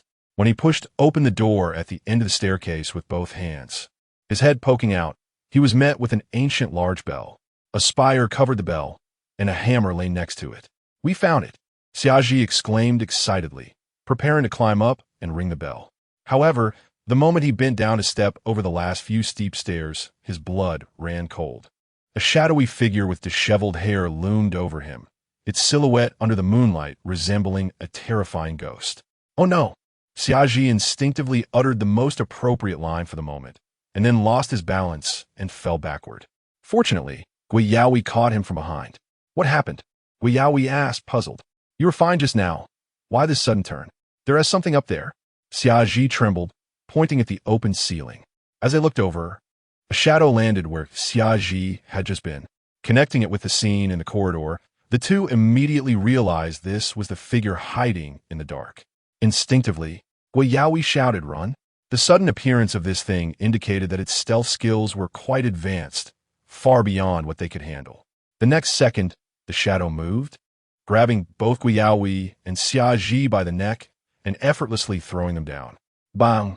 The two crashed onto the floor, and the three others who were about to ascend the stairs immediately stopped. At the same time, the figure revealed its true form. Zheng Yuanshan turned around.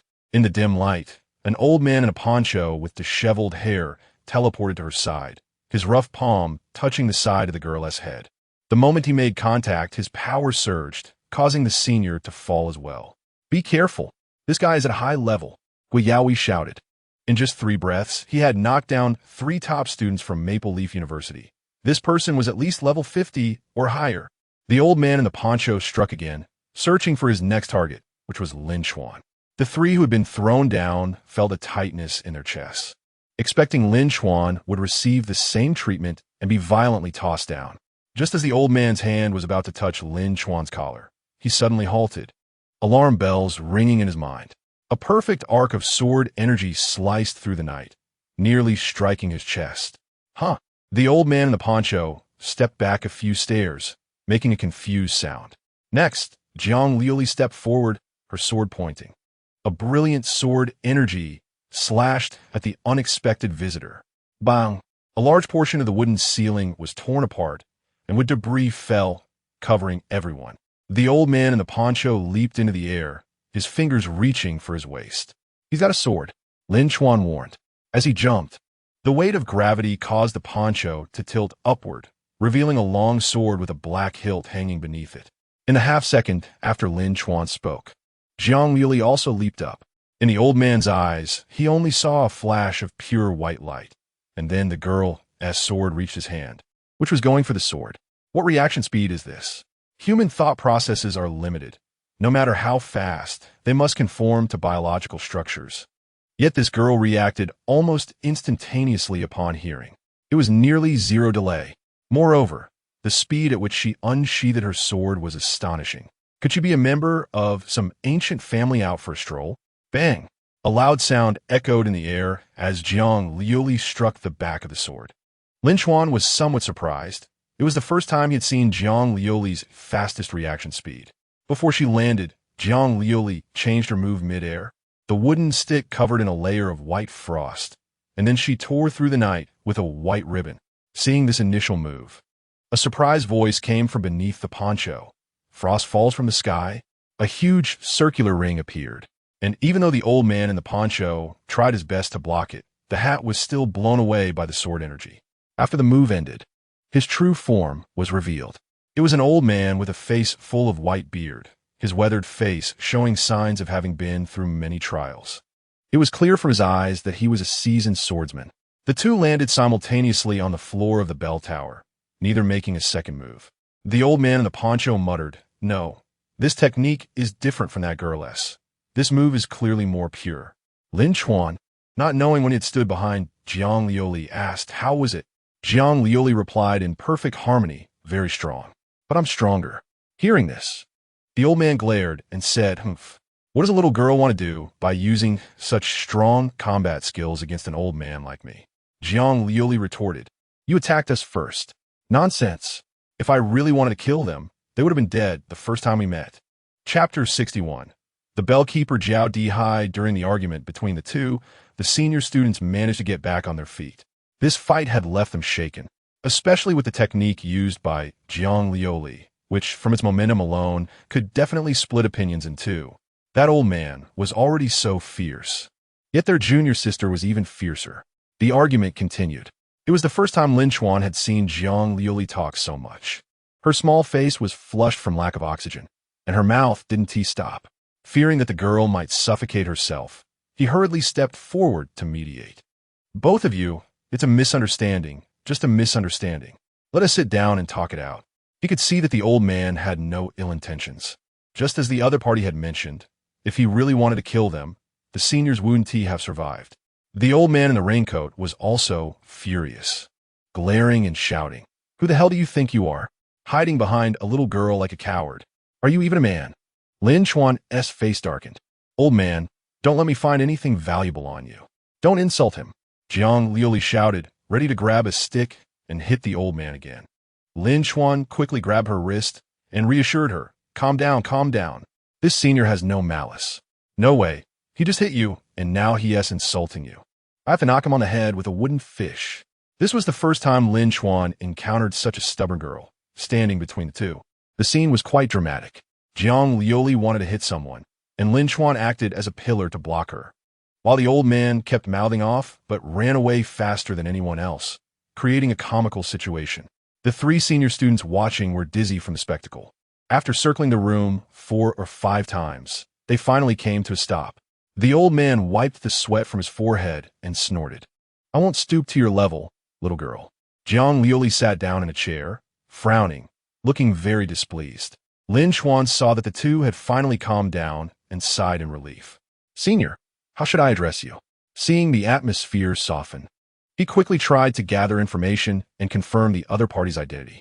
The old man looked longingly at the chair the girl had taken, picked up the straw hat from the ground, and patted it twice, saying, "Zhao Dihai, this name probably hasn't been heard by anyone in a long time." Jiang Liuli muttered, "Unknown nobody," but the old man didn't hold it against her this time. The few of them thought of just 2 things. Why did this person attack them, and what was his background? Upon hearing these 2 questions, Zhao Dihai smirked and said, "Shouldn't I be asking you that? I've been here for over a decade, and what about you? Have you been at Maple Leaf Marshall University for over a decade too?" This left a few of them speechless. In terms of time, they might not have even matched the old man. Xia Zhizhi respectfully said, "Old sir, we came here for an adventure and didn't expect to disturb you. We're truly sorry." "Oh, this young man is quite polite," Zhao Dihai said with a smile. "But I don't like it." He glanced at him, adding, "You give me an uncomfortable feeling. Your thoughts are very mixed and not pure." Xiaoji's expression changed drastically, his trembling fingers and pale face making it seem as though he had suddenly fallen seriously ill.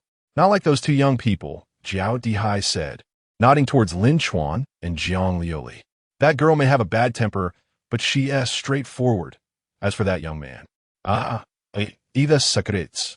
His thoughts aren't pure like yours, calling me senior while secretly planning who knows what. However, at least he has self-awareness, which makes him a true little villain." Lin Chuan declared seriously, "The younger generation's thoughts are as pure as paper." All right, stop it." Zhao Dihai waved his hand. "I've eaten more salt than you've eaten rice. Do you think you can fool me? Pure as paper? More like pure as toilet paper." Lin Chuan, "I don't like what you said." He patted Jiang Liuli's shoulder and said, "Liuli hit him." "Hey, how can you not take a joke?" Zhao Dihai instinctively stood up, using his hat as a shield in front of him. Seeing that the white-haired girl was reaching for the stick again terrified him into quickly apologizing. But that didn't stop him from secretly cursing the soft rice man. Zhang Yuanshan chuckled. "Is the senior really that powerful? Can you tell what kind of person someone is just from one glance? Hey girl, do you understand observing people and their hearts? Human facial skin and muscles are influenced by micro-expressions. There is some truth to the saying the face reflects the heart. Considering a person's first reaction to an unexpected event the old man can basically tell with about 70 to 80% accuracy. When Xiaji was attacked, Jiao Dihai had seen a trace of regret in his eyes, as if his appearance was a punishment for something he had done wrong. But he didn't want to die. Lin Chuan, on the other hand, due to his sudden expression, Jiao Dihai didn't notice his panic, which indicated that the other party had the confidence to withstand that attack. Later, while trying to persuade Jiang Liuli, Lin Chuan casually glanced at Jiao Dihai, clearly observing him. With meticulous thoughts, adaptable, he was definitely a smiling tiger. It seemed that the simple girl still didn't know the true nature of the person she was protecting. This ability wasn't something everyone had. The old man's decades of experience aside, his observational skills were also top-notch. Guoyaowi realized that the other party was probably someone from the school and smiled, pointing to himself. "Senior, what do I look like?" Jiao Dihai glanced at him and said, "A fake person." His eyes revealed a clear foolishness, clearly a college student currently enrolled. Jiao Dihai planted his sword into the ground and said, "I'm not going to mess around with you anymore. I am the bellkeeper of this clock tower. Why are you all out here exploring at this late hour?" Zheng Yuanshan, the only one present who had been scolded by him, took the initiative to mention the purpose of their visit. "Oh, how rare," Jiao Dihai said with a smile after hearing the explanation. "Another group of young people here to ring the bell." Zheng Yuanshan replied, "We heard that students used to come here and saw some supernatural phenomena." She suspected that the old man was the one causing the ghost, but didn't dare to say it directly. After all, saying it was a ghost wasn't entirely wrong. Jiao Dihai saw through her thoughts. "Then, do you want to ring that bell?" Following the principle of "since we're here, we might as well try," they were very eager to give it a try, but they felt that the old man's intentions were off. He had clearly been trying to stop them before. Why suddenly let them ring it? Lin Chuan asked, "If we ring it, what will happen?" Jiao Dihai smiled and said, "Just like the legend, it will awaken the ghosts of the underworld." Naturally, they didn't believe such things. The closest thing they had seen that resembled a ghost was the old man in front of them. Jiang Liuli tugged at Lin Chuan's sleeve, and when he turned around, he found that the girl was nervously rubbing her sleeve, clearly wanting to ask him for something. It wasn't hard to guess what it was. She was just shy to speak after their earlier fight. Lin Chuan asked the opinions of the others, and they all unanimously agreed to give it a try. Jiao Dihai smiled and stepped aside. "Please, everyone." Chapter 62. The Bell at First. Several people could tell that the old man meant no harm. Secondly, no accidents had happened to the students who originally came here. They climbed the steps to the top of the bell tower. Half of the floor had been destroyed during the earlier fight, and they could only stand at the edge, staring at a large bell. What a good thing. Lin Chuan's expression changed as he couldn't help but step onto the precarious half of the floor and touch the bell. This ancient bronze bell was about the same size as the one in the temple, and it was free of dust and rust, clearly well maintained. To assess the value of this item, Lin Chuan activated his heavenly eye, and no detail escaped his gaze. The body of the bell was engraved with special runes and a depiction of a battle from 300 years ago, with some areas showing signs of wear and shallow scratches. Valuable, quite valuable. However, it would be useless to steal it. The gray bag couldn't hold something so large, which left Lin Chuan feeling regretful. Zheng Yuanshan stared at the bell, puzzled. Is this it? It's hard to imagine that the school's legend would come from this bell.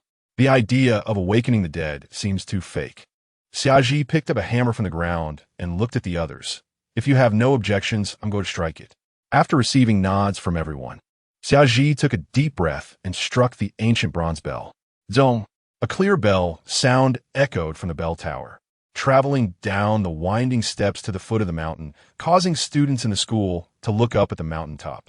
Too many people had heard this legend, and they were all surprised by the sudden sound of the bell. Students at the foot of the mountain murmured among themselves. "No way, that ghost bell rang? Wow, who is so bold? Aren't they afraid of encountering ghosts at night? I heard there's an event at the Haunted House Design Club tonight. It's probably them." The maple leaves at the mountaintop fell with the sound of the bell, and the air seemed to grow colder. Lin Chuan was shocked to find that the bell was glowing after it rang, for ghostly faces emerged at the 4 cardinal points of the bell, sending chills down their spines. Guoyaowi shrank his neck and said nervously, "This legend can't be true, right?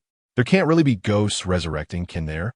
Zhang Yuanshan was also uncertain, swallowing hard. It shouldn't be. Initially, they all treated the ringing of the bell as a joke. But now they were feeling a bit scared. The bell's performance was clearly not ordinary, suggesting it might indeed have some unknown effects. Jiang Liuli supported Lin Chuan's shoulder and approached the ancient bronze bell to sense its inner workings. This isn't an ordinary ancient bell. It's a magical artifact. Hearing this, Guiyaohui became even more frightened. The kind used for rituals? Jiang Liuli was silent for a moment and replied, "It's a treasure made by ancient artifact craftsmen. There's a very peculiar energy fluctuating inside. In ancient times, there was a specialized term like mechanic. Many professions were explained differently than today. Different regions had different names. Mechanics in ancient times were called artifact craftsmen, and in the West, they were known as alchemists. Martial artists were referred to as warriors. The terminology for breathing techniques was also different. In ancient Longxia, it was called internal martial arts, while in other areas, it was mostly because practitioners indeed used breathing to regulate rhythm, hence the same name in ancient and modern times." After her reminder, the others placed their hands on the bell. After a while, Xiaji said suspiciously, "Senior, why can't I feel anything?" Zheng Yuanshan and Guiyaohui felt the same. Lin Chuan, after placing his hand on the bell for a few seconds, did indeed sense the fluctuation they mentioned. It was very weak, but it was there. Jiang Liuli said, "It's okay. Even I only discovered it after studying related content and getting close." Lin Chuan became more curious about this bell. An artifact with almost zero fluctuations. What kind of person was its former owner? This was something even Li Shi couldn't achieve. So, Guiyaohui calmed down after hearing the explanation and looked around, asking, "What happens after it rings?" After he said this, everyone began to observe the changes around them. The answer was none. Not a single change. Even Lin Chuan and Jiang Liuli started to doubt if that old man had been fooling them. When they went down, Jiao Dihai had disappeared, leaving only a mess in the room. Jiang Liuli tugged at Lin Chuan's sleeve and said, "Did we get tricked?" Not encountering any ghosts left the girl feeling disappointed, and she thought about giving the old man a couple of whacks before leaving. Lin Chuan reassured her, "When we get back, I'll make you coffee." Okay. The disappointment was replaced by the rich aroma of coffee, and Jiang Liuli's mood lightened again. Lin Chuan watched her excitedly tugging at his sleeve and secretly smiled. Thinking this girl was easy to please, a cup of coffee could make her happy for a long time. If he married her, she definitely wouldn't act like other women, crying, throwing tantrums, or threatening to hang herself. Wait, why was he even thinking about marrying her? Upon reflection, it didn't seem like a bad idea. Jiang Liuli didn't understand the thoughts in his mind. She could only tell that Lin Chuan was in a good mood as they descended the mountain, humming a tune inexplicably. "Lin Chuan, Jiang Liuli asked seriously with her small face. "Are there really ghosts in this world?" "L'inchant looked impossible." When you doubt the existence of ghosts, think about those who died tragically at the hands of void creatures. If there were really ghosts, the void would have been wiped out long ago. Why would soldiers on the space Great Wall be fighting hard? Oh, Jiang Liuli lowered her head and continued to tug at Lin Chuan's sleeve as they walked. Under the moonlight, Lin Chuan walked ahead of the girl, taking a few steps down. He was wearing a long coat today, and Jiang Liuli was holding onto a corner of it, making her speed much faster with Lin Chuan leading the way. When they encountered some tricky terrain, Lin Chuan would remind her first. The corner of the coat warmed up by her small hand, and halfway through, she suddenly said, "Thank you." "Huh?" Lin Chuan stopped and turned back, and the girl accidentally bumped her forehead against his chin. "Ouch, sorry." Lin Chuan gently rubbed it, and this action coincidentally met Jiang Liuli's instinctive gesture of covering her head, their hands touching together. So soft. That was Lin Chuan's first impression. He didn't know how much effort the Jiang family had put into this girl. Despite practicing swordsmanship for years, her hands had no calluses, soft like a doll. Jiang Liuli smiled and said, "I want to thank you for taking me out to play. If you weren't here, I would find it very difficult to communicate normally with others, let alone come to such a complex place. Going out alone is different from going out with someone. As long as there is a friend by your side, a socially anxious person wouldn't be so scared of new faces. Under the moonlight, the girl's smiling face made Lin Chuan a bit dazed. Her white hair naturally fell, perfectly blending with the moonlight, and the scattered moonlight turned into the girl's pure white wedding dress. Her red lips curved into a crescent moon, and her vacant eyes expressed immense gratitude. Holding onto the corner of his coat felt like guiding a bride home. Just as Lin Chuan was lost in admiration, Jiang Liuli wondered why he wasn't moving forward. And a startled shout from ahead interrupted their thoughts. Wow, I really saw a ghost. Chapter 63. A Sudden Appearance of Ghosts.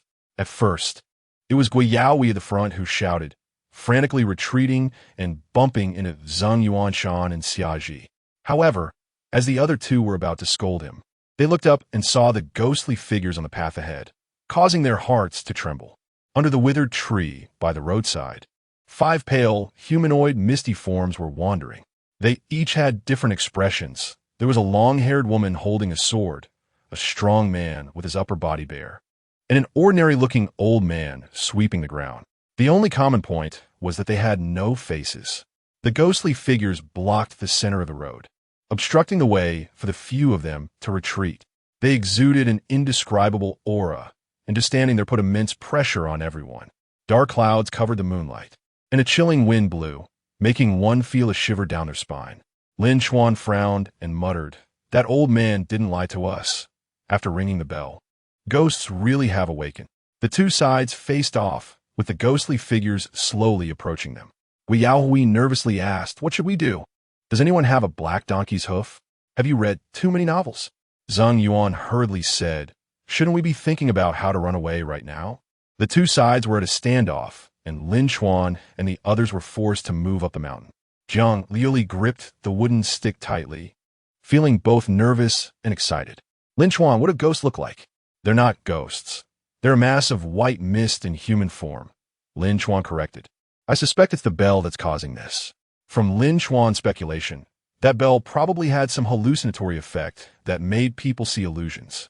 But the ghosts before them clearly were not illusions. Their actions had physical effects. The long-haired woman at the front stepped on a fallen branch, breaking it. Sometimes, he truly hated the matching issues with his teammates. If she were here, with her expertise as a mechanic, she could at least figure out the general effect of that thing. Seeing the ghostly figures drawing closer, Guiyaohui shouted, "Run." That word had a special power. As soon as it was heard, both sides almost acted simultaneously. Lin Chuan grabbed Jiang Liuli's small hand and ran toward the forest. He could now confirm that what the previous students saw was definitely this kind of thing. No wonder some people referred to them as ghosts. If they didn't know that the bell was a magical item, they would think that the ghosts appeared suddenly. Outside the mountain path, other areas had basically not been developed. The terrain was rugged, and just taking a few steps would lead to several small pits. The ghosts did not have this trouble. They moved gracefully, clearly subject to physical laws. Yet they followed like shadows in the woods without a hint of obstruction. Lin Chuan held Jiang Liuli's hand and occasionally looked back, only to find that they had gotten separated. Only 2 ghostly figures were chasing them. One was the woman with the sword, and the other was a cloaked man who could be seen holding a dagger. One-on-one, Lin Chuan couldn't help but think this. He didn't expect that this group of ghosts would adhere to martial ethics, with as many pursuing them as there were in their group. It was inconvenient to have a blind person with them. Jiang Liuli almost tripped several times, and Lin Chuan had to slow down. Because of this action, the 2 ghostly figures found an opportunity. In the blink of an eye, the sword-wielding woman flashed in front of them. Buzz! The sword blade cut through the air. Bang! Jiang Liuli raised her wooden stick vertically to block in front of Lin Chuan, stopping this attack. The cloaked man behind the woman somersaulted, and his dagger spiraled through the air, cutting down surrounding trees. Jiang Liuli retracted her stick to block again. The sword-wielding woman took advantage of the opening to lift the wooden stick, creating an opening in front of Jiang Liuli. Lin Chuan grabbed the girl's wrist and pulled her back forcefully. The two missed their attacks and escaped a disaster. Jiang Liuli's small face was serious as she said, "They're very strong, especially the one with the sword. Her reaction speed is very fast. She's the fastest sword wielder I've seen aside from my grandfather since I was a child. Timing, speed, and precision. The sword-wielding woman was truly perfect. Lin Chuan was astonished to hear this. He could tell the woman was tricky, but he hadn't expected her to be this tricky. Jiang Liuli was a child raised in the Jiang family. Her childhood might have been flawed, but she had seen many swordsmen, and yet she claimed that aside from the sword saint, this was the fastest sword. That was the sword saint. What on earth did that broken bell do? Jiang Liuli held her sword with both hands, standing at the front. You go first. But you, don't worry. Jiang Liuli's demeanor turned cold. What I meant was the fastest sword I've seen aside from my grandfather does not include myself. If it's a one-on-one duel, at the same level, I fear no swordsman, including the sword saints of her youth. Lin Chuan hesitated for a moment, his gaze sweeping over the cloaked man next to the sword-wielding woman, throwing him a provocative look before turning and sprinting deeper into the forest. At least he had to take one ghost with him. Even Jiang Liuli would struggle in a two-on-one fight. And when he got to a place with no one around, the thief god should make an appearance. Jiang Liuli tried to intercept but failed. The sword-wielding woman wouldn't let her help. Without me, Lin Chuan should be able to run out, right?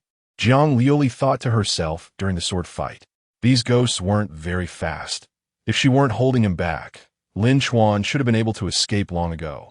Thinking of this, the girl felt relieved. At least she wouldn't be the reason her friend fell into danger. A chill ran through her skin, pulling her out of thoughts. This familiar aura made her freeze. After the clash of sword blades, frost began to rise around the ghostly woman. And as she swung her sword again, a pure white circular sword chi swept across the battlefield. This is combat technique, first form of moonlight. Frost falls from the sky. Lin Chuan kept running until he reached the edge of a cliff where no one was around. From here, he could see the brilliant lights of the neighboring city. A sound of landing came from behind him. The cloaked man followed closely. The ghostly figure twirled the dagger in his hand, closing in step by step. If I'm not mistaken, you're a thief, right? Lin Chuan turned around to stretch his muscles, seeing that the other party still had a dull expression. He couldn't help but ask, by the way, do you have any intelligence? Or, before he could finish, the ghost jumped over, and the dagger fell from the sky, embedding itself in the rock crevice. Lin Chuan instantly moved to a tree nearby, observing the opponent's movements. The cloaked man turned around, showing no signs of surprise. It seemed he indeed lacked intelligence and existed solely based on a special mechanism. Lin Chuan extended his palm, drawing energy from within and transforming it into an invisible energy blade. As long as this thing wasn't a ghost and had a health bar, there was a possibility of killing it. I need to resolve this quickly and go back to check on Liuli. Once again, the cloaked man attacked first, but this time he didn't experience the thrill of hunting prey. Bang! The dagger seemed to hit something elastic like jelly, being forcibly deflected. Thief God S8 style. Escape. In an instant, Lin Chuan opened 7 or 8 wounds on the opponent, and a powerful wave of energy swept across the cliff, blowing off a large number of stones hanging at the edge. The cloaked man retreated with a damaged body, and in the blink of an eye, his body reformed. Compared to before, his body had obviously become more ethereal and no longer so solid. Before he could catch his breath, Lin Chuan was already above him. Chapter 64. The storm's throw-the-air blade descended from above, clashing with the dagger of the Shadow Phantom. The ground cracked open, and at the center of the two, it was as if a volcano had erupted, stirring up a whirlwind. Lin Chuan saw that the second strike had failed and quickly retreated. The Shadow Phantom did not pursue, but instead adopted a defensive stance. After 2 exchanges, he had been suppressed by Lin Chuan twice, and whether out of instinct or caution, he no longer dared to engage in a head-on confrontation. Even when Lin Chuan deliberately left openings, he remained in place, defending himself. There was no time to waste. The Shadow Phantom was quite strong, at a level above LV50, and among the thieves Lin Chuan had encountered, he was at the pinnacle of their profession. But as Jiang Liuli had said, this did not include Lin Chuan himself. To avoid any prolonged conflict, Lin Chuan decided to end it quickly. The energy for his shadow-killing technique gathered more and more in his hands, slowly covering his entire arm. Under Lin Chuan's careful control, the energy became solid, and the fluffy pressure was compressed into a sword that gradually extended towards his fingertips. In the moonlight, the air blade faintly appeared as a solid entity, a manifestation of his mastery of the shadow killing technique at a certain level. The shadow phantom sensed Lin Chuan's intent. He held his dagger with both hands, and the surrounding wind surged towards him, ultimately extending the dagger through the wind, transforming the small dagger into a large blade. It was a combat technique, and a very powerful offensive one at that. Lin Chuan keenly observed this. The principle was likely similar to his own shadow killing technique, except that the shadow phantom gathered wind while he gathered energy. However, in terms of control, it was far from comparable. His skill was lacking. The two acted simultaneously. The air blade and the extended large blade clashed with a metallic clang. Their thoughts were highly synchronized. They chose not to engage in hard clash, but instead retreated 2 steps to adjust their states before launching another attack. On the cliff, the blades danced chaotically, and the collision of air and wind was like 2 stones being forcibly shoved into a washing machine, causing a dramatic change in the surrounding environment. Dead trees were chopped down, fallen leaves were sliced into small pieces, and the ground was marked with cracks from blade strikes and axe chops. During this time, Lin Chuan felt the annoyance of the Shadow Phantom's combat technique. The condensed wind blades spiraled around the dagger, resembling a drill bit at first glance. Contact with this weapon would unconsciously draw one closer, thus disrupting their offensive rhythm. This was quite similar to Lin Chuan's 8 Desolations technique, though the power was somewhat lacking. Moreover, Lin Chuan couldn't tell if it was just his imagination, but he felt that the drill bit wind blade's offensive power was growing stronger, and the force of its rotation seemed to have increased significantly. He was gathering power. His instincts told him he could not allow the Shadow Phantom to continue. The third move, Heavenly Thief Borrowing Treasure, brought forth a large stone from the side to block between the two. Bang! In front of the wind blade. It quickly crumbled to dust, yet the Shadow Phantom did not notice Lin Chuan behind him. Buzz! A cold, sharp slash came from behind. And the moment the Shadow Phantom turned back, Lin Chuan crossed his arms with the shadow killing technique, leaving a gruesome wound on his chest. As before, the Shadow Phantom chose to retreat to heal. You can't escape. Lin Chuan knelt on one knee, pressing his hands against the ground, channeling all the air blades into the earth. The terrifying amount of energy formed a pool, with killing intent surging within. A variation of the shadow killing technique. He had used this move when fleeing from the exhibition against Jiang Lioli. Even someone as strong as that little sword girl had to use a defensive technique to block it, let alone a Shadow Phantom of unknown origin. The Shadow Phantom retreated less than 10 meters and, realizing he had nowhere to run, decided to fight to the death.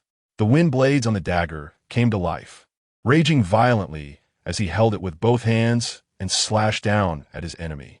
In an instant, a fierce wind surged, as if all the winds in the world converged at the tip of the dagger, creating a terrifying shockwave that annihilated everything in its path. Bang!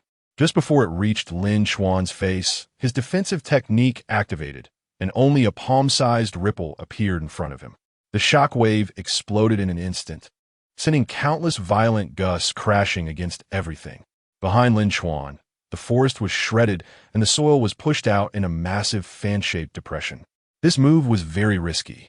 Had he not intercepted the shockwave at that critical point, the damage he would have suffered would have been significant. Even so, the move's power was still beyond his expectations. Fortunately, the Shadow Phantom had no time to unleash a second attack. Half a second after the shockwave erupted, Lin Chuan activated the shadow killing technique he had buried underground, and countless blades burst forth from the earth, turning the cliff into a meat grinder. Under the glint of blades, nothing survived. The already fragile Shadow Phantom's body was instantly sliced into pieces of energy, disappearing without a trace in the energy waves. This time, he would not return. Turning back, Lin Chuan surveyed the battlefield. After the Shadow Phantom's attack, the forest truly seemed to have experienced a storm. Tree trunks were torn apart, and the soil was overturned, creating a fan-shaped disaster zone centered on his position. He hadn't charged the attack to its limit.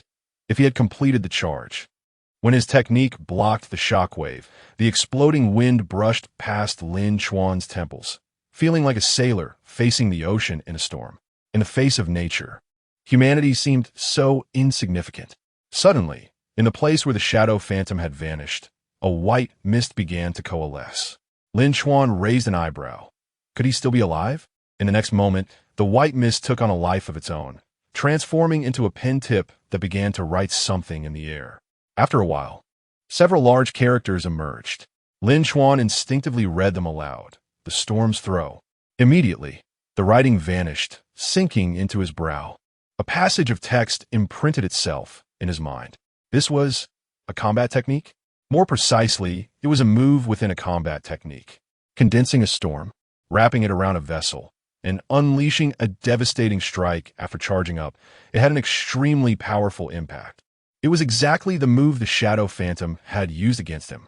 After defeating the Shadow Phantom, he had automatically acquired a complete explanation of this move. Lin Chuan suddenly understood. Defeating a Shadow Phantom could grant one their techniques. No wonder the old man guarding the clock did not stop them from ringing it. It turned out there was such a benefit after ringing the bell. But the difficulty was also astronomical. He had only won after engaging in a prolonged battle, let alone others. Without the time to carefully review the storm's throw, Lin Chuan returned to the position where Jiang Liuli was. After obtaining the combat technique, he felt no urgency. This proved that the Shadow Phantom was more like a teacher guiding them. In the deep forest, from above, a large space had opened up, and the battlefield was in disarray. The sword-wielding woman had broken her sword. The short blade stuck in the ground as she raised her blurred face to stare at the girl in front of her. Then, her body began to dissipate slowly until she completely vanished. Jiang Liuli stood not far away, her chest slightly rising and falling. The tip of her wooden stick cracked a bit. A white light flickered through the crack, revealing an endless chill. Chapter 65. The bell of the past reappears when Lin Chuan arrived. He happened to see this scene. The girl stood on the broken battlefield, quietly at the place where the ghosts dissipated. Lin Chuan, is that you? Jiang Liuli asked as she heard someone coming. It's me. Lin Chuan glanced at the stick with a small crack at the tip and asked, Are you injured? No. Although they had one, the little girl still frowned, seeming to hide countless worries. Originally, Lin Chuan was ready to make excuses about the ghost's accidental fall off the cliff or hiding to shake off the opponent. But Jiang Liuli only inquired about his injuries and then lowered her head to ponder something. Are you sure you're okay? Lin Chuan asked tentatively. Jiang Liuli raised her head, forced a smile, and shook her head. I'm fine, just some things I can't figure out. Let's hurry, the seniors might be in danger. Seeing that she was unwilling to say more, Lin Chuan did not press further. Otherwise, he would have to pry out whether she had also learned the ghost combat skills. Aren't we supposed to find the seniors? Jiang Liuli noticed that their route was heading straight up the mountain, remembering several tricky steps. Searching the entire back mountain would be too troublesome, Lin Chuan explained. We'll go directly to the bell tower at the top of the mountain and let that old man think of a way. He didn't believe that the bellkeeper didn't know the consequences of ringing the bell. Unless something unexpected happens, Jiao Dihai surely knows how to end this ghost chase. Will he agree to help us? Jiang Liuli doubted. Lin Chuan said, he doesn't have the final say. If he doesn't agree, just beat him until he does. If he's not here, then we'll destroy that bell. The ancient bronze bell was worth more than the entire back mountain. As the bellkeeper, he couldn't just watch it get ruined. If it really gets ruined, it won't matter to him.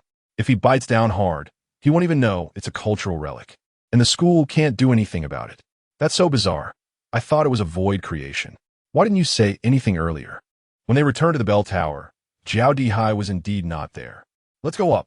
Upon reaching the top, Jiang Liuli sniffed the air and said, There's a smell of alcohol here, which we didn't have when we came before. Lin Chuan also caught the scent and followed the lingering smell of wine to find spilled alcohol on the ground. Undoubtedly, that old man must have returned here after they rang the bell, leisurely sitting and sipping wine, laughing at the sight of a few people being chased by ghosts. Perhaps he was even mocking that this batch of students was so bad, being scared by ghosts like this. Then, he would watch as they returned to settle the score, quickly tidying up and slipping away. The only remaining trace was the wine stains on the ground. Damn it, old man, I really gave you face. Lin Chuan cursed. Turning to Jiang Liuli, smash this broken bell for me. Jiang Liuli eagerly agreed. She had long wanted to teach that old man a lesson. Stand back. I'm afraid of hurting you. As Lin Chuan moved closer to the edge, Jiang Liuli began to charge her wooden stick. Suddenly, a thunderous bell sound erupted. Bang! The loud noise was like a giant wave crashing against rocks, the sound wave forming a waterfall that rushed down from the mountaintop, flooding the entire back mountain. What surprised Lin Chuan was that the ancient bell did not crack open as he had imagined. It merely dimmed the ghostly face light slightly. Where did this thing come from? It's so tough. Jiang Liuli was unconvinced and charged again, this time holding the stick with both hands, intending to unleash a combat skill and maximize her output. With this sword strike, under normal circumstances, it could have toppled the entire mountaintop. Stop, quick, stop! At that moment, Jiao Dihai rushed out from the woods, standing below the bell tower and shouting, "What are you doing? I tell you, this is a treasure from the former mechanics chief, an antique of Longxia. If you destroy it, you'll face legal consequences." The disheveled Jiao Dihai stomped his feet anxiously, his heart bleeding. Just a moment ago, he was leisurely drinking wine, imagining the scene of them being welcomed and chased, and, in the blink of an eye, the two were about to dismantle the ancient bell he was guarding. "Wait, Liuli!" Lin Chuan called to stop her, then carefully felt the bell. "This thing is from the mechanics chief. No matter which generation chief, it's definitely worth a fortune. If I tell Li, she won't sleep tonight and will come to carry this big bell back." Jiao Dihai jumped up, blocking the big bell, and warned, "I warn you, if you keep messing around, I will call the police." Lin Chuan rubbed his hand that he had pushed away. "What right do you have to talk to us? As the bell keeper, it's one thing not to tell us the truth about this thing, but you even encouraged us to ring the bell. Damn, you clearly rang it yourself. How can you blame me? Do you dare say that the rules of the bell keeper allow you to ring the bell without telling us the truth?" Jiao Dihai's expression turned awkward, taking 2 steps back and nearly falling into a pit. Lin Chuan snorted coldly. "Am I right? Honestly, what is this thing for? TCH, why should I tell you?" Jiao Dihai still wouldn't be honest. "Liuli, calm down, little girl." Jiao Dihai pushed forward, signaling Jiang Liuli to wait a moment. "Damn it, running into you is really bad luck." He opened his waist wine gourd and took a couple of swigs, feeling displeased. "You can prove that you've already beaten them, and you've obtained the combat skills. Can't you guess the truth? This bell is called the Bell of the Past Reappears. It was made by the mechanics chief 300 years ago, just after the joint war with the Void ended. At that time, the relations between countries were good, and the Longxia court agreed to allow the West to spread their teachings within a specified range, sending several bells as gifts, and this was one of them. Later, due to cultural differences, the missionary efforts failed, and the bell, left from the friendly relations between the two countries, has been preserved to this day. Until 100 years ago, when Fengyewu University was established, it was accidentally discovered in the back mountain church. According to Jiao Dihai, this bell can record the remnants of some strong individuals, achieving a simulation effect, and the simulated combat power can even restore the original body 100%. This truly amazed Lin Chuan. No wonder it was made by the former chief. Jiao Dihai continued, "Once the recreated shadow of the past is destroyed, it needs to be re-entered, which requires the original owner to practice in the bell tower for a month to fully simulate, which is time-consuming and labor-intensive. Initially, the school used this bell to train some exceptionally talented students, matching them with shadows of similar combat power. However, about 20 years ago, human technology for one-way portals to the Void became increasingly mature, allowing students to train in the Void, and naturally, this bell was no longer used. It's a pity for the shadows left by your seniors. Some of them recorded their proud combat skills inside as rewards, and no one will be able to obtain them again." Chapter 66, Daughter of an Old Friend in the Past. This trial was specifically designed to reward outstanding students. But now it has fallen into obscurity. Not only has the era changed, but the efficiency of this method is too low. Even if it could replicate the original owner's strength perfectly, it takes a month to stay on the mountain, which is simply not worth it. Jiao Dihai said that the few phantoms they encountered were the last reserves. Most of those preserved within the clock were the top talents since the establishment of Maple Leaf Marshall University, and no one has been able to defeat them over the years. Some have come back specifically to record their phantoms as a way to give back to their alma mater. Lin Chuan felt a bit emotional upon hearing this. The person he fought against was actually a former senior. The storm throw was a legacy from predecessors, and each move was taught by that senior. However, since these are pre-recorded phantoms, how many years ago are they from us? After inquiring, Zhao Dihai took a sip of his drink and said, "Not close. The phantoms you face can be traced back to the founding period of the university, with the most recent being from 20 years ago." Lin, Chuan understood. No one knows about these things anymore. Some matters can fade into history in just 10 years. After 20 years, considering a 12-year cycle, nearly 2 generations have passed. The ancient clock only welcomes past academic elites, and there are inherently few who have trained here, with those recording phantoms being mostly geniuses. As time flows, rumors about the clock being haunted have gradually evolved in Maple Leaf Marshall University. Lin Chuan felt the pressure on the corner of his clothing increase and turned to find Jiang Liuli with her head lowered, her expression unclear, and her fingers gripping his clothing tighter and tighter. Slowly, her fingertips began to turn white. Speaking of which, there's something I'm quite concerned about. Zhao Dihai glanced at the white-haired girl.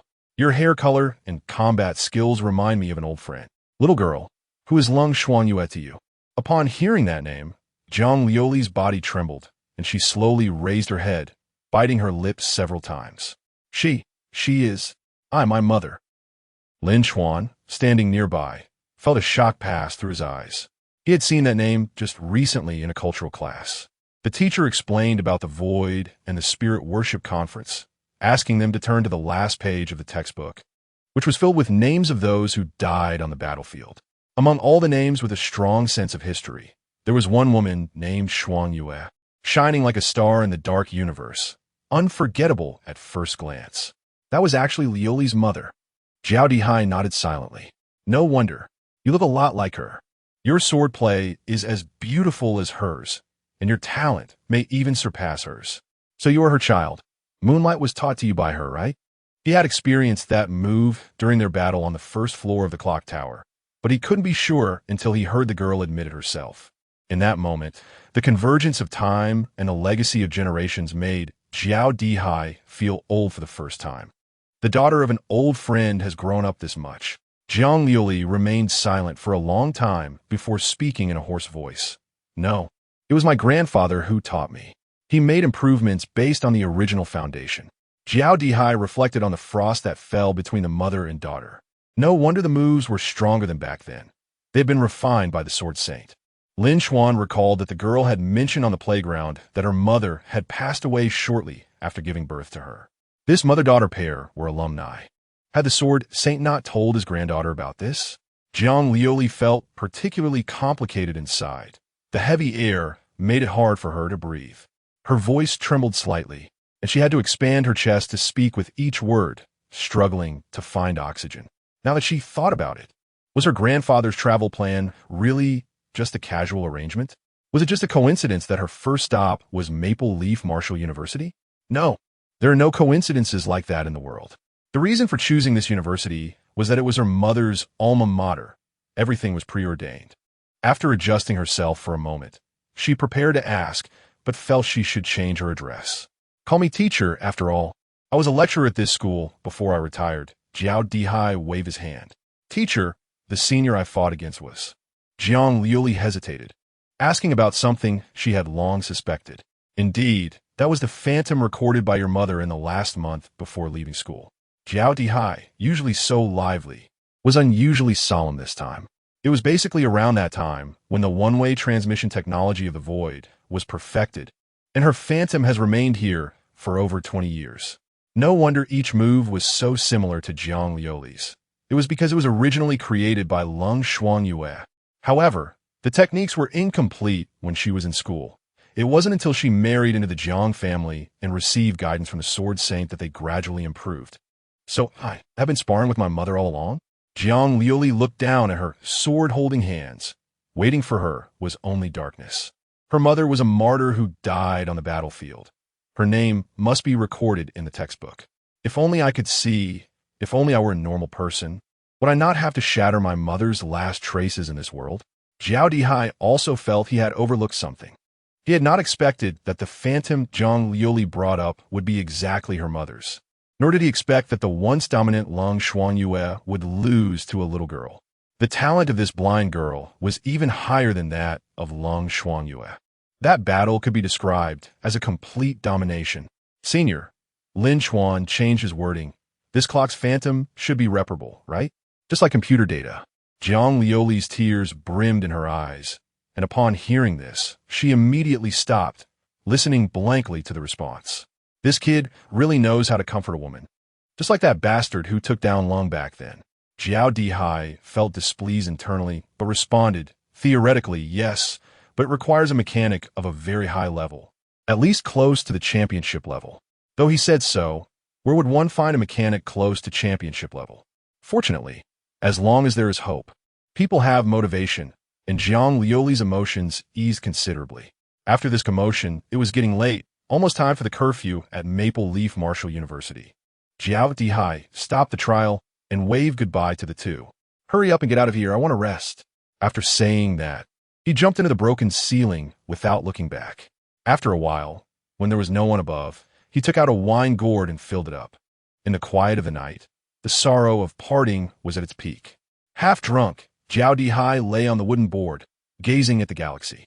The blue is derived from the indigo, but surpasses it.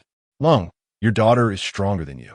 Unlike me, this old man, who has no ability to avenge my students, can only remain in this deep mountain forest, watching over a broken clock.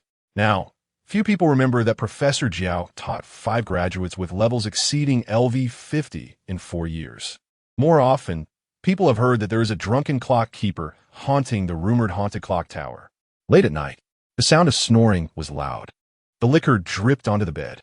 Chapter 67, Mother's Message on the Way Down the Mountain, following the ancient narrow steps, with dry trees greeting them and a solitary moon accompanying them. As before, Lin Chuan led the way, with Jiang Liuli tugging at his sleeve from behind. However, this time the descent felt particularly desolate, and their conversation was significantly reduced. Be careful on the steps, Lin Chuan reminded as he turned slightly to look back. Instinctively pulling at the girl's sleeve, Jiang Liuli, having reached a safe spot, looked up and asked, "Did you also obtain the battle skill of the shadow?"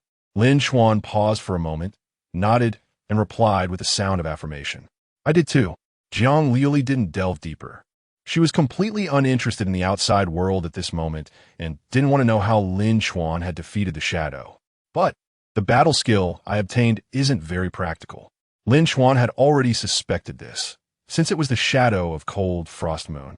The reward was likely one of the moves mentioned by Jiao Dihai in the moonlight. Jiang Liuli asked, "What is the content of the battle skill you obtained?" "Storm Throw, an attack battle skill." "Was there an explanation from a predecessor?" "Yes." "What kind of explanation?" Jiang Liuli's voice was slightly hoarse. Lin Chuan didn't quite understand the meaning of this question and said, "Just some ordinary explanations, insights from some predecessors." "Oh." The girl's voice trembled slightly. "Mine is a bit different." Lin Chuan was puzzled. "Different?" Jiang Liuli's voice grew quieter. "The explanation for the battle skill I obtained isn't just a simple, rigid note. It's more like a careful teaching from a predecessor. In the explanation left by Cold Frost Moon, there are many interjections and playful expressions. When encountering difficulties, she would write, 'Never give up easily. This part can be mastered with just a few practices,' with a drawn smiley face. When she thought there were flaws, she would say, 'I'm so sorry, I was really useless. I've been thinking for a long time and couldn't find the optimal solution. Please don't hold it against me. I really try my best.' Occasionally, she would add something inexplicable like, 'Am I being too talkative?' Jiao Laosher said my notes alone are almost as good as all the predecessors combined. That's such an exaggeration." At the end, her last message was, "Thank you for watching. Although we may never meet, I'm glad my battle skill could help you. Also, please don't lose hope in the future, no matter what happens. The world has so much beauty waiting for us to explore." Cold Frost Moon, a name with 3 characters, exuding a sense of coldness. However, no one would expect that she was a cheerful and lively girl. At 22, Cold Frost Moon was in the same blooming season as 18-year-old Jiang Liuli. Their mother was also a girl back then. Jiang Liuli's chest heaved again, her body trembling. "I used to always imagine that my mother was a terrible person. I wanted her to be messy and unhygienic.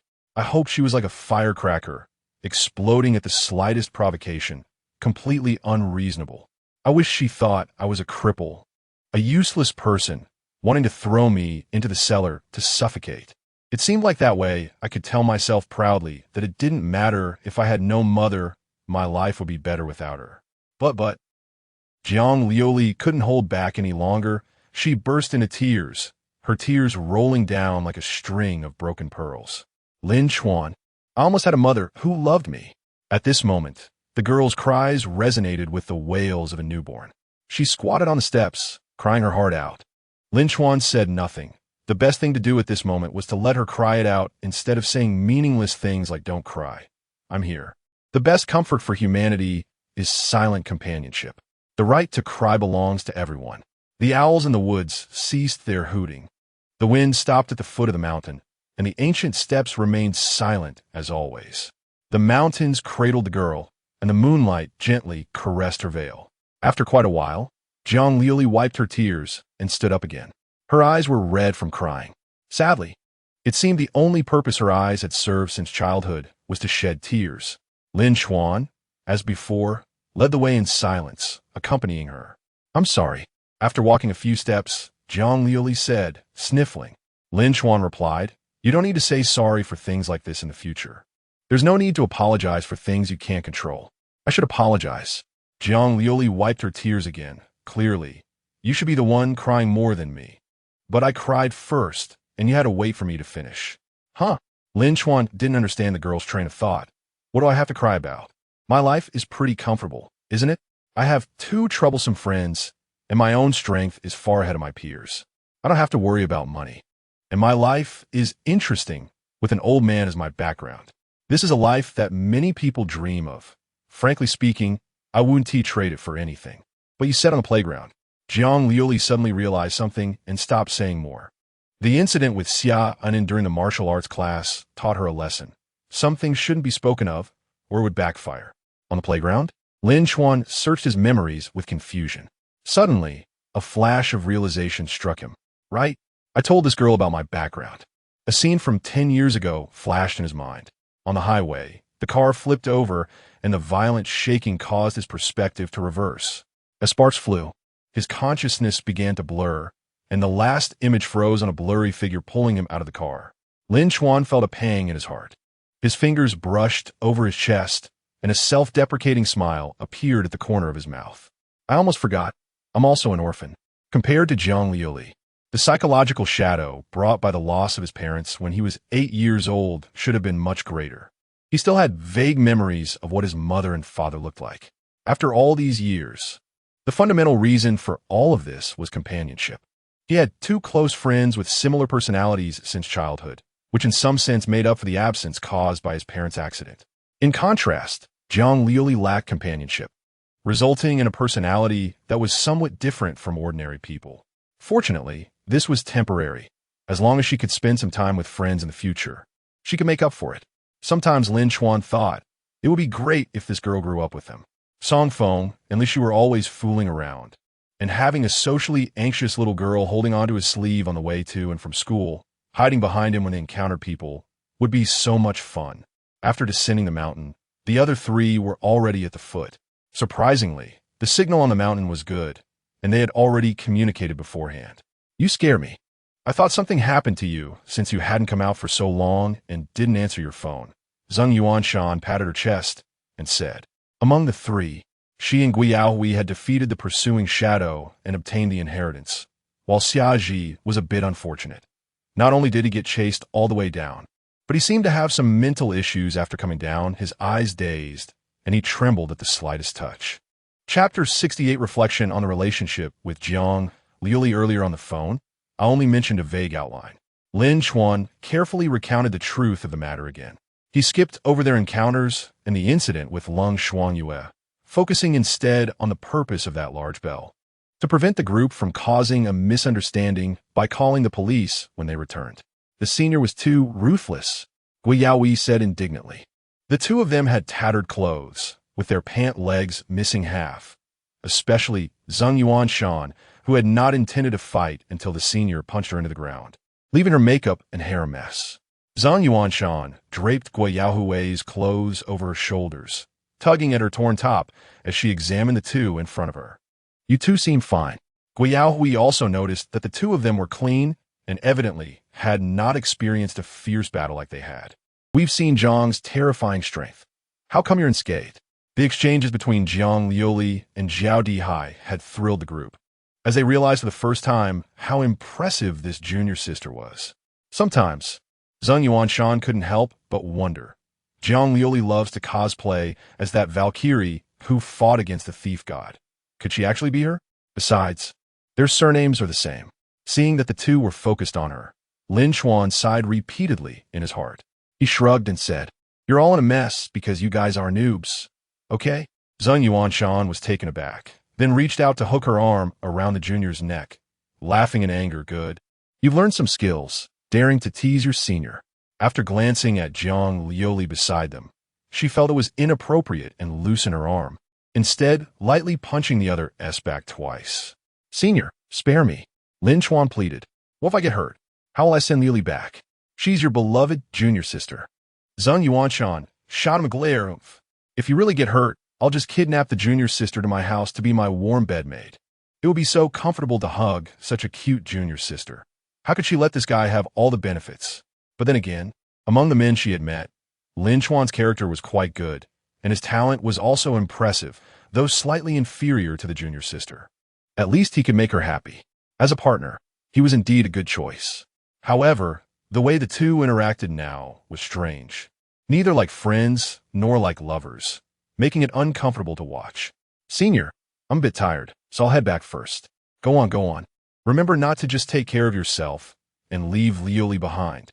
Lin Chuan sent her to the school gate. It was close to curfew, and there were only a few people left.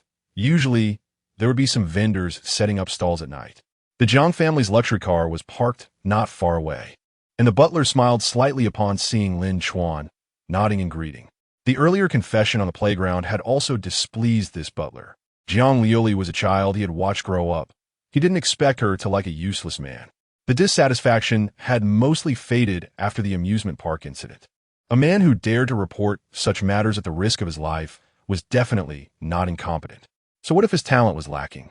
He was still much better than those other family men who only cared about profit and had no feelings. When it came to a critical moment, who among them would dare to risk their lives to save a young lady? Lin Chuan tugged Jiang Liuli's sleeve, helping her into the car. After closing the door, he turned and said, "Liuli, thank you." The butler smiled and nodded. It felt strange. Why did his tone always seem off? Lin Chuan suddenly felt a bit awkward as he instinctively categorized Jiang Liuli as one of his own. It was like a family member telling an outsider to take care of her. It was completely upside down. Fortunately, the butler didn't mind and bowed, saying, "Leave it to me." Watching the luxury car drive away, Lin Chuan muttered, "This girl is toxic. Is her charm really that great?" Just as the car was about to disappear into the night, a small hand popped out of the window and waved towards the back. Lin Chuan waved back as well, even though Jiang Liuli couldn't see it. Sometimes, Lin Chuan couldn't help but wonder what his feelings for Jiang Liuli truly were. Friends? That was what she thought. Familias extrañas? Not necessarily. Apart from Song Feng and Li Shi, the one he had the best relationship with was this sword girl. Love. Slap. Lin Chuan gently slapped himself. No, they had only known each other for a few days, not even a month. If he was getting infatuated, it could only be lust. He didn't even know her well. What was he thinking? He quickly took off his jacket to cool down.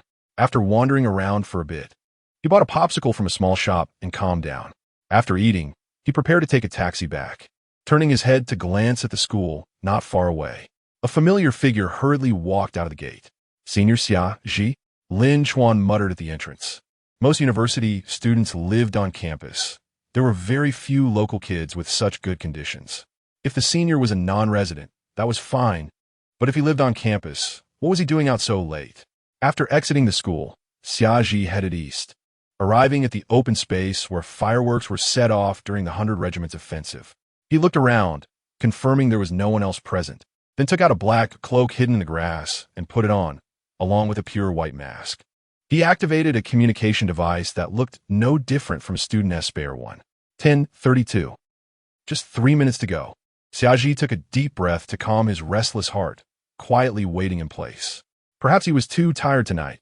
He nearly fell asleep standing up.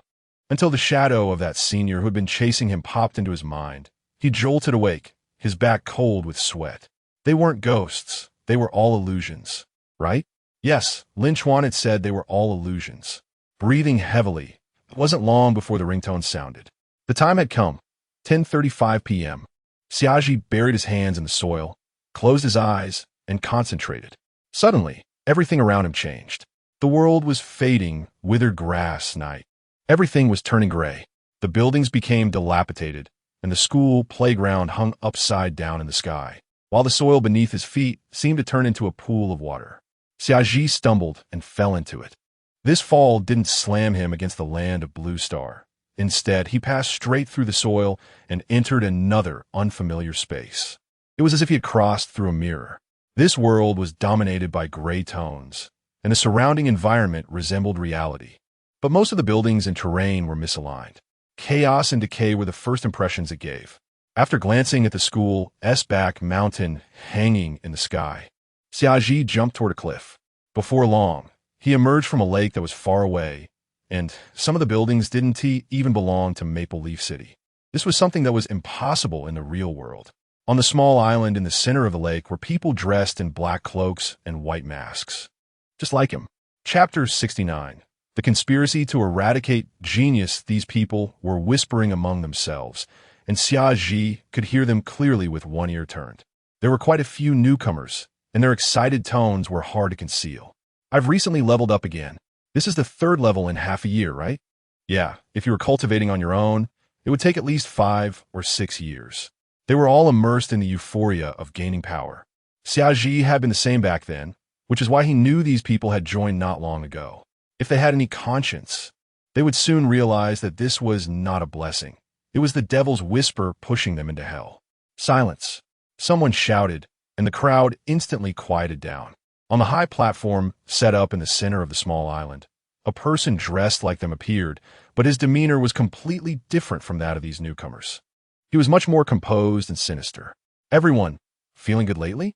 The man in black chuckled. You've experienced the treatment of a genius. Haven't you? The crowd erupted into excited cheers, while some people hid in the corners in silence. Most of these were veterans who had joined early like Xiaoji. The man in black nodded in satisfaction. This is the difference between geniuses and mediocrities. In the past, your talents were poor, and perhaps you would never get into a good martial arts university in your lifetime. But after injecting our serum, you have gained extraordinary talent, pursued the goddesses you like, and can proudly tell your parents about your achievements. Such days will continue in the future. Our organization exists for this purpose. No, it's completely different. Xiaoji trembled under his cloak, anger and fear intertwining in regret. After entering university, he was accepted as a formal member of the organization due to his loyalty and learned the truth. These newcomers had no idea how many people they would betray in the future or how many immoral deeds they would commit. The man in black smiled lightly. Tomorrow, the organization will launch a special operation. I hope everyone will actively participate. If you perform well, you will be rewarded with better gene serums. Comrades, strive for your beautiful tomorrow. The crowd continued to cheer. After a while, the man in black called out several numbers. 9960, 3152, 007. One by one, the old members of the organization were summoned, each with a code on their chest. Xiaoji was among them. These few will be your group leaders for tomorrow's operation. All actions will follow their arrangements. Looking at the excited crowd below, Xiaoji wore a bitter smile. These people only knew they had gained power, but had no understanding of what organization they had joined. They had no idea how dangerous tomorrow's tasks would be. This was normal. The higher-ups wouldn't let a bunch of expendables know the truth. They only needed to have the courage to sacrifice themselves. The brief meeting ended, and the man in black gathered the group leaders for a detailed discussion. The man in black below was completely different from the one on stage. He spoke coldly. Tomorrow's operation involves the organization's future plans in Longxia. All martial arts universities must cooperate strictly. Afterward, the headquarters will reward you, allowing you to gain true void power. Some were excited, while others remained silent. Sir, suddenly, A plump man slowly raised his hand. The man in black glanced at him and said, "Speak." I want to withdraw." As soon as this was said, it attracted everyone's attention. Some looked at him mockingly, while others cursed under their breath. "Haha, withdraw." The man in black found it amusing. 3079. "I remember you were bullied as a child because of your weight, and you have a sickly mother at home. If we hadn't helped you, would you have today?"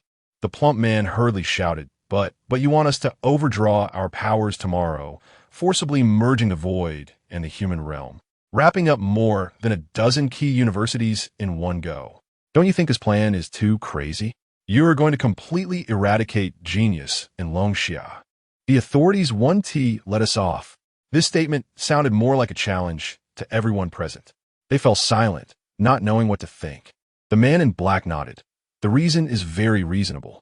The plump man was taken aback, then eagerly said, "Are you agreeing? I swear I 1T leak anything here. I will move with my mom to—" Before he could finish, the man in black suddenly smashed his head with a punch.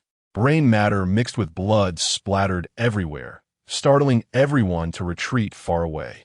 The man in black wiped his hands and said sternly, "Anyone else want to withdraw?" Silence ensued. "You've reaped enough benefits and now want to leave? Is there such a good thing in the world?" He scanned the room, his gaze landing on Xiaji, slowly walking towards him. Xiaji tensed up, looking at the man in black approaching, and involuntarily lowered his head. 3141. "Among all the members, I value you the most." The man in black patted his shoulder. "The key part of the plan lies in Fengye Martial University, and you are the group leader of the members there. Tomorrow, the organization's top combat power will gather there. We are all looking forward to your performance." Xiaji didn't dare to speak much and nodded vigorously. "I 1T let you down." The man in black smiled, briefly outlined tomorrow's plan. And the meeting ended with the group leaders meeting their members. Members from all over Longxia returned to their living areas through various peculiar paths. Xiaji stayed awake all night, and early the next morning, as soon as he opened the window, he heard the passionate rehearsal sounds outside. And this joy would come to a complete end tonight. "I'm sorry, but I have to do this," Xiaji said solemnly. Throughout the day, any student with a bit of show had no time to waste, except for some who took a short nap at noon. They spent a lot of time rehearsing.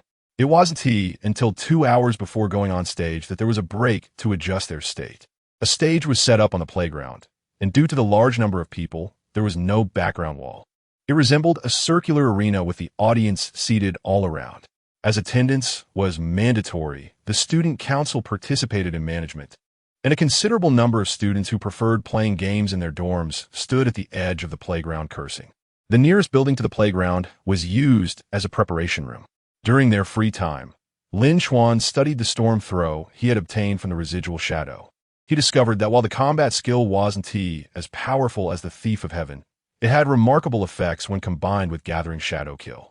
It could probably enhance the power of the airblade by about 30, allowing the gathering of storms during the attack, unleashing the storm throw after charging.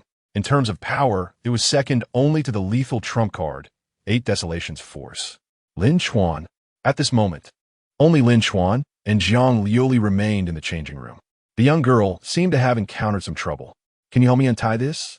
"I think I've tied it into a dead knot," Jiang Liuli said, pointing at the messy red ribbon tied around her waist. Chapter 70. Untie the red string at the waist. Chuan finished his research on combat skills and walked over. Jiang Liuli was in a good mood today. Perhaps it was her personality, as she quickly detached herself from various feelings of disappointment. As for whether she cried again after going back, Chuan wasn't sure and couldn't just ask. The two learned today at school that their performance costumes were quite elaborate, identical to the outfits they wore at the exhibition. Chuan didn't mind much, since his action outfits varied each time. Jiang Liuli, however, felt uncomfortable. The quality was poor, far from her own authentic outfit, and the red string tied around her waist was excessively long. This meant that when she tied her belt, she had to fold the string, which kept coming apart. After several attempts, she ended up tying a dead knot. "Let me do it," Chuan said as he approached. Jiang Liuli relaxed her grip and let her hands drop. However, the next challenge arose. The red string was tied around her waist, and to untie it, he would have to invade her personal space, which felt disrespectful for a girl. Chuan thought this way, But when he looked up, he saw Jiang Liuli quietly waiting for him, showing no signs of resistance. Should I untie it for you? Jiang Liuli found it strange. What else would he do? It sounded as if she were saying, if I could untie it, why would I need you? All right. Lin Chuan mentally prepared himself, grasping the red string with both hands, trying not to offend her. But it was tied too tightly, and the space left by the string was insufficient. To gain some distance from the girl, he had to pull hard. This pull turned out to be problematic. Jiang Liuli's body was as light as a doll, and she was pulled forward significantly, even having to reach out to support herself against the wall. As they drew closer, Lin Chuan could easily smell the girl's faint body fragrance and feel the soft touch of her flowing white hair. Let us wrap this up quickly. This is too uncomfortable, Lin Chuan thought anxiously. Unfortunately, the knot was too tight, and the relief came slowly. Is it done? After a while, Jiang Liuli asked. Almost there. His fingers occasionally brushed against her flat stomach during the untying process, perhaps due to the long time spent in the hot dressing room. Combined with the already thick performance costume, Jiang Liuli was starting to sweat, and the fragrance emanating from her body intensified. Lin Chuan stood up straight and wiped his sweat, saying, sitting on the bench like this makes it uncomfortable to untie for you. Jiang Liuli was already shorter than him, and bending over to untie the string at her waist was indeed inconvenient. Sometimes men can be quite naive, especially after numerous failures. They always hope for at least one success. After many failures, Lin Chuan had lost his previous awkwardness and was now solely focused on how to untie that string. Is it done? Jiang Liuli crossed her legs and raised them alternately, saying, I need to use the restroom. Almost there.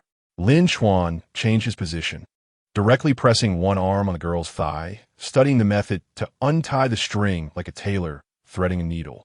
After much effort, he finally managed to untie it. Done. He pulled the red string away, shaking it in his hand as if to announce his victory. The entire process was more exhausting than a theft. After finishing, he found himself inadvertently resting his head on her thigh. Jiang Liuli pushed her coat up to her shoulders with both hands and smiled. Lin Chuan, I can't use the restroom like this. Oh, sorry. Lin Chuan suddenly realized he had been a bit rude, perhaps due to a few nights of poor sleep. He didn't quite want to get up. Bang! Suddenly, the dressing room door was forcefully pushed open. Li Shi, who had appeared from nowhere, exclaimed excitedly, Chuanzi. The old man said that tonight. As soon as she entered, her voice abruptly cut off, and her smile froze. The scene in the dressing room was far from elegant. A boy and a girl were sitting on the innermost bench, with Lin Chuan leaning against Jiang Liuli's thigh. Half of Jiang Liuli's outer garment had slipped down to her shoulders, revealing a pure white shirt underneath. Due to the temperature, their faces were slightly flushed. The key point was that Lin Chuan was holding the red string tied around the girl's waist, shaking it as if silently showcasing his trophy. Upon hearing the sound, Lin Chuan knew something was wrong and immediately stood up, thinking of explaining, but was met with a closed door. I'm sorry, that was rude, Li Shi exclaimed and ran away. Her face was a bit red as she murmured while running. Chuanzi is too uncontrolled. How can he do this in the dressing room? And they've only known each other for a few days. It shouldn't be, it really shouldn't. But from another perspective, the thief was indeed a thief, stealing everything home. In the dressing room, Jiang Liuli hung her clothes on the rack and asked before leaving, why did Miss Li suddenly leave? Didn't she have something to say to you? Lin Chuan sat on the chair, a headache coming on, unable to help but press his forehead. Upon trying, he found it a bit uncomfortable. The string tied around the girl's waist was still in his hand. Perhaps she was stimulated by something. Jiang Liuli didn't understand what in the dressing room could provoke someone to leave so abruptly. After she pushed the door and left, Lin Chuan stood up and hung the string on the rack. Then he stood in front of the girl's clothes rack, staring at the outfit for a long time. Even after leaving its owner, it still retained a lingering fragrance.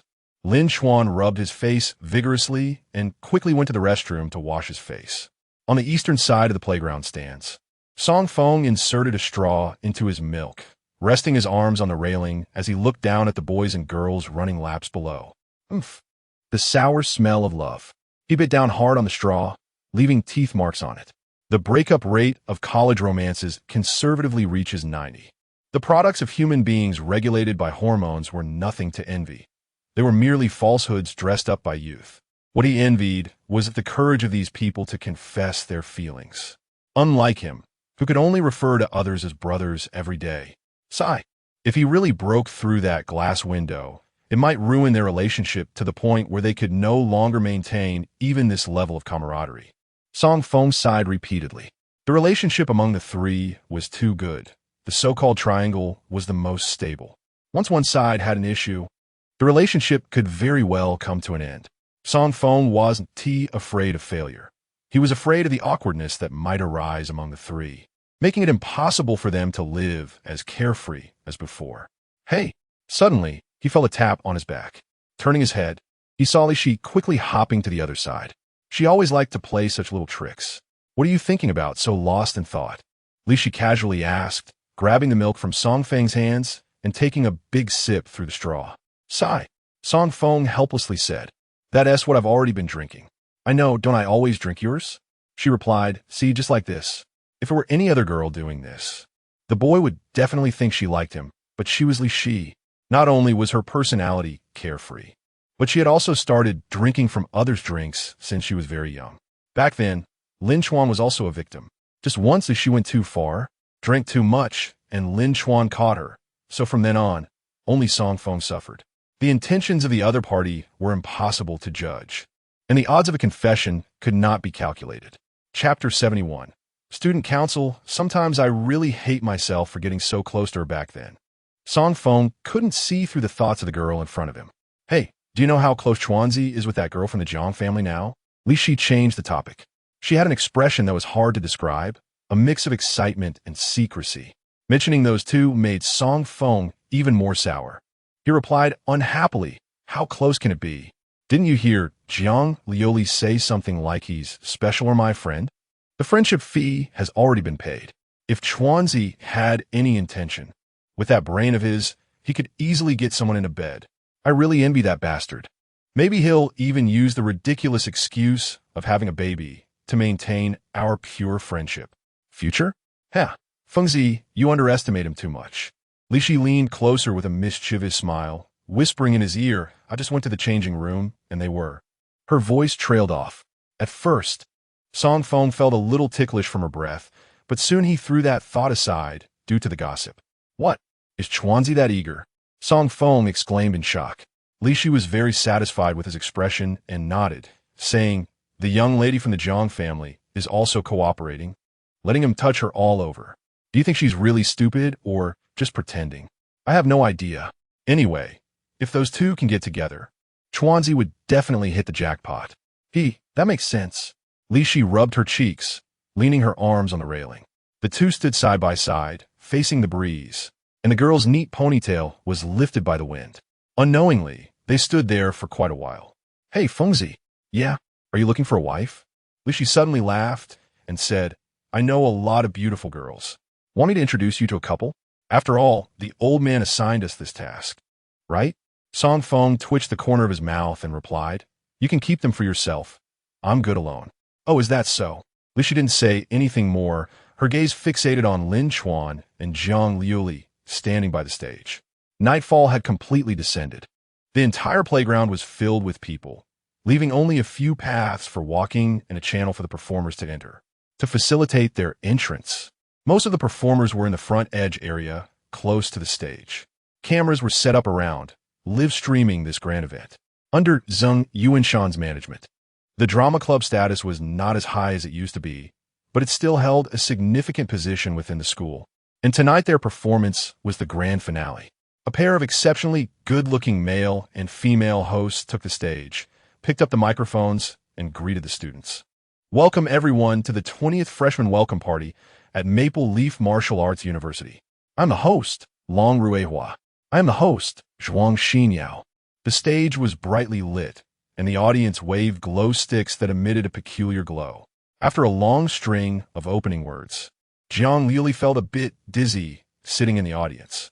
She was too close to a large speaker, and with her good hearing, staying in such a noisy environment for a long time was uncomfortable. Feeling a tug on her sleeve, Jiang Liuli turned her head, revealing a puzzled expression.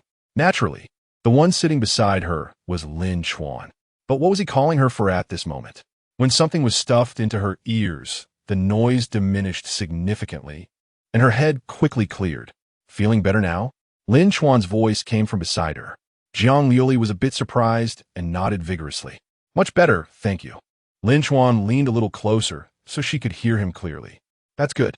The headphones were a piece of black technology developed by Li Shi, with excellent noise-canceling effects. Even without music, they could be used as earplugs.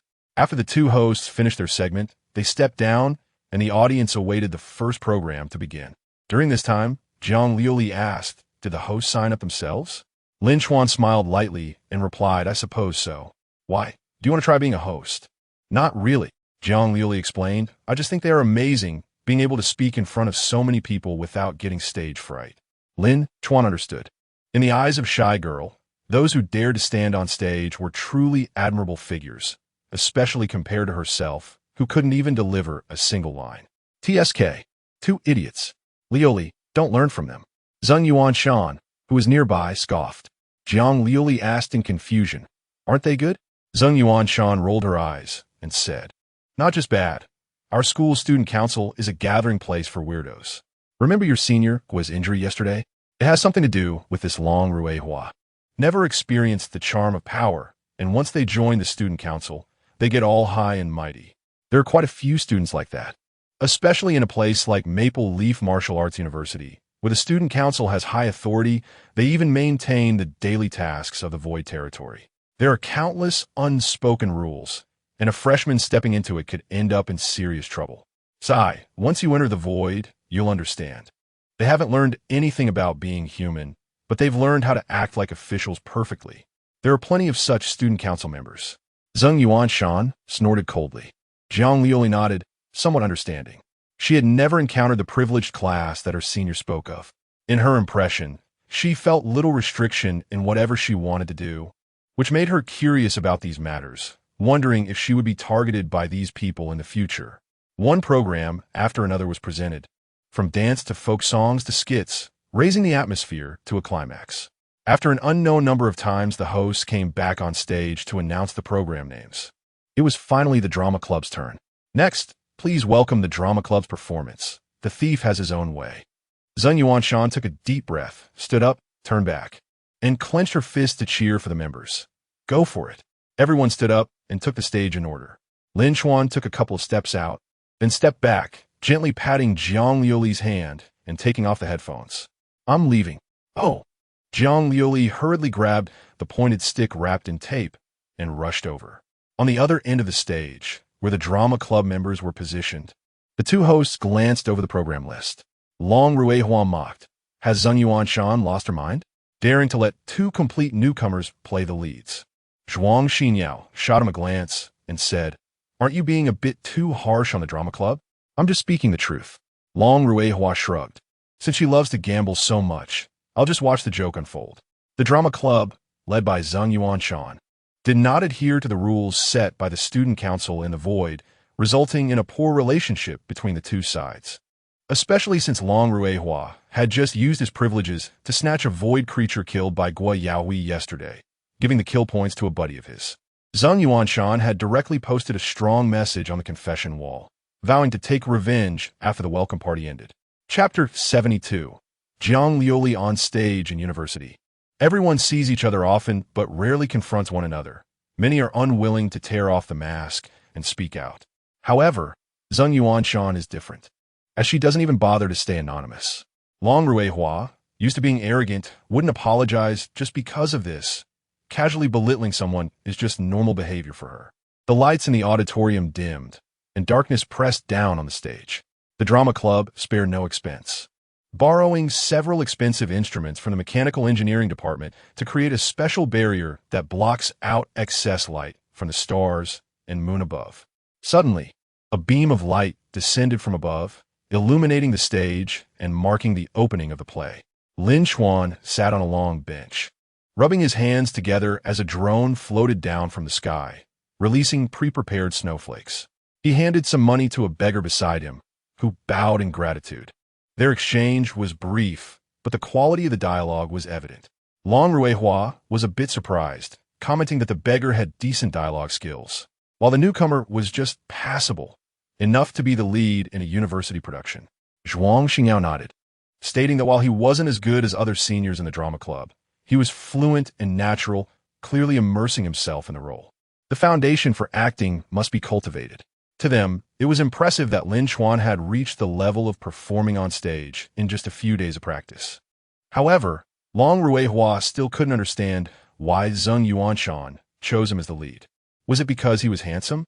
There was no need for that. Anyone who wasn't too abstract in appearance could act in a play. The audience quickly became engrossed in the story. The thief god grew step by step, stealing vast amounts of money and entangling with an enforcer for many years. Even in the year when Guo Yaohui played the enforcer on the verge of retirement, he still hadn't captured the thief god. This story was adapted by Lin Chuan himself. Initially, the security guard had little role. At the climax of the play, where the thief god defeated him, the elderly enforcer laughed heartily, saying, "You can't escape. I told you I would apprehend you." As the stage lights dimmed, just before going completely dark, the thief god looked toward a certain spot in the audience. The audience was left in confusion. Why did it suddenly go dark? Was the thief god looking at someone in the audience a mistake? Zheng Yuanshan ordered the power of the blackout device to be turned to maximum, plunging the venue into complete darkness. After about 30 seconds of silence, the audience began to feel anxious. Long Ruihua wondered aloud if the drama club had encountered an accident. With such a long build-up, it felt like a deliberate delay due to an unforeseen circumstance. Zheng Yuanshan in the audience smiled slightly.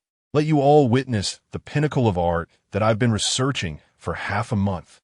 Click!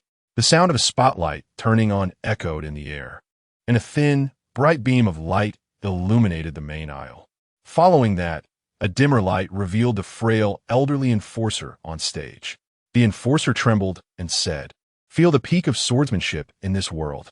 He pointed his bloodied finger toward the audience, and everyone's gaze naturally followed the brighter beam of light. In the beam of light, a white-haired elf suddenly appeared, dressed in a vintage red dress and a white patterned coat, with a red belt adorned with bells. The light hitting her made the dust in the air seemed to transform into the girl-S attire. Her lavender eyes were unfocused, and she stood quietly, leaning on a wooden stick. When the audience saw Jiang Liuli in person, they fell into an overwhelming silence. The white-haired girl stood there, and even if it wasted time in a normal play, they were willing to watch her for a moment longer. In the next second, Jiang Liuli moved. She slowly advanced toward the front of the stage, and all that could be heard was the sound of Zheng Yuanshan deliberately amplifying the wooden stick hitting the ground. "Wow, this drama club really should give the makeup artist a bonus," the audience murmured. "Wait, she might not be wearing any makeup." A female student suddenly exclaimed, "I saw her during the 100 Societies battle, when Lin Chuan captured Liuli at the bottom of the drama club building." The little girl happened to be surrounded by a group of classmates who loved cosplay. They confirmed this when they got closer, and at least Jiang Liuli wasn't heavily made up back then, not wearing makeup. The students were stunned. "She's so beautiful without makeup." Jiang Liuli was already a standout among ordinary people, and with Zheng Yuanshan spending 3 days designing her entrance under the special lighting, the girl's beauty was amplified to an extraordinary degree. Zheng Yuanshan whispered in the audience, "You haven't seen the world. You will regret focusing only on Liuli's looks." The light above Jiang Liuli suddenly disappeared about 10 meters from the stage. Then, the stage lights shone again, revealing the figure of the thief god. The students in the aisle felt a gust of wind stirring in the darkness. A graceful figure seemed to teleport in front of the thief god. Lin Chuan picked up the enforcer's sword from the ground and engaged in a fierce battle with the girl on stage. An extraordinary display of swordsmanship unfolded. The speed and impact showcased the beauty of violent aesthetics, especially with the high-difficulty techniques that made the audience cheer in awe. Where did this woman come from? Long Ruihua's eyes widened, his hands pressing on his knees. After seeing this set of sword techniques, the students from the swordsman department felt inadequate. Zhuang Xingyao listened to the conversations of the students behind her and said, "It seems she's a student from the swordsman department this year. She's in the same class as the one playing the thief god." Long Ruihua could no longer smile. There was no doubt that the swordsman department had recruited a genius this year, even without considering her skill level, just based on this set of sword techniques. The white-haired girl could easily outclass 99 of the students at Maple Leaf Marshall University. In a year, as her skill level increased, she could become Zheng Yuanshan's right-hand person. This won't do. I need to find an opportunity to recruit her. Long Ruehua began to contemplate. After a splendid sword fight, the final scene froze with the thief god gravely injured, turning his remaining wealth into food to share with the orphans on the street. The lights dimmed to give the actors a moment to breathe, and when they lit up again, all the drama club members gathered together, holding hands and bowing slightly. The audience erupted into thunderous applause and cheers. The happiest among them was Jiang Liuli, who shook Lin Chuan's hand on stage. For someone with social anxiety, the exhilaration after the public performance was indescribable, especially since her performance received public recognition. Lin Chuan smiled lightly, saying, "I seem to have dragged you down a bit. No matter how much you trained, there was still a difference between performing a routine and actual combat in the eyes of some top students, which was why those ranked highly in school praised Jiang Liuli instead of him. Of course, this was also related to Lin Chuan not giving his all. Otherwise, no matter how poor his swordsmanship was, he wouldn't be worse than university student." Jiang Liuli's small face changed slightly as she said seriously, "Who said that? You're much more important than me. If it weren't for you, Lin Chuan, I wouldn't have dared to go on stage." Chapter 73, A Shocking Change. Falling into the void. Walking up to the stage from the audience was the farthest Jiang Liuli had ever walked in her life. Each step felt as if it lasted several centuries, and she struggled to reach the end. During this time, Jiang Liuli nervously gripped the wooden stick, her eyelashes trembling. But everyone was captivated by her appearance, and didn't he notice? "Thanks to you, I found the courage to move forward just by thinking of you on stage." Jiang Liuli happily raised their joined hands high above her head.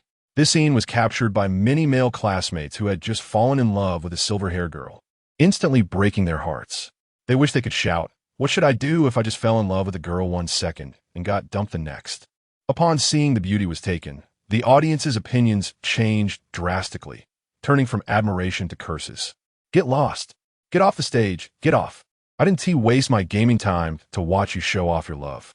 Let her go. Let us compete. My sword isn't weak either." The members of the drama club laughed helplessly. "What is this? Getting scolded for such a reason. Hurry up and go down, or they might throw rotten eggs at you soon," Yuan Shan joked.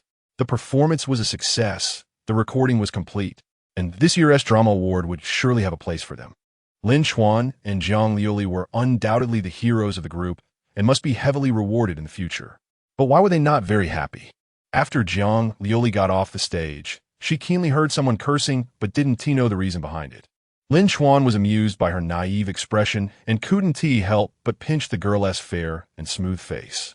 The sensation was indeed surprisingly good. "Because of you, girl, Jiang Liuli didn't quite understand. Seeing her confused look, Lin Chuan's desire surged, and he increased the pressure of his pinch. This sensation is amazing. Sometimes he wondered, is this girl really just a larger doll that came to life? Ouch! Jiang Liuli complained softly. Despite this, she didn't actively push Lin Chuan's hand away. "Oh, I'm sorry. Lin Chuan cursed himself for being so careless. He quickly reached out to pat the girl's head to comfort her. The refractor stopped operating, and the moonlight and starlight of the sky once again fell upon the earth. It was already autumn, but the residual heat lingered, and the wind rustled through the yellowing leaves, creating a gentle sound. Nature was providing accompaniment for the stage. On the high platform, the senior sister danced passionately, while the students below took out their phones to snap pictures. The scent of youth was never absent from the Maple Leaf Martial Arts University. The final performance was about to conclude, and the celebration would soon reach its end. Jiang Liuli wore headphones, listening to music, while Lin Chuan leaned back, watching her. The senior sister on stage couldn't compare to Liuli's beauty below. Humming a tune, he enjoyed the bath of youth. Suddenly, a fleeting daze passed through Lin Chuan's eyes. In his vision, the world seemed to stutter for a moment. An illusion? Every 10 seconds, this feeling returned. Lin Chuan. Jiang Liuli took off her headphones and said, Was I too nervous just now? Why do I feel disconnected from my body and the surrounding environment? You feel it too? Lin Chuan straightened up. Yes, very faintly. I thought I was mistaken. Something's wrong. Lin Chuan stood up, disregarding the students behind him, and scanned the surroundings. Almost everyone was rubbing their eyes, showing a bewildered expression. Hey, did something get in my eye? Why does it feel like everything is swaying? Are you feeling this too? What do you mean? You all. This was no longer just an individual problem. Everyone in the school felt the moment of disconnection from the world. The third moment of days. A dead gray flickered before Lin Chuan's eyes. Follow me. He grabbed Jiang Liuli's arm and casually reminded the drama club members, with no time to explain, as he headed towards the school gate. Liuli, is your family's butler still around? Jiang Liuli replied. The butler has been protecting me around school. Tell him to come immediately. Okay. The intuition of the thief facing danger was not to be underestimated. This series of reactions told him that a major crisis was brewing. Just as they were about to step off the playground, Lin Chuan felt the disconnection sensation for the 7th time. And this time, the feeling never faded. The world was fading. In his vision, the starry sky was disappearing. The moon turned into a gray disk, and the originally aligned buildings became distorted and misaligned. Maple Leaf Martial Arts University had changed drastically. Space was fracturing, the back mountain was inverted, and the students fell from the joy of youth into another world in an instant. Is this not the void? How do we end up here? It must be a special effect. The student council is really putting effort into this performance. Damn it, I'm the one in charge of managing this performance for the student council, and there's no such segment. After passing through the phase of confusion, panic and unease filled everyone's hearts. Lin Chuan tightened his grip on Jiang Liuli's hand, his expression somber. How could he not realize this was a conspiracy? A conspiracy that was likely beyond his imagination. In the Law Enforcement Bureau office, the quiet room was filled only with the sound of Su Wuxing flipping through documents. After writing the last period, his task for the day was finally complete, and he could go have a nice cold beer to relax. Glancing at the handwritten task list, he noticed a name he almost forgot. I need to prepare a reward gift for this little guy. Su Wuxing admired Lin Chuan's character. He was upright, brave, and a top student himself. If possible, he would love to recruit him to work at the Law Enforcement Bureau. After long consideration, he selected a few items. As for what to choose, it would depend on Lin Chuan's preference. After tidying up the documents, Su Wuxing was ready to leave work. Suhe. A hurried knocking sounded from outside the door, and Su Wuxing felt a headache coming on. Such a rush at this time is definitely not a good thing. Open the door, Su Wuxing said sternly. How many times have I told you during work? The void has invaded. A young law enforcer outside exclaimed in terror. This sentence left Su Wuxing speechless. He grabbed the other's collar and asked, What did you say?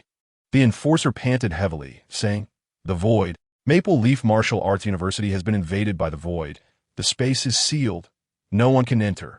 Su Wuxing felt a chill run from the soles of his feet straight to the top of his head. Inside Maple Leaf Martial Arts University are top students from all over the country. Any mishap would be an immeasurable loss for the entire Longxia. Hurry! Immediately request support from the capital, now. Su Wuxing almost roared out this sentence. The enforcer, holding back saliva, said urgently, They said they can't come. This time the void invasion spans across the country, and it seems to have eyes specifically targeting our Longxia's top universities that cultivate talent. This sentence was like a deep-sea bomb. Su Wuxing's mind went blank. The situation was far more serious than he had imagined. This could not be described as a terrorist attack. This was about to sever the lineage of talented professionals in Longxia from the root. Chapter 74. Senior Sister Slays the Flame Python. What a crazy plan. Su Wuxing immediately thought of the Spirit Binding Society. Only they had the strength and audacity to pull off such a thing in Longxia. Such a large-scale and highly precise invasion was definitely not a natural phenomenon. Has the Spirit Binding Society already delved this deeply into the study of the void? The thought that they had the key to open the gates of the void will send a chill down Su Wuxing's spine. If that's the case, human civilization would face an unprecedented threat. The phone in the office suddenly rang. Glancing at the caller ID, It was from the capital. This wasn't surprising. Not only them, but other law enforcement agencies across the country had received this call as well. Answering the phone, Su Wuxing nodded and said, "Yes, this is I. I'm in the office." "Hydra. Okay, I understand." Hearing the news from the other end made Su Wuxing feel uneasy. After hanging up, a subordinate asked, "Captain, what is this Hydra?" Su Wuxing slammed his fist on the table in anger, exclaiming, "Those bastards at the Spirit Binding Society actually want to exchange the lives of our Longxia geniuses for the Hydra of the greedy snake clan that was captured." According to the capital S report, the Spirit Binding Society had already made a statement on the dark web. Every half hour without receiving a package, they would randomly slaughter one genius from the invasion points until there were no hostages left to kill. What kind of growth potential does the greedy snake Hydra have? It's an individual that could become a king, equivalent to a genius among humans who is qualified to compete for the top. Now, the Spirit Binding Society actually wanted them to transport the Hydra to the entrance of Maple Leaf Marshall University. Su Wuxing sighed, holding his forehead. He and his colleagues in the capital had considered various prison break incidents, reinforcing the prison guards overnight. But they never expected the Spirit Binding Society to take such a despicable approach. Capturing half of Longxia's young generation at once would even make the one in the capital think twice. A subordinate asked in confusion, "We have 2 top talents stationed in Longxia. Aren't they afraid of being held accountable by them? They probably have some ultimate trump card. Otherwise, they wouldn't dare to pull off such a farce." Su Wuxing quickly issued orders to various departments. Suddenly, he remembered something, and his heart sank. Oh no, that member of the Jiang family is still at Maple Leaf Marshall University. If the Spirit Binding Society is focused on anyone, it must be Jiang Liuli. If he remembered correctly, every year at this time, Maple Leaf Marshall University held a welcome ceremony, and all students would attend. He had been there as a special guest a few years ago. If he were in the Spirit Binding Society's shoes, they would definitely want to deal with Jiang Liuli tonight. However, there was nothing he could do now. Inside Maple Leaf Marshall University, the space was distorted, a grayish-white expanse. The playground was filled with the sounds of chaos, the scene repeatedly spiraling out of control. Lin Chuan reached down to touch the ground, then looked into the distance. This is not a complete void. Besides the gray, there were areas where colors could be vaguely seen, and the overall dislocation of the school was not as severe as in the void. Only the buildings on campus were intermingled. It felt more like someone had transformed it into a cage. However, for Lin Chuan, it made no difference. He was in crisis regardless. He sensed something approaching. It felt as if the wind brushed past his ears, followed by a surge of killing intent. A creature with a shriveled human head and a dozen arms burst out from the distorted buildings, emitting a horrifying roar that sent shivers down the spine. Lin Chuan glanced back, but did not act, merely coldly observing the creature charging toward him. Thud! Jiang Liuli instantly drew her sword, striking the attacker on the head with a wooden stick, killing it on the spot. Lin Chuan smiled knowingly. Reliable. What's going on? Jiang Liuli frowned. The wind generated by that creature's charge. Its size far exceeded that of ordinary beings. Such things wouldn't exist on the playground. Lin Chuan stared at the creature's corpse and said solemnly, "We are no longer on Blue Star. The entire school has been shifted to half of the void." Void! Jiang Liuli had a premonition, but the moment she learned the truth, she was clearly shocked. How do we end up here? A group of people, humming songs, enjoying beautiful women. How could we suddenly come to this godforsaken place? Unclear. Lin Chuan vigilantly looked around. The only thing certain was that they were in trouble. And it was big trouble. Around the noisy playground, countless scraping sounds emerged, and the previously raucous area fell silent. The scraping sounded like something was on the move, and there were many of them, heading in their direction. Everyone be careful. Something is coming. A member of the student council shouted to maintain order.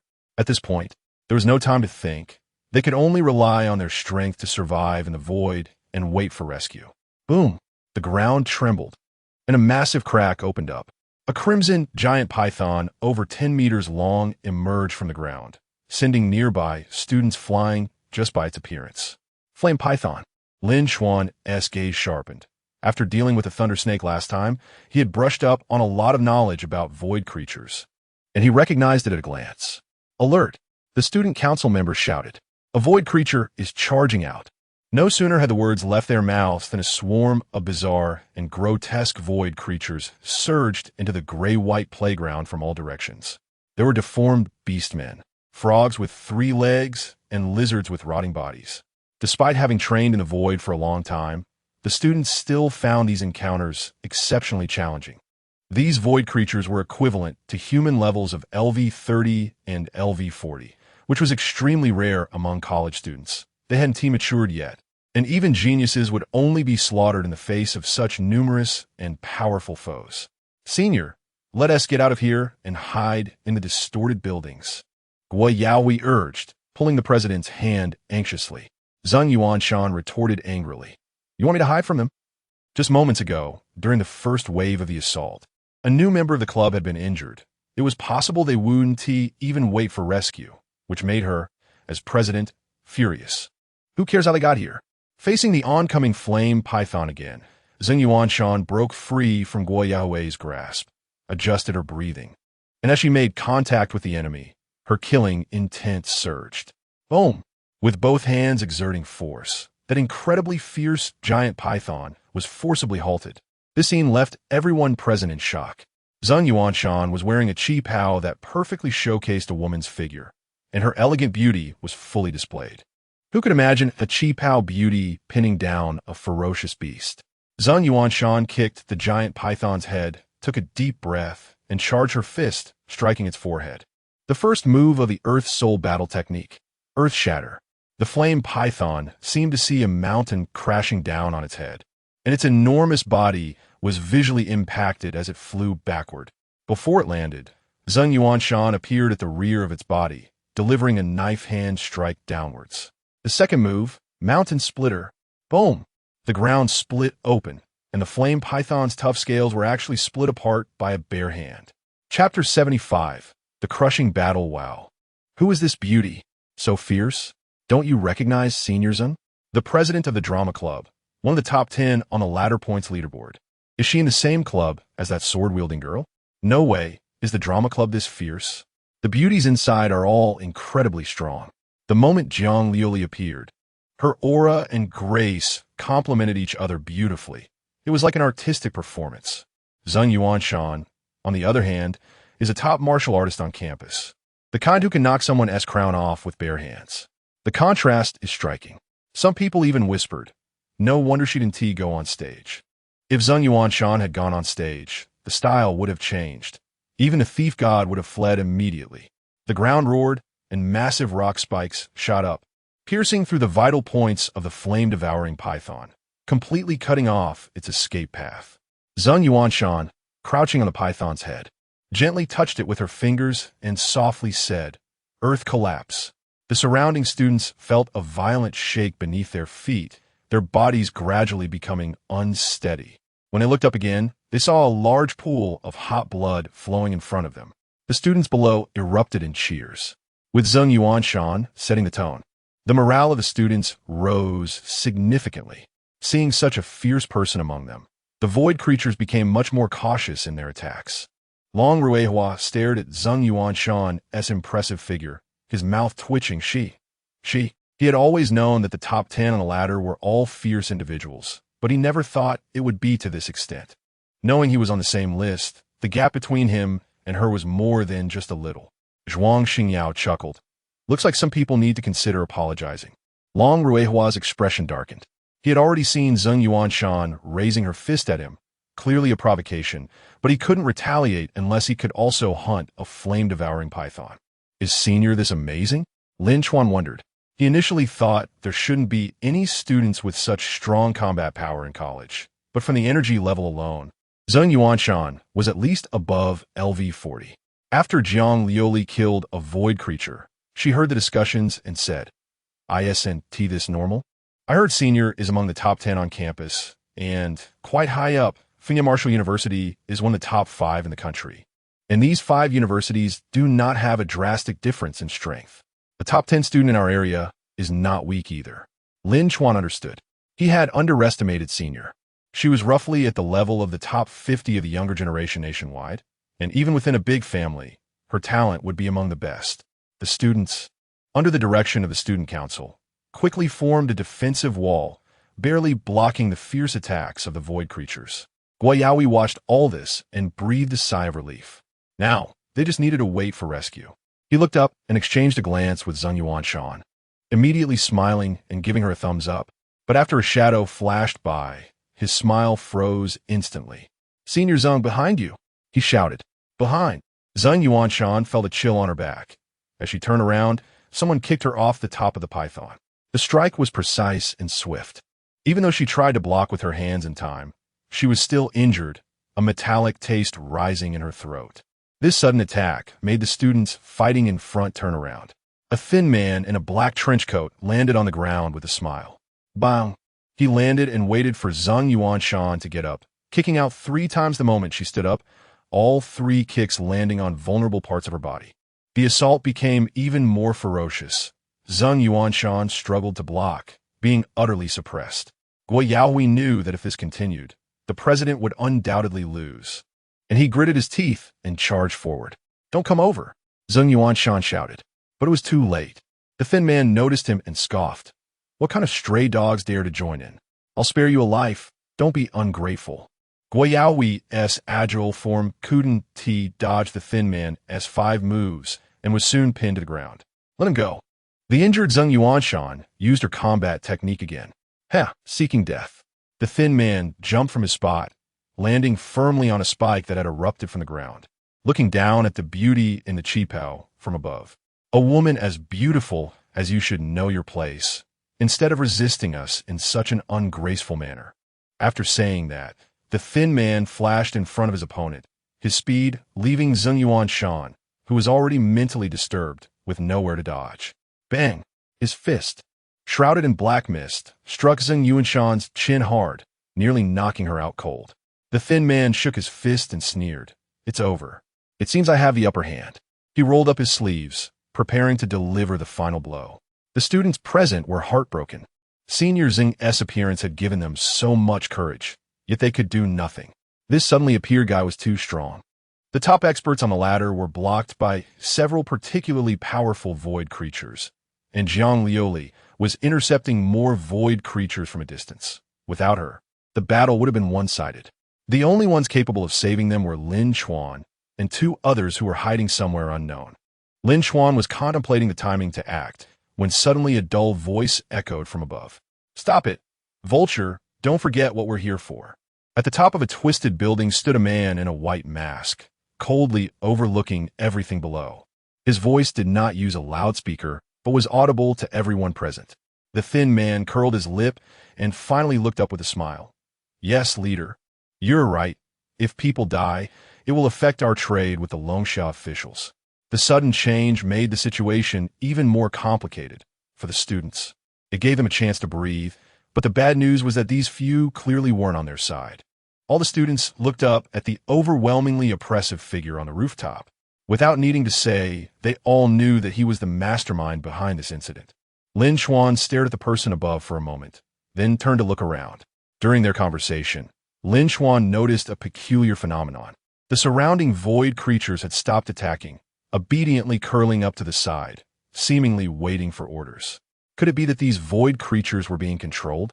Glancing at the large group of students on the playground, then at the void creatures that had ceased their attacks, Lin Chuan quietly pulled Zhang Liuli and quickly retreated from the battlefield. As for what would happen next, he had his own considerations.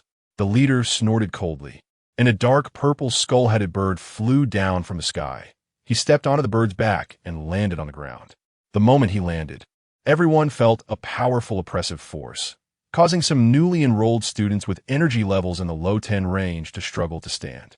The leader was very satisfied with their performance and looked around. "Where is your student council president? Come out." Chapter 76. The student council president, with rising blood pressure in the crowd, silence reigned, and everyone felt uneasy, with only a few searching for that cultured figure. After an unknown amount of time, perhaps having prepared themselves psychologically, a sigh unexpectedly emerged from the crowd. "I am." A figure stepped out from the sea of people. Gu Wanxing never thought it would be so simple to clear a path for the students. Gu Wanxing, the president of the student council, was well known throughout the school.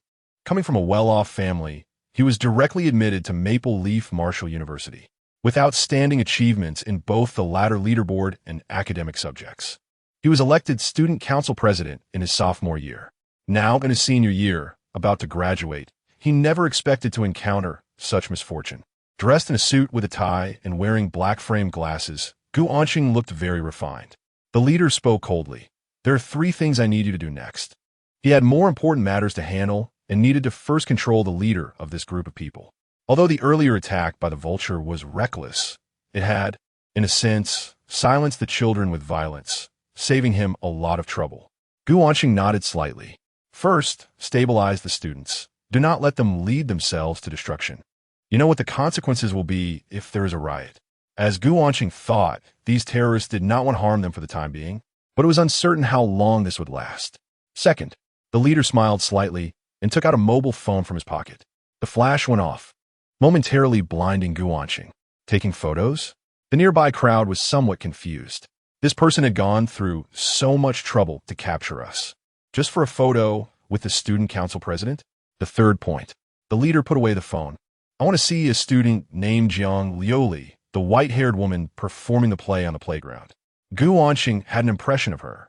She was too beautiful for anyone to forget. Even without the evening party, Jiang Liuli's photos had circulated among a certain group during rehearsals. Gu Anqing nodded slightly and asked, "Is there anything else?" "No."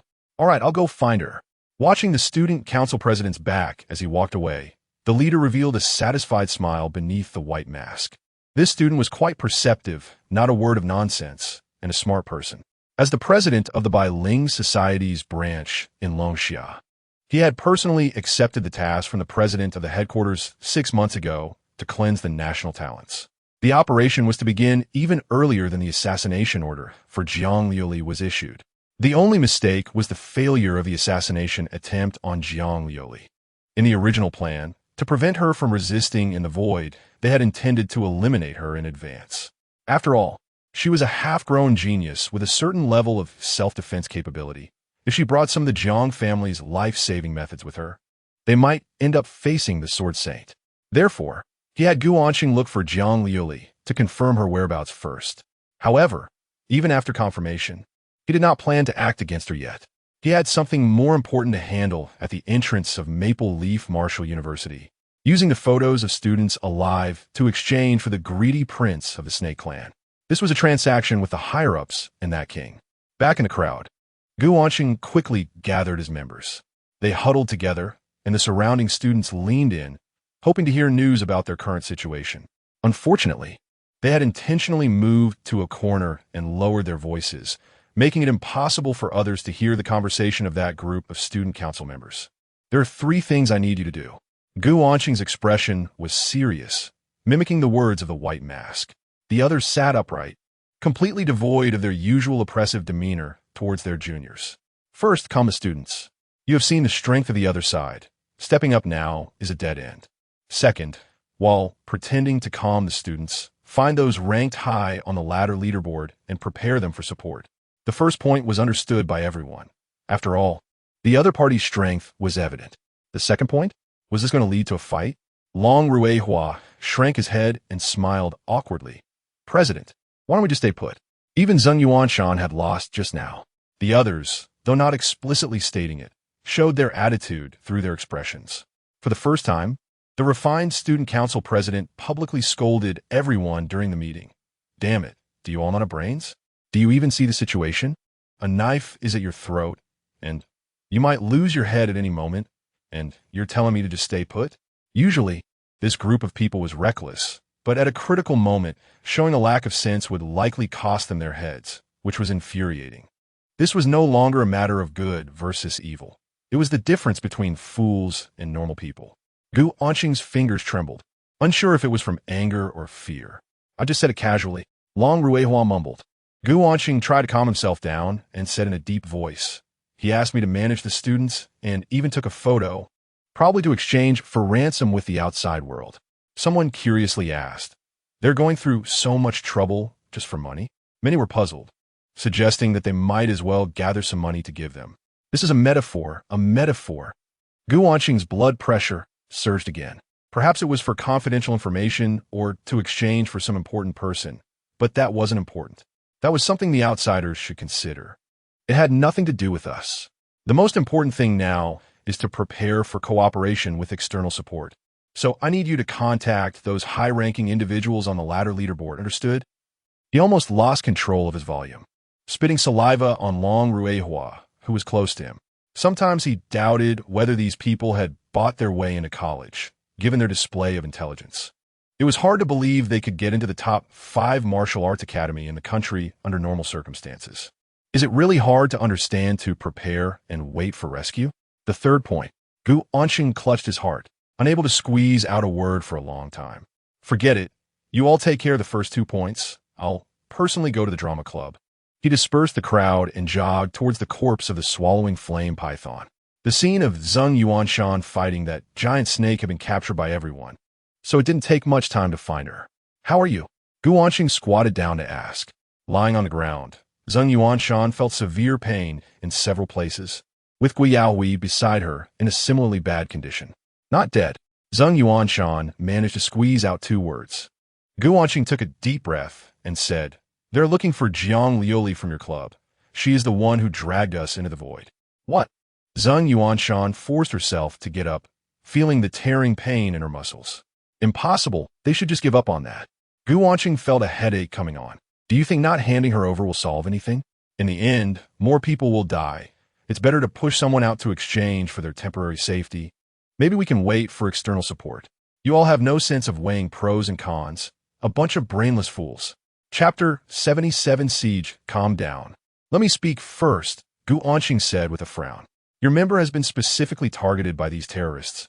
There's nothing anyone can do to save her. I know you're heartbroken, but if we don't hand her over, more people will die. If that's the case, why should we make a reckless sacrifice?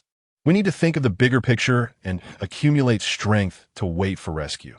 That's the only solution right now. Zheng Yuanshan spat, cursing bullshit. I won't buy this. Luli is my member, and she's also my junior, and you're junior too. How can you say such nonsense? To hell with the bigger picture. You didn't even care about her when you were thinking about the bigger picture. Gu Anqing was furious, nearly steaming with rage. How could this woman not understand? He never intended for Jiang Liuli to sacrifice herself. The problem was that they wanted to see her. What could they do? Either she dies alone, or she dies along with the rest of us. It's a numbers game. Is that so hard to comprehend? What started as a conversation escalated into a heated argument, attracting the attention of nearby void creatures, with fierce beasts coldly staring at their prey. Under Gu Anqing's persistent persuasion, Zheng Yuanshan finally showed signs of relenting, making him feel that all his efforts weren't in vain. However, the first thing Zheng Yuanshan said almost choked him. You asked me where Luli is? How would I know? You don't know. Gu Anqing's voice raised several decibels. Zheng Yuanshan chuckled lightly, non-committal. Before they fell into the void, Lin Chuan had warned the drama club members that something was off and urged them to leave quickly, leading them to the edge of the playground. After that, Zheng Yuanshan didn't know what happened. Gu Anqing gritted his teeth, realizing he had been tricked by this woman. Everything she did was just to buy time. Suddenly, a cold voice came from behind them. Have you found a person? The vulture approached and asked. Gu Anqing forced himself to explain. Although students from a martial arts university had seen the void and were much calmer in the face of danger than ordinary liberal arts students, no one could remain calm when facing life and death. Zheng Yuanshan looked at the vulture, casting a vicious glance at her, and silently prayed, Lin Chuan, you and Luli need to run quickly. You must not get caught by them. The terrain in the void was distorted, with buildings scattered chaotically, some even hanging upside down in the sky. Lin Chuan led Jiang Liuli into a twisted teaching building. A conical section had been excavated from the center of the building, with the ceiling reaching the top floor and the passage narrowing downward until it gathered into a conical tip about 10 meters underground on the first floor. Their position allowed them to see the situation outside. This is trouble. There are void creatures everywhere. Lin Chuan's heart sank to the bottom of a lake. Judging by the size and various characteristics of the void creatures below, their strength wasn't very strong, around human level 20 or 30. But the sheer number was overwhelming. The number of void creatures was already absurd, and by the time they ran into the teaching building, The number of creatures lurking downstairs had reached an exaggerated level. In a situation where they swarmed, even if Lin Chuan and Jiang Liuli teamed up, it would be troublesome. After all, they weren't sword saints and couldn't wipe out an army with a single strike. When their energy ran low, they needed to find some interest. Lin Chuan left the window. This was a situation the mechanic was best at. Powerful firepower could deal with a large number of low-level enemies. And then they only needed to deal with the leader. The only uncertainty was whether she had enough firepower. After all, she and T brought much equipment today. "What's it like outside?" Jiang Liuli asked as she sat on the ground. Lin Chuan snapped out his thoughts and said, "We're safe for now." "But that's only for now." Jiang Liuli was silent for a moment before asking, "Is it the cult of spirit doing this?" It seemed that all professionals in the world had come to a consensus. If a terrorist attack couldn't find the culprit, it was most likely the cult of spirit. This had evolved into a kind of scapegoat meme. Drinking cold water and having a stomachache? It's the cult of spirits doing. Getting bitten by mosquitoes at night? It's the cult of spirits doing. Can't find a partner? It's the cult of spirits doing. In any case, they had done so many things that it didn't matter if there were a few more. Of course, this time everyone was very sure it was them. And there was no other reason. No other terrorist organization understood the void so well, even being able to accurately drop an area. Lin Chuan sat beside her, smiling lightly.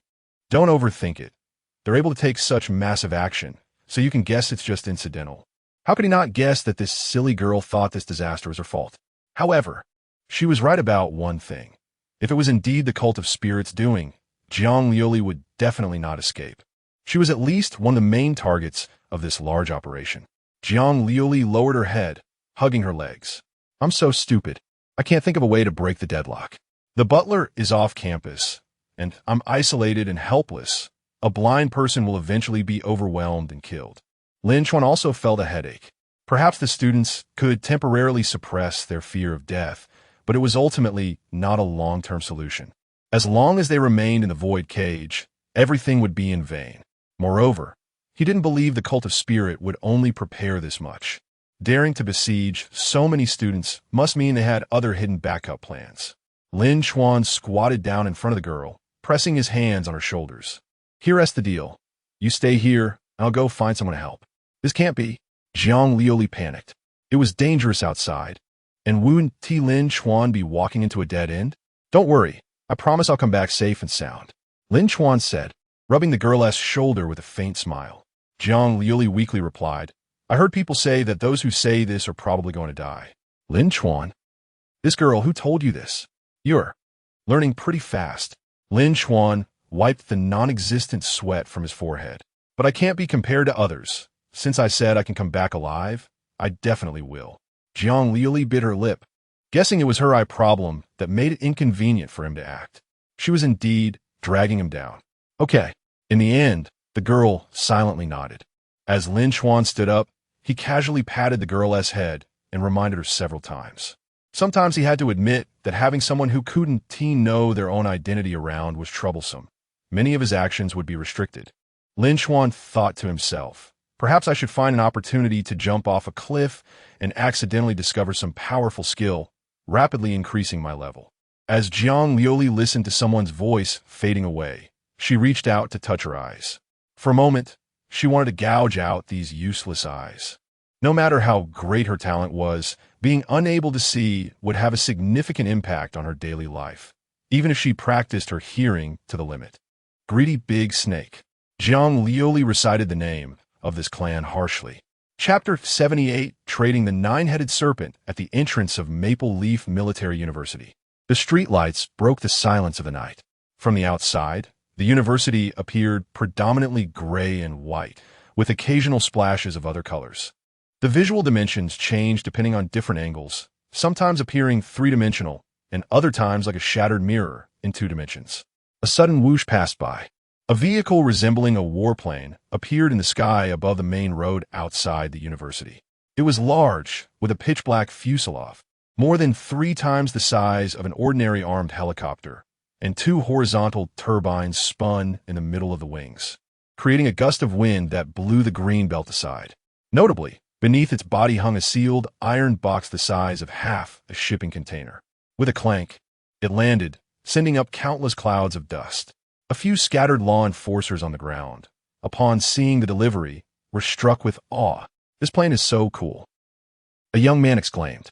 The tech-savvy fuselage gave one the feeling of traveling through time. Su Wuxing smiled faintly and said, "This is the 811 cargo transport aircraft from the Space Great Wall. Rather than calling it a plane, it's more like a spaceship. This thing is usually used for transporting urgent cargo from the space station to the Space Great Wall. If it weren't for the urgency, we wouldn't be using this." The law enforcer nodded, staring at the iron box that towered over him, and asked Brother Su, "Are we really going to hand this void creature over to the spirit cult?" Mentioning this, Su Wuxing's smile vanished, and his expression darkened, as if water could drip from it. Currently, the incident of Longshe University falling into the void was trending worldwide, and everyone was paying attention to it. However, they still had no idea what was going on. They couldn't even enter the main gate. As soon as they approached, they felt a repulsive force pushing them away. At this moment, the spirit cult made an outrageous demand for the nine-headed serpent, claiming that if they didn't receive it, they would destroy a university every 15 minutes. Su Wuxing coldly snorted, "Let them come. We are not lambs to be slaughtered, and we are prepared for battle." Suddenly, ripples appeared around the entrance of Maple Leaf Military University. The people present tensed up, gripping their weapons tightly. A man wearing a white mask stepped out, followed by two individuals from the Law Enforcement Bureau's bounty list, Vulture and Thorn. The former loved to ambush, while the latter was a hot-bodied woman in leather pants. Both were cadre-level members of the spirit cult's Longsha branch. Their emergence was like passing through the curtain of a movie, arriving from another space, during which the bright lights found no trace of any figures. This indicated that essentially the outside was a mere illusion, a remnant of space hollowed out. The leader glanced around and chuckled. "Very good. I am quite satisfied with your earnest attitude towards this transaction." Including Su Wuxing, there were at most 10 law enforcers around, all of whom had their photos in the law enforcement organization of Maple Leaf City, and their levels were generally not high. This was the spirit cult's requirement, their limited trading rules. Su Wuxing coldly replied, "The item you wanted has arrived. Let the people go." "In a hurry? I still need to inspect the goods, right?" the leader said, standing with his hands behind his back. Vulture smirked. "Or are you saying your goods aren't pure?" Seeing their caution, Su Wuxing remained unperturbed and said, "I need to confirm their safety first." Vulture scoffed. "Humph. I've known you would be slow to act. I prepared something for you in advance." He handed over a phone, which displayed a photo of the leader and Gu Anxing, with the students in the background showing expressions of fear and panic. The leader asked with a grin, "Satisfied now?" "So far, I haven't touched a single hair on them." Su Wuxing tossed the phone back, nodded, and signaled his subordinates with a glance. Thorn looked puzzled. "Is it really that simple? I thought they would need to come in to inspect the goods." Vulture mocked. "Now the entire young generation of Longsha is in our hands. Do they have that qualification?" The law enforcers twisted several layers of locks in front of the iron box, entered 12 passwords, and finally heard a click as air rushed out of the box. The door opened, and all the law enforcers took a few steps back in shock at what they saw inside. In the pitch-black space, a fleshball rolled out. It gradually expanded, like unraveled yarn, revealing 9 snake heads. The serpent's body was dark purple, covered with hard scales, and coiled into a ball that could fill half a shipping container. The connection between the snake's tail and head was also bifurcated, with several long, spine-like tails branching out. The 9 heads of the greedy serpent rose, with the highest head towering over 10 meters, looking down at the law enforcers who had released it. Unlike other void creatures, its eyes held not only brutality and greed, but also a hint of intelligence. Hissing, it suddenly launched an attack without warning, aiming at one person with a fear strike. Bang! Su Wuxing met the attack with his fists, bracing himself at the forefront. The ground cracked, and he was knocked back 5 or 6 meters, but managed to rise, his arms trembling. "Audacious beast!" Su Wuxing glared at the serpent. "If it weren't for your research value, I would have slain you on the battlefield long ago." Judging purely by strength, this beast was comparable to a level 70 human. The 9-headed serpent glanced at him mockingly, and the next second, it spoke human words in public. "Humans, you have imprisoned me for so long without giving me any food, and you expect me to leave?" The law enforcers showed shocked expressions. In their memory, such a void creature had never existed even within the space Great Wall. It not only had intelligence, but could also speak human language. The leader shouted, "Noble serpent, please step into the void. There, we have prepared delicacies worthy of your status." Void creatures enjoy devouring living beings to promote their evolution. So the delicacies he referred to were naturally the students inside. The nine-headed serpent eerily laughed. "Not bad, not bad. My father told me through blood that inside are the most gifted humans of this era, right? Very well, as long as I devour them. My evolution speed can improve again." Su Wuxing suppressed his anger and questioned, "What do you mean? Are you trying to breach the contract right after it was completed?" The leader sneered, "Being devoured by the noble serpent is their honor.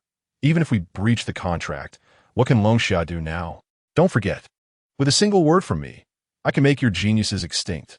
The law enforcers glared at them as they moved toward the void, without orders. They could not launch an attack. The enormous body of the nine-headed serpent passed by a law enforcer who had nearly been swallowed, tauntingly flicking its silk.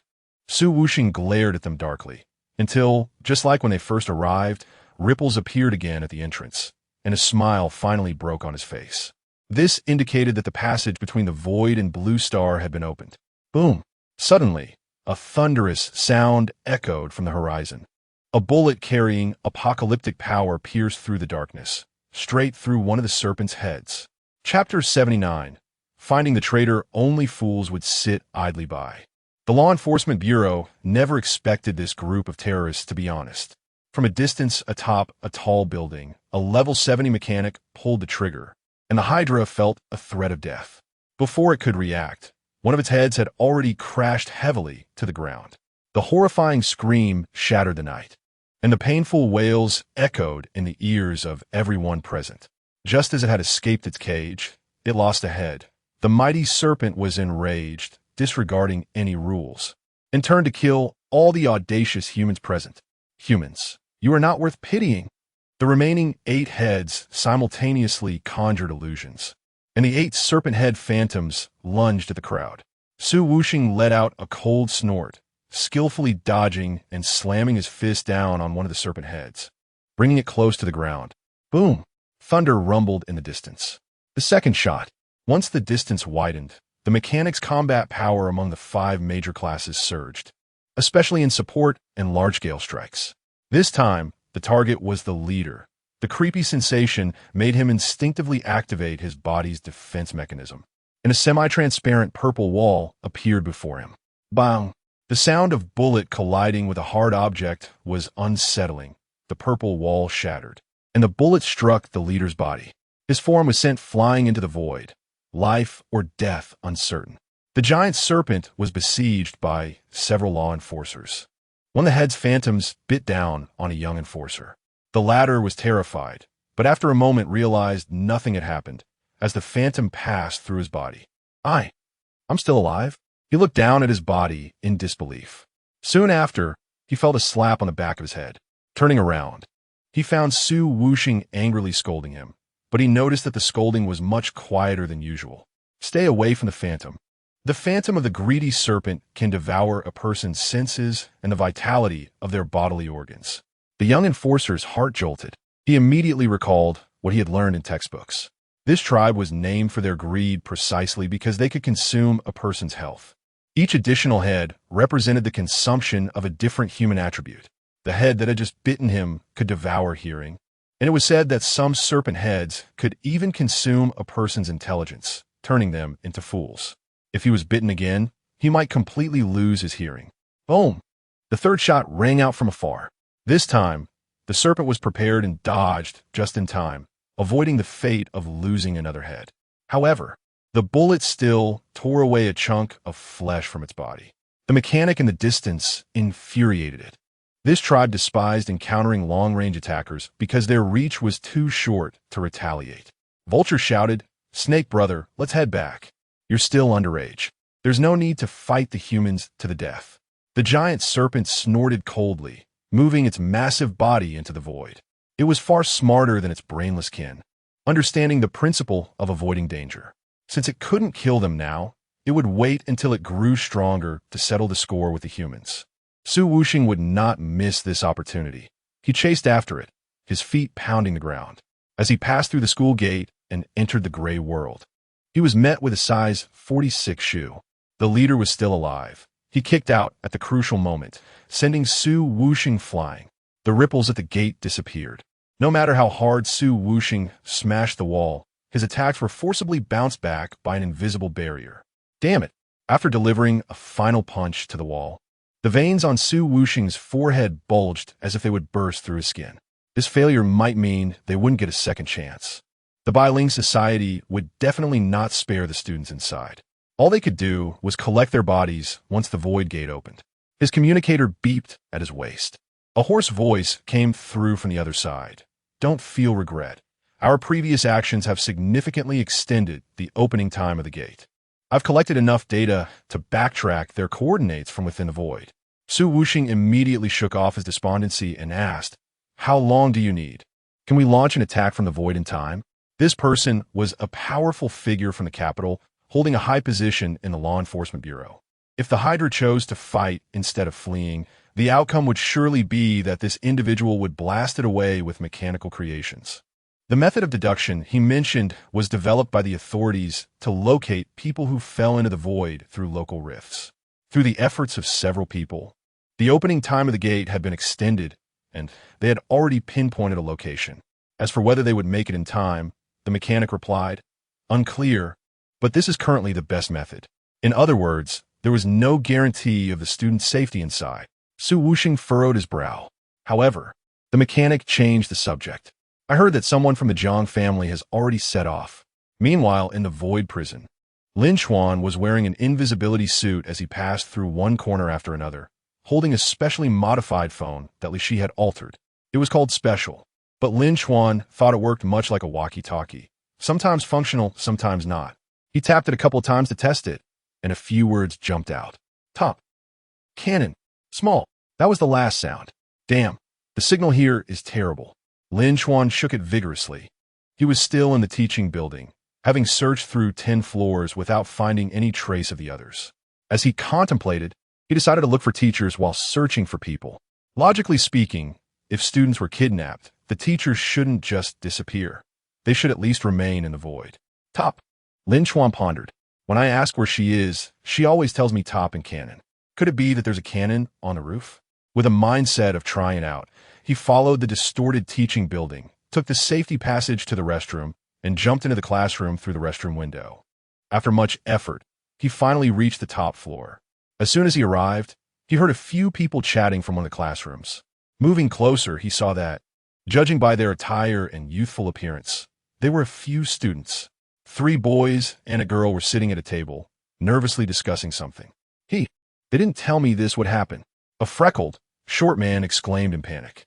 A tall, wooden-looking man swallowed hard and said, "We're done for. Dragging a whole school into the void. The Longsha authorities won't let us off." A sweet-looking girl gritted her teeth and replied, "What's there to be afraid of? After the mission ends, they will grant us greater power. It's all worth it, right?" The last chubby boy nodded. "I never want to go back to the days of being bullied for being weak. I want to get stronger, no matter the cost." The girl agreed, "Yes. Think about how much suffering and hardship we've endured to get to this point. We can't waver in our faith now." Chapter 80. The sixth profession. The 4 people were divided into 2 groups, debating something that gradually escalated into a quarrel. Lin Chuan hid behind the wall, eavesdropping, and frowned as he listened. He understood that these individuals were affiliated with the Void Worshippers, but at the same time, they were also students of Maple Leaf Marshall University. This reminded him of the information he had received back at the temporary stronghold of the Void Worshippers. They had infiltrated the university, and many students had fallen into becoming lackeys of this organization. However, this was not important. It was evident that these individuals were not particularly strong. What concerned Lin Chuan was their mention of dragging the school into the void. According to their words, they had actually done this. This made things interesting. Previously, he had learned from a corpse thief that the assassination targeting Jiang Liuli had also involved several students, and then the 3-headed serpent had appeared. This was also related to the void. Could it be that these students had some special quality that allowed them to act as a bridge to communicate with the void? Otherwise, the students taken away during the assassination would have been useless. Regardless, he decided to capture them first. Lin Chuan looked around, confirming that no other enemies were lying in wait, and boldly entered the classroom wearing his invisibility suit. The quarrel among the four had temporarily subsided. The sweet girl and the chubby guy had exhausted their words and were now parched. Even though they were trying hard to reassure the other two that they shouldn't feel guilty and that this was how it should be, it couldn't cover up the deep fear and panic in their eyes. Stop thinking about it. We are right, we must be. The two internally reassured themselves. After taking a few deep breaths to calm down, they opened their eyes and their emotions gradually stabilized. Then, they both felt an irresistible force strike their faces, and they were both sent flying against the wall. The tall man and the freckled man had no time to realize what was happening before a faceless person took the place of the girl in front of them. You. In the next second, a fine thread appeared around their necks. The thin and tight sensation making them dare not doubt that it could cut their throats in 2 seconds. Without thinking, Lin Chuan asked, "How did you make the school fall into the void?" The two exchanged glances, clearly stunned by the sudden turn of events. "You have 10 seconds to answer," Lin Chuan added coldly. He had specifically chosen 2 wavering individuals, and he hoped they wouldn't disappoint him. Feeling the thread tighten around his neck, the freckled man panicked and exclaimed, "No, don't kill me. I'll tell you everything." The chubby guy, cornered, was on the brink of falling apart, but still raised his head and painfully advised, "No, we can't. We're almost successful. We can't." Buzz. The thread embedded deeply into the thick layer of fat, silencing the chubby guy, whose short, stubby fingers frantically scratched at his neck. Lin Chuan silently lamented that sometimes being overweight made it harder to defend oneself, unlike that girl, who was rolling on the ground in pain and couldn't utter a word. "Don't look at me. Keep going." The freckled man reacted and nodded vigorously, terror written all over his face, fully aware that his life was in the hands of the other. "We used our abilities together with the leader, and then after about half an hour, the school fell into the void." Lin Chuan raised an eyebrow and pressed, "What ability?" Wait a second." Lin Chuan interrupted him, focusing his gaze. The human body before him appeared transparent, allowing him to see every blood vessel and organ clearly. In the continuously beating heart, a curled centipede was hiding in the right ventricle, controlling the human core like a tumor. The other 3 also had similar things inside them, and judging by their spontaneous reactions, it was clear they were unaware of this. If it weren't for the experience gained from the death of that dwarf last time, he would have missed another key piece of information today. With a wave of his hand, he executed the technique of heavenly thief borrowing treasures, and 4 centipedes appeared in Lin Chuan's hand. All 4 felt a sharp pain in their hearts, as if a piece of flesh had been gouged out. "Now you can continue," Lin Chuan said, crushing the 4 centipedes. The freckled man stared at the blurred blood and flesh on the ground, not understanding the truth, and continued. "We can communicate with the void and summon void creatures to fight." Although Lin Chuan had suspected this, he was still somewhat shocked to hear the answer. The void was a reflection of Blue Star's dimensional plane, which could not be accessed through normal means. Generally, just opening a crack was already a technological advancement, let alone easily releasing a void creature.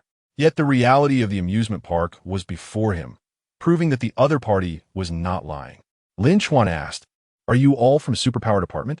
The freckled man glanced at Lin Chuan's expression and replied, "No, at school, we have mechanics and martial artists. As for our abilities, they were granted by the organization, unrelated to our original professions. We call ourselves summoners, a 6th profession that exists outside the 5 major professions." According to him, their abilities came from a blessing after being injected with a certain serum. Lin Chuan immediately thought of the serum he had obtained at the temporary stronghold. Now, he could roughly guess its purpose. The 6th profession. In fact, professions were not fixed to 5 categories. One could even say there was no strict definition of a profession. The only commonality was the cultivation of qi, and different professions were artificially classified. In ancient times, there were countless professions, but with modern development, many miscellaneous professions were gradually replaced, all summarized into 5 major categories. For example, thieves included ancient thieves, rogues, wanderers, and so on, which after unification became the most concise and refined 5 professions today. But they had not disappeared. Rather, they had merged together. In other words, all the means that humanity has cultivated from ancient times to the present exist. They have just been expanded upon the original foundation. However, the words of the other party today made Lin Chuan feel that summoners were indeed a completely new profession that had never been discovered before. The freckled man looked down and self-deprecatingly said, "Though we call ourselves summoners in truth, we lack that ability and can only rely on the summoned void creatures to supplement our combat power. However, our cultivation speed has indeed increased a lot. Although, without the summoned beings, our combat power is still inferior to other professions." The freckled man pressed down on his knee and suddenly became despondent. "We're just a bunch of useless people. If we hadn't received recognition from the organization, we wouldn't even have the qualifications to attend this university this year. In high school, many people liked to flaunt their strength, cornering others in the bathroom. We couldn't resist. Only when they had enough fun would they let us go, telling the teachers it was useless. What good is verbal education? In the end, when things got serious, they would just apologize and look down on you. Whether it was to gain Lin Chuan's pity or out of heartfelt sentiment, he spoke a lot." Chapter 81. Let's hit the road, however, no matter what. Lin Chuan felt no sympathy for the plight of these people. How innocent was I? I could have been sitting in the audience, flirting, taking care of the invisible white-haired sword girl, but instead, I turned around and was shoved into the void by you guys. Moreover, do you know the things I've done? What you did doesn't even come close to earning a bounty small enough to be considered a fraction of mine. Rather than pitying you, I should pity myself more." Lin Chuan organized his thoughts and said, "Besides you, who else from the spirit cult has infiltrated the school?" The freckled man completely opened up, no longer holding back. Wait, the spirit cult?" His expression flipped 360 degrees, staring at Lin Chuan as if he had heard something unbelievable. Lin Chuan wondered, "What's wrong? Did I say something wrong?" The freckled man looked confused. We joined the spirit cult." Lin Chuan was also dumbfounded. What else could it be? Who else besides the spirit cult researches the void like this? The brains of the few people seemed to crash, staring blankly at the ground, their eyes moving rapidly, making Lin Chuan repeatedly think that some confidentiality mechanism had been triggered. However, after waiting for a while, the girl lying on the ground spoke first, ignoring her physical pain. "What spirit cult? Didn't we join the Child-Aid Association?" "What the hell?" Lin Chuan smirked, realizing why so many students dared not to join this terrifying organization that the Longshan government was trying to educate people about. "So it turns out you guys didn't even know what organization you joined. The name sounds quite nice, Child-Aid Association. It sounds like a charity organization. But then again, the difference between these two organizations doesn't seem that big. One just has a certificate while the other doesn't. Don't change the subject, continue speaking." Lin Chuan slightly tugged at the thread. The freckled man rubbed his neck, no longer overthinking. "This mission was led by our captain. The 5 of us together seriously overexerted ourselves to drag the school into the void." The faces of several people turned pale, their muscles occasionally trembling. Lin Chuan initially thought they were feeling guilty about their theft, but it turned out to be due to excessive overexertion. "Our knowledge is limited. The captain probably knows more." Without Lin Chuan needing to say more, the freckled man directly revealed, "The captain seems to be quite famous at school. Many people have played the haunted house he designed." "What was it called?" "Xiaji." "Yes, that's the name." After the freckled man exclaimed, he seemed a bit suspicious. Why would this person know Senior Xiaji's name? It should be noted that they only found out today that their captain was him. Lin Chuan sat in the chair, lightly tapping his fingers on the table, his deep expression showing no emotional fluctuations. The initial encounter in the haunted house, exploring the bell tower together. Many things had already revealed their flaws. The void creatures encountered in the haunted house were not illusions, and Xiaji's superpower was not an illusion either. Perhaps his talent was really poor enough that even after injecting the serum, he could only disguise himself as a superpowered individual to enter the school. Because there were too few superpowered individuals and the competition for college entrance was low. To become the captain, Xiaji's qualifications must be higher than these people. At least he wouldn't naively think he joined some relief organization. Lin Chuan felt emotional inside. Sigh, senior, why do you think this way? You really don't care about us juniors at all. Honestly, I quite like the haunted house you designed. Well, take care in your next life. After extracting all the valuable information, Lin Chuan slowly got up and walked out of the room, leaving behind the four who had narrowly escaped death. We survived. We survived. The tall man who had been silent all this time cried. He just let us go like that. The freckled man was confused, but subconsciously let out a sigh of relief. The girl leaned against the wall to get up and gritted her teeth. Quick, go tell the captain and the organization that we've been kidnapped. The freckled man hesitated. This isn't good, right? He didn't do anything to us. The tall man agreed. Yeah, didn't you hear him say we didn't join some aid association?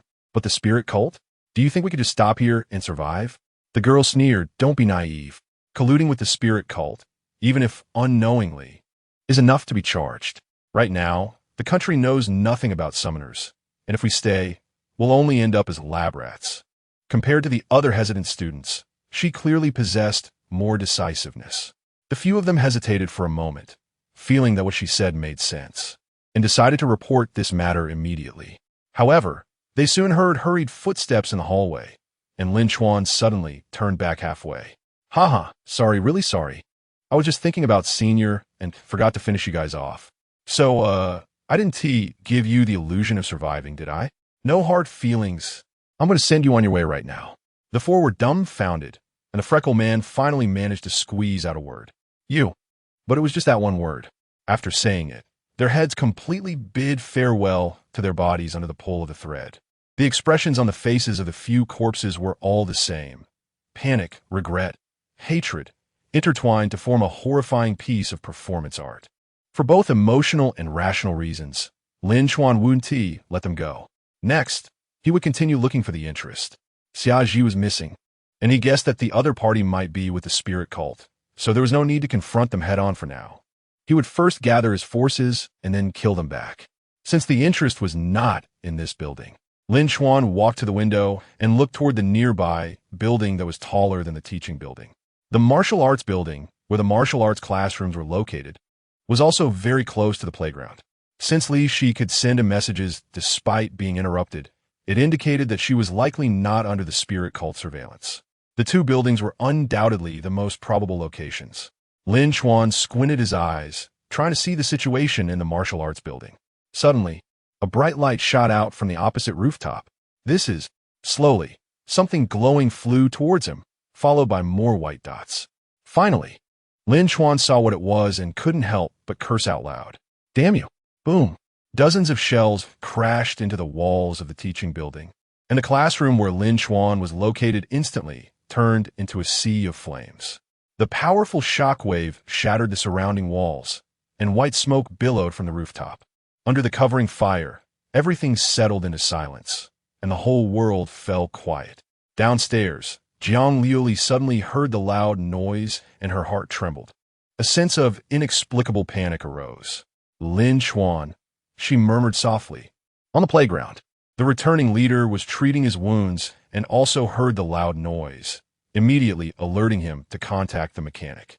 The other party replied calmly, I detected that those expendables are dead, and I fired a few shells at the location of their room. I'm confident that under such powerful fire coverage, the people who kill them have been reduced to ashes. Chapter 82. The true culprit of maternal filicide. The leader stood on the playground, a bloodstain marking his chest, where a purple-black sore was pulsating. The gunshot from the Enforcer Bureau's mechanic still made his heart race. All the defensive gear developed by his own mechanics was shattered. If it weren't for the power of the Void bloodline, he would have lost half his life, having barely escaped. His mood darkened further upon hearing that someone was lingering outside the group of students, especially considering that 4 of his expendables had died. Can we determine who the other party is? The absence of fighting sounds indicated that the 4 of them had no chance of resistance when working together. The opponent's strength was above level 40. Given that several of them had expended too much energy earlier, the lower limit for their level could be a bit lower. However, the leader felt he could not be too careless. He turned and asked, have we found Jiang Liuli? The vulture shook its head and replied no, only that someone saw her leave the playground with a man. The leader turned to the specialized intercom and asked, Three eyes. How is it on your end? Can you see the woman's location? On the other end of the communicator, the mechanic stared at the images transmitted from the drone and said, "We can confirm she is definitely not on the ground. The area is surrounded by void creatures, and there is nowhere to hide. Anyone who shows their head will be attacked. Then she must be inside a building." The leader immediately thought of the person who had been hit by the mechanic earlier and naturally equated that person with Jiang Liuli. The gunshot from the Enforcer Bureau's mechanic had shocked him. He could not guarantee that the authorities had no means to deal with the current situation and could not possibly search every location. Three eyes, blow it up. The leader coldly issued the order to demolish the teaching building. Understood. After hanging up, the leader looked up at the twisted building. He was 80% sure that it was Jiang Liuli's hiding place. Good. The development of events is under control. At the moment the building collapses, she will become a lamb to the slaughter. This is exactly the final step of our plan. A smile involuntarily appeared on the leader's face beneath his mask. Killing Jiang Liuli would allow them to escape into the complete void realm using a special method, leaving behind only a field of corpses and a ruined building for the Enforcer Bureau to find, with other major universities facing the same fate. No one could sanction them, and upon their return, they would receive commendations from the chairman. As the leader contemplated this, he caught sight of the out-of-control giant serpent. The nine-headed serpent was eyeing the crowd on the playground with greedy expressions, nearly unable to control its instinct to devour. Thorns are nearby, administering healing potions to mend the severed head. "Your Highness, your injury should be fine, right?" The leader approached respectfully. The nine-headed serpent withdrew its gaze and coldly snorted. "Just a mere human. It's only because I was at a distance that I couldn't kill him." The leader understood the implication and smiled. Naturally. How could a human compare to the noble serpent? This statement was very applicable to the nine-headed serpent, which fixed its 8 heads on the leader and said, "You also have the blood of my kin flowing within you, don't you?" The leader was somewhat surprised that it could discern this. "Yes, it is indeed the blood bestowed by your father." "Oh," the nine-headed serpent's gaze changed. "So, you could be considered my brother?" The leader sensed a shift in its attitude and quickly corrected. No. I am merely a servant under the blessings of the throne of greed." The nine-headed serpent snorted coldly and said no more. How could a tiny human be worthy of calling it brother? It was just that it did not hold a grudge due to their cooperative relationship with its father. The leader steeled himself and said, "There is something I need your help with. My father informed me, through the bloodline connection, that there is a remarkably gifted human from the Jiang family that needs to be killed, correct?" "Precisely," the leader explained. "Her mother was killed by your father. If she dies at your hands, it would also be considered justifiable." Surprise flickered in the 8 eyes of the nine-headed serpent. "My father personally killed her?" The throne of greed held a significant identity. It was one of the true rulers of the void, capable of contending with the crown. Such an entity actually took action to kill a human? "It is understandable that you are unaware. That was nearly 20 years ago," the leader said. "That woman killed too many void creatures at the Space Great Wall and attracted the attention of the throne due to her high talent, ultimately dying at its hands." Considering the face of the throne of greed's serpent clan, he did not clarify certain matters. In fact, the throne of greed had made more than one attempt. The first time, she had narrowly escaped. What horrifying achievements had that woman, named Lung Xuanyue, accomplished? Her daughter, Jiang Liuli, was even more extraordinarily gifted. At such a young age, she already had the potential to become a crown. If allowed to develop further, what could happen? If Jiang's family produced a triple swordmaster with a crown, both the Void and the Bailing Society would not remain peaceful. The nine-headed serpent nodded. In terms of age, it was about the same as Jiang Liuli. 20 years ago, it was still foraging for food in the Void, so it was understandable that it did not know, and that terrifying father had no need to mention everything.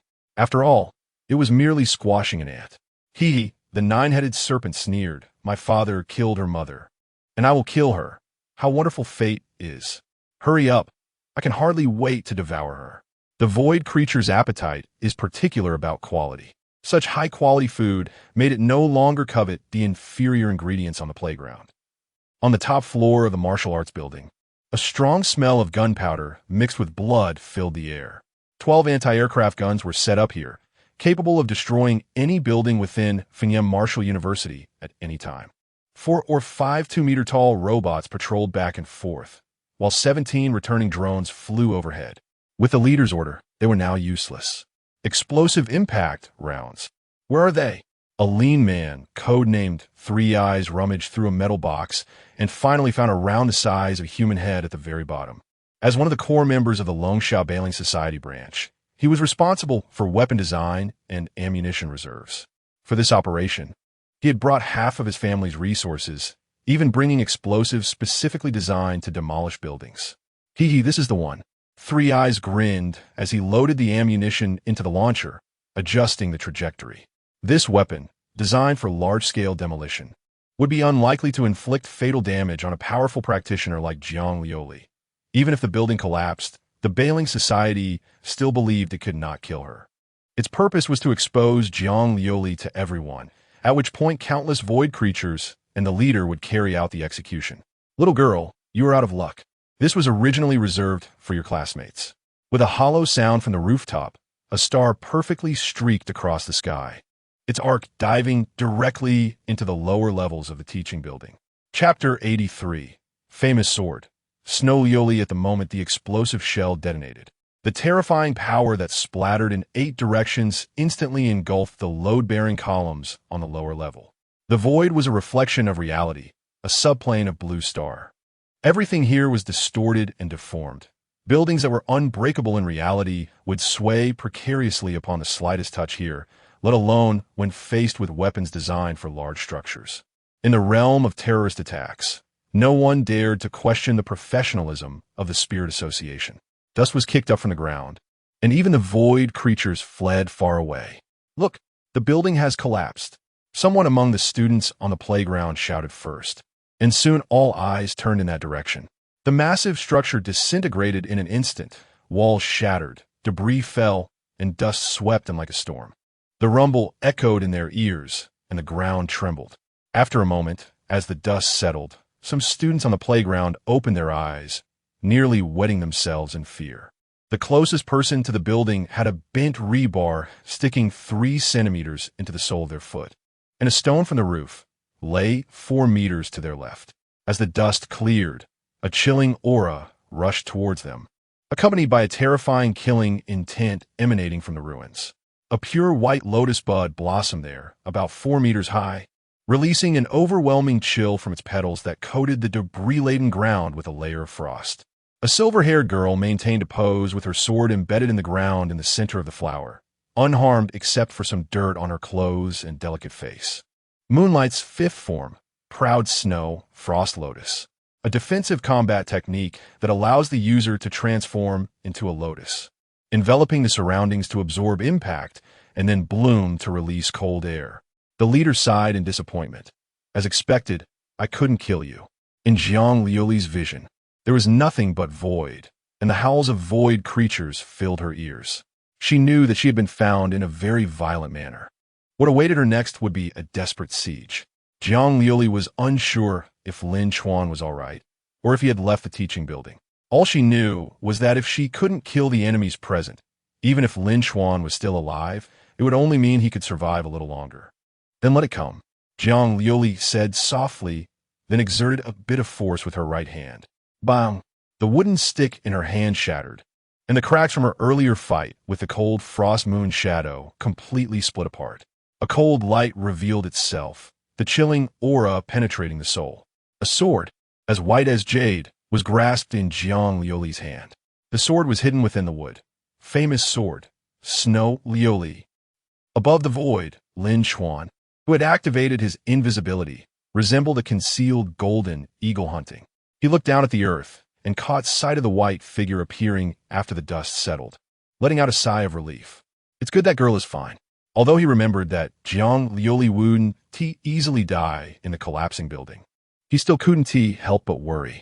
Since she was fine for now, it was time for him to focus on his own matters.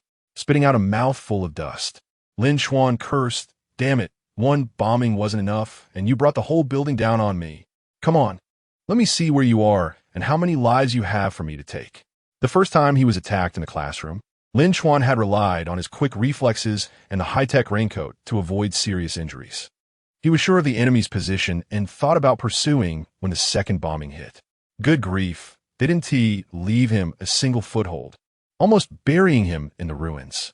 Fortunately, he jumped out of the window at a critical moment and used the gliding wings created by the raincoat to escape. Even so, he nearly got caught in the wind created by the collapse, almost crashing down. It would be a lie to say he wasn't too angry. Moreover, he had already seen that beast setting up a sniper on the rooftop with Jiang Liuli as the target. Below were all void creatures and members of the Spirit Association.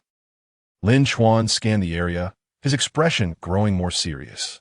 He didn't know how long Jiang Liuli could hold out or if she could last until he could provide support. He needed to take out the sniper on the rooftop as quickly as possible to prevent them from taking a shot. They were a lethal target in the chaos. The only good news was that Lin Chuan could already see a row of anti-aircraft guns. Regardless of whether the Spirit Association had brought weapons, they would provide them for free, and with them, the weaker void creatures would no longer be a problem. During his flight, Lin Chuan suddenly noticed changes in the void prison. Had the colors beyond gray increased? Outside Fengyang Martial University, the night was dark, clouds obscured the moonlight, but the ground was illuminated by bright lights. A crowd of people pressed together, wanting to see what was happening at the school, most of them being parents of local students. "Let me in. I just want to take a look. I won't disturb your work." A father cried out, "Officer, what's going on inside? How is my son? His name is. Please, my daughter is inside. She's very beautiful. She should have a wonderful life." Such cries were incessant, but the law enforcement officers remained steadfast at their posts, unmoved. In fact, they were starting to get a bit annoyed. Injured, Su Wuxing sat by the street, digging at his ears, feeling exceptionally irritable. The situation inside the school had already been handed over to a mechanic above level 70. What they needed to do next was support the troops entering from the void. In other words, it was already difficult to make progress on Blue Star's native soil. Concern for children was understandable, but what did it mean to go in and take a look? Bro, do you think this is just playing house? Moreover, what would letting you in accomplish? The Spirit Association was already a headache. Now they had another wave of people needing to be persuaded, which took away some manpower. Oh right, after tonight, Su Wuxing would need to announce to the outside world, just like when the Thief God incident happened at the Grand Group. Just thinking about this deepened Su Wuxing's irritation. "Come on everyone, make way, let me through." A new voice emerged from the crowd. But this voice was clearly calmer than the previous ones, like someone shouting in a crowded market. Su Wuxing reached his limit and shouted back, "What's your name?" This shout, infused with anger, stopped many people in their tracks. They were all startled by the law enforcement officer. However, the old man cheerfully replied, "My name is Chao Qingshan." "Who the hell asked you?" Su Wuxing was extremely speechless, wishing he could hammer the old man. He walked to the front of the security line, calming himself down repeatedly, and said earnestly, "Old man, could you consider us? We law enforcers also need time to save people. We can't allocate more manpower to stop you from going forward to die." The old man was dressed in a tattered outfit, patched countless times, with messy hair streaked with gray and black brushing past his ears, and his feet were dark and wearing flip-flops. The stench from him preceded his arrival, causing the surrounding people to scatter quickly, covering their noses. Chao Qingshan chuckled, "Officer, I'm here to watch my child perform. He's acting a play at school tonight." Chapter 84. The mechanical engineer, the old man, had a mouthful of yellow teeth, and when he smiled, you could see a piece of green chives stuck to his front tooth. This image was truly unflattering. Su Wuxing held onto the caution tape with both hands, and his emotions calmed down. Although this man also wanted to go over, at least he wasn't as unreasonable as others, so his attitude improved significantly. "Old man, don't you watch the news? The whole school has fallen into the void, and our people are trying to locate from the other side of the void. Please wait a bit longer." Chao Qingshan stroked his beard and looked up at the large piece of land covered in gray shells, saying, "From the other side of the void? Are you sure?" "Yes," Su Wuxing replied helplessly.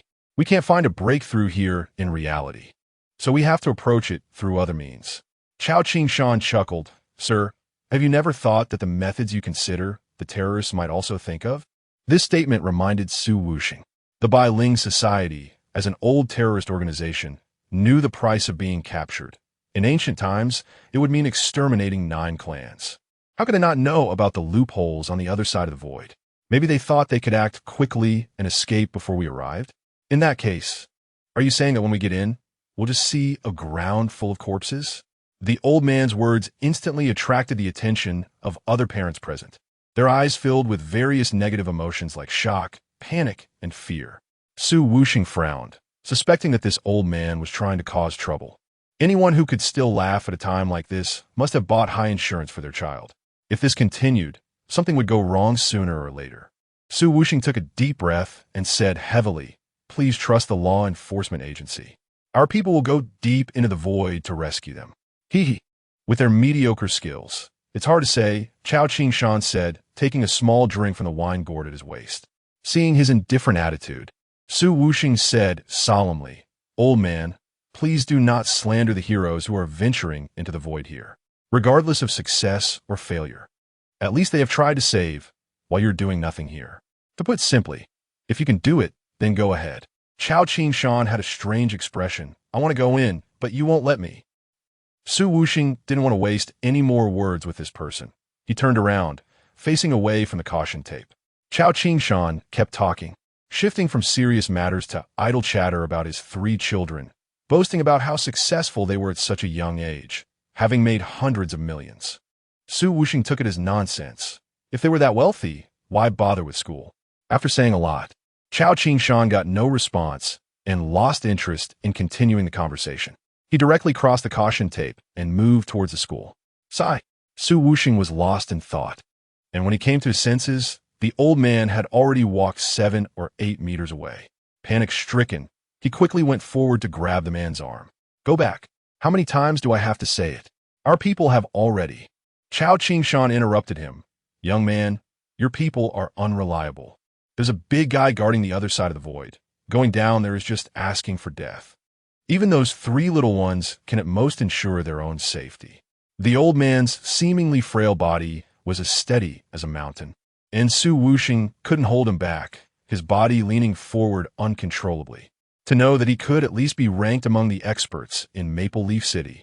In front of this old man, he felt like a toy, stumbling and falling. When Su Wuxing got up again, there was nothing in front of him. His anxious gaze suddenly turned blank. "Brotersu?" A gentle whisper in his ear woke him up, and he turned around to find a law enforcer calling out to him. The law enforcer looked worried. "Are you okay? How did you suddenly fall?" "I'm fine, just a moment ago." Su Wuxing held his forehead, his mind blank, forgetting the rest of his sentence. What happened just now? Outside the caution tape, residents were still shouting, and law enforcers were maintaining order at the scene. Everything was as it had been. Su Wuxing chuckled at himself. He must have been too tired and accidentally fallen. On the rooftop of the martial arts building, San Yin jumped up after completing a bombing, his eyes filled with excitement. He loved seeing the scene of his weapon destroying everything. The beauty of the explosion made it hard for him to suppress his inner murderous intent, especially since the target hit was that genius from the Jiang family. High-end prey often stimulated the hunter's bloodlust even more. A high-precision sniper rifle was set up on the rooftop, occasionally igniting flames, and even the manufacturer wore gloves while using it. One bullet could quickly ignite a human body. Anyone below level 10 would turn to ashes in 5 or 6 seconds upon contact. The image of the girl being besieged gradually became clear in the scope, and San Yin breathed steadily, his finger curling around the trigger. "Huh?" San Yin was stunned. The gun didn't fire? Clang. The crisp sound of metal hitting the ground followed, and then 7 or 8 sniper bullets fell above his head. The sudden situation made this mechanic instantly alert, and he drew a composite alloy battle knife, lifting his head. However, at first glance, there was nothing above. No, something is there. San Yin squinted and noticed that the airflow above was gathering towards a position, like the center of a storm. When he attempted to shoot at that position, his pupils dilated suddenly. The sniper's airflow formed a storm, like a spear charging towards him. Boom! The top floor hummed, and the storm extinguished everything. The storm penetrated the human body, stirring the organs and slicing through the muscles. In the powerful wind, San Yin was directly lifted to the edge. One more step, and he would fall to the ground. Lin Chuan retracted his gliding wings and walked towards the struggling enemy. San Yin couldn't believe that he was ambushed while the Bai Ling Society had an absolute advantage and was nearly incapacitated with one hit. He was a level 60 mechanic, a cadre, just below the leader in the branch's hierarchy. In front of this man, he hadn't even lasted one round? No, this couldn't even be called a round. The man had taken him out in a single blow. The hunter turned into prey, and San Yin visibly panicked, throwing his battle knife with all his might to try to block Lin Chuan's advance. Get lost. Stay away. The battle knife in midair appeared in Lin Chuan's hand as if it had been stolen. This scene, like a circus act, left San Yin dumbfounded. Immediately afterward, he pulled out a handgun and shouted to the surroundings, "Stop him! Stop him!" As he fired, the surrounding robots moved. They were San Yan's most proud creations, compensating for the mechanic's shortcomings in close combat. Normally, Lin Chuan would slowly maneuver around them, treating it as practice. Unfortunately, today, he had no time. The celestial thief borrows treasure, stealing the core. Lin Chuan transformed with bare hands, snatching the handgun and the robot's energy cores, scattering them on ground. San Yan's expression was priceless. He even forgot about the reality of almost dying. This expression reminded Lin Chuan of when he had just learned this move. Li Shi also wore such a dumbfounded look. Without a doubt, he loved sparring with mechanical engineers, as it was so easy to steal from them. Chapter 85 Counterattack. The robot lost power, and the glow from his metallic eyes suddenly vanished. Some stood still, while others took a half step before falling to the ground with a thud. The three-eyed man appeared dazed.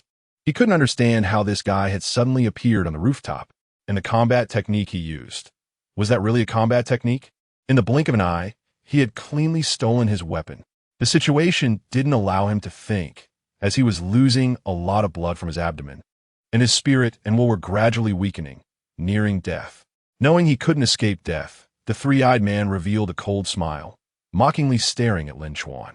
A vertical crack appeared on his forehead, and something round seemed to be moving beneath the skin. The mark widened, and the moment an eye appeared. The eyeball radiated a brilliant light. Void creature, soul-stealing evil eye. Like the other members of the cult of the spirit, he had modified himself, merging with this void creature that specialized in consuming human knowledge. These creatures could release strange light from their eyeballs to steal knowledge from the opponent's brain while causing irreparable damage to their psyche. I'm dead, but you won't live well either. The three-eyed man roared inwardly, glaring at Lin Chuan with wide eyes, his expression twisted. Then, suddenly, something sharp struck his forehead.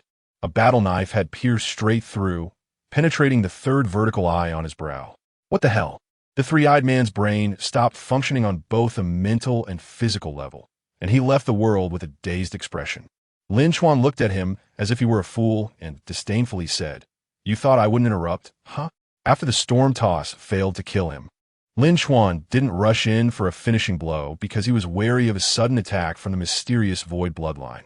Yet, this guy still dared to show Lin Chuan that typical villain's provocative look.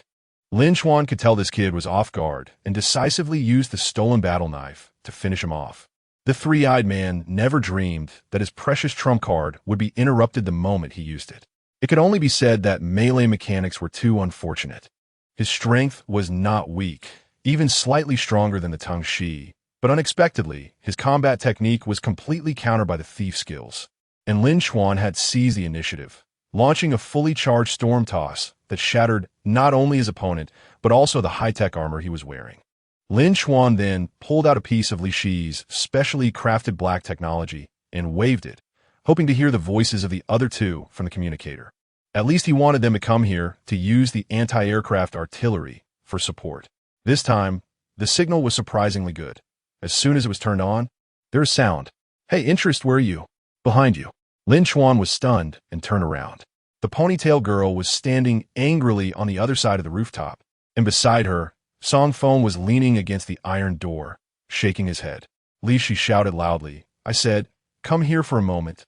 We've run into trouble at the martial arts building. There's a mechanic setting up artillery on the rooftop. Be careful when you come." Lin Chuan slapped his forehead. So that is what she meant. Li Shi crossed her arms in front of her chest, helplessly saying, "Really? How did things develop to this point?" Lin Chuan walked over and waved his hand, It's good to have something to use. You didn't bring any equipment, did you? See if you can use anything upstairs to support me later. Damn, we're gonna fight again. Li Shi grumbled. She had already realized Jiang Liuli's situation at the bottom of the building and didn't need to think to know someone would go to support her. What do you mean again? Lin Chuan asked in confusion. Song Feng shrugged. You didn't think we were just sitting idle, did you? The two were more proactive than Lin Chuan. After noticing something was off, they ran towards the school gate without saying a word, and when the void creatures charged out, they hid inside the building. Later, they found their unconscious teachers in the martial arts building. These people were sleeping soundly, seemingly drugged. Mentioning this, Lin Chuan couldn't help but recall the tranquilizers the corpse thief used on Jiang Liuli back at the amusement park. It seemed to be the same thing. Song Feng said, the downstairs is full of nameless minions from the cult of the spirit. We killed for a long time before we managed to clean them out. Seeing that Lin Chuan was delayed in coming, they had to take action themselves, and to avoid being noticed, Song Feng demonstrated his killer's professionalism to the fullest. However, it was also thanks to Lin Chuan killing the three-eyed man. If they had come to fight him, with the three-eyed man as strength, it would have been hard to kill him without paying a price. Li Shi scanned the equipment on the first floor, her attitude doing a complete 180. However, if we use these good things, this battle is definitely winnable. Okay, then it's troublesome. Lin Chuan signaled and then jumped down from the high building without any hesitation. Since Li Shi said they could fight, then they could fight. He just needed to find a way to deal with the few main forces surrounding Jiang Liuli. As they flew away, Li Shi and Song Feng synchronized and shouted, the sour and rotten taste of love.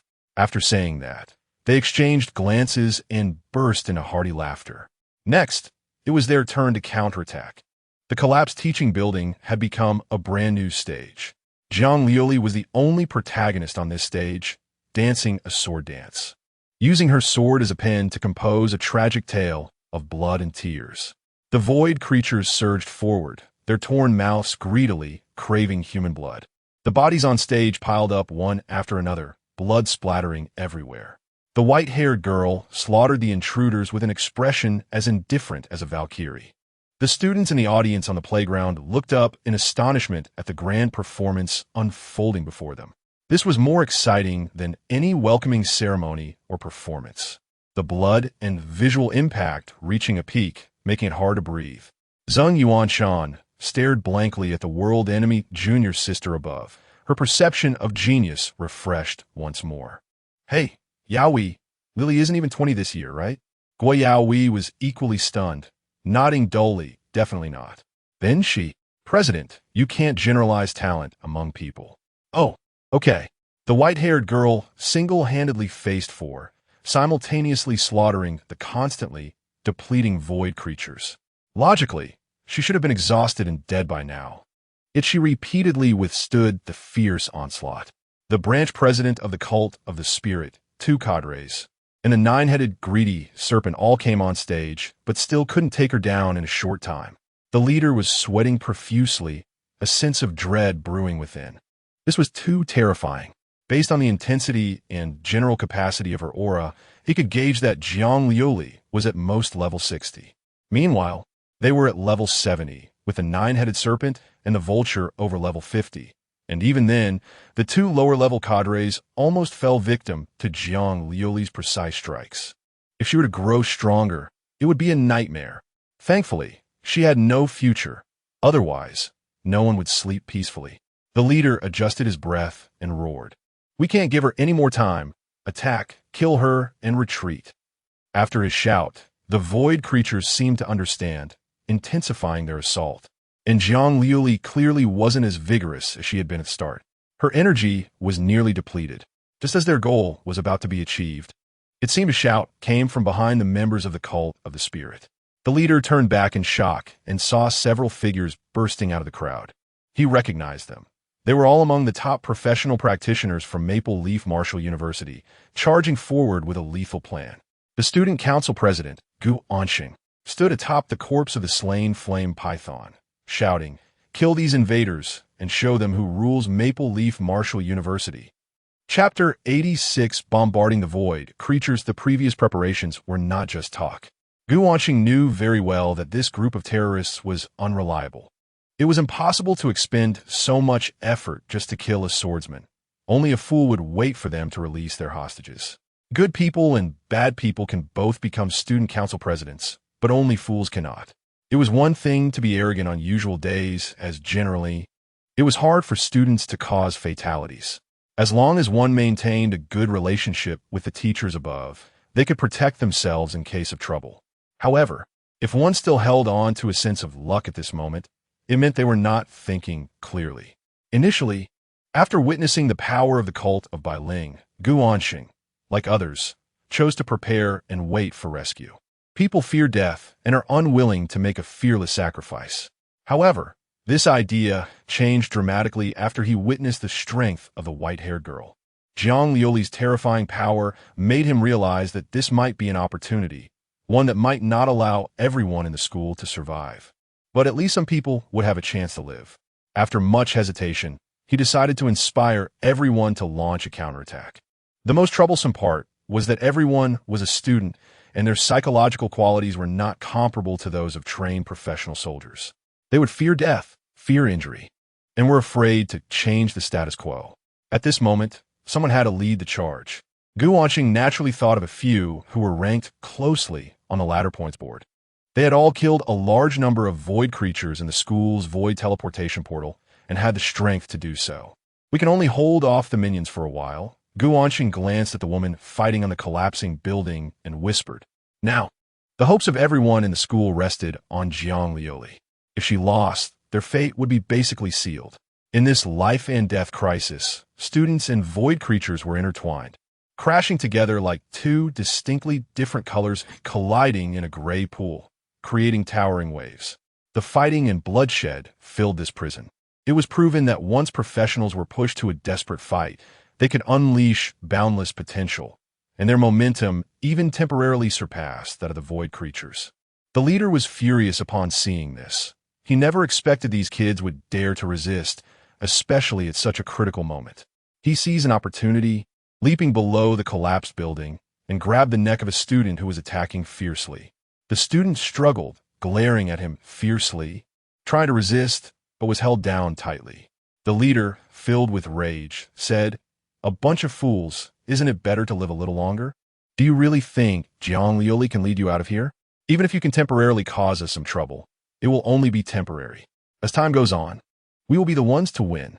Indeed, Jiang Liuli could not single-handedly withstand such a strong offensive. She could only resist desperately, but this was limited. Once her energy was exhausted, she would also die. The leader snapped the student's neck and then threw the body into the crowd. Some saw the corpse and dared not approach, resigning themselves to fate, while others' eyes turned red with even more killing intent. Enough! The leader's gaze swept coldly over the entire scene. "I no longer want to play this boring game. Since you all want to die so badly, I will grant you that." He opened the communicator and said coldly, "Three eyes, kill them." This plan was incredibly meticulous, with various contingency plans in place. The anti-aircraft guns and large amounts of ammunition on the rooftop of the martial arts building served two purposes: to prevent student riots and to massacre them at the end of the plan. Effectively, both served the same result. From a nearby building came a series of loud explosions, artillery fire streaking through the sky, ultimately falling to the ground. The leader felt much better watching this scene. All that was left was to focus on dealing with Jiang Liuli. Boom! The shells landed, kicking up thick smoke. Body parts flying everywhere. The smell of gunpowder overpowering the lingering stench of blood. However, the explosions occurred far ahead, at the location where the void creatures kept attacking. Not a single living person was killed. The leader was dumbfounded, watching his hard-earned army suffer heavy losses, and at this moment, his confusion even outweighed his anger. "Three eyes. You damn fool with three eyes, are you blind?" he roared, wishing he could stop what he was doing right now to kill this bastard. The communicator crackled, and a pleasant female voice came through. "Wow, your weapons from the cult of Bai-Ling are so damn good to use. Honestly, even though I designed this thing, I rarely get to use so many shells." The leader was stunned, quickly realizing that this person was not Three Eyes at all. "Who the hell are you? Where's Three Eyes?" His cold voice gradually became impatient. Li Shi cheerfully replied, "Don't rush. You're on your way to him." "What do you mean?" It means you're about to report to the underworld like him. The leader, masked and trembling, could imagine the shaking muscles and bulging veins beneath his disguise. Crack! The communicator was crushed. Boom! The distant artillery fire continued, shells crazily firing into the pile of void creatures as if they were free. At this point, he had to admit that there was a flaw in the plan, and it was a significant one. There was no doubt that Three Eyes was dead, killed by an unknown woman. Damn it! The leader's chest heaved, his blood pressure skyrocketing to a level that was hard for a human to endure. If he had been in a liberal arts class at this moment, he might have already ended up in the hospital. The situation could not allow him to die of anger, and he didn't even have time to consider who had killed Three Eyes. The urgent task was to quickly kill Jiang Liuli, then split his forces into two, one group to kill the students and the other to go to the rooftop to deal with the owner of that damn voice. Looking at the struggling figure on the platform, the leader calmed down. The only silver lining was that the white-haired woman had reached her limit. Jiang Liuli's body temperature had dropped to a low point, and the cold air enveloped the ruins. She had numerous wounds on her body. If not for the cold air sealing them, the amount of blood lost would have been enough to make her dizzy. I can't fall, she told herself. But no matter how much she insisted, humans ultimately have limits. She had less than 20 of her remaining energy.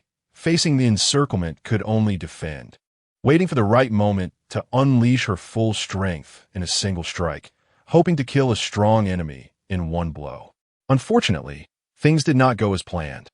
Several opponents were too cautious, and currently, she had only managed to force out the void bloodlines of those two leaders, with the cold air invading worsening their injuries.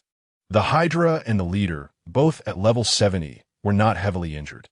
She had just broken through to level 60, still having a 10-level gap from the two, and achieving such results against 4 opponents was already quite remarkable. However, this could not serve as a reprieve from death. Since she was going to die, it couldn't be in vain. Jiang Liuli thought this way, straining her ears to listen for the Hydra's position. During their battle, she had discovered that this was a greedy giant snake, and its bloodline was exceptionally strong. The Hydra was also observing Jiang Liuli. Seeing that her opponent was swaying, all 8 heads revealed cruel smiles. It was finally time to feast. Chapter 87. You all go together. This was the strongest human it had ever encountered. A young age that surprisingly made it feel a sense of dread due to her combat power. The members of the spirit cult were indeed not lying. If she grew up, she would be a future problem. But the current situation was different. It would devour Jiang Liuli, decompose her genes, and her talents would fall into its hands. Hold her down, and I'll deliver the fatal blow. The Hydra shouted to the 2 officers. Thorns and the Vulture nodded at the call. One sprouted spikes from their body, while the other flapped their dry-feathered wings to get above the target. This flying scruffy bird was Jiang Liuli's most hated opponent. Once they distanced themselves, they would interfere with her from the sky. Thorns closed in, and spikes suddenly extended from the ground, entangling Jiang Liuli's body. Little sister, don't struggle. Isn't it better to go to your death peacefully? Thorn smiled. In midair, the Vulture dove down like a falcon hunting. At the same time, the Hydra followed closely, its massive body crushing the ruins beneath, greedily opening its 8 blood-filled mouths. Just as it was about to bite down, a large amount of blood suddenly sprayed down from above. The blood seeped into the cracks of the rubble, some droplets even soaking Jiang Liuli's white hair. Thorns looked up in shock and saw the corpse of a large bird plummeting down. Bang! The Vulture's body smashed into the ground, and the dust immediately covered the stage. The Hydra and Thorns did not see what had happened, but their instincts told them that if they did not retreat, they would end up like their teammate. Jiang Liuli sensed something descending from the sky, brushed past her head, and touched her own head, then landed steadily in front of her. At this moment, Li Shi intercepted a large number of void creatures, temporarily turning the tide. Some powerful students were considering whether they could help Jiang Liuli. Turning their heads, they saw a figure emerging from the dissipating dust. It was a very ordinary face. No one knew how he had arrived at the battlefield. He had abruptly barged in. Another expert, the returning leader, thought the battle should have ended, only to see the Vulture's corpse lying by the roadside. Who was this person? Where did he come from? Could it be that the Law Enforcement Bureau has sent reinforcements? No, it's impossible. To enter, one must take the void path, and with that person personally stationed there, they could not have arrived so quickly. So this person has been hiding in the school from the beginning? Or could it be, who are you, and how dare you stand in front of my spirit cult? Thorns reprimanded. She clearly remembered that the Jiang family's steward was guarding outside the school. She had specifically checked to ensure everything was foolproof when the cage was activated. Could he be an expert from within the school? Lin Chuan brushed off the dust from his clothes, remained silent, and pointed coldly at the three in front of him. You three can come at me together. His voice was not loud, but clearly reached everyone's ears.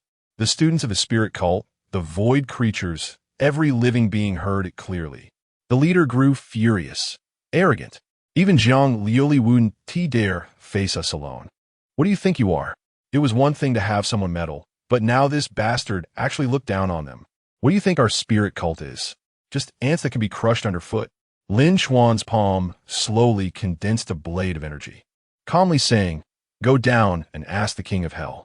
After speaking, he stepped forward with the instant shadow 3000 and a massive energy blade swiftly cleaved downwards. The leader braced with both hands, gritting his teeth. You are too arrogant. Do you think your actions can change their fate? Lin Chuan mocked. You dare to call yourself fate? The energy blade grew larger, power was reapplied, and he clasped his hands together, bringing them down heavily. Bang! With a loud crash, the shattered ruins were split in two, leaving a gaping ravine. The leader's clothes were torn to shreds, and his white mask shattered on the ground, revealing his true face beneath. His body was covered in dark purple scales, with some areas festering with sores, and his face was beginning to morph towards that of a snake. He could no longer be considered human. The void bloodline was transforming him from the marrow. With one strike, just one strike, he had repelled the leader of the spirit cult in Longxia and shattered all of his clothing. The Hydra looked on in disbelief. It could sense that this person's level was comparable to Jiang Liuli's.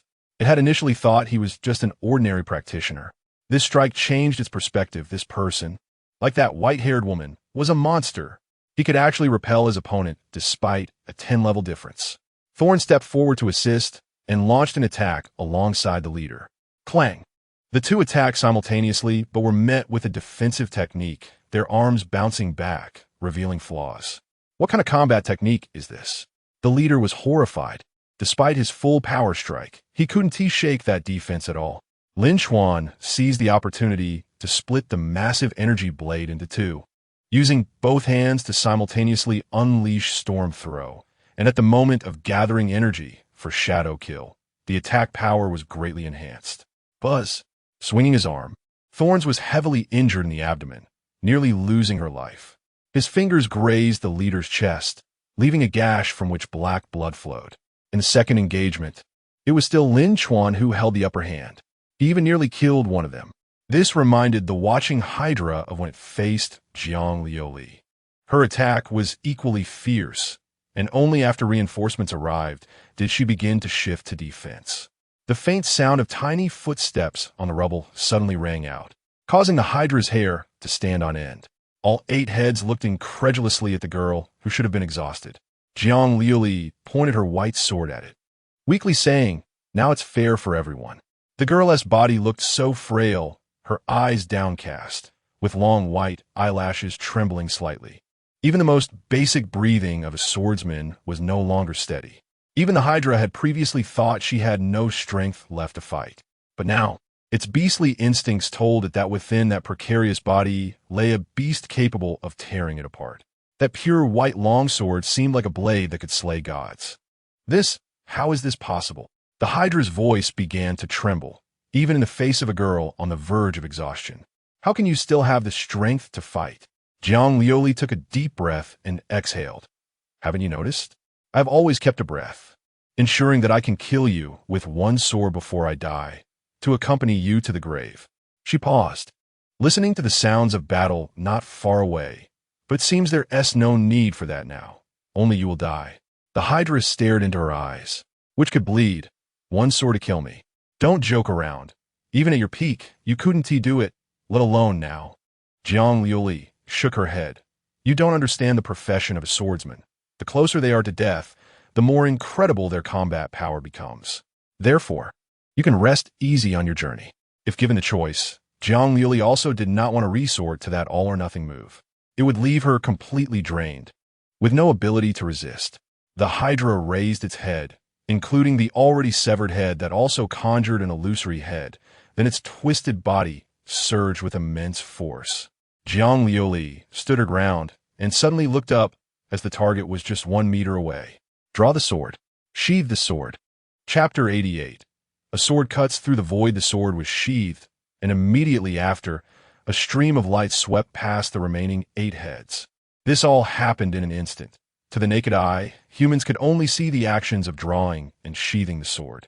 Just as the 9 phantoms were about to reach their prey and devour it, the 9-headed serpent was horrified to find that its phantoms had vanished, like a fleeting star that could no longer be seen. Its massive, blood-filled mouth stopped just 1 meter in front of Jiang Liuli. No matter how hard it tried, it could not advance an inch. Drip! Blood fell to the ground, followed closely by the severed head. The heavy head smashed into the ground, creating a large pit, followed by the second and third, until only the last head remained. How is this possible? Staring at the girl in front of it, all 9 heads of the greedy serpent fell, refusing to close their eyes in death. Blood sprayed out, soaking into the ruins below. At the moment the giant body fell to the ground, the surrounding student's eyes nearly popped out. She actually killed such a powerful monster with 1 sword strike. After this strike, Jiang Liuli stood in place for about 3 seconds. Then the white-haired girl gasped for breath like an asthmatic, her face visibly drained of color, her body collapsing as she drove the sword into the ground. Sweat the size of green beans beaded on her skin, her muscles trembling, signaling that her body functions had been overexerted. The 11th technique of moonlight combat, silence. Exhausting all bodily functions to deliver a single strike. The closer to death, the greater the power. This was Jiang Liuli's greatest trump card, the limit of a single target technique. There were no flashy preludes, only the actions of drawing and sheathing the sword. When the sword was drawn, anything within a foot could be slain. The speed so fast that there was no chance for others to seize the initiative. Sweat soaked her clothes. Jiang Liuli calmed down, but the soreness in her body continued. And based on past experiences, it would last until the 3rd day. Now, she was extremely weak, truly without the strength to fight again, and could only sit aside and listen to the battlefield. After regaining her composure, Jiang Liuli couldn't help but focus her attention on the mysterious person who had come to support. It could be said that if it weren't for him, the situation today would have been completely different. No, it should be said that it was them. The cannon fire from a martial arts tower had not stopped. And not long after the cannon sounds began, that mysterious person arrived on the battlefield. They were clearly in cahoots and had been prepared in advance. What Jiang Liuli cared about the most was the mysterious person's technique. The opponent's weapon was very special. From the sound of the air movement and the enemy's counterattacks, it was undoubtedly a sword technique. The problem was, why did this sword technique sound so familiar? The action of drawing the sword seemed like something she had witnessed not long ago. Jiang Liuli was very nervous and scared. The ruin she was sitting on had once been a large building, and her only friend might be buried underneath. What if there was another possibility? Everything would be different. She hoped this was true, because she currently had no ability to dig anyone out, and she didn't believe ordinary students could survive such a large building collapse.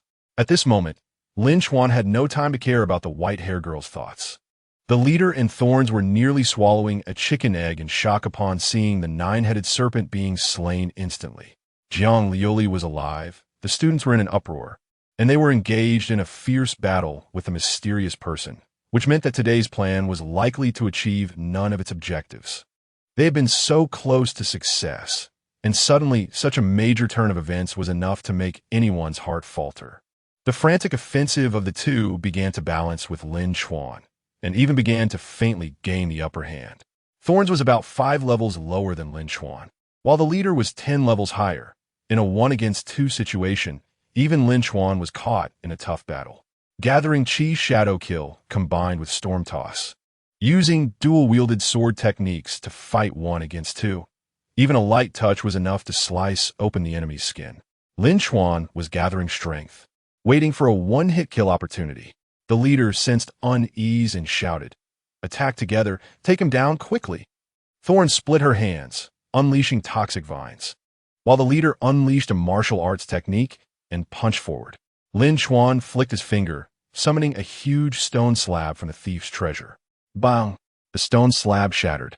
Chuan turned and sidestepped, swinging a gust of air to sweep towards the target. The leader's body was pierced by the gust of air and flew backward. He was horrified to realize that this move had caused him serious internal injuries, as if his organs had been tossed in a blender. Then he became aware of a more serious problem. Thorns had already been injured while engaging with Jiang Lioli, and now the distance between them had increased, effectively leaving Thorns alone to face the enemy. At the same time, Chuan had completed his charge. "Retreat!" the leader exclaimed. Boom! The storm, carrying the power to shatter everything, pierced through Thorn's terrified expression, leaving an indelible scar on the ground and raising countless dust. As the dust settled, Chuan passed directly by Thorns. Thorns, however, was left without her upper body. Beneath her were chunks of flesh, with only a pair of alluring long legs intact. Chuan smiled faintly and said, "Now, it's just you left." Thus, Tangsha, corpse thief, cat elder, three-eyed, vulture, Thorns, and the less than 10 cadres of the Longsha branch of the Bai-Ling Society had lost 6. In just this battle, they had lost 3 people. The leader's face was a mix of blue and purple, his teeth chattering as if they might shatter at any moment. "If it weren't for you, we could have killed Jiang Lioli and finished off the students, escaping into the complete void." At that point, the enforcers would face the biggest failures since the establishment of the Enforcement Bureau, and Longsha would suffer a heavy blow, even losing the qualification to compete for the next generation of Sword Saints. "Because of you, all of this is ruined." Chuan stopped, frowning at the leader who was undergoing a transformation before him. Suddenly, a sound of bones cracking erupted from his back, chest, and shoulders. Then, flesh exploded, and 8 heads grotesquely emerged, their necks exceptionally long, surrounding the original head in the middle. The leader's momentum continued to rise, reaching a level more terrifying than when he fought Jiang Lioli. His void bloodline had been fully activated. Referring to Tangsha, once the bloodline was completely activated, it was essentially equivalent to starting a countdown to death. This was a desperate gamble, Chuan thought. The void creatures throughout the school had been nearly slaughtered, and those remaining posed no threat. At this moment, everyone's attention was focused on the ruins. The menacing creature's aura instilled fear in even the top 10 students. The bloodline of the Void royal family was awakening. All of the leaders' heads roared. "You will ultimately return to the Void." Without saying a word, Chuan joined his hands to gather his energy blade and leaped forward with a downward slash. Chapter 89. Storm destroys the great serpent. 9 heads roared, and the ground stirred with a fierce wind. Chuan charged forward, striking the outermost head with a sword. Bang! The shockwave exploded, causing the distant Jiang Lioli's hair to flutter. After sprouting 8 heads, the leader became top-heavy. Unable to stabilize after taking a hit, he fell backward.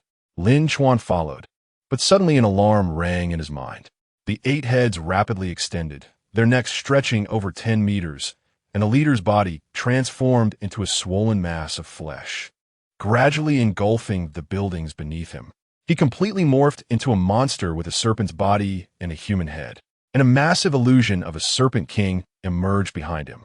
The illusion and the 8 heads attacked simultaneously, and Chuan's instincts warned him that if he couldn't evade the illusion, something terrible would happen. Bang! The serpent head shot down like an arrow and embedded itself in the ground.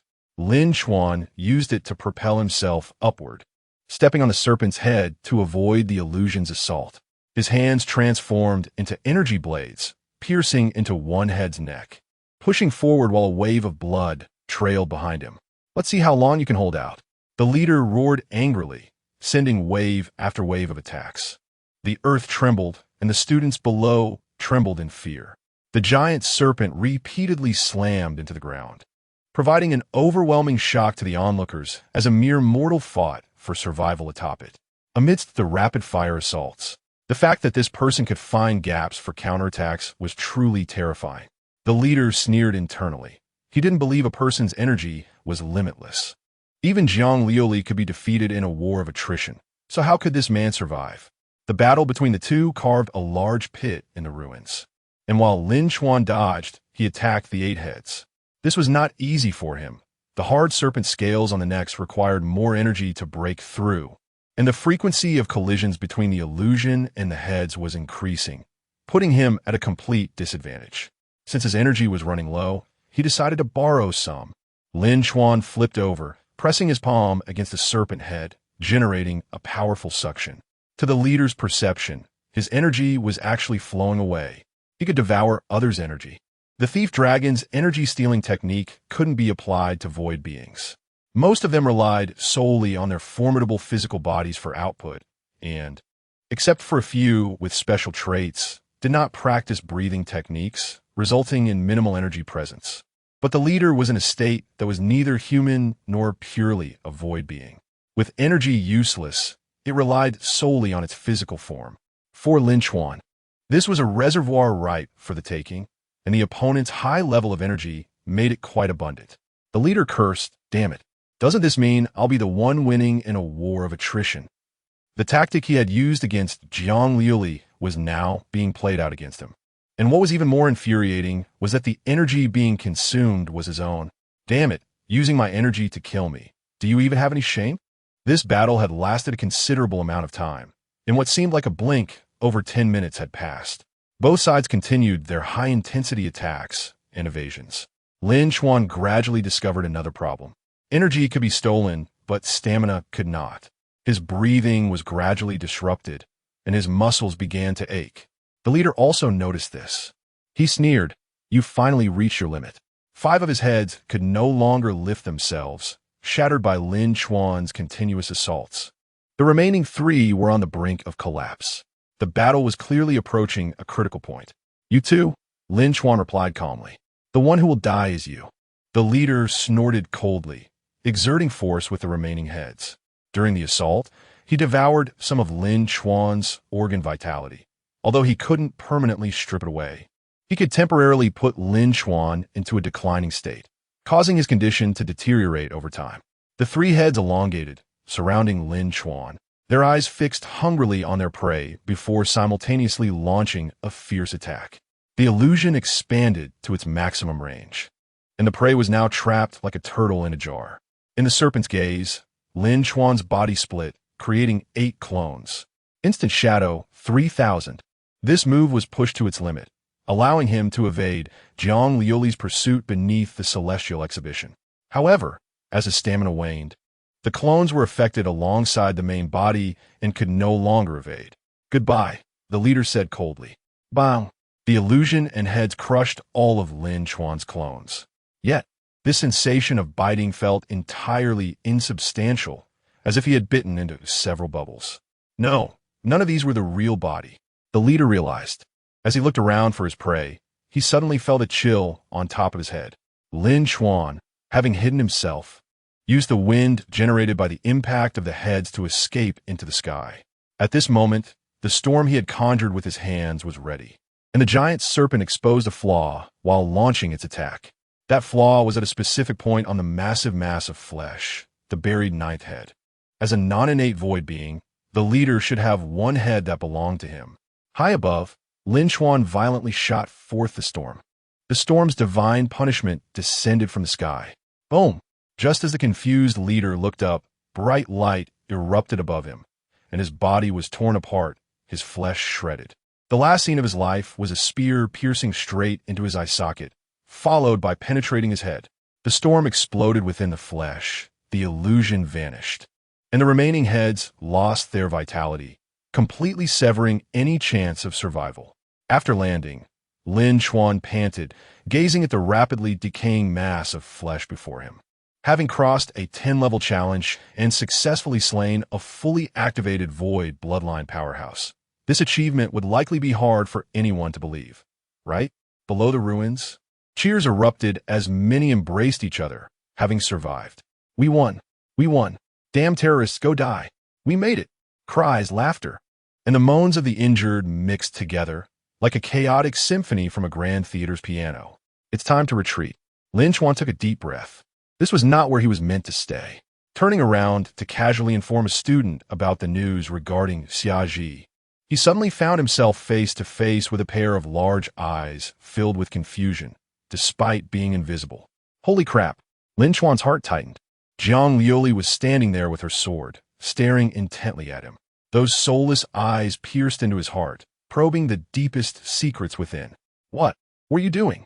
Lin Chuan changed his tone, asking weakly. The confusion on Jiang Liuli's face deepened. She weakly circled around Lin Chuan twice before standing in front of him, touching her chin as if examining a product. Just as Lin Chuan was at a loss, the girl moved closer, her lips almost brushing against his face. For the first time, the thief god felt a bit flushed, and as he stepped back, she grabbed his arm. Don't move, Jiang Liuli said softly. She stood on her tiptoes, her nose occasionally brushing against his face, causing Lin Chuan's face to itch.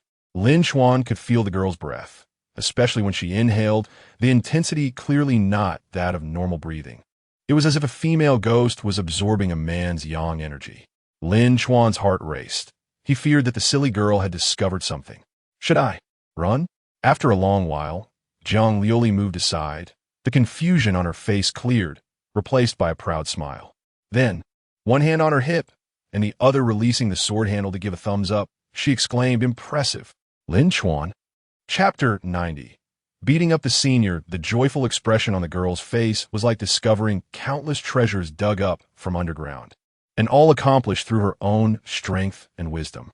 Lin Chuan suspected she might have figured something out, reasoning that Jiang Liuli had not sought him out yet.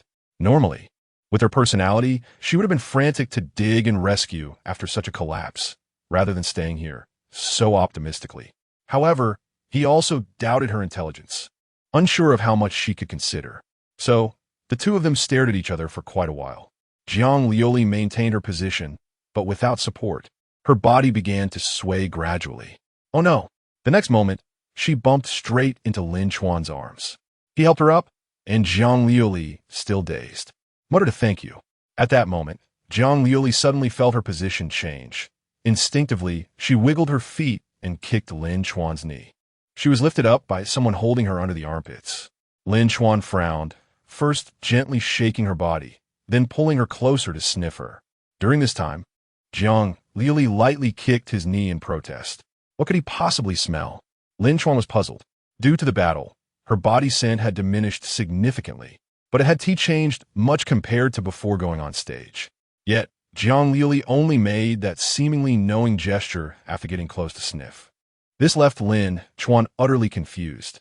He set the girl down, grasped both her shoulders to stabilize her swaying body, and only released her when Jiang Liuli gripped the sword hilt.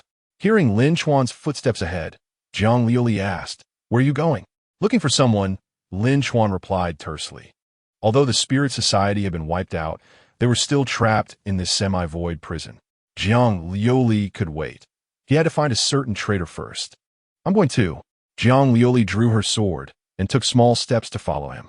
Lin Chuan jumped down the pile of rubble, unable to resist glancing back. He recognized the sword instantly as something of great value. It was as if made of white jade, exuding a chill, perfectly complementing its owner's breathing technique. The image of the sword-wielding figure striking down enemies lingered in Lin Chuan's mind, making it impossible for him to compare it to this clumsy little groundhog descending.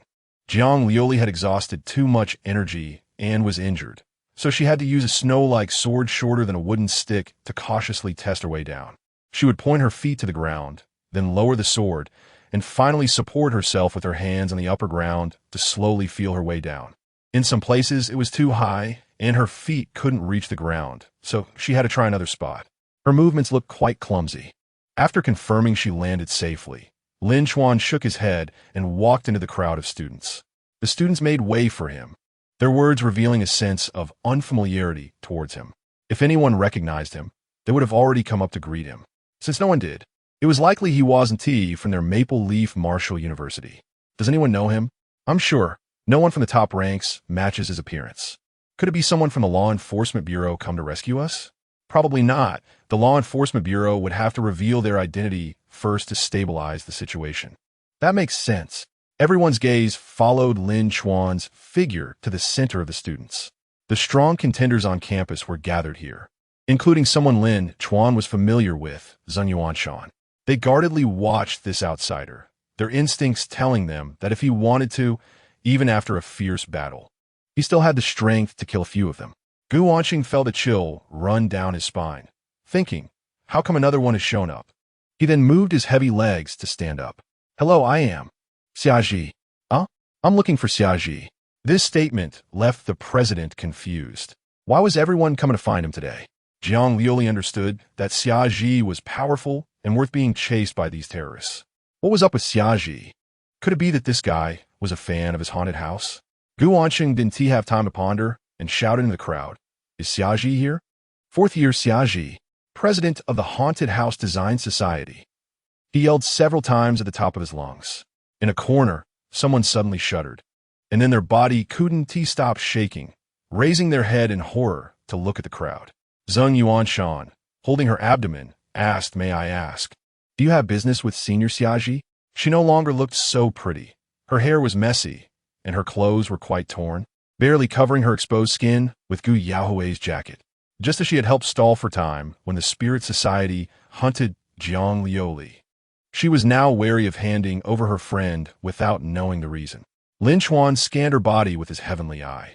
She was seriously injured, showing signs of broken ribs and slight internal bleeding, and the only reason she could stand here talking was purely due to adrenaline. After today, she would inevitably spend a few days in a hospital bed. However, overall, she was not in mortal danger. He didn't want such a good senior to die like this.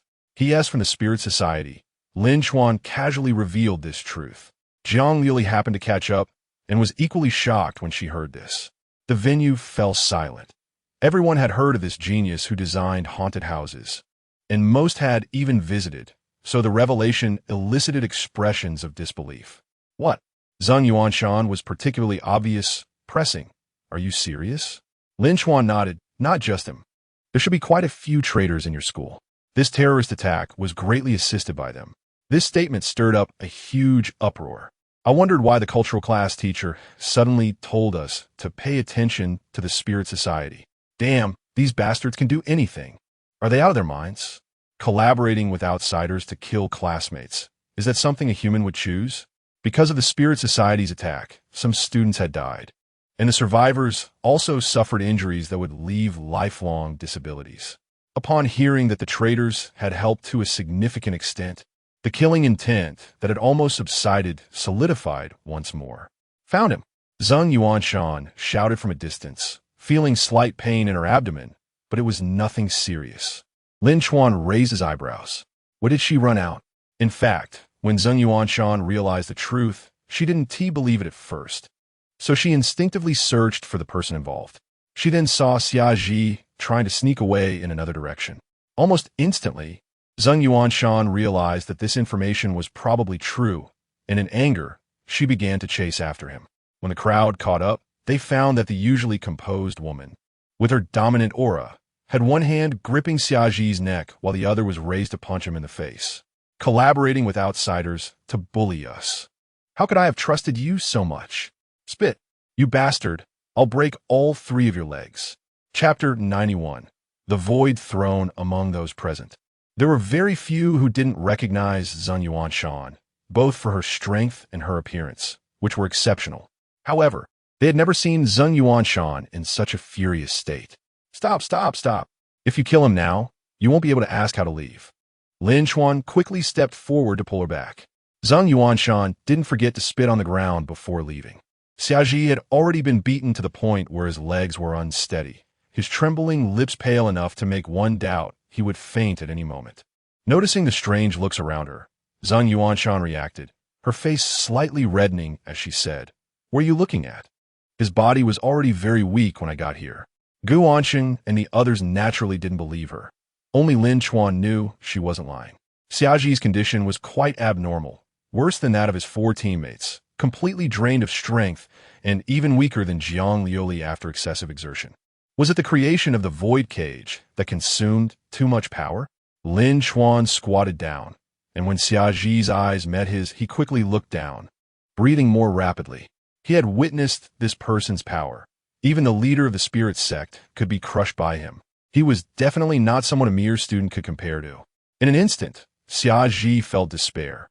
He was keenly aware that he had no way out now. Collaborating with the spirit sect was a dead end, both legally and morally.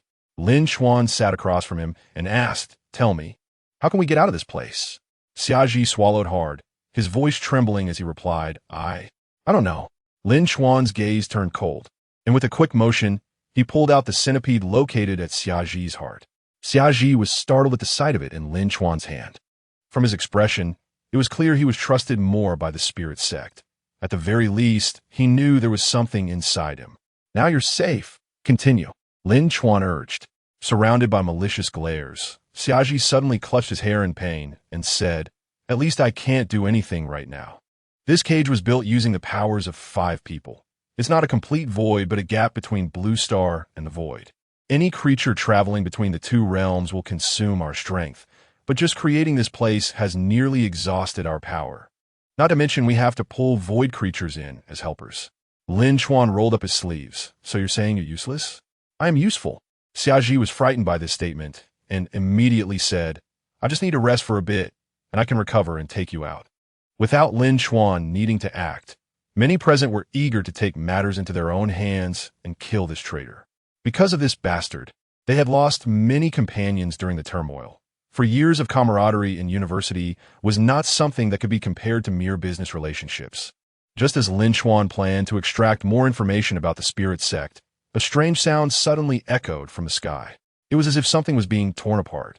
Everyone looked up, squinting to see what was emerging in the sky. Lin Chuan also slowly raised his head, and, from the colorful and grayish sky, he saw something moving. Gradually, that thing became clearer. That is. Gu Anqing pointed at the sky in terror. Lin Chuan's gaze also froze, horror visible on his face. It was a gigantic eyeball. It gazed down at the mortals on the ground like a deity, its eyes revealing a greed that instilled an inescapable fear and pressure in everyone with just one glance. All living beings were nothing but ants in its presence. Crack! At the location of the eyeball, part of the colored sky split open, grayish corruption spreading from there. Lin Chuan grabbed Xiaji by the collar and shouted, "Speak! What is that thing?" "This," Xiaji panicked, "I don't know." "Don't you have any other words?" "I really don't know. I guess it might be a backup left by the spirit sect."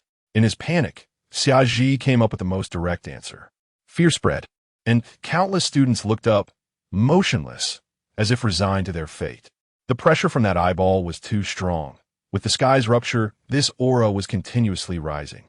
Lin Chuan believed that he had no chance against that thing, even without experiencing exhaustion. "It's the Void Throne."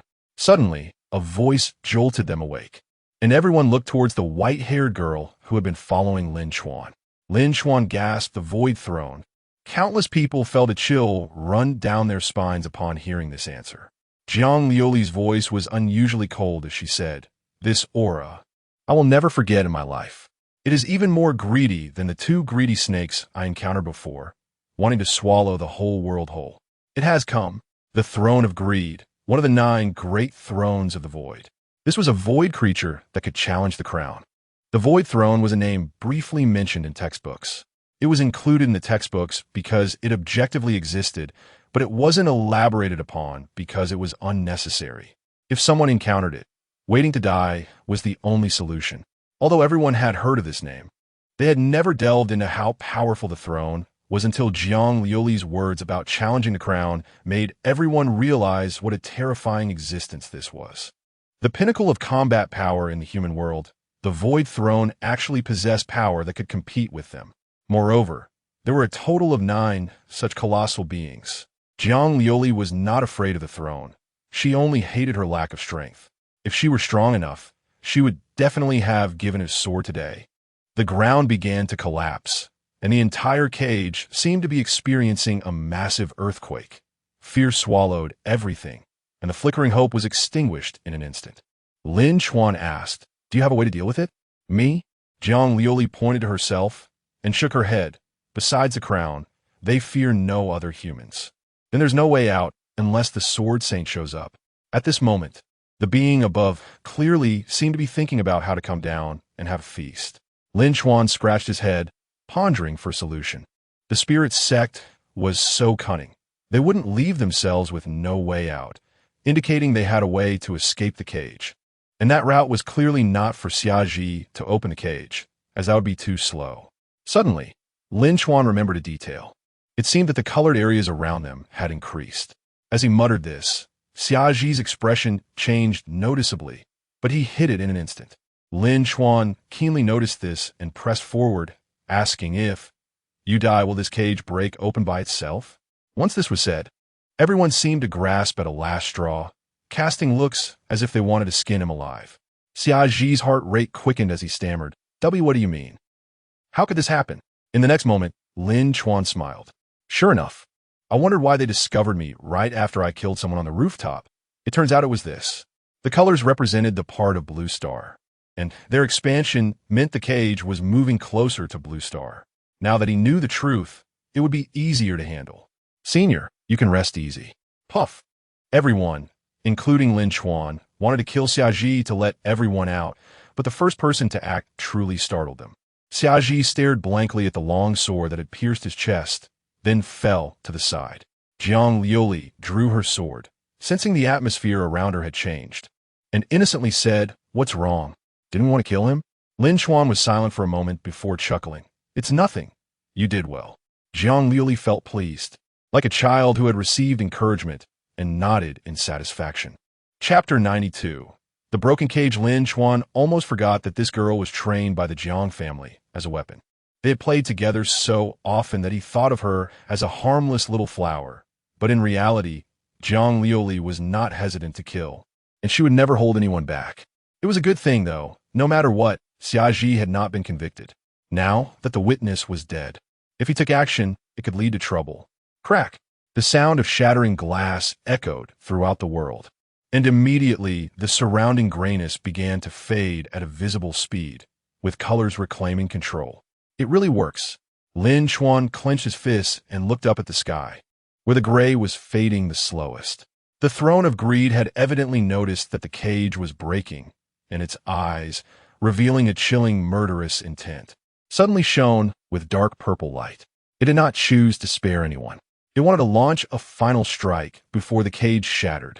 The fear of death washed away the flicker of hope, and some students collapsed to the ground. It was over. We're all done for. Gu Anqing stood frozen in place, muttering a single phrase. Jiang Liuli's small face was also unusually serious. She knew what the throne was about to do. At the level of the throne, if it wanted to, it could take away another S perception in life with just its eyes. The eye of greed was expanding, its dark purple light growing dimmer, until it transformed into a massive black hole. Light, dust, perception, all dissipated under this glow, and they had no way to counter it. Lin Chuan gritted his teeth. He could sense his 5 senses fading away, with the last remnant of energy within him dissipating completely. Soon, even his vitality and the activity of his organs faded. Some people were coughing violently, some were clutching their hearts, and others felt their stomachs churning. Their bodies were all experiencing problems to varying degrees. Lin Chuan's intuition told him this was not a temporary disappearance, but a permanent loss. The 5 senses lost would never return. He tried many methods to stop this process, but to no avail, to the point that he was about to resign himself to fate. However, he did not know how much time passed before a turning point occurred. The sky brightened. My vision has returned. My heart is okay. And my life has come back. I felt like an old man of 80 before. Everything happened so suddenly that many people did not react in time, as if someone had suddenly opened a hole in a pitch-dark room. Lin Chuan stared blankly at the sudden change around him, then looked up at the sky. The eye had stopped moving.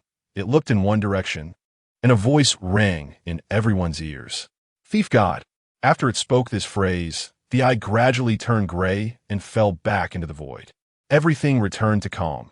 The familiar playground, the stage nearing its end, the vast campus, all was as it had been during the evening gathering. They had escaped. Jiang Liuli felt everything was unreal.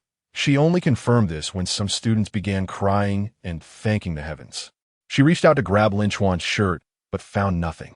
Panicked, she felt around again, still finding nothing. Liuli, we're safe, Zheng Yuanshan exclaimed as she threw her arms around Jiang Liuli's neck, smiling broadly. Jiang Liuli anxiously asked, "Did you see the person who saved us earlier?"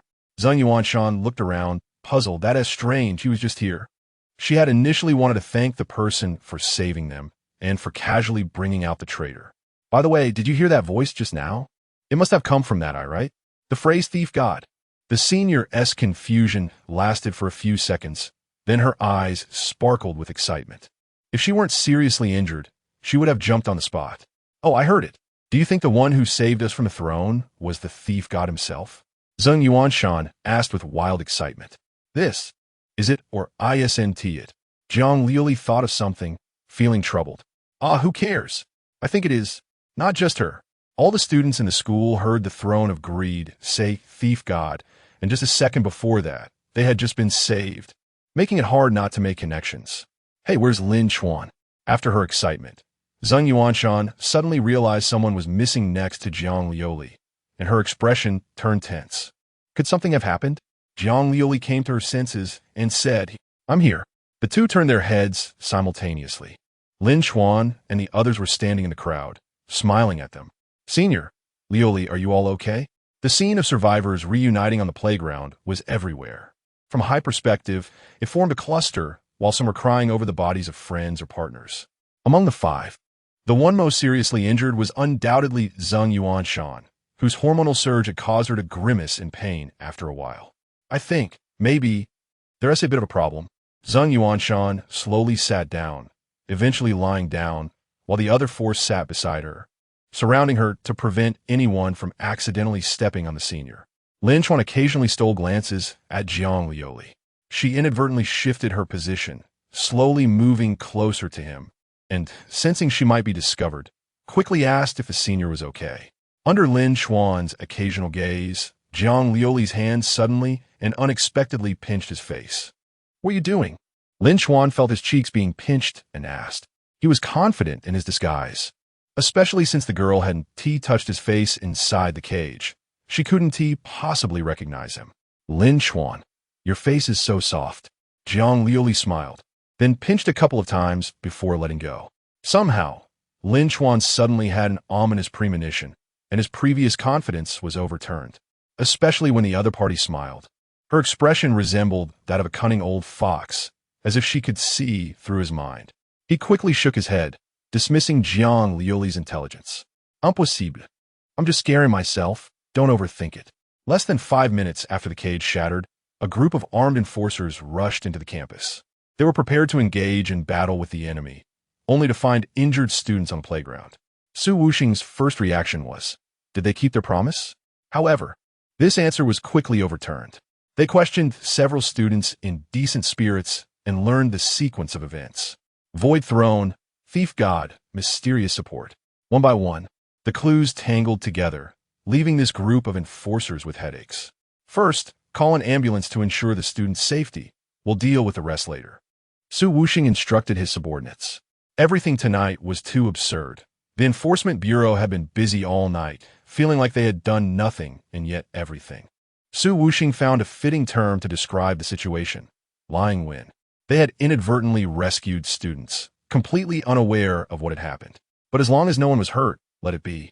After confirming their identities, the students burst out of the school like wild horses. Local students embraced their parents, while some parents from other places had rushed to Maple Leaf City by high-speed train or car. "Miss, are you all right?"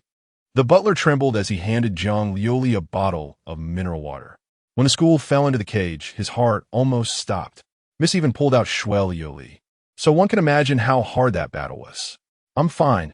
Jiang Liuli shook her head. She vaguely heard Lin Chuan's voice, along with Li Shi and Song Feng. But it seemed there was an extra person.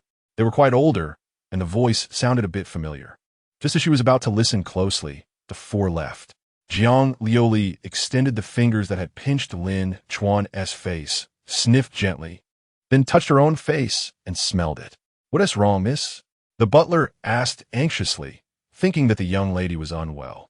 Jiang Liuli chuckled and said, "Butler, the makeup used for our school's stage performance has too strong a smell." Oh, Chapter 93.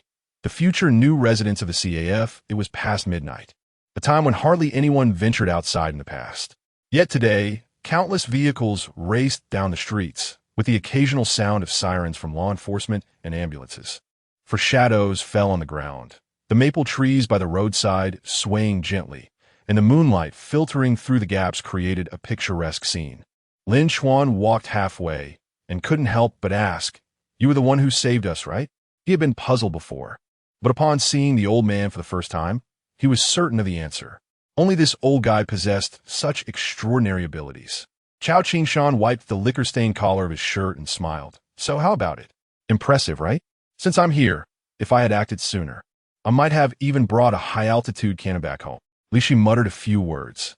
The high-altitude cannon she had been thinking about was all left at school.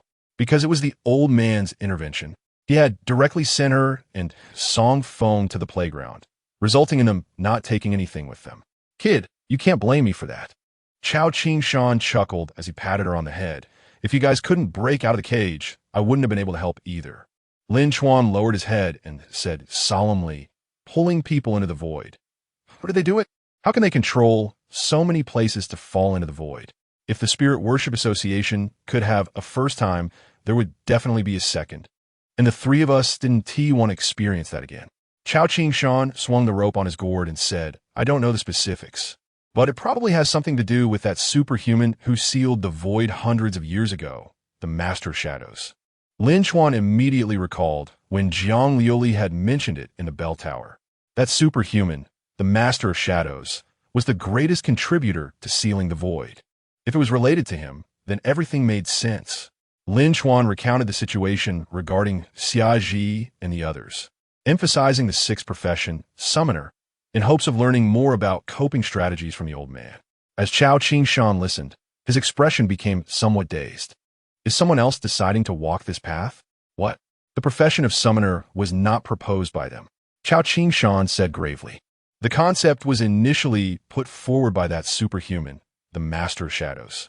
He, who sealed the void, hoped to achieve a symbiotic relationship with the void creatures. Lin Chuan was somewhat surprised. Symbiosis with void creatures? That's ancient history.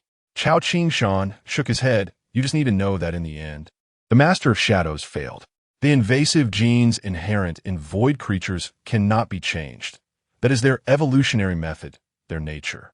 The only way to cope is to exert extraordinary force and directly strike at the summoner's body. After saying this, the three fell silent. After a while, Song Feng lamented.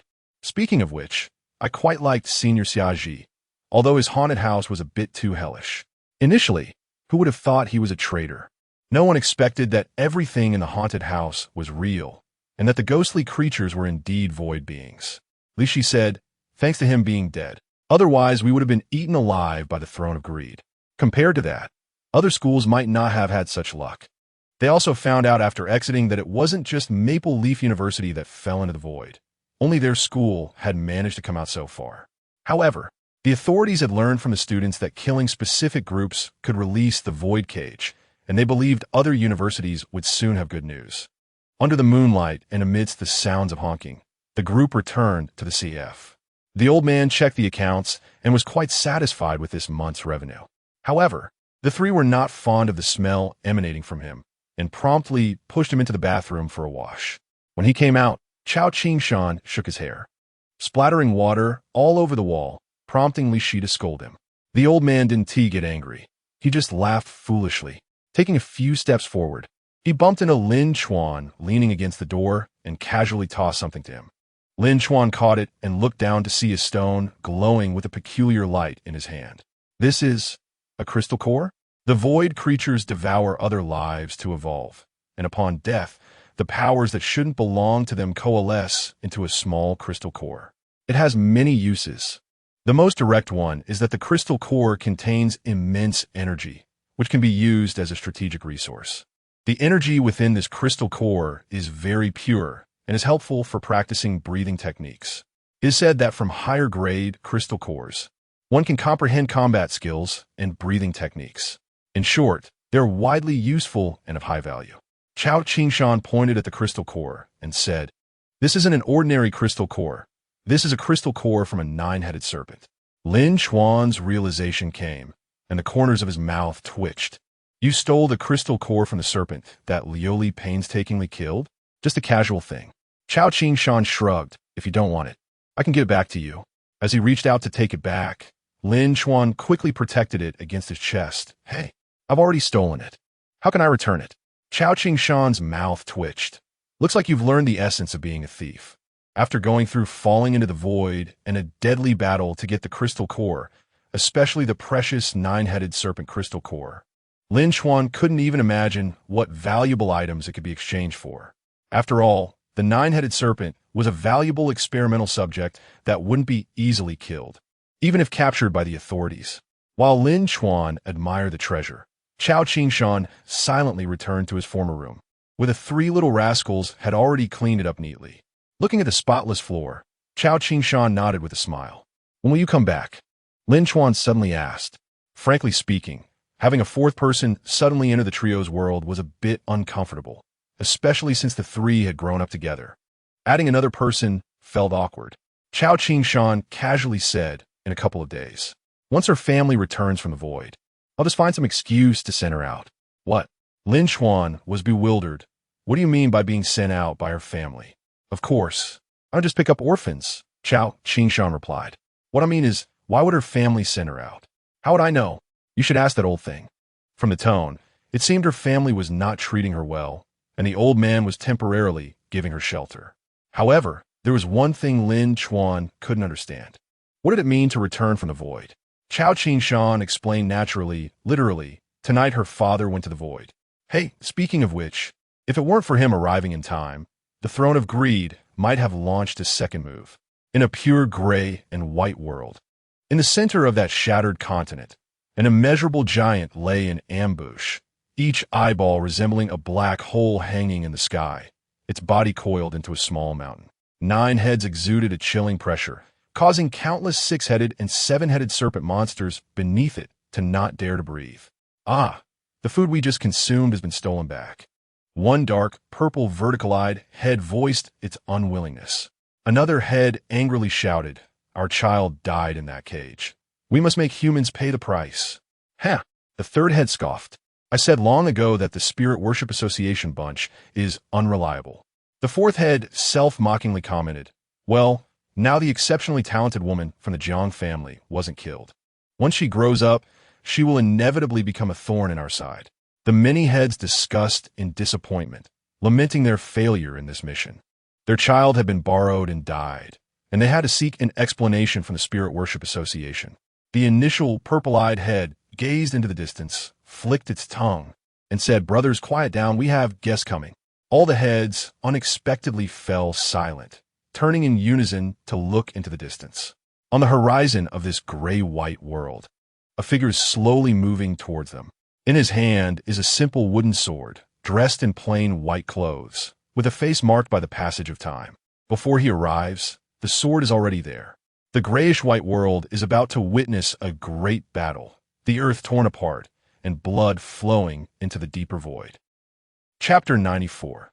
The clever Liuli sees everything. The sky was ominously overcast, and the wind had died down. Outside the Red Maple Grand Hotel, bustling pedestrians quickened their pace. Those who were about to head out cursed under their breath and returned home to fetch an umbrella. 2 maids pushed a small cart used for deliveries towards a hotel. As early October arrived, the temperature had noticeably dropped, yet there remained a sense of muggy warmth in the air. Based on past years' experience, this mugginess would likely last for about half a month, and then in another month, Maple Leaf City would welcome a peak tourist season. People from all over the country would come to this city to witness the vast expanse of red maple leaves. On the 21st floor of the hotel, room 2109, the innermost door was tightly shut, and a silver-haired girl sat on the bed, regulating her breath. A radio on the table chattered incessantly about the news. 9 out of 10 stories related to the fall incident that occurred 3 days prior, with law enforcement officials across the nation explaining their investigation progress and reporting various losses. As of now, the death toll among national colleges had exceeded 300, with approximately 110 missing. Thanks to the tireless efforts of the Law Enforcement Bureau, we have suppressed the brazen momentum of the criminal gang, successfully killing 4 high-ranking members of the Bailing Society hiding in our country, and rescuing all the victims from colleges. Regarding this matter, the Law Enforcement General Bureau of the Imperial Capital declared, after her last breath regulation, Jiang Liuli had regained all her energy. With just 2 more days of rest, she would be basically healed. She turned off the radio and hugged a teddy bear, leaning against the headboard. Most of the information inside she had already heard from the butler, even more detailed and real than the reporter's accounts. The content on the radio was mostly deliberately toned down to maintain social stability. After the night of the incident, shortly after the rescue at Maple Leaf University, changes began to occur in the various void prisons, indicating that the Law Enforcement Bureau was not at a loss. They had thought of countermeasures within a certain time frame. The only problem was with the Maple Leaf University side, where the prison had gathered more than half of the high-end combat power involved in this plan, while the void side had its throne watching covetously. This indicated the importance placed on Jiang Liuli, but they clearly did not anticipate that the cage they had enclosed her in would become their own tomb. Haha. Jiang Liuli lightly tapped the bedsheet with her feet, pinching the teddy bear's head with her fingers, as if she had thought of something very happy. Turns out I'm quite clever too. Jiang Liuli would occasionally mutter this to herself, her vacant eyes revealing a glimmer of wisdom. The fact that the female warrior from Maple Leaf University could take on 4 opponents was no secret. The authorities lacked the energy to suppress such matters, leading many to become aware of her existence. However, for Jiang Liuli, taking on 4 opponents was not something to be proud of, no matter how one looked at it. She had lost. What made her most proud was that she had deduced Lin Chuan's identity with her clever mind. This realization had come during their second, or rather, third encounter. At that time, Jiang Liuli had suspected Lin Chuan of hiding his strength and had engaged in a spar with him, only to be deceived by his acting skills that were too convincing. The second time was during a recent adventure at the clock tower before the gala. Jiang Liuli, feeling downcast, had not been able to grasp it immediately. It wasn't until after the fall incident and while recuperating that she suddenly understood. When she was being chased by her mother in the woods, there had been a senior following her. After exchanging a move with her, Jiang Liuli could sense that this senior was definitely not an ordinary student. The fact that the bell of reappearance summoned him indicated that, in its judgment, Lin Chuan and this senior were at least of the same level. However, this only proved that Lin Chuan was strong and did not allow Jiang Liuli to realize his true identity. Sometimes being overly cautious itself is the biggest flaw. Jiang Liuli got out of bed and opened the window. A light drizzle began outside. In such weather, once the first drop of rain fell, it would quickly escalate into a downpour that could drench someone completely. Jiang Liuli reached out to catch the rain, mumbling, "If you hadn't deliberately changed your voice, I really wouldn't have any evidence to prove this point." Disguise, voice alteration, such abilities that can be accomplished without any props, and that can nearly remain unchanged during combat, while perfectly concealing one's aura, Jiang Liuli had only seen in one person. No wonder the ancestor said that a guilty conscience makes one timid. If Lin Chuan hadn't deliberately made a change, she really might not have connected the dots. Sitting on the windowsill, playing with the water, Jiang Liuli smiled and said, "This is the wisdom of my ancestors." Then her expression shifted slightly, and she said seriously, "It's also my wisdom. However, as friends, I shouldn't expose other secrets. Should I pretend I don't know?" Jiang Liuli became increasingly confused. She really wanted to stand next to Lin Chuan and expose his identity, telling him that the clever Liuli had seen through everything. Yet, the various issues in her mistake book made her hesitate. Since she couldn't figure it out, she decided not to think about it. After all, they were friends. And that was enough. Speaking of which, is there really such a coincidence in the world? Jiang Liuli pondered another question. Was it really a coincidence that the plan her grandfather arranged for her happened to coincide with seeing Lin Chuan 3 times in the CAF, the exhibition, and the school? The little girl thought about it and felt there must be some connection, but her brain was already overloaded just considering Lin Chuan's identity. If she kept going, it would be operating beyond its limits. At that moment, a knock on the door pulled Jiang Liuli out of her thoughts. "Miss, the master wishes to see you," the butler said from outside. "Okay, I'm coming." Jiang Liuli shook off the raindrops on her hands, closed the window, put the teddy bear away, and patted its head, which she had accidentally squished from being too happy. Then she walked out of the room. For a month, she had become familiar with the layout of this hotel room and hardly needed a guiding stick at home. On the coffee table in the living room sat a high-definition projection device, casting an image of an ancient mansion on the white wall behind it. Jiang Liuli sat on the sofa, her hands obediently resting on her thighs. In the image was a gaunt old man, his face like a carved knife, aged like decayed wood, yet his presence still made one tremble. His piercing eyes seemed to sweep across countless spaces, landing on the girl. Sword Saint, Jiang Guanhai, the current head of the Jiang family. How is your injury? Jiang Guanhai asked calmly. Pretty good. Jiang Liuli perked up her ears to listen, sensing that her grandfather seemed different today. Though he was usually strict, their conversations weren't this cold. It felt as if he was a bit angry. I heard you went into the void. Jiang Liuli asked. Is your body all right? Jiang Guanhai's brows relaxed slightly as he replied. No problem. Just wanted to chop off a few heads of that beast. It didn't take much effort. The butler standing nearby couldn't help but twitch the corner of his mouth. You just keep bragging. At your age, going deep into the void and almost striking a throne. How could you possibly be fine? Chapter 95, Jiang Liuli. The pure ones clear themselves as a professional butler. His professional ethics did not allow him to speak out. Jiang Guanhai said. The Law Enforcement Bureau said they have captured some members of the so-called Child Aid Association and confirmed that this organization is a disguise created by the spirit cult to attract and cultivate spies. Most of the members are high school or university students, some from impoverished backgrounds and with poor talents. Do you have any impression of this organization? Jiang Liuli immediately thought of Xiaji. One of my seniors is likely a member of this organization, but he is already dead. At that time, the situation was urgent, and I had no choice but to kill him. As for the others, I don't know. I have only seen him. The captured students were interrogated, and after the first one died during interrogation, the Law Enforcement Bureau discovered that they had a special void creature hidden within them that enabled them to generate a confidentiality mechanism. After trying more than a dozen times, they finally succeeded in removing a centipede from one person's heart and obtained some valuable intelligence. Jiang Guanhai nodded and said, These people call themselves the Sixth Profession Summoners, capable of forming contracts with void creatures to enhance their cultivation speed. Some even believe that this profession should be widely promoted among humans.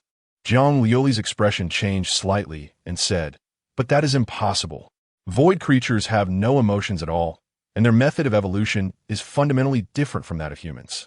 Human evolution relies on nurturing oneself with the energy of heaven and earth and the progressively developed scientific technology, while most void creatures consume other beings to extract their genes. They cannot control their desire to devour, which is a fundamental opposition. Jiang Guanhai gazed at his granddaughter, a trace of unnoticeable reluctance flashing in his eyes, and said, That's right, a thorough examination of their bodies has already revealed signs. This contract must have serious negative effects. Otherwise, that group of useless people wouldn't obey so obediently. The only thing that can stop void creatures from devouring is more delicious food. Fengye University is the first school to escape from a cage. What are your thoughts on the events happening inside? Jiang Liuli said blankly, Me? In the past, she only needed to narrate or wield her sword. This was the first time her grandfather asked her opinion. I really have become smarter recently. Jiang Liuli cheered inwardly. But after a while, Jiang Liuli showed embarrassment and couldn't say half a sentence. I seem to have no opinion. Jiang Guanhai. A sigh came from the void of their gaze, containing many emotions. Jiang Liuli muttered softly. The people from the spirit cult are all dead. What opinion can I have? What about the mysterious person who saved you? Jiang Guanhai reminded her, according to eyewitnesses, not only him, but there were also mysterious mechanics appearing on your school building. Do you have any clues about these people? You have asked the right person. Jiang Liuli's mouth curled up, which Jiang Guanhai caught and sighed repeatedly, as if he felt that his granddaughter was hopeless. The next second, Jiang Liuli quickly restrained her smile. No, I am friends with Lin Chuan, but the Jiang family is not. He has slapped our family twice, if Grandpa finds out. Jiang Liuli quickly shook her head and firmly said, I don't know. I'm not familiar with him. Jiang Guanhai. The butler suddenly coughed twice. and Jiang Liuli kindly reminded him to take care of his health. I'm fine, miss. You and the old master continued to talk. The butler smiled awkwardly and hurriedly went out to the hotel corridor. Jiang Guanhai was puzzled. Is that so? I heard that just before the throne of greed was about to swallow you, someone intervened to save you, and the throne even said something. Thief god? Jiang Liuli blinked her eyes and said in confusion, I didn't hear that. Oh, some people heard it. I thought you could hear it too. This. Jiang Liuli scratched her thigh and lowered her head, saying, people cannot be generalized. It might be their physical problem. Jiang Guanhai pondered. That may be true, but I suspect. Could the person who saved you have some connection to the thief god? Ah, Jiang Liuli exclaimed in surprise, hurriedly explaining. Hey, how could he be related to the thief god? Grandpa, you really love to joke. The thief god is at most of similar strength to me. You yourself said it was the thief god who saved us. How could these two people be the same person? The atmosphere became awkward. Jiang Liuli's palms became sweaty. She couldn't see her grandfather's expression, which made her feel even less secure. After a while, Jiang Guanhai couldn't help but speak. I didn't say they were the same person. That was you who said it. Ah, is that so? Jiang Liuli's face instantly turned red. Anyone could tell she had something on her mind. For a moment, she felt like the brain she had finally developed was gone again. This supreme wisdom comes and goes swiftly. Isn't that right? A normal person, upon hearing that suspicion, would definitely respond by thinking the other party is in cahoots with the thief god, rather than directly equating the two. Seeing his granddaughter fidgeting, Jiang Guanhai couldn't help but sigh again, looking worried. But some things must come to pass. You seem so nervous. Could it be that you're hiding something from me? He slowly questioned. His tone was very oppressive, making Jiang Liuli subconsciously pull back her hair tip. I am not. Jiang Guanhai snorted coldly. The answer is all written on your face. How can you say no? I just didn't sleep well last night. Don't quibble. Tell me, what does this matter have to do with the thief god? Is that person who saved you the thief god? You are protecting him so much. It seems you have a good relationship. Each word in Jiang Guanhai's ears sounded like exploding bombs, leaving her brain blank, only wanting to instinctively refute. Wait a minute. Jiang Liuli calmed down and used her clever brain to think, feeling that something was off. After a moment,